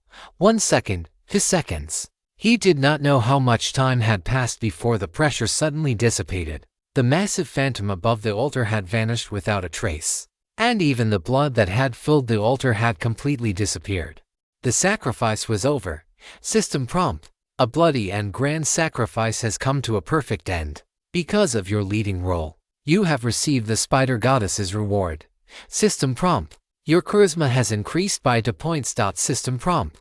You have gained 1 free attribute point. A flash of pleasant surprise appeared in the eyes behind Gao Yang's visor. Is this the magic of a sacrifice? As long as the worshipped entity is satisfied, one can receive extraordinary returns. This is the path taken by those in the clergy, as long as the backing behind them is sufficiently powerful. The career paths of clergy members like paladins or priests will be smooth sailing. The favor of the Spider Goddess granted him 2 points in the charisma attribute, as well as 1 free attribute point. For Gao Yang, the amount of charisma did not have much practical use. If it were possible, he would have preferred to convert it into any of the strength or agility attributes. He would have even accepted a 2-to-1 conversion ratio. It was just a pity that he could not decide the nature of this pistol. He could only accept it. Fortunately, however, he had also gained one free attribute point, which could be considered an excellent harvest.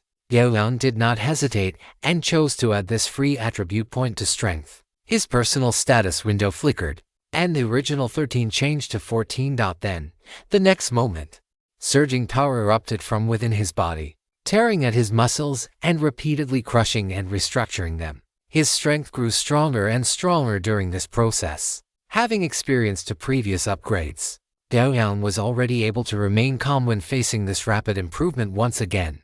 After the intense, surging pain vanished, it was followed by a sense of fulfillment that welled up from within.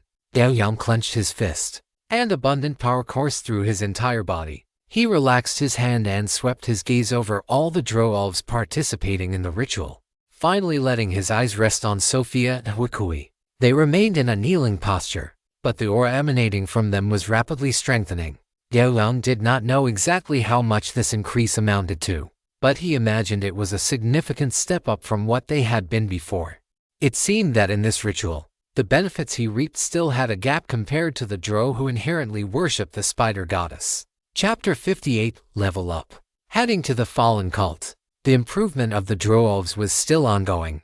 Gao Yang watched this scene and immediately opened his personal status window. Name, Gao Yang. Class, Warrior LV for health points, Battle Chi, 145 145th Strength, Agility, Constitution, Intelligence, Charisma, Perception. Before the ritual, he had less than 5,000 points of general experience remaining. However, after a single ritual, having personally slaughtered 2,000 believers of the Maw of Devouring, his experience had exceeded 12,000 points, meeting the requirements for leveling up. Without the slightest hesitation, Gao Yang chose to level up. Upgrading the warrior class requires consuming 12,000 points of general experience. Do you wish to upgrade? Yes. Your warrior level has increased to level 5. Based on your class, your health points have increased. You have received a class baptism. Your tidal motion has upgraded to LV2. Your fatal strike has upgraded to LV2. You have learned extra attack LV1. When you launch an attack, you can consume battle chi to instantly perform an additional attack. The intensity of this attack is equivalent to the intensity of your first attack. This attack ignores your physical constitution and weapon weight. A familiar sensation emerged within his body. Gao Yang closed his eyes and silently felt the process of becoming stronger from the inside out. Soon, the improvements brought by the level up settled within his body, and Gao Yang opened his eyes. Because of the increase in strength, the Watcher heavy armor he was currently wearing felt much lighter. The heavy armor, which had previously been a significant burden to him, was no longer a burden now. However, because he lacked the skill proficiency for heavy armor, wearing the Watcher armor still caused slight inconvenience in his movements. But for someone like him who fought with wide, sweeping strikes, this was not a major issue. Not long after Gao Yang finished his upgrade, Sophia and Wukui beside him stood up one after another. Both of their eyes held a luster of excitement. Clearly, this ritual had been highly beneficial to them. Aside from the two of them, the 10 trusted subordinates behind them had also gained certain benefits. For everyone involved, this had been an extremely successful ritual. Wukui, bind the 300 captives and hand them over to Sophia. Have the remaining 3,000 captives taken back to the dense forest. Remember, I want them alive. After Gao Yang finished speaking, he turned to look at Sophia. Sophia, assemble the ghost-faced spider cavalry. We will set off shortly. As you command, Lord Yu. Wukui's eyes burned with fanaticism as he moved quickly. Sophia hesitated for only a brief moment before agreeing as well and walking away quickly. The entire drow contingent began to act in an orderly fashion. 3,000 captives of the Maw of Devouring were transported to the dense forest encampment to be imprisoned, while Gao Yang, accompanied by the ghost-faced spider cavalry led by Sophia and the 300 captives, headed toward the southeast.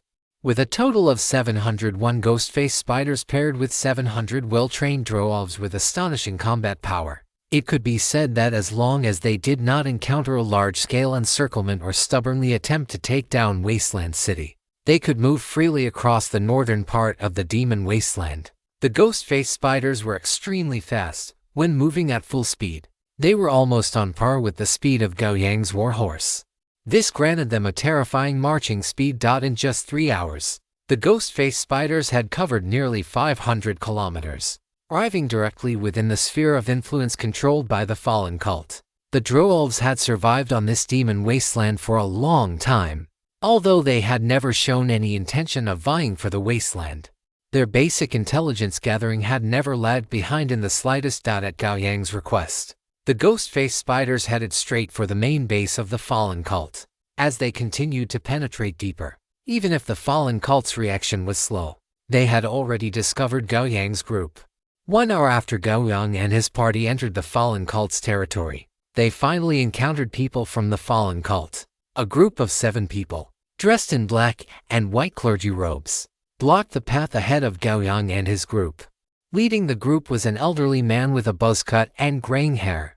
A faint, benevolent smile graced his face, making him appear like a highly respected priest. However, Gao Yang knew that beneath this kindly facade hid a greedy devil, always ready to plunder souls. Ladies from the Underdark, good afternoon. The old priest opened with this greeting, and his gaze then fell upon Gao Yang, who stood at the very front of the group. He took a deep sniff in Gao Yang's direction, and a flash of intoxication suddenly crossed his eyes. May I ask how to address this esteemed lord? The old priest looked at Gao Yang, his body leaning forward eagerly. He had sensed an incredibly pure and vast amount of soul energy emanating from Gao Yang. The purity of that soul was so high that he almost lost control and revealed his true form. He could hardly wait to pull out a piece of parchment and have Gao Yang sign a contract to sell his soul. Whoosh! A sharp arrow grazed the old priest's cheek, flying past his ear and embedding itself into the ground behind him. If you dare to look again, I will gouge out your eyeballs and feed them to my little darling. Within Sophia's magma-like eyes, a menacing light flickered. The old priest's smile remained unchanged, as if the previous incident had never occurred. He looked up at Sophia and bowed slightly. My apologies, it was my rudeness. May I ask what brings you ladies to our cult? You should know that such an act is no different from a declaration of war. Just as Sophia was about to speak, Gao Yang reached out to stop her. He commanded the ghost-faced demon spider to toss a captive it had been dragging behind it toward the old priest. There is a transaction that I believe you will find interesting. The old priest looked at the captive, who was bound tightly but still breathing, a hint of a smile in his eyes, although they, as devils, enjoyed the process of tempting prey to fall step by step until they completely sold their souls. They certainly would not pass up a soul delivered right to their mouths.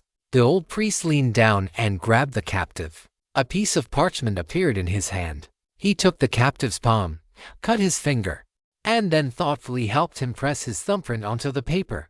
Contract established. The old priest chuckled as he put the parchment away. He then looked at Gao Yang about to speak, but was rudely interrupted by him.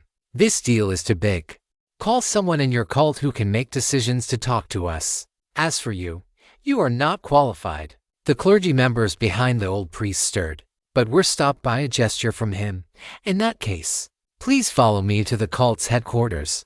I believe the Archbishop will be very interested in this transaction. Dear readers, please cast your votes and investments. Chapter 59, The Fallen Holy City, Agreement Reached. The headquarters of the fallen cult was referred to by the old priest and his peers as the Holy City. The Holy City was prosperous, the streets were clean and tidy, and the pedestrians passing by wore expressions of happiness. They looked at Gao Yang and the drow-elves with smiles, and even when facing the hideous and terrifying ghost-faced demon spider, they remained smiling. Gao Yang looked at the eerie scene before him, gaining a new understanding of the devil's methods. Lord you, these guys no longer have souls. Sophia came to Gao Yang's side and whispered. Gao Yang nodded slightly, indicating he understood. He carefully observed this holy city. Aside from the commoners in plain clothes on the streets, there were a few people dressed in clerical robes like the old priest. They were all members of the fallen cult. Gao Yang and his group followed behind the old priest. Walking along the main street, after passing for intersections, they arrived in front of a church. This church occupied a significant area and was built from black and white stones, Crouching at the top of the church was a stone gargoyle carved from rock, and beneath the gargoyle was a strange holy emblem. This holy emblem was different from any other Gao Yang had seen before. It was a symbol similar to a family crest, which at first glance looked like two bat wings overlapping each other. Gao Yang guessed that this might be related to the devil lord behind the fallen cult. The group stopped at the entrance of the church. The old priest turned his head to look at Gao Yang and the others, a faint smile still on his face. Esteemed lords, the church cannot accommodate too many believers. Furthermore, the archbishop is an elderly man. If too many people rush in at once, it will startle him. Gao Yang waved his hand. Sophia immediately ordered a squad of drone knights to guard the church entrance, and then she led another squad of drone knights inside with Gao Yang. Stepping into the church felt like entering another world. The sunlight, which had been so close, could not penetrate the open doors to shine inside, making the interior dim and empty. Indeed, there were no rows of seats inside this church, only a prayer altar used for presiding and praying. Directly behind the prayer altar was a holy emblem the size of a round table. A tall old man wearing black, white, and gold bishop robes was kneeling before the holy emblem. Hearing the commotion behind him, he slowly stood up and turned around. His tall frame carried a faint sense of oppression, and his eyes were as deep as a lake. He looked at Gao Yang and spoke. I heard from Will that the Drow from the Underdark want to make a deal with our cult. Gao Yang met his gaze. As the leader of the current Drow operation, this gave him the qualification to look the archbishop in the eye. There are too many lunatics in the maw of devouring, so we intend to eliminate them, both in body and soul. A kind smile appeared on the archbishop's face. He nodded slowly, his expression full of compassion. That sounds like a good idea. It is rare for the ladies of the Drow to want to act as scavengers on the wasteland. If there is anything we can do to help, please do not hesitate. Then, I will not be polite. Gao Yang's voice was calm. We have 3,000 captives from the maw of devouring. Regarding these captives, I hope your cult can help us dispose of them. As his voice faded, Gao Yang paused for a moment, his body standing as straight as a spear. By the way, I invite your church to join us in purging the maw of devouring. The archbishop took a deep look at Gao Yang. Although blocked by a faceplate, he could still feel the unquestionable gaze beneath it. After staring at Gao Yang for a full 10 seconds, the smile on the archbishop's face grew even wider. He slowly spat out 4 words. The souls belong to me. The physical bodies belong to me. Gao Yang replied indifferently. The smile on the archbishop's face deepened. The existence of the maw of devouring does indeed affect the stability of the wasteland. Why don't you lead the members of the Divine Church and join our distinguished guests from the Underdark to contribute a power unique to our Divine Church for the stability of the wasteland? The old priest, Will, bowed slightly and said, as you wish. The archbishop looked at Gao Yang, stepped past the prayer altar, and arrived in front of him. Verbal agreements don't seem to have much binding force. Why don't we sign a fair and reasonable contract under the witness of the god of contracts? Gao Yang just looked at him, his hand already gripping the hilt of black obsidian. If this archbishop of the fallen divine church dared to open his mouth again to suggest something that insulted his intelligence, he would strike with his sword without the slightest hesitation. The smile on the archbishop's face gradually faded, and he finally tucked the parchment he had been preparing to pull from his sleeve back inside. Then is settled. Gao Yang did not respond. On the Comprehensive Network forum, Player once said, when you are certain that the devil across from you is plotting against you, your best course of action is to stay far away. And at the same time, do not make any affirmative actions in speech or movement. Of course, do not even glance at a contract from the devil race. Although Gao Yang did not know the methods of the devil race, he upheld this theory and did not reveal any flaws. Let's go. After saying this, Gao Yang led Sophia and the others as they turned and walked out of the church. The archbishop watched the group leave with a smile on his face. Once they had completely exited the church, he took a deep sniff of the air, a trace of greed flashing in the depths of his eyes. Master, you noticed it too? Will stepped forward, his eyes fixed on the direction Gao Yang had left. The archbishop's expression turned stern. He looked at Will with dissatisfaction and whispered, how many times have I told you? Use my title in public. Yes, Archbishop. Will quickly lowered his head in acknowledgement. The archbishop looked longingly in the direction where Gao Yang had disappeared, then said, "Such a rare soul must not be let go. The fragrance overflowing from that soul is already enough to become the highest grade treasure in the abyss." The archbishop withdrew his gaze, looked at Will, and ordered, "Cooperate with him fully. In the process, you must use every means to ensure his soul remains, of course. Do not let those ordinary souls go either. As you command, Archbishop." Will immediately knelt on one knee. After Gao Yang and Sophia's group walked out of the church, Sophia whispered by Gao Yang's side, "These devils agreed so easily. Who knows what these evil creatures are plotting?" Gao Yang glanced at her. It was quite humorous for a drow from the Underdark to call the devils of the bottomless abyss evil creatures. He shook his head slightly. "They cannot let a soul within their reach slip away. Our goals as drow do not conflict with theirs. In this situation, cooperation leads to a win-win. If we don't cooperate, they would simply gain another enemy. They will not allow such a thing to happen." Chapter 60.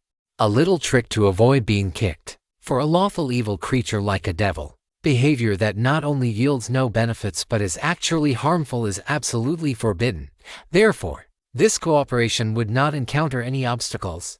On this demon wasteland, everyone is an enemy. There is no such thing as a loyal ally. There is only profit.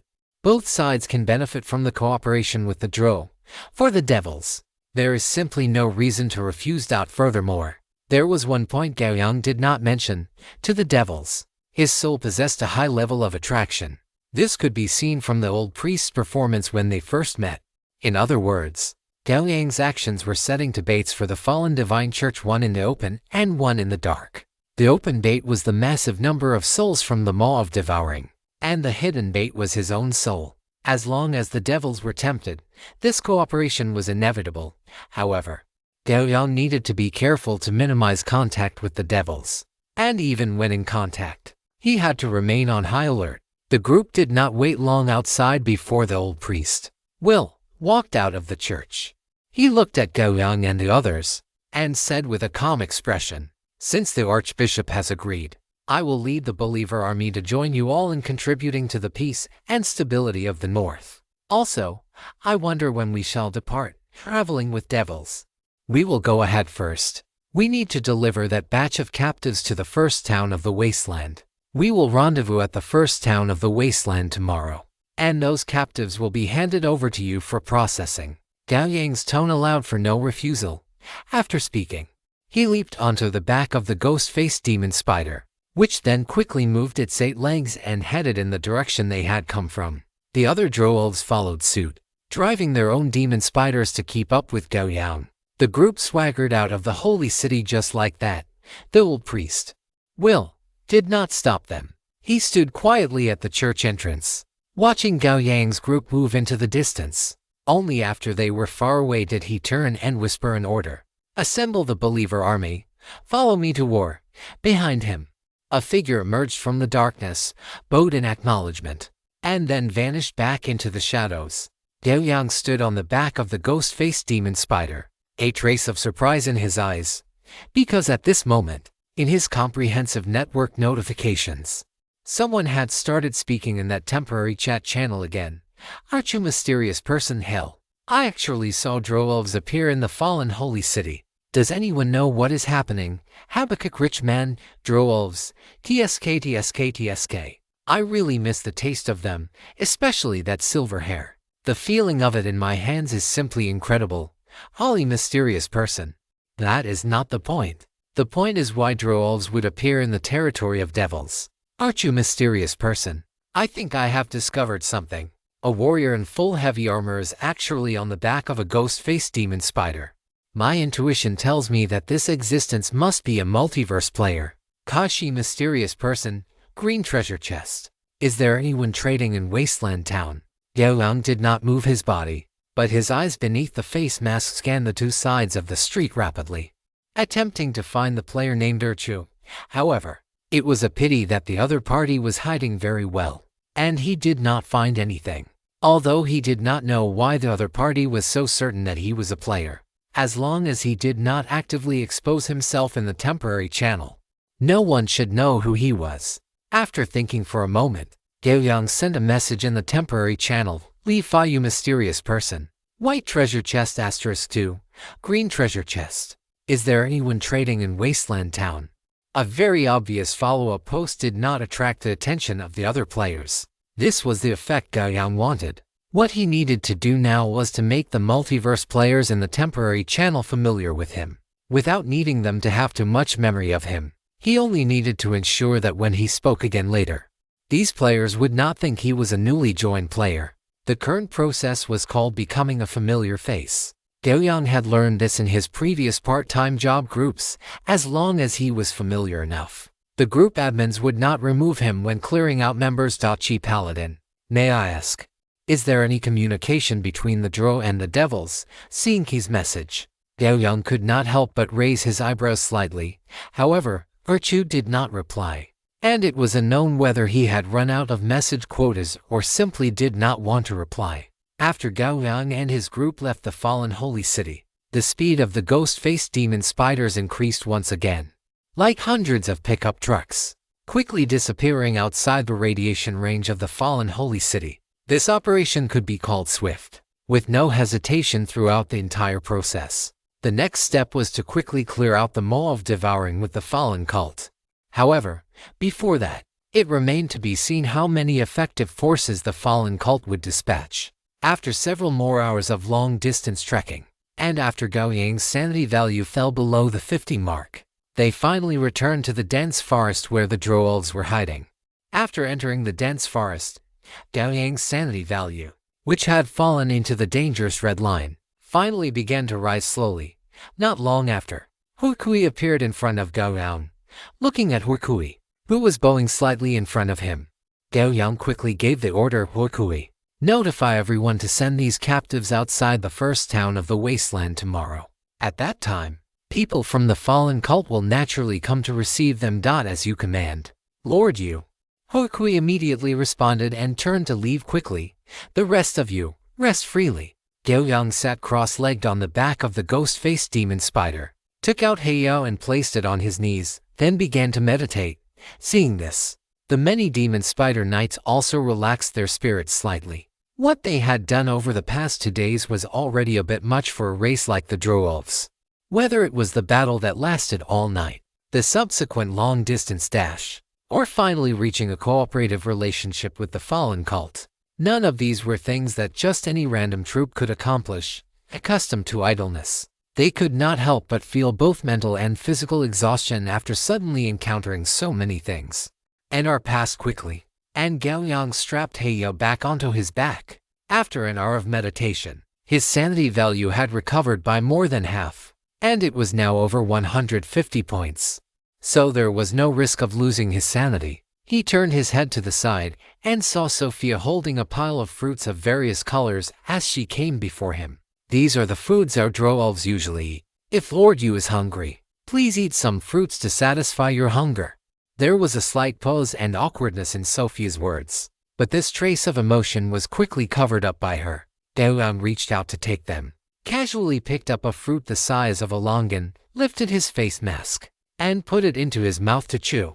A burst of sweet and refreshing juice flooded into his nasal cavity and mouth. This sweet and refreshing feeling was truly quite good. Dear readers, I did not get into the Sanjiang recommendation, and the editor has already notified me that it will be published at 12:00 noon tomorrow. Dear readers, please be sure to support Sesame tomorrow. Sesame is endlessly grateful. Chapter 61. 3 parties converge. At the first town of the wasteland, the 2 orc guards at the town entrance grip their weapons tightly, looking at the flying dust in the distance as if facing a formidable enemy. Their ears filled with the roar of the earth like the silence of 10,000 horses. The orc guard on the left leaned against the town gate, the solid resistance of his back preventing him from instinctively retreating. Ganbo, is it an enemy attack? The orc on the right stared fixedly into the distance and asked. The orc known as Ganbo swallowed his saliva with difficulty and shook his head. I do not know, but the lords in the town should have already discovered the movement, and they will react. As for us, we just need to guard the town gate well and keep our own lives at the same time. While they were speaking, the roar of the earth approached rapidly, close enough that the 2 orc guards could vaguely see the outlines of those approaching. A bit of white hair danced in the air, and the pickup truck-like bodies of the ghost-faced demon spiders were also revealed to their eyes. It is the Drow, as if this could dispel the anxiety in his heart. If it is the Drow, then there should be no problem. The tone of the guard on the right eased slightly. Gao Yang stood on the back of the ghost-faced demon spider, looking at the approaching wasteland town with a calm expression. Soon, the group of Drow arrived outside the first town of the wasteland. This level of commotion was naturally discovered by the residents of the town, and many residents spied on the movements of this large Drow army through their own methods. It is actually him. Ganbo and his companion looked at each other, their eyes filled with disbelief. The guard on the right clearly recognized the figure in the pitch-black heavy armor as well. His eyes filled with disbelief. That outsider, he began. But then, feeling it was inappropriate, he quickly added the suffix Lord. Lord outsider, Ganbo repeated, his rough, ugly face contorting into a look of blatant sycophancy. In just a few short days, the outsider who once had to pay an entry fee to the town now stood at a height they could never hope to reach. The ghost-faced demon spider and the Drow behind it stopped outside the town gate. Inside the town, traces of many more Drow and elves had appeared at some point. A male elf, dressed in attire with distinct elven characteristics and holding a beautifully carved longbow, stood atop the town gate, looking down at the Drow outside. His emerald eyes were like deep pools. His gaze lingered on Gao Yang for a moment before shifting to Sophia beside him with a look of confusion. Drow, according to our agreement, you should not be appearing here at this time. The elf's voice carried an elegance and composure, full of the unique characteristics of the elven race. Sophia looked up at him, her magma-like eyes blinking. She turned to glance at Gao Yang, and then a cold voice spilled from her lips. Thorburn, you have no right to interfere with where we appear. A flicker of annoyance appeared in the eyes of the elven guard captain, Thorburn. He was about to speak when his peripheral vision caught something. He looked closely, and thanks to the keen eyesight of the elves, he saw the bound captives, and on their bodies, he noticed faint traces of the maw of devouring. You actually dared to act without authorization. Thorburn's voice rose by at least an octave. His eyes were filled with shock, and he could no longer maintain his usual elegance with this many captives. Did these Drow intend to go to full-scale war with the maw of devouring? No, it wasn't just the Drow. It meant that the immortal church, to which both the elves and Drow belonged, was about to go to war with the maw of devouring. At the thought of the consequences this represented, anger could not help but surface on Thorburn's handsome face. Currently, the strength of their immortal church was still significantly inferior to that of the maw of devouring. This gap was reflected not only in numbers but also in raw power and the combat bonuses gained when the enemy fell into total madness. A trace of playfulness appeared on Sophia's face. She found pleasure in seeing Thorburn, this self-proclaimed elegant elf, lose his composure. This was only the beginning. She was looking forward to seeing the expression on this elven guard captain's face when the devils of the fallen god cult arrived. Seeing Sophia's playful expression, the anger in Thorburn's heart grew even more intense. Drow, you are openly betraying the covenant. Betraying the covenant. No, it is not us, but you self-righteous elves. I suspect that if your elven goddess knew of your cowardly behavior, she would reclaim your blessings overnight. Sophia retorted without the slightest bit of politeness. You, Thorburn immediately raised his longbow, an arrow already knocked to the string. Enough. A resonant voice echoed through the town, drawing everyone's attention. Upon hearing this, Thorburn immediately lowered his longbow, leaped down from the town gate, and stood behind the middle-aged elf who was walking over slowly. He bowed his head slightly and spoke respectfully, Your Majesty. The mayor of the first town of the wasteland, and also the king of all elves in the demon wasteland, Vidana. Vidana arrived at the town gate, and the two orcs immediately retreated into the town, being caught between the Drow and the elves. The immense pressure of being squeezed from both sides had made them feel extremely uncomfortable. Vidana raised his hand slightly, signaling to Thorburn. Thorburn immediately fell silent, straightened his posture, and stood behind Vidana. Vidana's gaze moved slowly, eventually landing on Gao Yang's figure. He revealed a gentle smile and said to Gao Yang, Outsider you. This was all orchestrated by you, wasn't it? Although it was a question, the Elven King's tone was incredibly certain. Gao Yang jumped off the ghost-faced demon spider and took 2 steps forward. standing face to face with Vidana. I have merely made a trivial contribution to the immortal. Trivial. Vidana looked at the bound captives and nodded slowly. Then, I suppose you must have a plan. Would you mind telling me about it? The Elven King's words were approachable, but the implication within them was impossible to refuse. Gao Yang nodded, then shook his head. Let's wait until everyone has arrived, and then we can discuss it together. There are others. Vidana's handsome brows lifted slightly. He looked at Gao Yang, and a different meaning finally appeared in his eyes. He pondered for a few seconds, then looked up at Gao Yang. Is it as I suspect? Gao Yang remained silent, simply standing before Vidana. Seeing this, Vidana stopped speaking and waited patiently. They did not have to wait long before a massive cloud of dust appeared on the horizon to the southeast. Vidana looked toward the dust, his heart already clear. He turned back to look at Gao Yang, his gaze so profound it seemed as if he wanted to pierce through the heavy faceplate to see the expression on Gao Yang's face. Good afternoon. I trust I am not late. My elegant elves and drow. May the glory of our God watch over you. A kind and gentle voice slowly echoed in everyone's ears. Dear readers, happy Lantern Festival. Please support with your first subscription. Please subscribe. Chapter 62 Cooperation reached. The slaughter begins. Old priest Will arrived at the town gate in such an unhurried manner, greeting everyone with a smile on his face. Seeing Will, the expression of the Elven King Vidana did not change in the slightest. But Thorburn and the others behind him suddenly changed color. They looked at Will, their eyes revealing clear disgust and vigilance.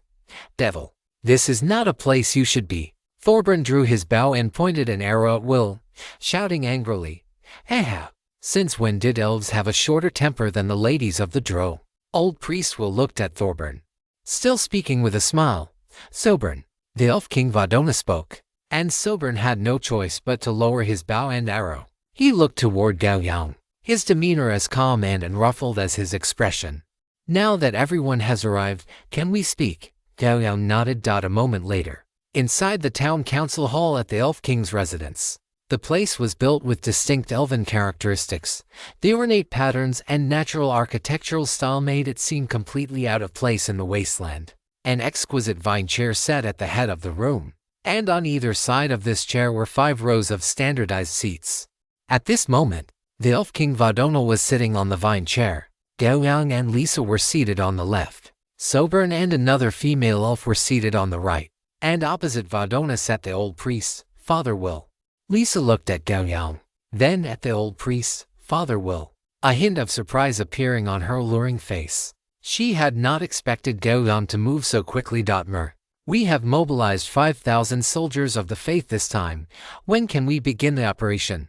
The old priest wore a smile, having already received the 3,000 captives transferred to him by Gao Yang. He was in a very good mood. He was already somewhat impatient to go and save those lost souls. Tell us about it. The Elf King Vidana spoke, his attitude remaining calm throughout, leaving no one able to gauge his true thoughts. Gao Yang interlaced his fingers, placed them in front of him, and spoke slowly. A moment later, after Gao Yang's brief explanation, the group already understood the general plan. Currently, the Immortal Church's combat strength stood at 24,000, and combined with the 18,000 from the fallen cult, their strength could reach over 40,000. The two sides had no conflicting goals. The fallen cult's objective was to acquire more souls, while the Immortal Church sought to spread the influence of their own deity. The so-called fallen cult was merely a tool crafted by devils to harvest souls more conveniently, with ready-made souls placed before them, capable of being consumed without any effort. The devils naturally would not mind. Not to mention that in this process, there were members of the Immortal Church to draw fire and attention. Then, it is decided. Sobern, you will lead the Elven Guard and participate in this together. The Elf King Vidana's tone was very calm, showing no fluctuation whatsoever despite collaborating with devils. In his view, once they had set foot on this demon wasteland and formed the Immortal Church with their mortal enemies, the drow, the glory that belonged to the elves had already been completely discarded. Sobern stood up and bowed respectfully to the Elf King Vidana. Once Sobern sat back down, Gao Yang spoke again. This operation must be as fast as possible, because of the unique nature of the Maw of Devouring. we can fully utilize our numerical superiority to eliminate as many of their personnel as possible. By the time the Maw of Devouring fully reacts, their strength will have been completely eroded by us. And when that time comes, it will be the moment to annex the Maw of Devouring entirely. Everyone nodded. The plan to annex the Maw of Devouring had been set. Without pause, the three factions gathered, and the total force of 17,000 was divided into 12 squads, each jointly commanded by the three parties. After the troops were broken up and mixed, they quickly spread out in all directions from the first town of the wasteland in a radial, circular pattern. Gao Yang rode his ghost-faced spider, leading Hukui and the others to strike directly at the strongholds of the Maw of Devouring. Under the assault of over 1,000 drow and nearly 100 ghost-faced spiders, no stronghold could withstand the advance of the coalition forces. Gao Yang wiped the bloodstains off his blade, black obsidian, and casually picked up a white treasure chest from beneath him. Hukui appeared outside the stronghold, reporting the battle situation of the past 2 days to Gao Yang with a respectful attitude. The slaughter by the immortal and fallen coalition against the Maw of Devouring had lasted for 2 full days. In those 2 days, they had destroyed every stronghold of the Maw of Devouring that had failed to react in time. According to Hukui's report, it was conservatively estimated that nearly 30,000 members of the Maw of Devouring had been killed or captured. The remaining members of the Maw of Devouring had completely retreated into the safe zone occupied by their organization. There were no longer any strongholds of the Maw of Devouring left in the wasteland. After listening, Gao Yang silently slung black obsidian onto his back. Even the Maw of Devouring, which had fallen into madness, chose to huddle together to face the enemy after such a massacre. However, it was too late to huddle now. The scales of victory had already tipped. And before tasting the sweet fruit of victory, the coalition of the immortal and the fallen would not voluntarily stop their advance. Gao Yang walked past Hukui and headed outside. Let's go, Hukui. The war should enter its next phase. Into days of slaughter, the number of Maw of Devouring members killed by Gao Yang's own hands exceeded 100, most of whom were elites, minor leaders, or even major leaders with considerable strength. Therefore, in these 2 days, Gao Yang's strength had advanced further, and his gains were equally immense, excluding magic items. Just in his inventory alone, he now had 18 white treasure chests, 5 green treasure chests, and 2 blue treasure chests. If he opened them all, the harvest would surely be very bountiful. However, Gao Yang was not in a hurry to open them, because the chat in the temporary channel over the past 2 days indicated that a trade fair would be held in Wasteland City tonight. He intended to go and take a look. He wanted to meet the players on this demon wasteland and see if there were any items worth trading for. After spending nearly 2 hours, Gao Yang returned to the first town of the wasteland. The Elf King Vadona was in the town, but the others had not yet returned. After resting for a while in the Drow Tavern, and once his sanity value had recovered to over 150, Gao Yang set off again. This time, he did not use the ghost-faced spider as his mount. Instead, he rode the warhorse, Gale, prepared by Lisa.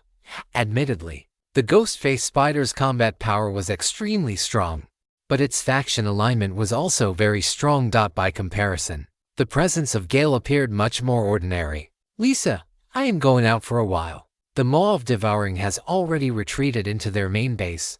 If anyone else asks, just tell them the truth. Gao Yang mounted the back of the horse, Li Feng, and turned his head to give a final instruction to the Drow proprietress standing at the tavern entrance. With that said, he spurred the horse and charged toward the outskirts of the town. The distance from the wilderness town to the city of the wasteland was not short, so Gao Yang had set aside 2 days for himself, which also provided the allied forces with sufficient time for rest and preparation. By the time he returned from the city of the wasteland, the plan targeting the Maw of Devouring would reach its final stage. Dear readers, please support with your first subscription. Chapter 63. The city of the wasteland. As the sun set, the demon wasteland was quickly shrouded in thick, dark clouds, making the already dim wilderness appear almost as black as ink. A harsh, muffled rumble of thunder echoed, followed immediately by a dazzling purple dragon of lightning that tore across the sky. The next moment, a torrential downpour began to fall. Another bolt of purple lightning streaked across the sky. its fleeting light illuminating the wilderness and the figure galloping across it. Because of the long journey, Gao Yang had removed his heavy watcher armor and changed into a black robe with a hood to lighten the burden on Li Feng. Li Feng was worthy of being a warhorse bred by the drow, even in such an environment of thunder and rain. Its speed did not slow down in the slightest. Bean-sized raindrops pelted its sturdy body, creating a pitter-patter sound as they shattered. Gao Yang gripped the reins tightly as the howling wind rushed through the gaps in his black robe, carrying cold rainwater that lashed against him. His gaze pierced through the wind and rain, as if he could see the city standing in the distance. Suddenly, a thunderclap exploded, shaking the earth of the wasteland. With the help of the dazzling, fleeting dragon of light in the thunderclouds, the silhouette of a massive city came into Gao Yang's view. The nearly 30-meter-high city walls were covered in dents, claw marks, and arrow holes. The wall surface was a dark red, resembling the appearance of large patches of dried blood, exuding a sense of murderous intent across the endless wilderness. Gao Yang urged Li Feng forward, charging toward this massive city. Upon reaching the vicinity, Gao Yang discovered that even though it was already night, the massive city before him was bustling with noise and brightly lit. A squad of half-orc guards, holding war spears, stood watch before the city gate, which was about 15 meters high. Clop, clop, clop. The heavy and rhythmic sound of hooves approached from afar, immediately attracting the attention of the half-orc guards. At this moment, a bolt of lightning tore through the firmament, and the fleeting light illuminated the darkness. Only then did the half-orc guards see a warhorse covered in scales walking slowly out of the darkness, with a figure in a black robe on its back. As the warhorse drew closer, the figure in the darkness was gradually exposed to the firelight on the city walls. Halt! The half-orc guard pointed his war spear forward and let out an angry shout. A heavy cloth bag was tossed by the man on the warhorse, tracing a graceful parabola before landing in front of the lead half-orc guard. The half-orc hurriedly caught the bag that landed on his chest. The familiar sound of metal clinking inside caused the sternness on his face to melt away like a spring breeze, and the weight of the bag brought a warm, enthusiastic smile to his face. He opened the money bag, took a quick glance, and then tied it back up with satisfaction before reaching out to wave his subordinate's spears aside. Let him through. At his command, the guards immediately retracted their war spears, clearing the way, without questioning or harassment. Gao Yang rode Li Feng through the small, partially open gate beside the main entrance and entered the city of the wasteland. Just as he emerged from within the thick city walls, a lean half-orc wearing tattered leather quickly approached him. "My lord, it is so late. Do you need a place to stay? No matter where you want to lodge in the city, even the city lord's mansion, old Snaggletooth, have a way." Gao Yang sat on Li Feng's back, looking down at the half-orc who was not even as tall as the horse's belly, and a handful of wasteland coins fell from between his fingers. The wasteland coins hit the stone floor with a series of crisp sounds, immediately attracting the gazes of several half-orcs nearby. "TSK, old Snaggletooth is lucky. He actually ran into a big spender. Who's to say, if I had known, I wouldn't have fought him for the previous one." Whispers echoed from the corners. Old Snaggletooth immediately bent down to pick up the wasteland coins from the stone floor one by one, his movements swift and precise. A few seconds later, he stood up, and all the coins on the ground had fallen into the cloth bag at his waist. His dirty face was filled with excitement. "My lord, wherever you want to go, even if I have to risk my life, old Snaggletooth will surely handle it for you. Find me a tavern to stay in. It must be quiet. And I also want to take a bath." Gao Yang's low voice came from beneath the black robe. "That is simple. There are quite a few in the east district of the city of the wasteland, and the best among them is the Yak Tavern. Please follow me." Old Snaggletooth nodded quickly, and then took the lead to guide the way. More than 10 minutes later, old Snaggletooth led Gao Yang to the entrance of a luxuriously decorated tavern. In front of this tavern stood 4 sturdy half-orcs. One of them, upon seeing old Snaggletooth, let out a rough laugh and said, "Uncle Snaggletooth, you actually got business this late?" "Yes, Zelen. This lord wants a quiet room, and he also wants to take a bath." Old Snaggletooth was clearly very familiar with the guards of Yak Tavern, and he introduced Gao Yang's requirements to them. "That is simple. Thank you for your hard work, Uncle Snaggletooth. After the half-orc named Zelen finished speaking, he looked up at Gao Yang. "My lord, please come in. We will take your warhorse to the stables. The horse's feed is free, military standard. If you have other needs, there will be an additional charge. Give it the finest feed, cost is not an issue." Gao Yang dismounted, handed the reins to the other party, and spoke. A smile appeared on Zelen's face. "My lord, please rest assured. We at Yeek Tavern will certainly satisfy you." With that, Zelen opened the large door behind him and personally led Gao Yang into the tavern. With the path paved by wasteland coins, within 5 minutes, Gao Yang was settled into a premium room, and steam was already rising in the bathroom. Gao Yang lay comfortably in the bathtub, and the fatigue from the continuous journey seemed to be swept away. 20 minutes later, Gao Yang, now fully dressed, sat on the second floor of a tavern with a table in front of him laden with the signature delicacies of Wasteland City. Through the glass by the window, he saw the lean, gaunt figure of old Bucktooth huddled under the eaves across the street. Knock, knock. Following Gao Yang's crisp tapping, a scantily clad rabbitkin beastman with long, slender legs walked up to his side. She bowed deeply, making no effort to hide the view of her chest as she presented herself to Gao Yang. "My lord, do you have any instructions?"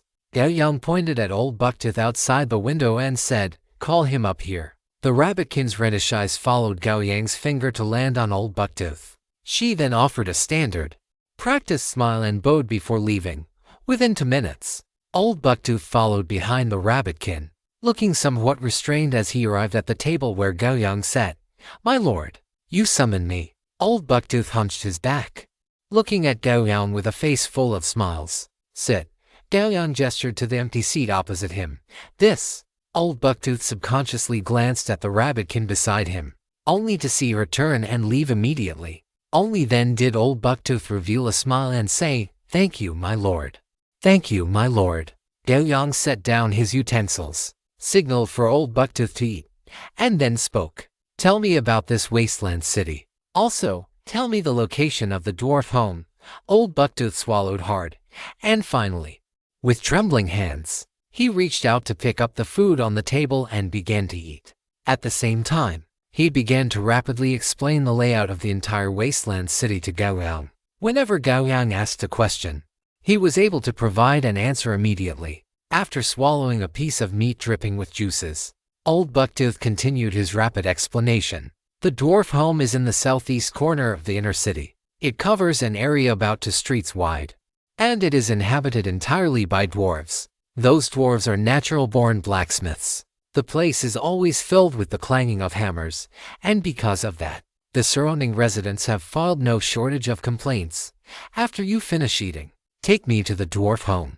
Old Bucktooth's movements paused, and he said with some difficulty, "My lord, it is already night. According to the rules, the inner and outer cities are closed, and no one can enter or leave.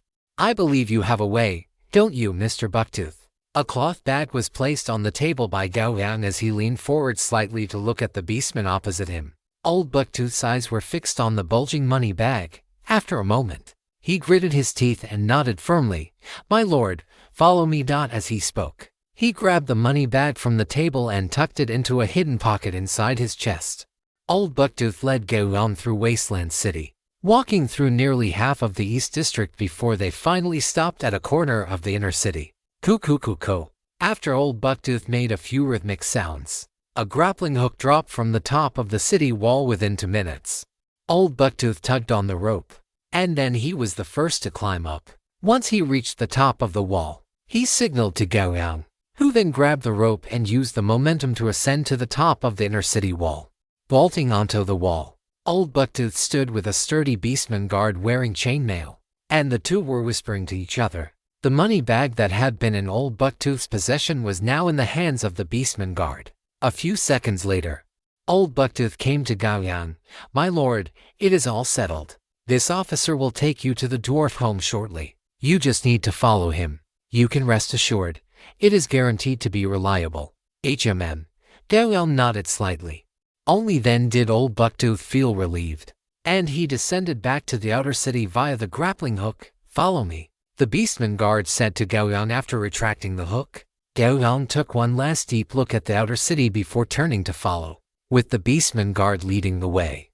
It did not take long for Gao Yang to reach his destination, and the guard left without looking back. He looked up at the 4 large characters' dwarf home welded onto an iron plate above the street, then lowered his head and walked inside. The dwarf home occupied 2 streets, and Gao Yang's destination was a dwarf tavern called the Dwarf Wine Workshop. Tonight's trade fair for the comprehensive network players was being held in this tavern. Without much delay, Gao Yang stopped in front of a tavern with a rugged style. Even before entering, he could already hear the laughter and the crisp clinking of mugs inside. Without hesitation, he pushed the door open and walked in. A human. "This is not a place you should be." As Gao Yang entered, a stout dwarf with a thick beard and rough, deep bronze skin, who was sitting by the door, spoke up immediately. Gao Yang was not surprised at all. He looked at the dwarf and said, "I am looking for Derek Warhammer. Thank you to all the patrons for your subscriptions. Sesame is a slow writer, but I will aim for 10,000 words tomorrow." Chapter 64. First meeting with comprehensive network players. Derek Warhammer was a relatively young dwarf, only 80-something years old, but compared to the long, 400-year lifespan of dwarves, if converted to human stages, he was likely just reaching adulthood. At the same time, he was also a comprehensive network player. The trade fair tonight was being held in the venue he provided. If not for the venue provided by Derek Warhammer, Gao Yang and the other comprehensive network players would not have been able to enter the dwarf tavern. Sure enough, after Gao Yang mentioned the name Derek Warhammer, the dwarf at the door stopped blocking him and went back to drinking with the other dwarves at his table. Gao Yang stepped into the tavern. In the Dwarf Wine Workshop, whether it was the tables, chairs, or the bar counter and cabinets, everything was made of ironwood. This ironwood was extremely hard and possessed outstanding corrosion resistance. Much like the dwarves drinking here, tough and resilient. Treading on the ironwood stairs, Gao Yang arrived at the 2nd floor. On the 2nd floor of the workshop, there was a huge reception room, and a very conspicuous sign hung on the door of the conference room.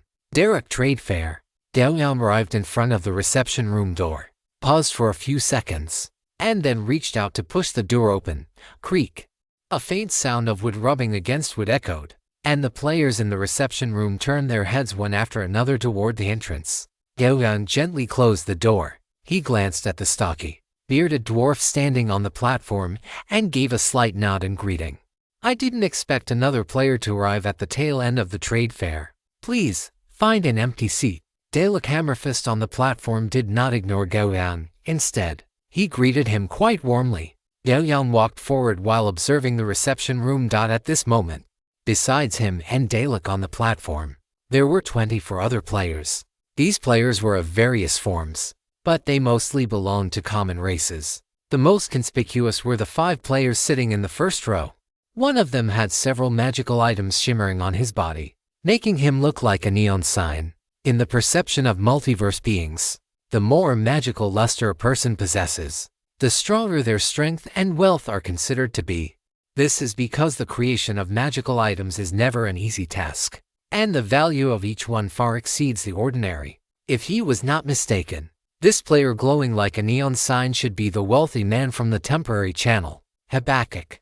Beside this wealthy man was a figure even smaller and thinner than a halfling, the gnome Gromo, the creator of the temporary chat channel. To the left of the two sat a human man in silver-white armor. Looking meticulous, the paladin Chi had also arrived. As for the person to the right of Habakkuk, it was a shapely human woman wearing smoky makeup, her skin so white it seemed to glow.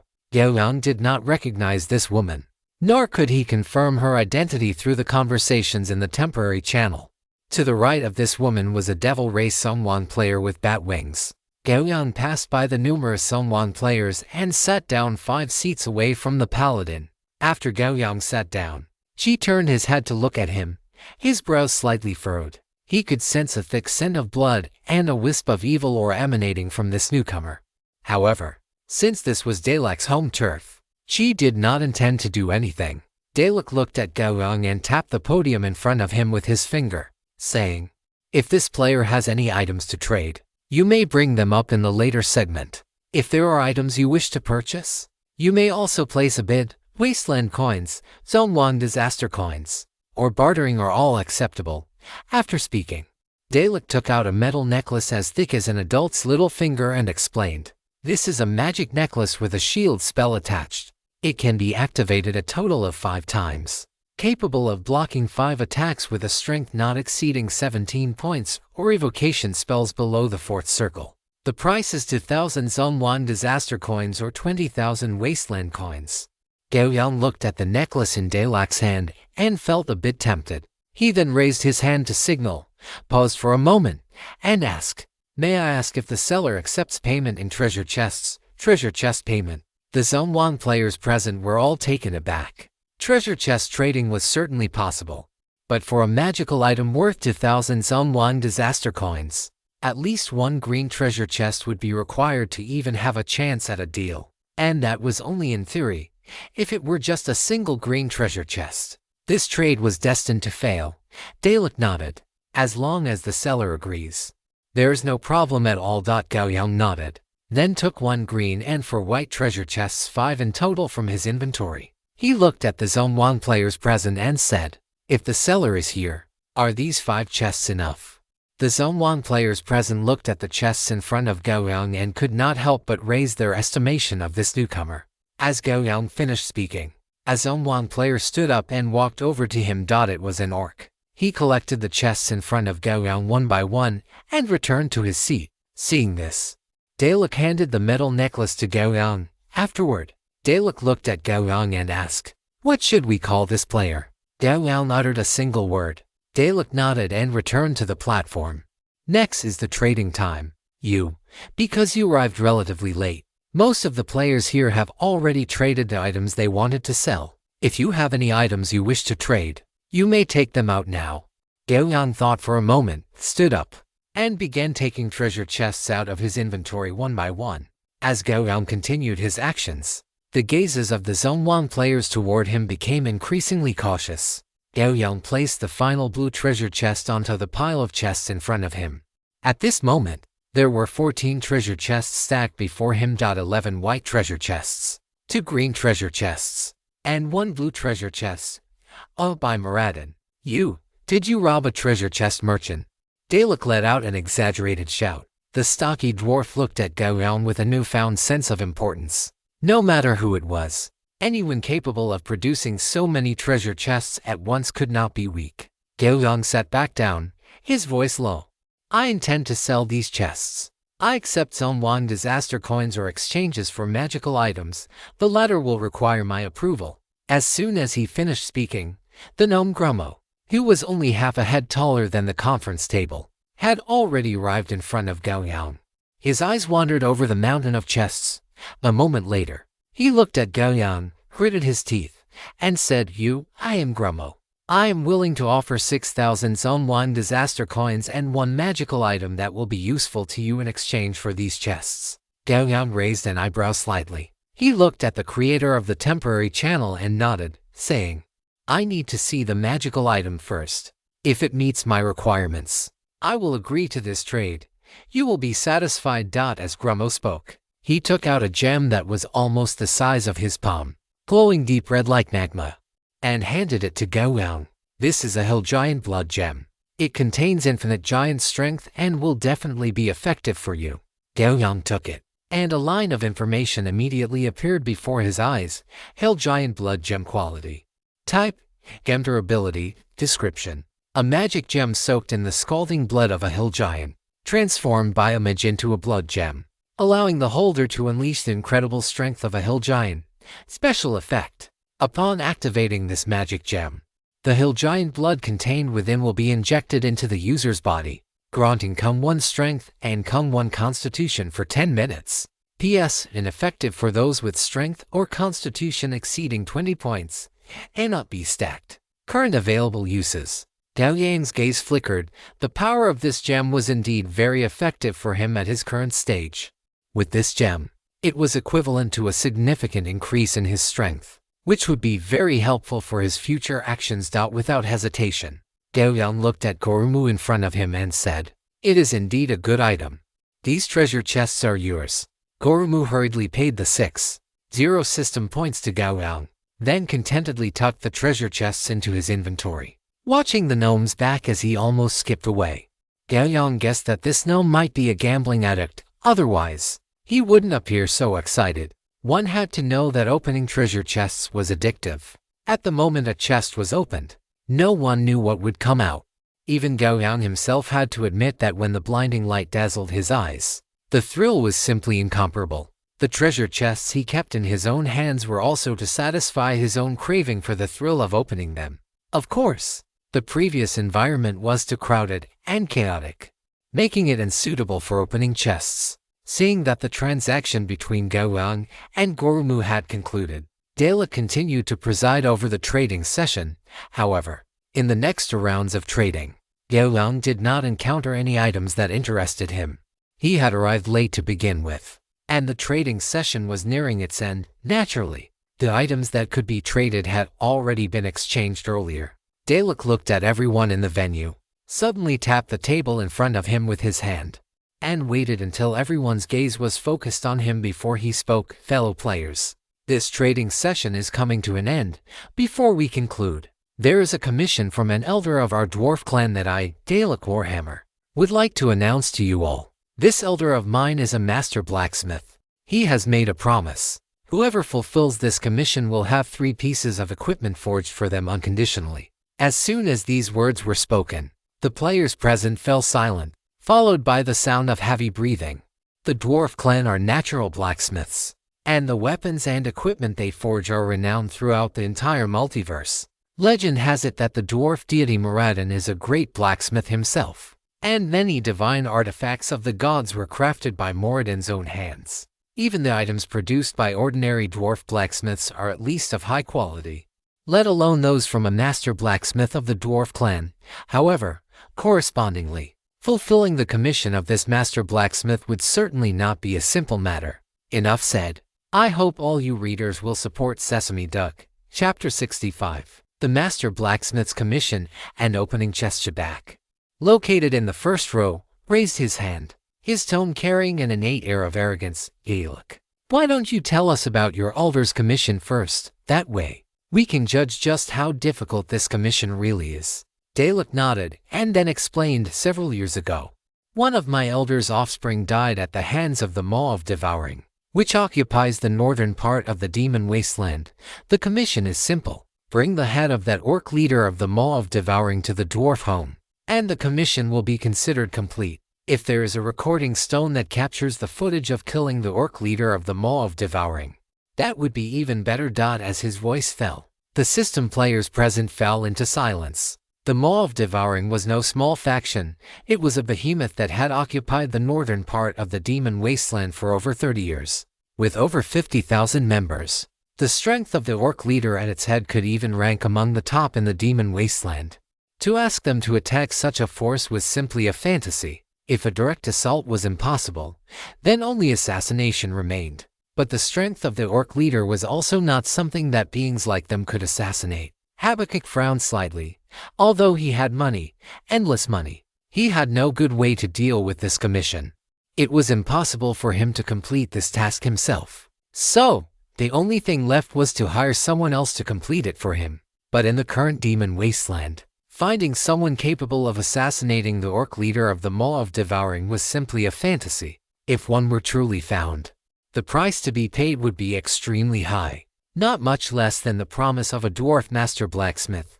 Calculating it this way, this commission was no longer a cost-effective deal. The paladin Chi looked up slightly. He also had some interest in the promise of the dwarf master blacksmith. Although their Church of Light had its own unique way of producing weapons, no one would mind having even more refined weapons and equipment. At the same time, more refined weapons and equipment could better spread the glory of the gods. However, the paladins were currently fighting demons in the southern part of the wasteland and were likely unable to spare the time to deal with the Maw of Devouring in the north.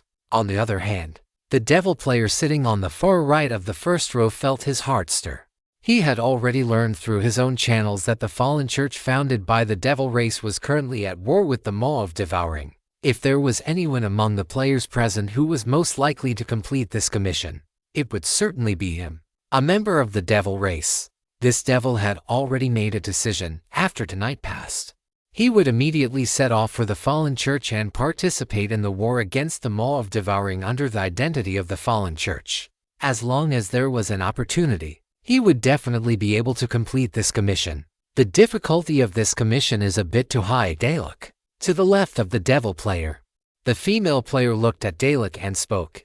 Dalek's expression remained unchanged, and he said righteously, "If this commission were so easy to complete, how could it be worthy of the promise of my elder, a master blacksmith?" "That is true." The female player nodded slightly, then stood up. After sweeping her gaze across the room, she took the initiative to walk toward the exit. "I am not participating in this commission. I will see if anyone else is interested. I still want to live a few more years." As she spoke, she moved her long, shapely legs and walked out of the meeting room. Derek was not the least bit surprised. He simply took several stones, each about the size of an adult fist, out of his item inventory. These are recording stones. You can each take one back, as long as you stimulate them slightly with the energy in your body. The recording stone will automatically activate. If you are interested in this commission, you can give it a try. After saying this, Derek added, "However, I personally suggest that those whose strength is not up to par should not go and throw their lives away." Having said that, Derek fell silent. After waiting for 2 minutes, the devil race player was the first to stand up and walk toward Derek, a gentle smile on his face. After reaching out to take a recording stone, the devil player nodded slightly at Derek and then turned to leave. Derek watched the devil's retreating figure and muttered to himself, "I really didn't expect that the first one to come and take a recording stone would be a devil." Gao Yang's gaze lingered on the devil player's back for a moment. His intuition told him that this devil player likely had connections with the devils of the fallen god cult. It was precisely because of this that he had the confidence to be the first to come up and take a recording stone. A hint of a smile appeared at the corner of Gao Yang's mouth. He then withdrew his gaze and looked at the players present. For him, tonight's trading fair had been quite rewarding. Both magic items could be considered extremely effective, and the commission Derek had just announced made him feel that this trip was well worth it. The maw of devouring was already in his plans. It had to be wiped out sooner or later. Since destroying them now would yield a generous reward, why not do it? The players in the room came up to Derek one after another, picking up a recording stone from the table in front of him. When almost everyone had left, Gao Yang finally stood up and picked up a recording stone. As Gao Yang turned to leave, he heard Derek call out to him. He turned around and looked at Derek, puzzled. Derek revealed a faint smile and said, "Tonight's trading fair requires a fee. 100 multiverse disaster coins. Did you forget?" Gao Yang suddenly realized. This matter had indeed been mentioned in the temporary channel, and it was stated at the time that the transaction would be face-to-face. You know, renting the brewery's space also costs money, and organizing so many people is not a simple matter to begin with. At this moment, there was not a trace of the honest, sturdy nature of a dwarf on Derek's face. Gao Yang expressed his understanding, then took out 100 multiverse disaster coins and placed them in Derek's hand. Upon receiving the multiverse disaster coins, the smile on Derek's face grew even wider. Walk slowly. You can come a bit earlier next time." Gao Yang did not respond. He simply pulled up his hood and turned to walk out of the meeting room. After descending to the first floor and exiting the brewery, Gao Yang paused, for a figure was blocking his path. It was the paladin. Qi turned to look at Gao Yang, his expression resolute. He looked at Gao Yang and said, "Hello, you. I am Qi. I wonder if you are interested in coming with me back to the Paladin's encampment. We have a safe zone there where you can rest." A strange look appeared on Gao Yang's face beneath his hood. He felt as if he had heard these words before. Why are paladins so dedicated to protecting the weak? Or is there a price to pay to be able to rest in the Paladin's safe zone? Qi's expression did not change. Facing Gao Yang's question, he simply said, "The light should provide shelter for everyone, and paladins have always been dedicated to this." Gao Yang looked at him deeply through the edge of his hood, then walked past him. "Thank you for your kindness, Qi, but for the time being, I do not need it." Watching Gao Yang gradually walk away, Qi shook his head slightly and then departed in another direction. Because the inner and outer city gates were closed, Gao Yang had to find an inn in the inner city to stay for the night.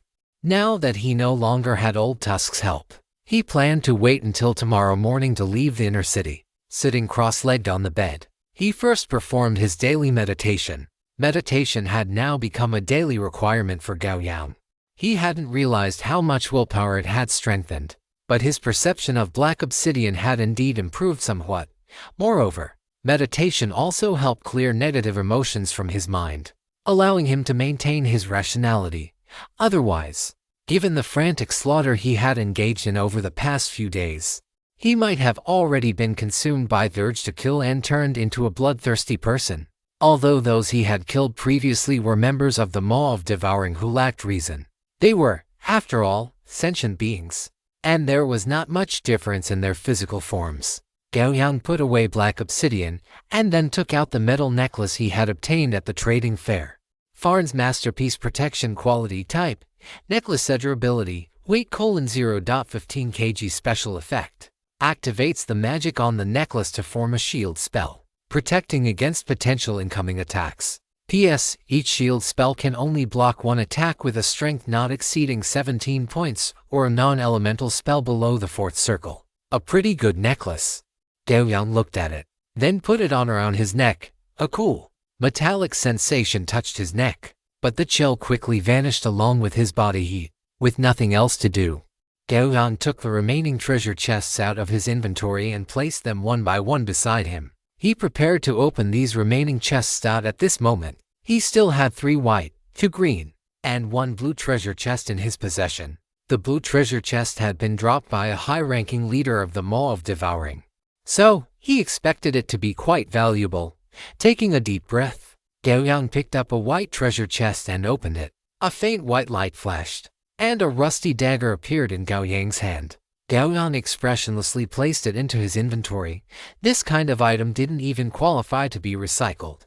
Without pausing, he opened another white treasure chest. A faint white light flashed once again, though this time it was slightly brighter than the first chest. You have obtained 300 multiverse disaster coins, the standard. Middle of the road haul. The reason white treasure chests were priced around 300 multiverse disaster coins was precisely because of this. If a white treasure chest yielded multiverse disaster coins, it would usually be around 300. And if a green treasure chest yielded multiverse disaster coins, it was generally 1,000. Compared to the trash dagger in the first chest, a haul of 300 multiverse disaster coins could be considered decent. Continue. Another 300 multiverse disaster coins were added to his account. Gao Yang looked at his hands, then at the remaining 2 green treasure chests and the final blue treasure chest, and decisively stood up to walk toward the bathroom. After carefully washing his hands, he sat back down on the bed, picked up a green treasure chest, and chose to open it. A rich green light filled his vision. It hit. Failed to reach 10,000 words today. I originally planned to write another 4,000-word chapter, but I really couldn't keep going. 6,000 words today. Aiming for 10,000 tomorrow. Chapter 66, Rage Source Liquid. When the light dissipated, an iron badge only the size of a coin appeared in Gao Yang's hand.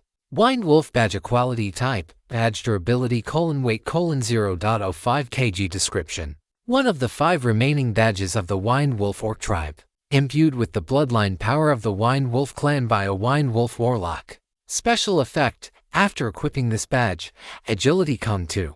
Effective below the transcendent level. Does not apply to transcendent and above. PS, I can be even faster. Owu. Wine Wolf Warrior Derek. Gao Yang's eyes lit up. Not only did he get a hit this time, but it was also an item that was extremely helpful to him. He brought the badge closer and saw a wine wolf carved into it, depicted in the middle of a sprint, with a strange power contained within. Without hesitation, Gao Yang pinned the badge to the chest of his shirt.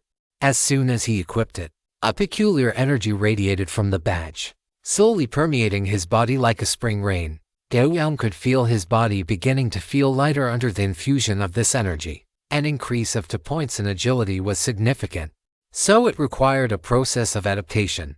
Gao Yang hadn't expected the Wine Wolf badge to account for even this, and he couldn't help but reveal a satisfied smile. Without pausing, he picked up another green treasure chest and opened it. Another rich green light bloomed, And a hint of disbelief appeared in Gao Yang's eyes. It flashed again. This time, the light was even more intense than the last, lasting for a full 5 seconds before slowly fading away. The treasure chest had vanished, replaced by a small vial the size of a lighter. Rage source liquid ultra diluted version quality type, potion description. A life-saving item bestowed upon members by the Maw of Devouring. And the trump card of the big boss Hank, however. He was beheaded by a sword strike while being besieged before he could even use it. Special effects. 1. When consumed in a state of total madness, the user's total attributes come 5 invalid for transcendent, lasting for 5 minutes. After the duration ends, the user must perform 3 death checks based on the user's comprehensive attributes within 5 minutes. If the checks fail, the user dies. 2. When consumed in a state of absolute rationality, the user's sanity value is locked at 5 points for a duration of 10 seconds. Before consumption, for every 100 points of sanity, the user's total attributes come 2. And the duration of the rage source liquid effect increases by 2 minutes. After the duration ends, a sanity check is performed. If the check fails, the user's soul will be completely devoured. Gao Yang pinched the small vial, shaking it gently to observe the viscous, oil-like liquid inside. Who would have thought that such a small vial could provide such a terrifying boost? A terrifying increase of Kung 5 to all attributes could be called a force capable of changing the course of a battle anywhere. Gao Yang felt fortunate that his killing speed had been so fast at the time. Otherwise, if the big boss Hank had managed to drink this bottle of rage source liquid, he feared their entire team of 1,000 people would have been slaughtered. Although the opponent would likely have died from the death checks afterward, the destructive power they could have unleashed before that would have been absolute. However, for someone maintaining their sanity, this item wasn't quite as potent. First, the user's total sanity value needed to exceed 105 points for it to provide a boost. Beyond that, the higher the total sanity, the greater the intensity of the boost. But in Gao Yang's understanding, the races living in the demon wasteland generally had a sanity value of around 100. Meaning most races lacked the conditions to use this rage source liquid. But Gao Yang was different. If he were at full sanity, using this bottle of rage source liquid would increase all his attributes by 4 points. Taking his highest attribute, strength, as an example, with the addition of 4 points, it could reach as high as 18. This level of strength was already nearing the realm of the transcendent. Clutching the small vial, Gao Yang's expression was uncertain. If there were more of these in the possession of the Maw of Devouring, that would be truly terrible. But then he thought, this was a big boss's trump card. Even if they existed, they couldn't be widely distributed. If they were truly common, the people of the Maw of Devouring would likely have all died out themselves before they even had to fight. Gao Yang carefully placed the small vial containing the rage source liquid into his inventory. Perhaps it could save his life later on. At the very least, it would allow him to send all his enemies to hell before he died. 2 consecutive flashes had stirred a mysterious sense of confidence in Gao Yang. He looked at the final blue treasure chest, swiped his finger, and opened it. You have obtained 2,980 Multiverse Network disaster coins. The excitement in Gao Yang's eyes froze at this moment. He stared at the cold, emotionless Multiverse Network notification. And it took him quite a while to recover. Well, it is not like every chest opening can be a jackpot. If every one of them shone, the publisher would go bankrupt, right? It is perfectly understandable that a single blue treasure chest did not have a special effect. Thinking this, Gao Yang slowly lay down. The night was already deep. Let the Multiverse Network journey for today end here. Faint, creaking sounds drifted through the darkness. The night passed without incident. Early the next morning, Gao Yang rose with his usual composure to exercise and meditate. After finishing his set routine of exercises, he ate a breakfast with local characteristics on the first floor of the tavern, then followed the flow of people toward the inner city gate. He was preparing to return to the first town of the wasteland, and his horse was still at the Yako Tavern. Tomorrow, the coalition of the immortal and the fallen would launch the final assault on the base camp of the Maw of Devouring. Before that, he had to return to the front line to participate. Otherwise, the status he had worked so hard to establish would vanish into thin air along with the destruction of the Maw of Devouring. This was a situation Gao Yang could not tolerate.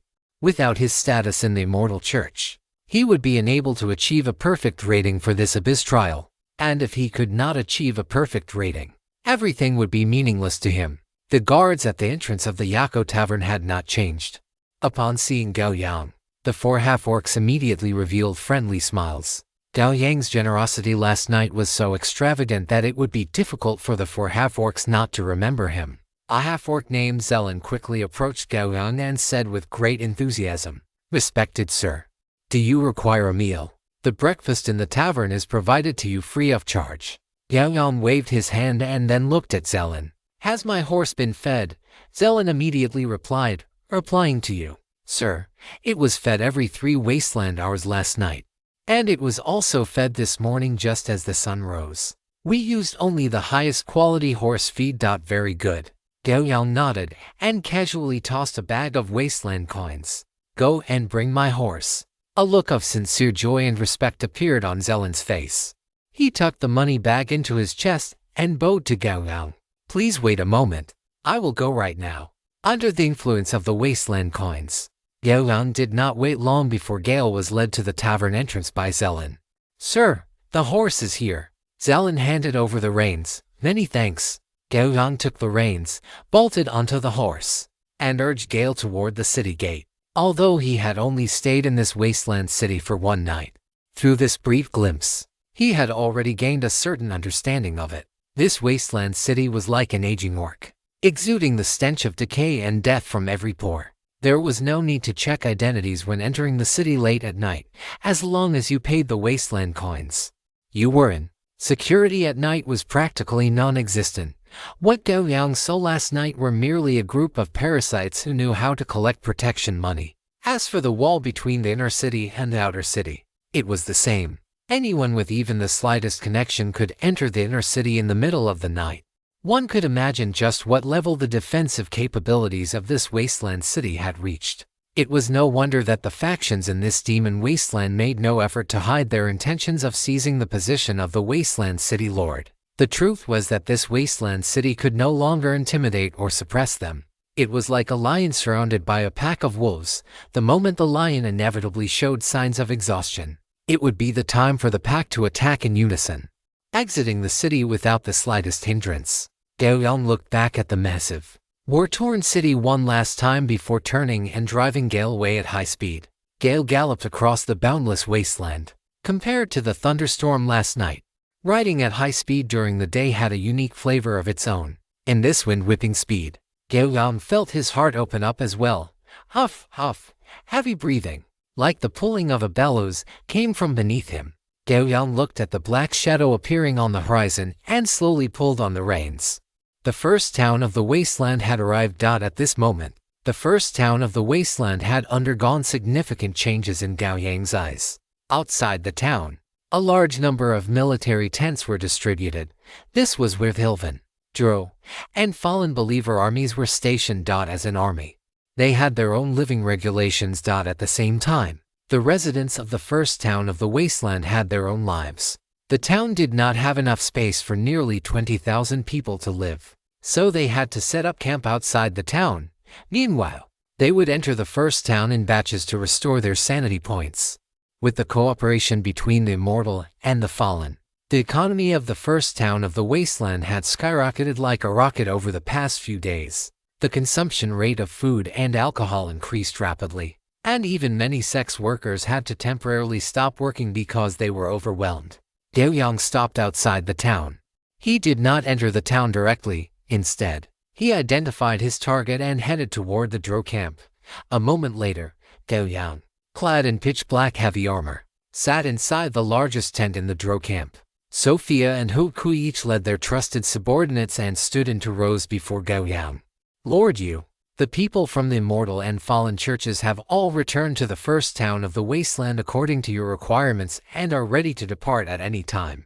Hu Kui looked at Gao Yang with a hint of fanaticism in his eyes as he reported respectfully. Chapter 67 Tavern Discussion. Gao Yang was not surprised by the actions of the immortal and fallen coalition. He simply raised his head slowly, his gaze sweeping over them. Then, "Hu Kui, how many prisoners do we have on hand now?" Hearing this familiar voice, Hu Kui felt a jolt of energy. and even Sophia's magma-like eyes, standing to the side, lit up. Hukui immediately knelt on one knee and said loudly, replying to you, Sir, we currently have a total of 9,300 members of the Maw of Devouring captured. Gao Yang nodded slightly, then asked again, what about the fallen church? Have they asked us for this batch of prisoners? They have already requested them 7 times, but without the Lord's command, they will not be able to get a single one of these captives. Hukui said with ironclad certainty. Gao Yang understood this clearly. In the purges of the past 2 days, the fallen cultist army had made no small contribution. The number of members of the Maw of Devouring killed by the fallen cultist army alone had already reached 7,000, and without exception, every one of these members had their souls harvested by these devils. At the same time, they had also captured over 2,000 people, all of whom were sent to the fallen cult's main base. As for what their fate would be, there was no need to guess. The current Gao Yang no longer needed to worry about the fallen cult withdrawing halfway, after killing so many members of the Maw of Devouring. As long as the devils of the fallen cult were not kicked in the head by a donkey, they could not possibly rest easy until the Maw of Devouring was completely annihilated. Compared to the policy of prioritizing capture over killing implemented by the Drow, the elves' methods against the Maw of Devouring were much more brutal. This elegant and refined race displayed a cruel side during the war. Any stronghold of the Maw of Devouring destroyed by the elves had no survivors. There were even very few captives taken. Under the expectant gazes of the many Drow elves, Gao Yang spoke slowly. Prepare yourselves tonight. Before we officially march tomorrow, I intend to hold an even grander sacrifice. As you command, Lord Yu. As his voice fell, not only Hukui but also Sophia and the other female Drow knelt on one knee, shouting in unison.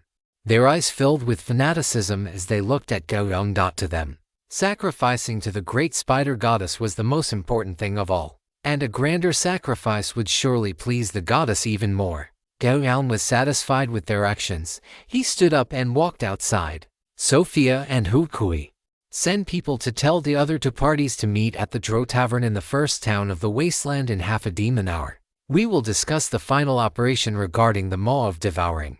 You 2 will accompany me when the time comes. As you command. Sophia and Hukui exchanged a glance, answered simultaneously, and then quickly led their subordinates outside.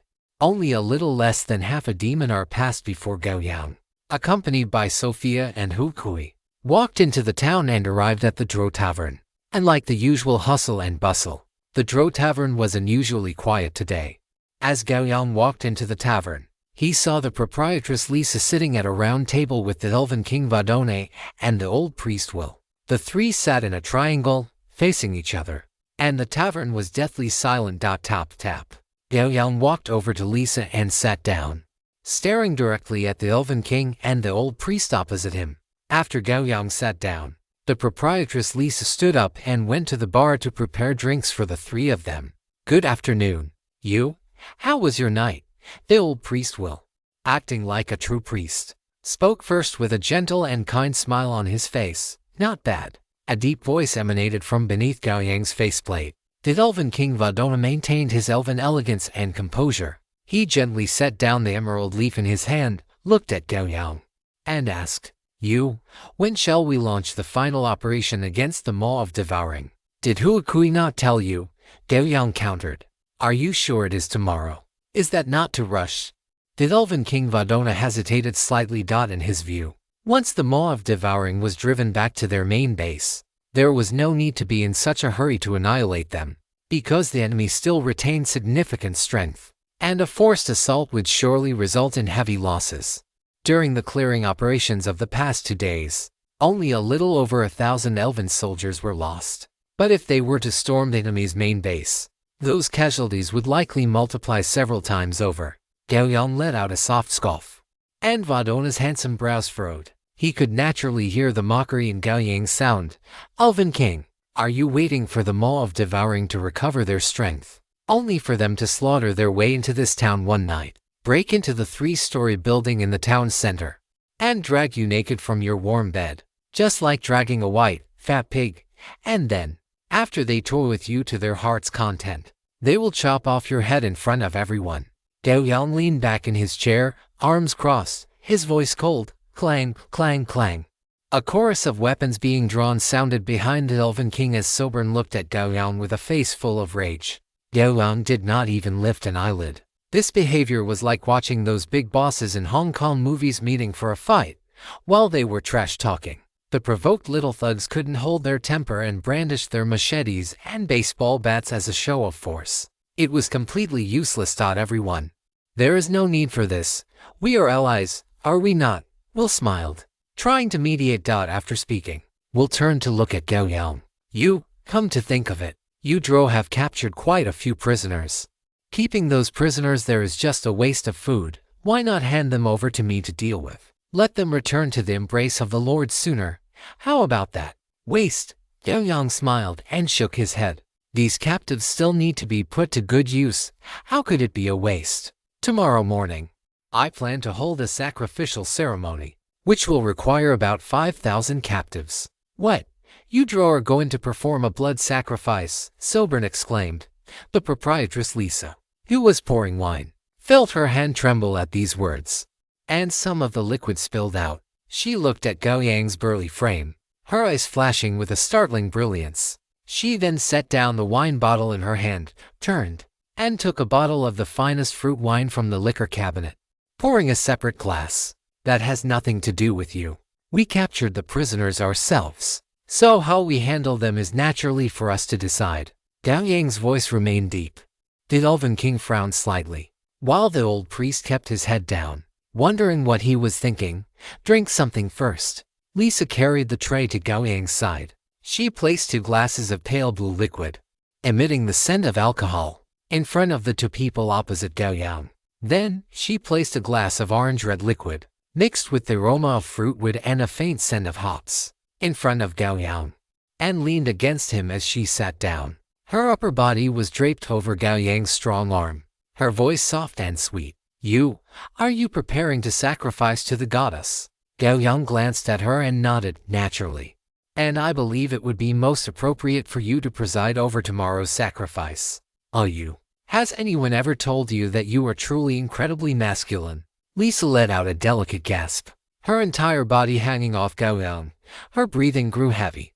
Just the thought of presiding over tomorrow's event made it difficult for her to restrain herself. She couldn't help but press her legs together, and even her eyes became misty and hazy, pushing Lisa away. Gao Yang sat up straight and looked at the 2 people opposite him.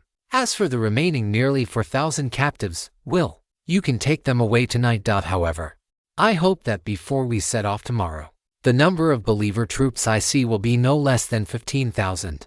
The old priest felt Gao Yang's gaze on him, and the smile on his face grew wider. He then nodded heavily. To maintain order in the wasteland, this is a necessary sacrifice. Gao Yang then shifted his gaze to the Elf King. Tomorrow, our Dro will take 10,000 troops and set off with Will toward the Maw of Devouring. Is the Elf King willing to accompany us tomorrow?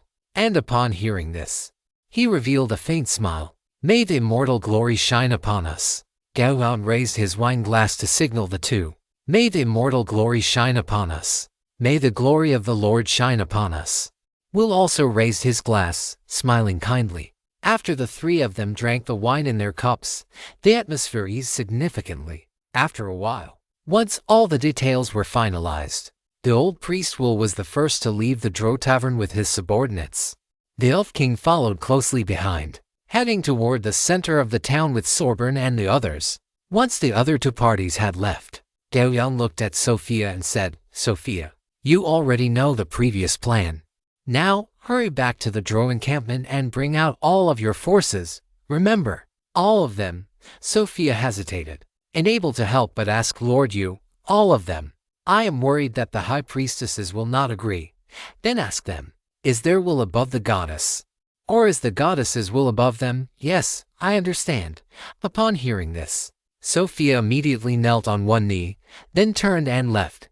Hukui, go and take over the captives from Will, Gao Yang ordered, and the latter turned and left. Inside the tavern, only the proprietress Lisa and Gao Yang remained.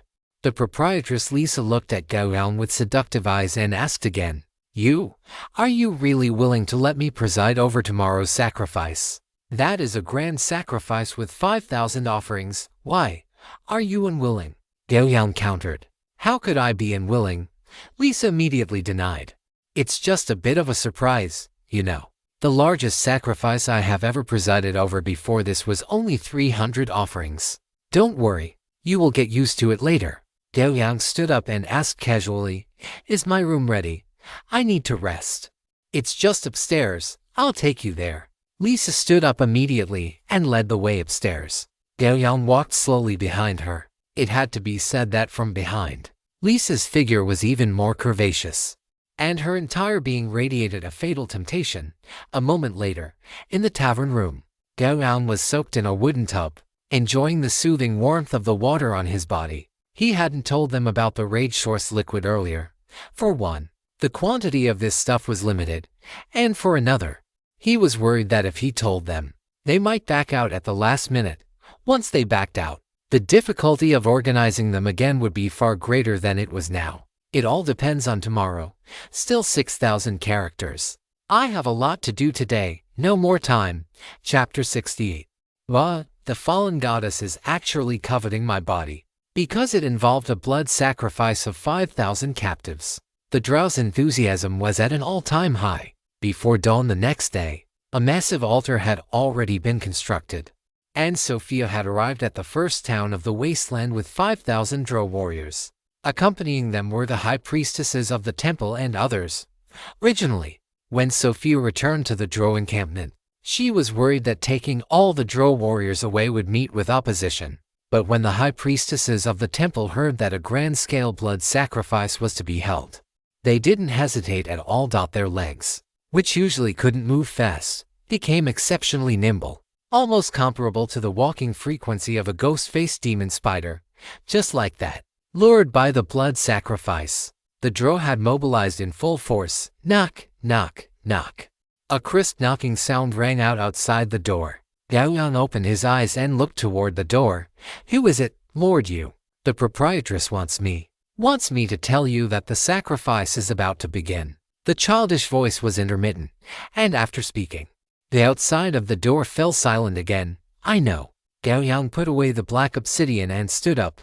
A moment later, Gao Yang, dressed in heavy armor, opened the door and saw a small brat with a figure like a bean sprout standing in front of his door. Let's go. Gao Yang said, walking downstairs first, and the brat hurried to keep up. Arriving on the first floor of the tavern, Gao Yang raised his eyebrows slightly, looking at the proprietress Lisa, who was dressed for the occasion. Today, Lisa was wearing a black and red bishop's robe. The front of the robe had a hollow design like a spider web, and her full breasts were almost bursting through the web. A pair of long legs appeared and disappeared through the slit of the bishop's robe as she walked. One word, stunning. Gao Yang did not hide his gaze, appreciating the scenery before him. Lisa sensed Gao Yang's gaze, and a charming smile appeared on her exquisite face. She swayed her waist, came to Gao Yang, looked up at him, and suddenly spoke. Lord Yu, do you think I can preside over the sacrifice well today? Gao Yang looked down at her. From this angle, everything was in full view. He paused for a few seconds before saying in a low voice, If you, Bishop Lisa, cannot preside over it well, I don't think anyone else could. Gao Yang's reply clearly pleased Lisa. She cast a charming glance at him before turning and walking out of the tavern. The sun is about to rise, Lord Yu. We should set off. The two walked side by side out of the small town and arrived at the drow military camp. At this moment, in the very center of the camp, a massive altar had already been constructed.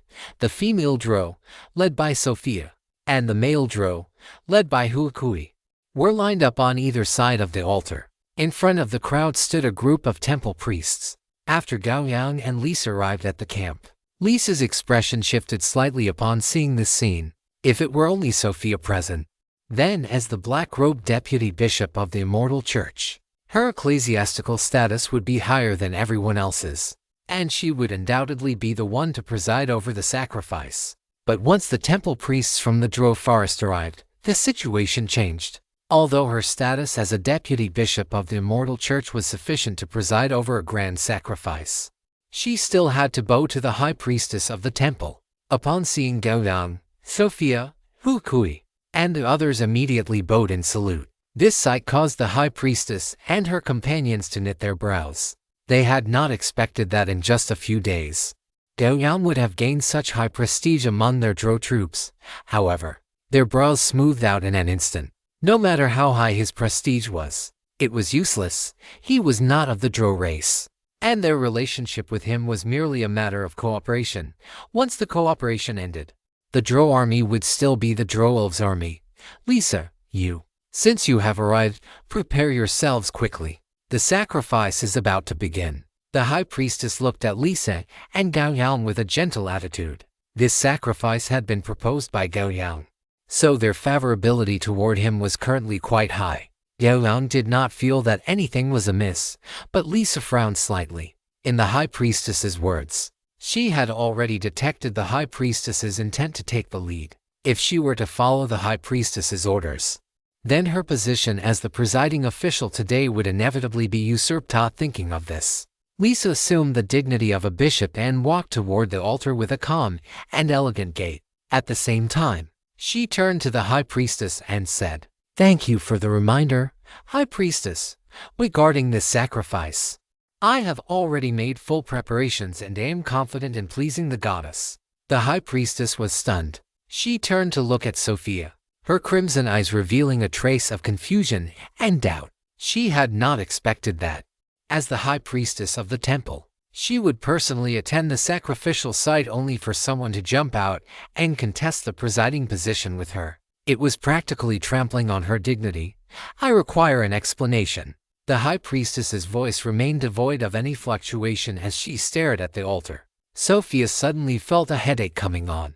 Even as slow as she was, she realized the situation now. Facing the high priestess's interrogation, she could only bite the bullet and explain, "High priestess, I did not expect you to come in person. So it was decided yesterday that Bishop Lisa would preside over today's sacrifice." The high priestess stepped forward, her tone as cold as midwinter. "Then who decided it?"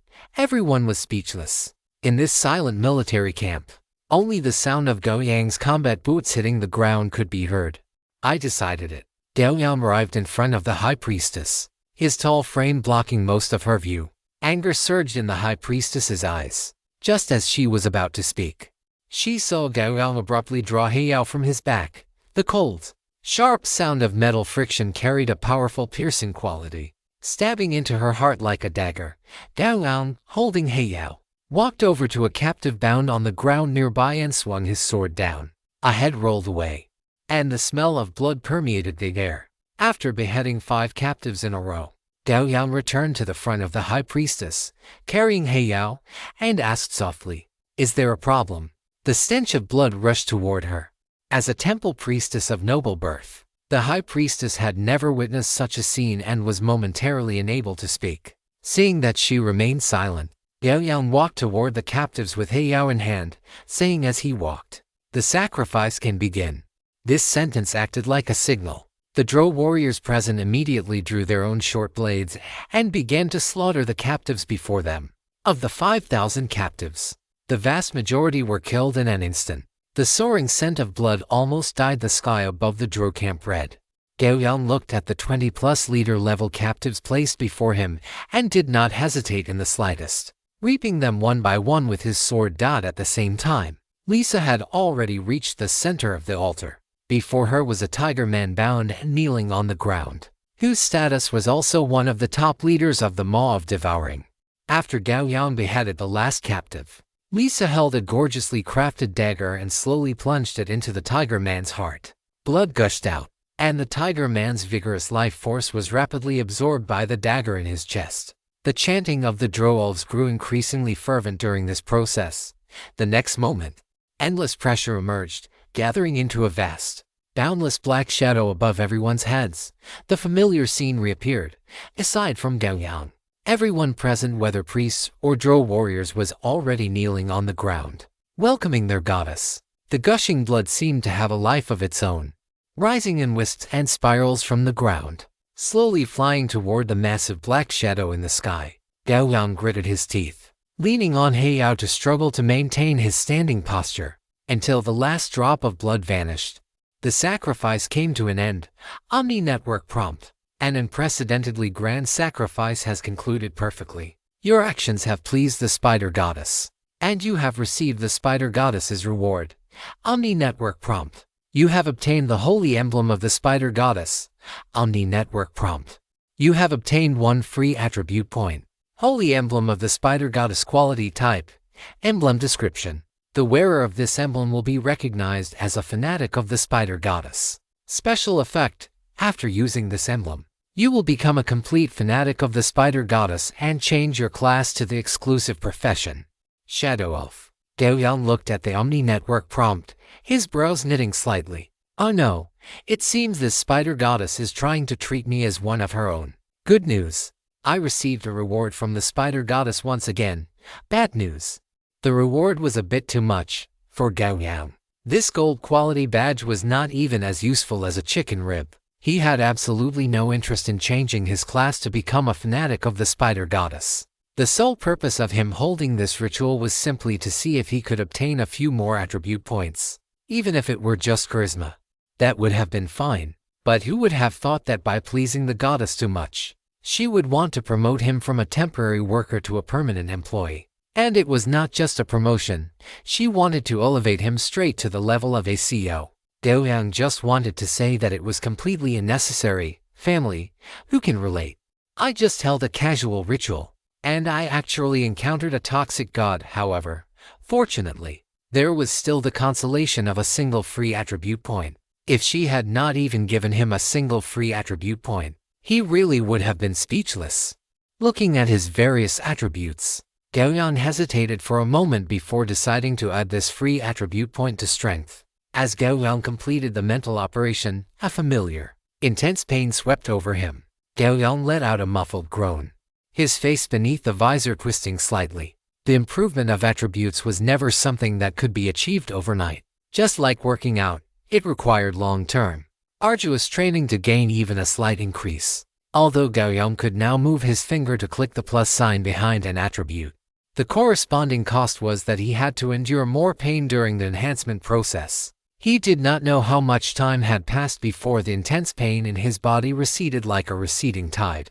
Gao Yang exhaled a breath of turbid air and moved his palms slightly, feeling that he had become much stronger. Even the heavy armor on his body felt lighter. But after just a slight movement, he could not help but frown. Every chapter is 3,000 words, dear readers. Chapter 69. The whole army attacks 3K. The continuous increase in strength caused his physical robustness to rise constantly, and the resulting effect was that his muscle mass had expanded somewhat, causing his coordination to decrease slightly as a result. The impact might not be visible in the short term, but as the gap between strength and agility grew wider, this contrast would likely become increasingly obvious. I still need to ensure balanced development. My bucket's long staves need to be especially long, but the short ones cannot be too short either.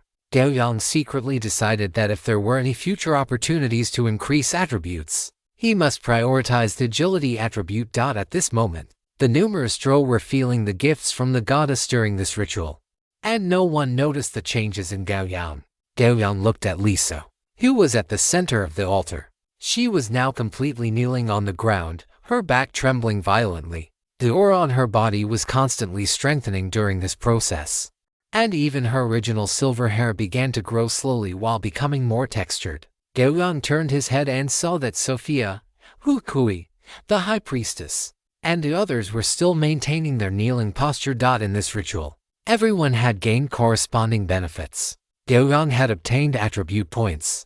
The drow had received the goddess's favor, and the captives had been liberated from their loss of sanity. It was simply a triple win. Gao Yang waited quietly for a while. The drow kneeling on the ground stood up one after another, each of them wearing a look of satisfaction on their faces. Lisa was the last to stand up. After presiding over this ritual, the majesty belonging to a bishop on her body became even more profound. It looked like it would not be long before she could become a black-clad bishop. While the drow were holding their ritual, in the fallen camp, Will was standing respectfully behind the tall archbishop, looking up in awe at the sky above the drow camp. So many souls, just wasted like that. The archbishop's tone was so flat that it lacked the slightest fluctuation. causing Will behind him to immediately lower his head and try hard to minimize his own presence. "Will, what do you say?" A bead of cold sweat slid down the forehead of the old priest Will. He already understood that his master was extremely displeased at this moment. He had to find a way to divert his master's attention. Will's brain worked frantically. 2 seconds later, he leaned his body slightly forward. His voice kept at the most appropriate decibel level, reporting to the Archbishop. The Drow originally intended to sacrifice all the captured prisoners. However, due to my efforts, they abandoned this idea and handed over half of the captives to our fallen cult to handle. From this, it is evident that Your Majesty, Archbishop, has compelled these Drow to comply. As his voice fell, Will quietly looked up to observe the tall figure in front of him, then felt slightly relieved and said, "Furthermore, at the Maw of Devouring that we are going to attack together today, there are still 20,000 living souls waiting for our salvation." After saying this, the pressure on Will suddenly eased, and he immediately breathed a sigh of relief in his heart. At the same time, in the elf camp, a large number of elves looked at the massive black shadow shrouding the Drow camp, their expressions slightly unsightly. One must know that outside the demon wasteland, elves and Drow were still mortal enemies. However, the Elf King Vadona, standing at the very center of the camp, looked calm. Ever since they arrived in this demon wasteland, they had completely abandoned the glory that belonged to the elves. They were people who had left their homes. They had come only to spread the glory of the goddess and to turn this wasteland into a home suitable for elves to live in. Before achieving this goal, everything they did could be accepted. He, the Elf King Vadona, had this level of resolve. The black shadow in the sky gradually dissipated. Vadona withdrew his gaze and issued an order in a calm voice, "Prepare yourselves. We are leaving." Following the Elf King's order, 10,000 elf soldiers quickly began to move. When the sun finally rose and shone upon this demon wasteland, the allied forces of the immortal and the fallen finally gathered. Good morning. The fallen archbishop, dressed in black, white, and gold robes, looked at Gao Yang and greeted him with a smile. Gao Yang looked at this fallen archbishop, who was a head taller than him, and nodded slightly. On the other side, the Elf King also walked over with his subordinates. The archbishop wore an expression of compassion, tilting his head slightly. Truly a day worth celebrating.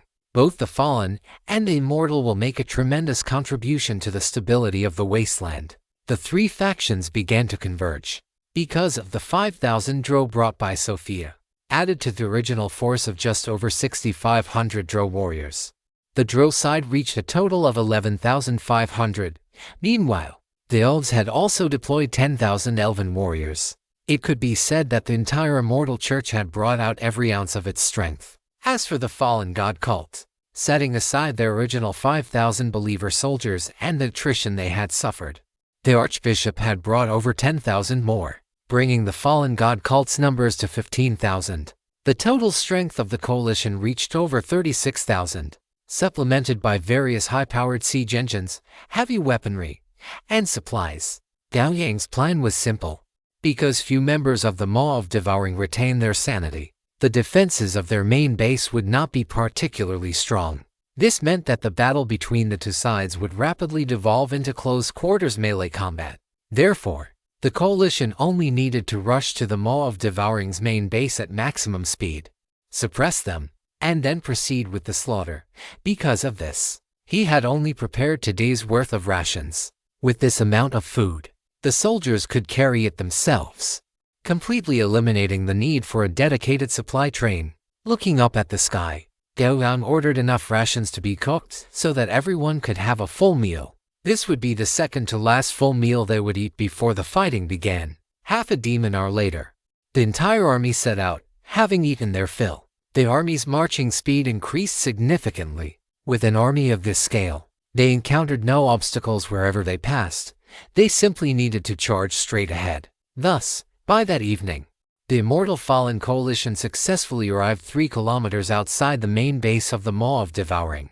At this distance, one could already see a crude city on the distant landscape Rage City. Gao Yang once again ordered the entire army to halt, while resting in place. They cooked the remaining rations they carried. After more than half a demon hour, The aroma of food wafted through the military camp. Following a single command, over 30,000 warriors began to eat. There were no limits. For this meal, everyone ate until they were full. After resting for half a demon hour, the 36,000 coalition warriors gripped their weapons and began to march with long strides toward Rage City. The 3-kilometer distance was not a long way for these coalition warriors.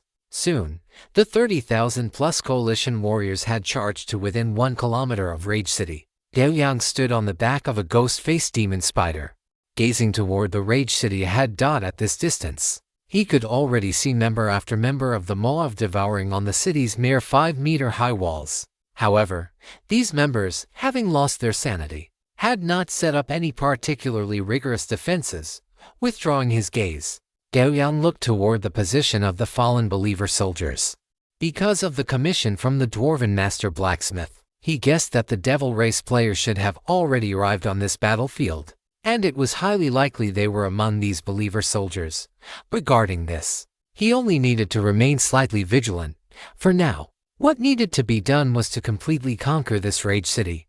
Guikui. Lord Yu, I am here. Guikui's shout came through. He quickly ran to Gao Yang's side, his eyes filled with an increasingly fanatical look as he gazed at Gao Yang. Sound the horn. All forces charge, as you command.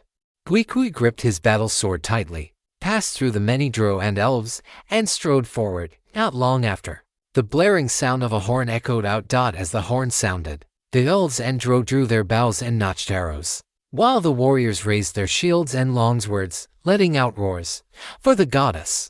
Guikui's high-pitched, fanatical shout spread out, the sound waves rippling through the air. It quickly infected a large portion of the drow, and soon, the shouts of hundreds of drow merged into one, for the goddess. Led by Guikui, the warriors of the immortal church roared one after another, their blood surging wildly within their bodies as if an infinite power had erupted. Rumble. The ground began to tremble. The fallen believer soldiers, like fearless warriors, raised their shields and launched a charge toward Rage City. The drow warriors followed closely behind. And further back were the archer phalanxes composed of drow and elves. More than 30,000 people formed a torrent, rushing toward the foot of Rage City at high speed. Whoosh! A rain of arrows shot from the coalition's archer phalanxes toward the ramparts of Rage City. Without needing commands, relying solely on instinct, these excellent soldiers knew exactly what to do. Without tall walls to block them and without effective defensive organization, the lethality of this arrow rain was fully displayed. After only 2 volleys, before the believer soldiers had even reached the foot of the wall, the members of the Maw of Devouring on the ramparts had fallen in droves.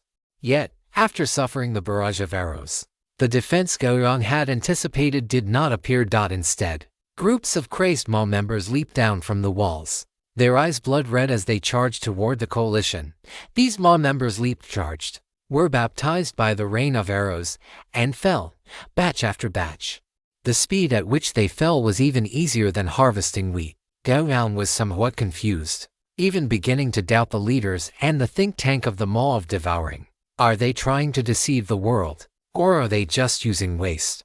With concerns in his heart, Gao Yang immediately ordered the believer soldiers to stop their charge and raise their shields in place to block the Maw members' assault. As for the archer phalanxes, they remained in place to pick off these mindless members. This slaughter did not last long. In less than a quarter of an hour, no one else leaped from the walls. In front of the believer soldiers, a thick layer of corpses had already been paved. The next moment, new members of the Maw of Devouring climbed onto the walls, holding various weapons. Their eyes crazed yet cold as they looked down at the coalition below. Gao Yang watched this scene, his heart settling slightly. He had guessed correctly. These completely insane members were being used as expendable materials and to create obstacles for the advance of the believer soldiers. Respected readers, please show your support for Sesame Duck. Chapter 70, A Bizarre Siege. Atop the city wall, a male beastman with the head of a fox and a human body gazed coldly down at the coalition forces below. As a fox beastman, Kessie usually served as the strategist, and this time was no exception. As one of the few beastmen in the Maw of Devouring who still maintained his sanity, Kessie already understood that if things continued at this rate, There was a high probability that their maw of devouring would be wiped out by the combined forces of the immortal and the fallen. However, the situation was not without a turning point. So the moment the coalition forces attacked, Cassie released those beastmen who had already gone completely insane. It was for no other reason than to use their corpses to increase the difficulty of traversing this flat wasteland. This level of difficulty was enough to significantly affect the speed of the human race. But for beastmen, who generally stood over 2 meters tall, such obstacles were almost no different from flat ground. From here on out, the real battle of offense and defense begins. A cold glint flickered in Cassie's narrow eyes. Whoosh, whoosh, whoosh. Arrows were fired in a high arc by the coalition archers, tracing parabolas in midair before raining down upon the beastmen on the city walls. These falling arrows descended with their piercing, shrill whistles. A fox beastman behind Cassie immediately waved the flag in his hand, beginning to command the beastmen on the wall. Raise shields. Wooden shields were hoisted above the heads of the beastmen to block the falling arrows. But these wooden shields did not prove very effective against the arrows descending from the sky. The dull thuds of arrows piercing through the wooden boards were incessant. After penetrating the shields, the remaining kinetic energy was enough to drive the arrows into the bodies of the beastmen. Poochie, poochie. The sound of flesh being pierced was constant. But the beastmen did not seem to care. They simply pulled the arrows out of their bodies one by one. And in the process, the fury in their eyes grew even more intense, looking at opponents who were clearly different. It was not just Gao Yang. Even the majority of the coalition forces felt the pressure. Sometimes, shouting and screaming could not intimidate others. Rather, this behavior of remaining silent despite being injured was even more daunting. Hu Kui, Gao Yang called out. Lord Yu, what are your orders? Hu Kui quickly arrived before Gao Yang and knelt on one knee. How many more volleys can the archers sustain with their current supply of arrows? Reporting to Lord Yu, the number of arrows is enough to guarantee 18 to 20 more volleys. Hu Kui only glanced at them before quickly giving his assessment. Pass down the order. Divide into batches to harass the city wall with a small number of arrows, and have the believer army hold their ground. Also, order the archers to try their best to shoot down those flag-bearing beastmen. For every one killed, I will reward 1,000 wasteland coins, and their military rank will be automatically promoted by 1 level. Gao Yang commanded. Hu Kui acknowledged the order loudly, then turned and walked away quickly. Gao Yang looked at the beastmen on the city wall, and at those few who were waving flags. There were not many beastmen waving flags to issue orders, and the vast majority of the beastmen were simply watching the actions of the beastmen beside them and following suit. This meant that once these flag-bearing beastmen and the few who acted as leaders were shot down, the remaining beastmen would effectively lose their eyes and ears, leaving them with no choice but to be consumed by rage once again. Beastmen who had lost their sanity were not terrifying. What was terrifying were beastmen who were furious yet still maintained their sanity. Following Gao Yang's order, the archers soon changed their strategy of suppression by arrow rain. From the initial high arc volleys, they switched to free-fire shooting, compared to organized volleys. This free-fire approach was much harder to defend against, especially for those beastmen on the wall who possessed little sanity. In just 3 volleys, many beastmen fell to the ground, having been struck in vital areas. Moreover, due to Gao Yang's order, those flag-bearing beastmen received special attention, because a beastman had to stand in a relatively conspicuous place to wave a flag. They were also incredibly visible to the archers, which greatly increased the probability of them being targeted. Cassie's expression turned somewhat ugly. The commander on the other side was clever. He must have grasped the weakness of the beastmen. Since that was the case, there was no point in dragging this out any longer. Cassie looked back into the city, where rows of scarlet eyes were quietly watching the city wall ahead, and at the end of those scarlet eyes sat a massive beastman on a stone throne. Cassie snatched the flag from the beastman behind him and swung it down forcefully toward the interior of the city. The next moment, the beastmen inside the city picked up the clay bowls containing a pale black liquid in front of them and drank them in one gulp. Roar! After drinking the liquid in the bowls, the beastmen uncontrollably let out roars. They bared their fangs. Their eyes turned increasingly scarlet, and stringy saliva dripped from the corners of their mouths. Go and slaughter those despicable elves. Cassie stood on the wall and suddenly let out a violent shout. Following this, the gates of the City of Fury were thrown open from the inside out. As the gates opened, pairs of scarlet eyes immediately appeared in the sight of Gao Yang and the others. Believer army, hold your ground, all archers. Fire indiscriminately at all the beastmen rushing out. Gao Yang suddenly shouted in a rage. As his voice fell, the earth began to tremble. Beastmen either rushed out from the city gates or leaped down from the city walls, charging toward the coalition forces. The glory of the Lord protects you. Weir had arrived in the center of the believer army at some point. He spread his hands slightly, and a strange light radiated from his body. Fight for the Lord. All the soldiers of the believer army shouted in unison. They held shields and battle swords, their eyes filled with fanaticism, looking at the charging beastmen without the slightest fear. Behind them, the archers watched the front with cold eyes. They methodically drew their bows and nocked their arrows. The bowstrings pressed against their cheeks, waiting for the order to fire. As a large number of beastmen rushed out of the city and were exposed within the range of the coalition forces, Kui shouted the order, fire, boom, boom. The sound of bowstrings snapping rang out in a continuous stream, and a dark, heavy rain of arrows shot toward the opposing beastmen in a nearly flat trajectory. In an instant, a large swath of the charging orcs fell, their wails and roars echoing incessantly. Faced with this situation, the charging orcs showed not the slightest pause or fear, or rather, they no longer possessed the emotion of fear. They were now left only with the desire for slaughter and destruction. Fire. Less than 3 seconds after the first volley ended, Kui issued the order again. Another volley rang out, and another large group of charging orcs collapsed. The 1 kilometer distance took the crazed orcs almost less than a minute to cover, but within that minute, volley after volley of arrows rained down, and a massive number of orcs fell during their charge. It was not until the 9th volley that some orcs finally crossed the kilometer distance and reached the front of the believer army. Kill! Crimson eyes collided with fanatical, vacant eyes, and then the two sides clashed without any pretense. 8,000 today. It had already pushed the limits of humanity. Chapter 71. The power of the demon spider knights. The scent of blood permeated the air in an instant, the moment the crazed orcs made contact with the believer army. Aside from a few elite units, the rest of the believers were crushed as if run over by a truck, their flesh and blood instantly exploding outward. The front line of the believer army was shattered in an instant, and a large number of crazed orcs poured into the ranks of the believers through the gap. Kill all these filthy orcs, Will roared, a strange sound emanating from his throat. The next moment, all the believer soldiers seemed to have been injected with stimulants, raising their weapons to engage in fierce combat with the crazed orcs before them. These believer soldiers were like the most fanatical religious zealots, showing almost no retreat under Will's command. Swish, swish, swish. Before one crazed orc could react, an arrow pierced its skull. Its charging body suddenly stiffened, and it collapsed to the ground. Cold arrows flew from the rear.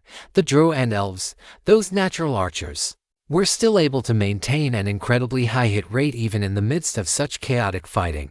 Sophia, have the demon spider knights move up to suppress them, Gao Yang ordered.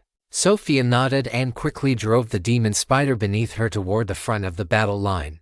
As the ace unit of the drow, the ghost-faced demon spider knights possessed capabilities for melee, ranged combat, charging, and breaking through lines, making them a truly versatile cavalry force. What Gao Yang ordered them to do now was to use the high mobility and ranged lethality of the ghost-faced demon spiders to break the momentum of the orcs' charge. 700 demon spider knights quickly arrived at the periphery of the front battlefield. At this point, the orcs and the front of the believer army were completely locked in a bloody struggle. While in the rage city behind them, orcs continued to surge toward the allied forces. Sophia held a 1-meter-long javelin. The javelin was spiral-shaped, and the tip was a triangular spiral, extremely sharp. Just by looking at it, one could feel its terrifying lethality. If struck by it, one could basically bid farewell to this beautiful world. At her side, the other demon spider knights were the same, holding spiral javelins. Sophia raised her javelin, and the other demon spider knights followed suit with the same motion. With a fierce shout from Sophia, the demon spider beneath her suddenly sank, its fat belly almost touching the ground. The next moment, the spider sprang up like a spring, This sinking and springing motion provided an excessive amount of power to Sophia on its back. The muscles in Sophia's arms coiled, and the moment the spider rebounded, she leveraged its force to hurl the javelin in her hand horizontally. The combined strength of the demon spider and Sophia caused a circle of fine sonic boom ripples to appear at the tip of the javelin the moment it left her hand. The javelin hit its target almost instantly. Poochie. 5 crazed orcs in a straight line shuddered. They looked down at their bodies simultaneously, only to see a massive bloody hole explode in their chests and abdomens. Through the hole, they could see a blood-soaked spiral javelin embedded in the chest of the last orc. 1 javelin, 5 kills. This was the ranged combat capability of the ghost-faced demon spider knights. However, due to the weight-bearing capacity of the ghost-faced demon spiders and the difficulty of crafting the javelins, this ranged combat capability could not be sustained indefinitely. Each ghost-faced demon spider carried a total of 15 javelins, which was the maximum limit that did not affect their mobility. Therefore, after 3 volleys of suppression, Sophia ceased her ranged attacks on the crazed orcs. Yet, because of the 3 volleys from the demon spider knights, the orcs' offensive was somewhat inhibited. Although their level of madness had not diminished in the slightest, their density had decreased. This reduction also relieved some of the pressure on the believer army in the front. "Everyone, charge with me, kill those skinny monkeys." Felix, who was charging at the very front, roared. His eyes were bloodshot, his slit pupils radiating the cruelty of an apex predator, and his 2.7-meter-tall frame was covered in massive muscles and yellow and white fur. After drinking the source of power water, Felix felt as if he had an endless supply of strength. It felt as though he could even attempt to challenge the authority of the rage leader. However, fortunately, the last shred of fear remaining in him prevented him from committing such a suicidal act. The madness and rage surging in his heart were all converted into killing intent, directed toward the filthy, hypocritical things outside the city. Poochie, handclaws, nearly 20 centimeters long, effortlessly tore a believer soldier into pieces. The warm blood splashed onto his face, causing the bloodshot veins in his eyes to multiply, and his movements became increasingly brutal. Felix's performance caught the attention of many. The Elven King Vadona watched Felix as he slaughtered the believer soldiers, then summoned a personal guard. "Tell Thorburn to organize a decapitation squad and take down that orc with such immense strength." At the same time, Gao Yang was giving similar instructions to Huikui. Faced with Gao Yang's order, Huikui's actions were much more direct. He drew his short sword and charged straight in the direction of Felix, his streamlined body quickly disappearing into the chaotic battlefield. That is correct. Huikui is a wanderer, which is to say an assassin, or rather, the vast majority of drow-elves possess a natural affinity for darkness, and the threshold for becoming a wanderer is extremely low. Felix once again crushed the skull of a believer soldier in front of him with a single claw. He bared his sharp fangs, savoring the pleasure that this slaughter brought him. At that very moment, a shadow emerged behind him. The next instant, without any hesitation, a short sword struck toward his neck as fast as lightning. During the thrust, the short sword did not cause the slightest sound of breaking wind. Like a silent and taciturn viper, suddenly baring its fangs just as its prey let down its guard.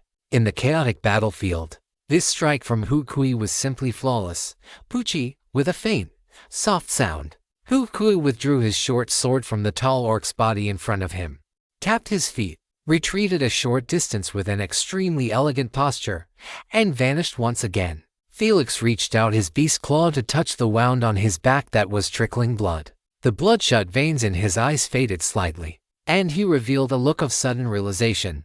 Immediately after, the luster in his eyes dissipated rapidly, and his tall body fell heavily to the ground. Gao Yang watched Felix's massive body collapse, a flash of regret crossing his eyes. An orc of this strength, if he were to kill it himself, would definitely grant a significant amount of general XP, and there would even be a high probability of it dropping a treasure chest of decent quality. But as the commander of the drow army, he had to maintain a certain level of intimidation, both internally and externally. On the battlefield, it is customary for kings to face kings, generals to face generals, and soldiers to face soldiers. At a time like this, since the leaders of the other two factions had not yet made a move, He naturally could not act either. Chapter 72, The Angry Lion. Although the number of these frenzied orcs was not large, each one possessed immense strength.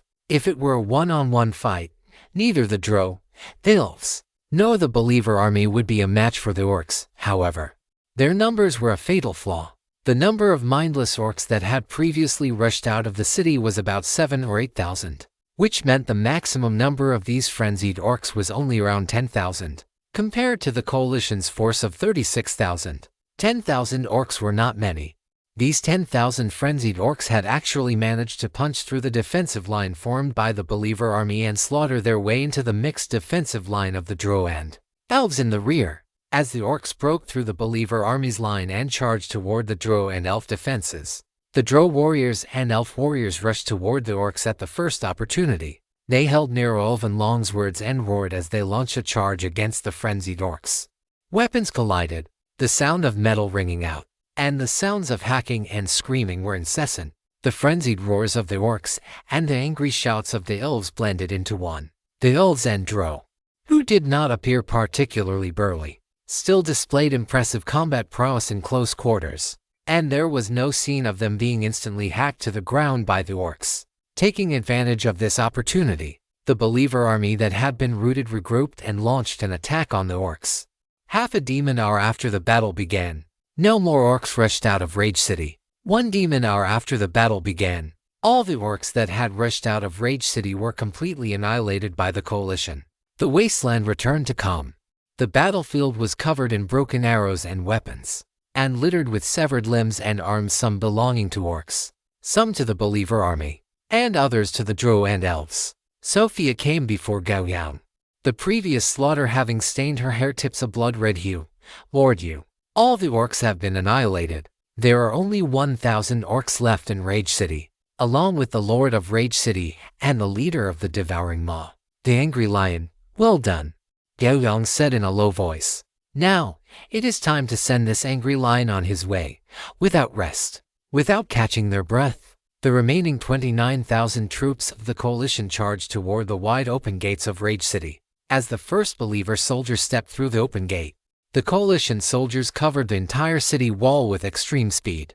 The drow and elven archers stood on the city walls, looking down at the large open space in the center of the city. That open space was covered in shards of ceramic bowls. Gao Yang rode his ghost-faced demon spider into the city, and with just one glance, he saw the final target of this trip. A massive stone throne stood at the end of the open space. A being so robust that he hardly looked human was sitting on the stone throne. Leaning against the right side of the throne was an enormous broad-bladed battle sword. In front of the throne stood nearly 1,000 lion orcs, each over 2.5 meters tall and wielding various heavy weapons. When the coalition soldiers saw this scene, their pupils all constricted slightly. These lion orcs had another name, the Raging Lions. In the northern lands of the wasteland, the combat power of the Raging Lions, whether individually or as a group, was enough to rank in the top 3. Even the Drow's Demon Spider Knights, the Elves' Royal Palace Knights, or the Fallen Cult's Fallen Holy Army would likely suffer a crushing defeat if they encountered them in the wild with equal numbers. Kai stood at the front left of the stone throne. There was not the slightest emotional fluctuation in his narrow eyes, even though they were surrounded by enemies far outnumbering them. Kai looked back at his leader, who remained seated steadily on the throne. The corners of his mouth curled up, and he spread his arms high, his voice filled with madness. Go and enjoy the slaughter. A frenzied lion's roar erupted suddenly, facing an enemy dozens of times their size. The 900 raging lions still chose to charge, kill. Sobearn drew his longsword with great flair, the tip pointing directly at the throne. All the elf warriors beside him surged forward. The power of the raging lions was completely unleashed at this moment. Their terrifying bodies, overwhelming strength, and fearless fighting spirit, when layered together, created 900 terrifying killing machines. The believer army made contact first. A believer soldier with eyes full of fanaticism raised his shield to block a heavy battle sword swinging down. The moment the shield and the sword made contact, with a crack, the believer soldier's arm was actually snapped by the immense force contained within the sword. Poochie! Blood sprayed everywhere. Before the believer soldier could even retaliate, he was hacked into by the sword. almost in a single encounter. All the soldiers fighting the raging lions, whether they were drow, elves, or the believer army, were slaughtered. The sound of people drawing in cold breaths echoed across the battlefield. Gao Yang's gaze was heavy. The combat prowess of these raging lions was absurdly high. Recalling the large number of shattered ceramic bowls on the ground and the source of fury liquid in his own inventory, Gao Yang had already guessed the reason. Sophia, do everything you can to hold them off, archers. Focus your fire with volleys. Gao Yang did not hesitate for a second and immediately issued the order.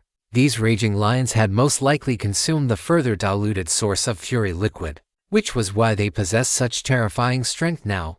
However, the cost of such a boost in power was equally immense. Perhaps in just a few minutes, these raging lions would fall one after another. Therefore, what they needed to do now was to try their best to block them and prevent them from causing any further casualties. Following Gao Yang's command, Sophia immediately led the demon spider knights to charge past the others, moving to intercept the raging lions. At the same time, the royal palace knights and the fallen holy army made the same move. With all three sides committing their elites, they managed to barely halt the raging lion's path of frenzied slaughter, maintaining a ratio of nearly 3-1. Half a demon hour later, as the last member of the raging lions was cut down by a sword, all 900 of them had been completely wiped out.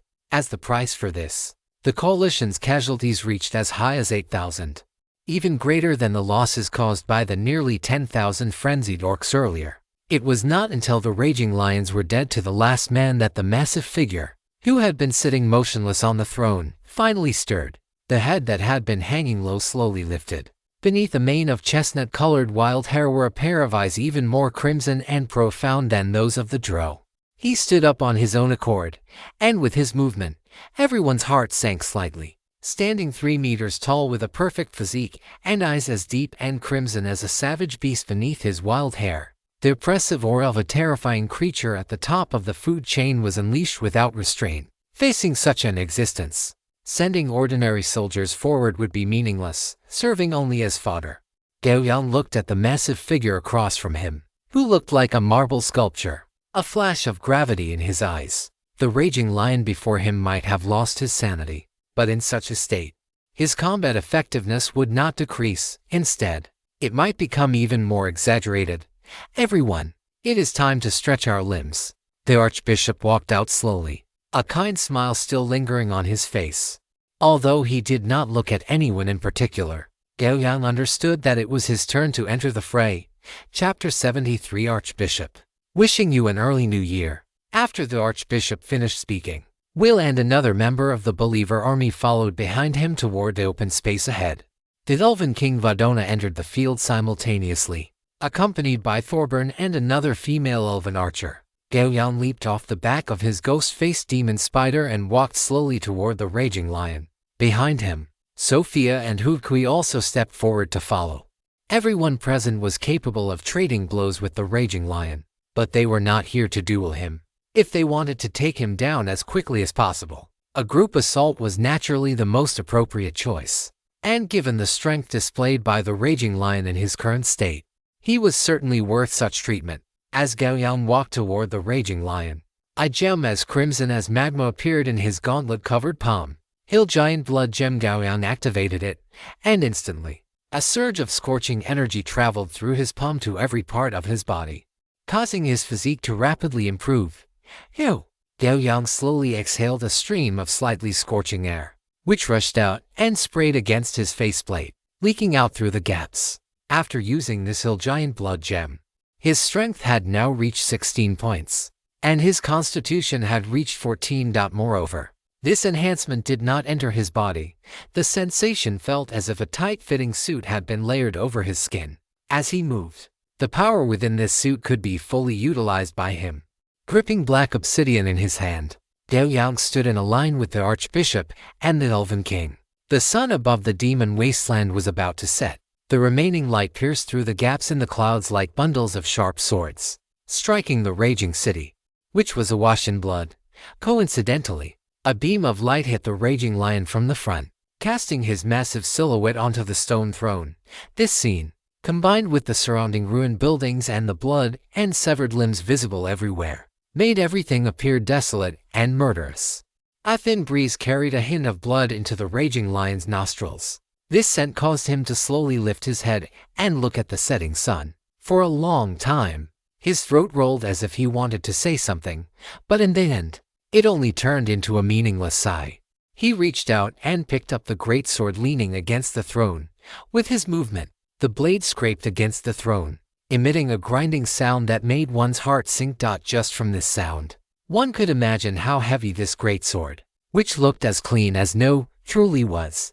The greatsword was over 2 meters long, yet held in the raging lion's hand. It was a perfect fit, without a single hint of disharmony. In this instant, the last shred of reason in the raging lion's heart dissipated like mist. What remained was nothing but a lion of pure, extreme, and frenzied rage. A wave of bloody, murderous intent, strong enough to be suffocating, rushed toward them. This pressure caused the hearts of Gao Yang and the others facing the raging lion to sink. Dust swirled.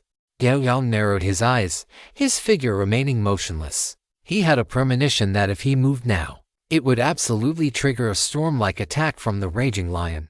On the battlefield of over 20,000 people, one could almost hear a pin drop. Save for the rustling sound of the breeze, the sun gradually descended, and the raging lion's shadow was stretched longer and longer. It wasn't clear who let out a heavy gasp, but the sound was incredibly clear in the silent battlefield. At this moment, the raging lion moved. His 3-meter-tall, muscular body was covered in scars, and his wild mane truly resembled that of a lion. Yet his speed was not slow in the slightest. With this movement, he was like a speeding war chariot, crashing violently toward the archbishop. Facing the charging raging lion, the archbishop's expression remained unchanged. He simply pushed one hand forward, a kind smile on his face, and uttered 2 words. The raging lion's footsteps faltered slightly, but it was only for an instant before he charged at the archbishop once more. The distance between the two was no more than 100 meters, which, at the raging lion's speed, was covered in the blink of an eye. The raging lion let out a violent shout. His crimson eyes were locked tightly onto the archbishop, the most frenzied killing intent erupting as he swung his greatsword toward him. As the greatsword slashed through the air, the intense wind pressure immediately blew the archbishop's robes backward. Gao Yang estimated that if this strike landed, even a high-level devil like the archbishop would likely be finished. Seeing that his obstruction had failed and the raging lion was upon him, the archbishop immediately extended both hands, crossing a pair of gargoyle-like sharp claws in front of his chest to block. In just a single encounter, the archbishop had already revealed his true devil form.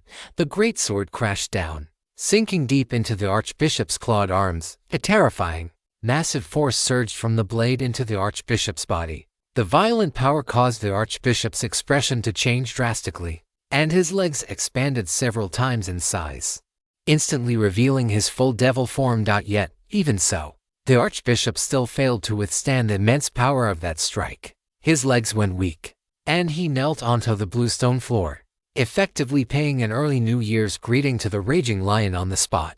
Gao Yang and the others nearby were instantly shocked, watching the archbishop, who had been forced to his knees by a single sword strike. They felt a sense of absurdity. Previously, the archbishop's aura and presence had been set to the maximum.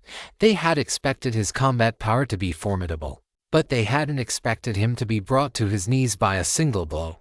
After landing the strike, the raging lion immediately kicked directly at the archbishop's face. A dull sound of flesh colliding rang out. Will spat out a mouthful of blood, his body slamming into the archbishop, and the two of them flew back several meters together. In that very moment, Will had lunged over to block the raging lion's kick. A frenzied roar erupted from the raging lion's throat. He slammed his right foot, which had just delivered the kick, heavily onto the ground, shattering the floor beneath him instantly. Borrowing this force, the raging lion transformed into a bolt of lightning, his sturdy body lunging forward as he charged toward the archbishop once again. Although the raging lion had lost his sanity, his combat instincts remained terrifyingly sharp. From the moment the battle began, he had already planned to completely incapacitate one person. A whizzing sound cut through the air. The raging lion suddenly tilted his head to the side, and an arrow grazed past his ear. It was the female elf who had taken action. She held a large bow that appeared to be twisted from vines. and the bowstring was still vibrating slightly. The arrow was fired, and the raging lion's charge faltered for a moment, but the next second, he continued to rush toward the archbishop. Swish, swish. The female elf raised her hand and fired 2 more arrows, both aimed directly at the raging lion's thighs. If they hit, the raging lion's mobility would inevitably be affected. The raging lion tapped his foot on the ground, his body tilting instantly to avoid the arrow's trajectory, and he charged toward Gao Yang's side instead. Sophia stood on the back of the ghost-faced spider, seeing the raging lion charging toward her. A javelin appeared in her hand. After a brief moment of gathering strength, the javelin pierced the air, whistling with a shrill shriek as it shot toward the raging lion's chest. The javelin's speed was much faster than the arrows. The raging lion had no choice but to hold his greatsword horizontally in front of him. The next moment, clang! A loud explosion erupted in front of the raging lion. This javelin forced him to stop. In the next instant, a figure covered in hideous black heavy armor appeared before the raging lion. Taking advantage of the moment the raging lion was blocked, Gao Yang, wielding black obsidian, had already lunged in front of him. Without the slightest hesitation, black obsidian transformed into a streak of black light, and he slashed down with all his might. Fatal strike, extra attack. Black obsidian's first strike hit the greatsword the raging lion was using to block, emitting a piercing metallic screech. But before the raging lion could exert force to counterattack, black obsidian slashed down again at a speed invisible to the naked eye. Gao Yang's pupils were stained with a golden glow. This strike was unstoppable. Clang! Black obsidian struck the greatsword in the raging lion's hand. The unstoppable force caused the raging lion's right hand, which was gripping the hilt, to be forcibly pushed away by the sword's handle, nearly causing him to lose his grip. Sparks flew as the blades ground against each other. The raging lion let out a low growl, then used the force of Gao Yang's strike to fly backward. After flying several meters, he planted his sword into the ground to steady himself and stood firm once more. Black obsidian followed through, slamming into the ground and shattering the floor beneath him. The Dana, the archbishop, and the others had their pupils shrink, and they looked at Gao Yang in disbelief. The raging lion's strength had already exceeded their estimates. The archbishop had even been caught off guard and nearly died on the spot in a single encounter. If anyone present had the most right to speak about the raging lion's terrifying striking power, it was undoubtedly the archbishop. Yet, such a terrifying raging lion had been sent flying by to strikes from this mysterious outsider. Li Faiyu. The strength he displayed was eye-opening. Gao Yang looked at the raging lion a few meters ahead. In the previous attack, he had used a fatal strike for the first blow. A slash with a full 17 points of strength had only caused the raging lion's arm to sink, without causing him much damage. However, the second strike had triggered the passive indomitable will effect, which was why he had managed to knock the raging lion back with a single blow. Feeling the inquisitive, curious, and wary gazes behind him, he gripped black obsidian tightly without changing his expression. The raging lion's scarlet eyes locked onto Gao Yang. The next instant, he stomped the floor beneath him into pieces and lunged toward Gao Yang, carrying a gale with him. Gao Yang exerted force through his feet, utilizing the speed bonus provided by his agile movement and attacks to retreat rapidly. With so many people here, he had absolutely no need to face the raging lion alone. If he did that, the raging lion would be too great a threat to him. One wrong move and he would die on the spot. Even though he still had the rage source liquid as a trump card, that was reserved for the old city lord of Wasteland City. If he used it here, it would be very difficult to deal with the city lord later. He dared not hope that there was still a stock of rage source liquid in the maw of devouring. That would be irresponsible to himself. As Gao Yang retreated violently, the archbishop brushed past him, charging toward the raging lion. At this moment, the archbishop had fully unleashed his true devil form. A pair of leathery bat wings with a wingspan of at least 4 meters flapped vigorously behind him, providing him with powerful propulsion. While his body had grown to a terrifying height, only a head shorter than the raging lion, clearly, the archbishop still harbored anger over having been nearly finished off by the raging lion's sword earlier, and he now intended to retaliate. Gao Yang halted his retreat and charged forward once again. At the same time, Thorbrun also gripped a slender elven war sword and joined him in attacking the raging lion. Chapter 74. The Archbishop and the raging lion collided with a thunderous boom. After a brief moment of contact, both were sent flying backward at even greater speeds. Fortunately, the Archbishop possessed a pair of wings with a forceful flap. He stabilized his body and hovered in midair. The raging lion did not even glance at the Archbishop he had sent flying with a single punch, charging straight toward Gao Yang instead. Meanwhile, Thorburn, who was rushing in from the side, saw his pupils constrict. After gauging the massive difference in their physical stature, he decisively ducked to one side, his war sword slashing diagonally upward toward the raging lion's knee joint. The raging lion's scarlet eyes suddenly shifted toward Thorburn. His arm, nearly as thick as Thorburn's waist, swung out, and his 2-meter-long greatsword swept toward Thorburn with a piercing shriek. Thorburn made a split-second decision to abandon his strike. A green aura erupted from his body, and his speed suddenly surged, allowing him to escape the raging lion's attack range. Gao Yang frowned. Under these circumstances, it seemed it would be quite difficult to take down the raging lion. They were, after all, top-tier figures from their respective sects. How could they fail to block even a single move when facing the raging lion? Seemingly sensing Gao Yang's dissatisfaction, a 1-meter-long staff imbued with a rich aura of nature appeared in Vadona's hand. Holding the staff, he cast 2 beams of green light that descended into the bodies of Thorburn and the elven archer, respectively. Vadona held his staff and suddenly spoke. "Stop with these meaningless probes." Following his command, both Thorburn and the elven archer nodded simultaneously.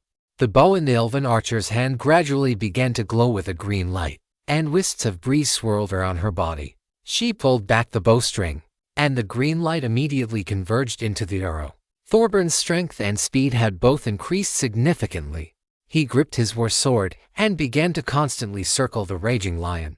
The Archbishop flapped his wings slightly, signaling to Will and the other believer. The next moment, Will and the other believer simultaneously revealed their true devil forms. Whoosh! The elven archer's fingers loosened slightly. Almost the instant she released the string, the arrow transformed into a streak of light, piercing into the raging lion's abdomen. A full third of the arrow shaft sank into his flesh, its fletching still vibrating incessantly. The raging lion reached out, snapped the arrow shaft, and charged toward the elven archer, his greatsword igniting with a layer of scarlet battle aura.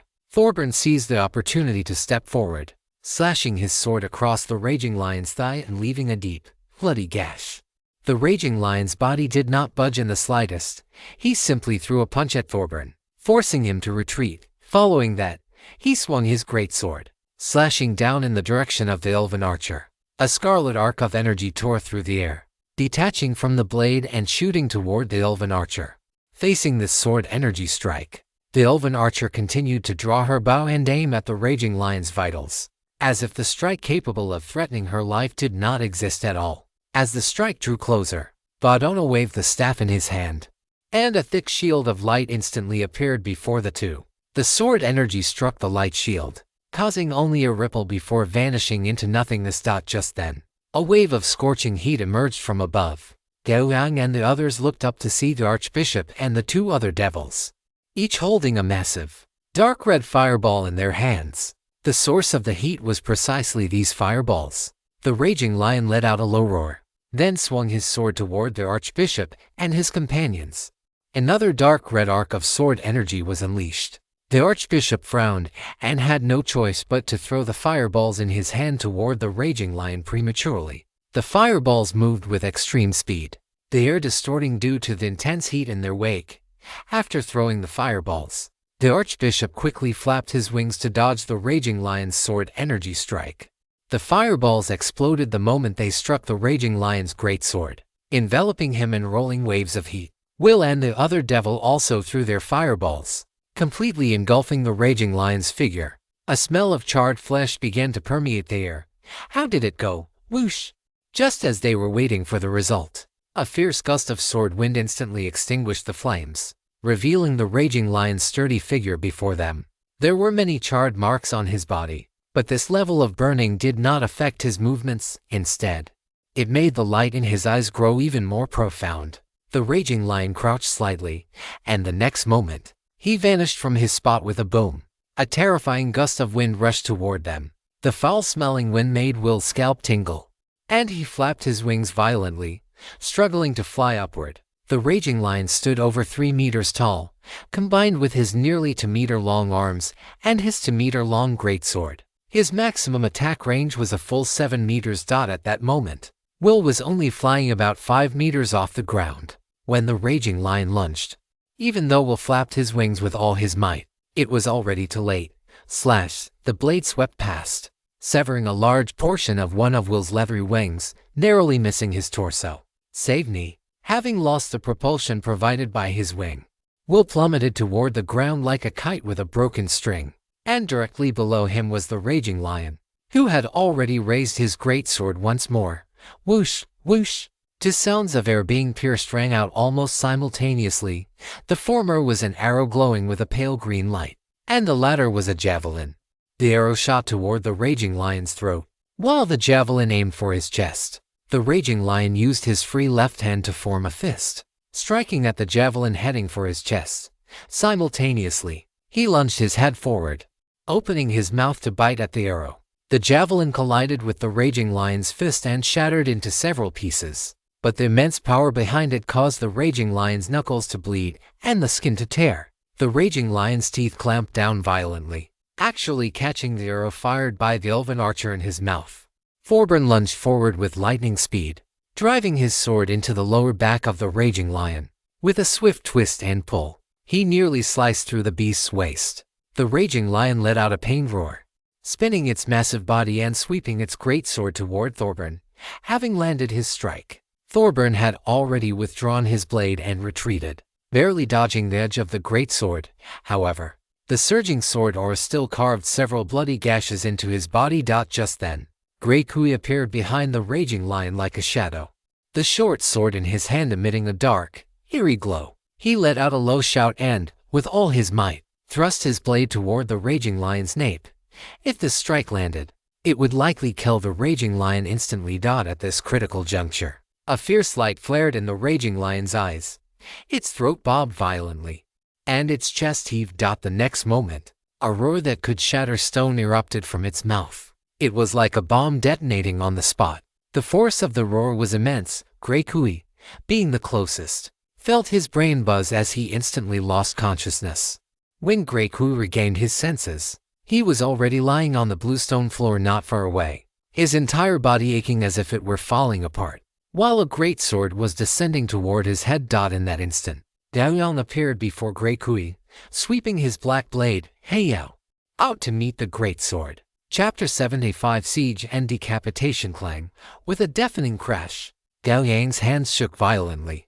An unstoppable force traveled through the raging lion's greatsword and into his body, making him feel as though his arms were about to snap. This immense power forced him to stumble backward, but it successfully blocked the fatal blow for Grey Kui.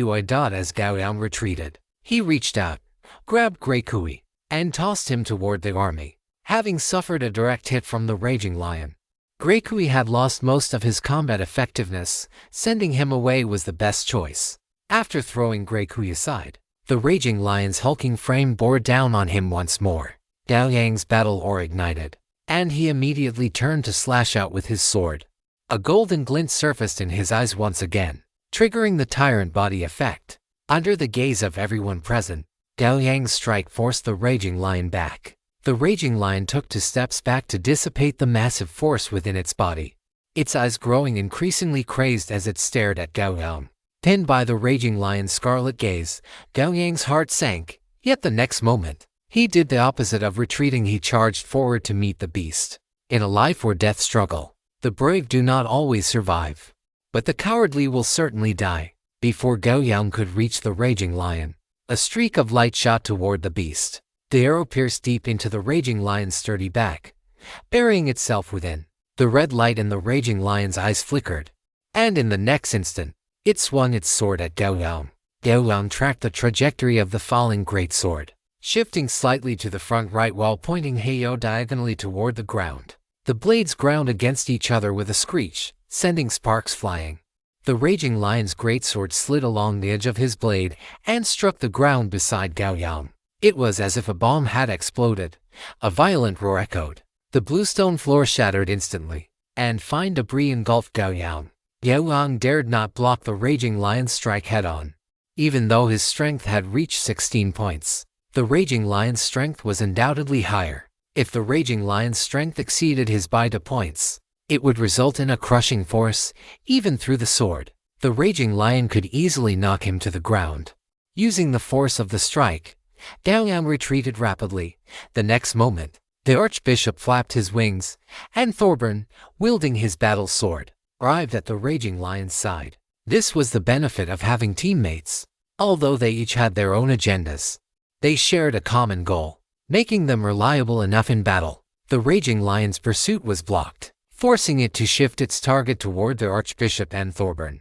The archbishop did not fly into the raging lion's attack range, otherwise he would have suffered the same fate as Will. Having experienced the power of the raging lion's strikes, the archbishop would never again engage in close quarters combat with it. To him, that was not fighting, it was suicide. The archbishop waved his hand, and dark red flames, as if imbued with life, rained down upon the raging lion. Thorburn, relying on his superior speed, circled the raging lion, waiting for it to reveal a flaw. In the distance, Sophia and the elven archer provided constant long-range fire suppression. The elf's arrows were small and possessed high penetration, specifically targeting the raging lion's eyes, throat, and other vulnerable spots. The javelins thrown by Sophia were immensely powerful and explosive in speed. Even the raging lion was wary of them, and she often used them to save the situation when the tide of battle shifted. As for Gao Yang, he would occasionally engage the raging lion in close combat, using the tyrant body slash to disrupt its momentum. For a time, the battle reached a stalemate. Whoosh! A fierce wind whistled, taking advantage of the raging lion turning. Gao Yang slashed at the back of its thigh. The blade tore through flesh and was then pulled horizontally, leaving a deep, bone-reaching wound on the raging lion's leg. Having landed the hit, Gao Yang retreated quickly, dodging the raging lion's counterattack. The raging lion tried to pursue, but a javelin flew toward its face, forcing it to stop and dodge to the side. In a short amount of time, under the siege of the group, the raging lion's injuries grew increasingly severe, and its movements slowed.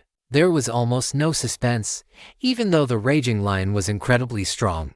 None of those besieging it were weaklings. Thus, after the initial period of unfamiliarity, their coordination became increasingly seamless.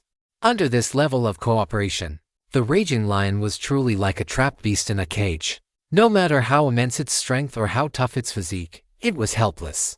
After several minutes of entanglement, the scales of victory finally began to tip.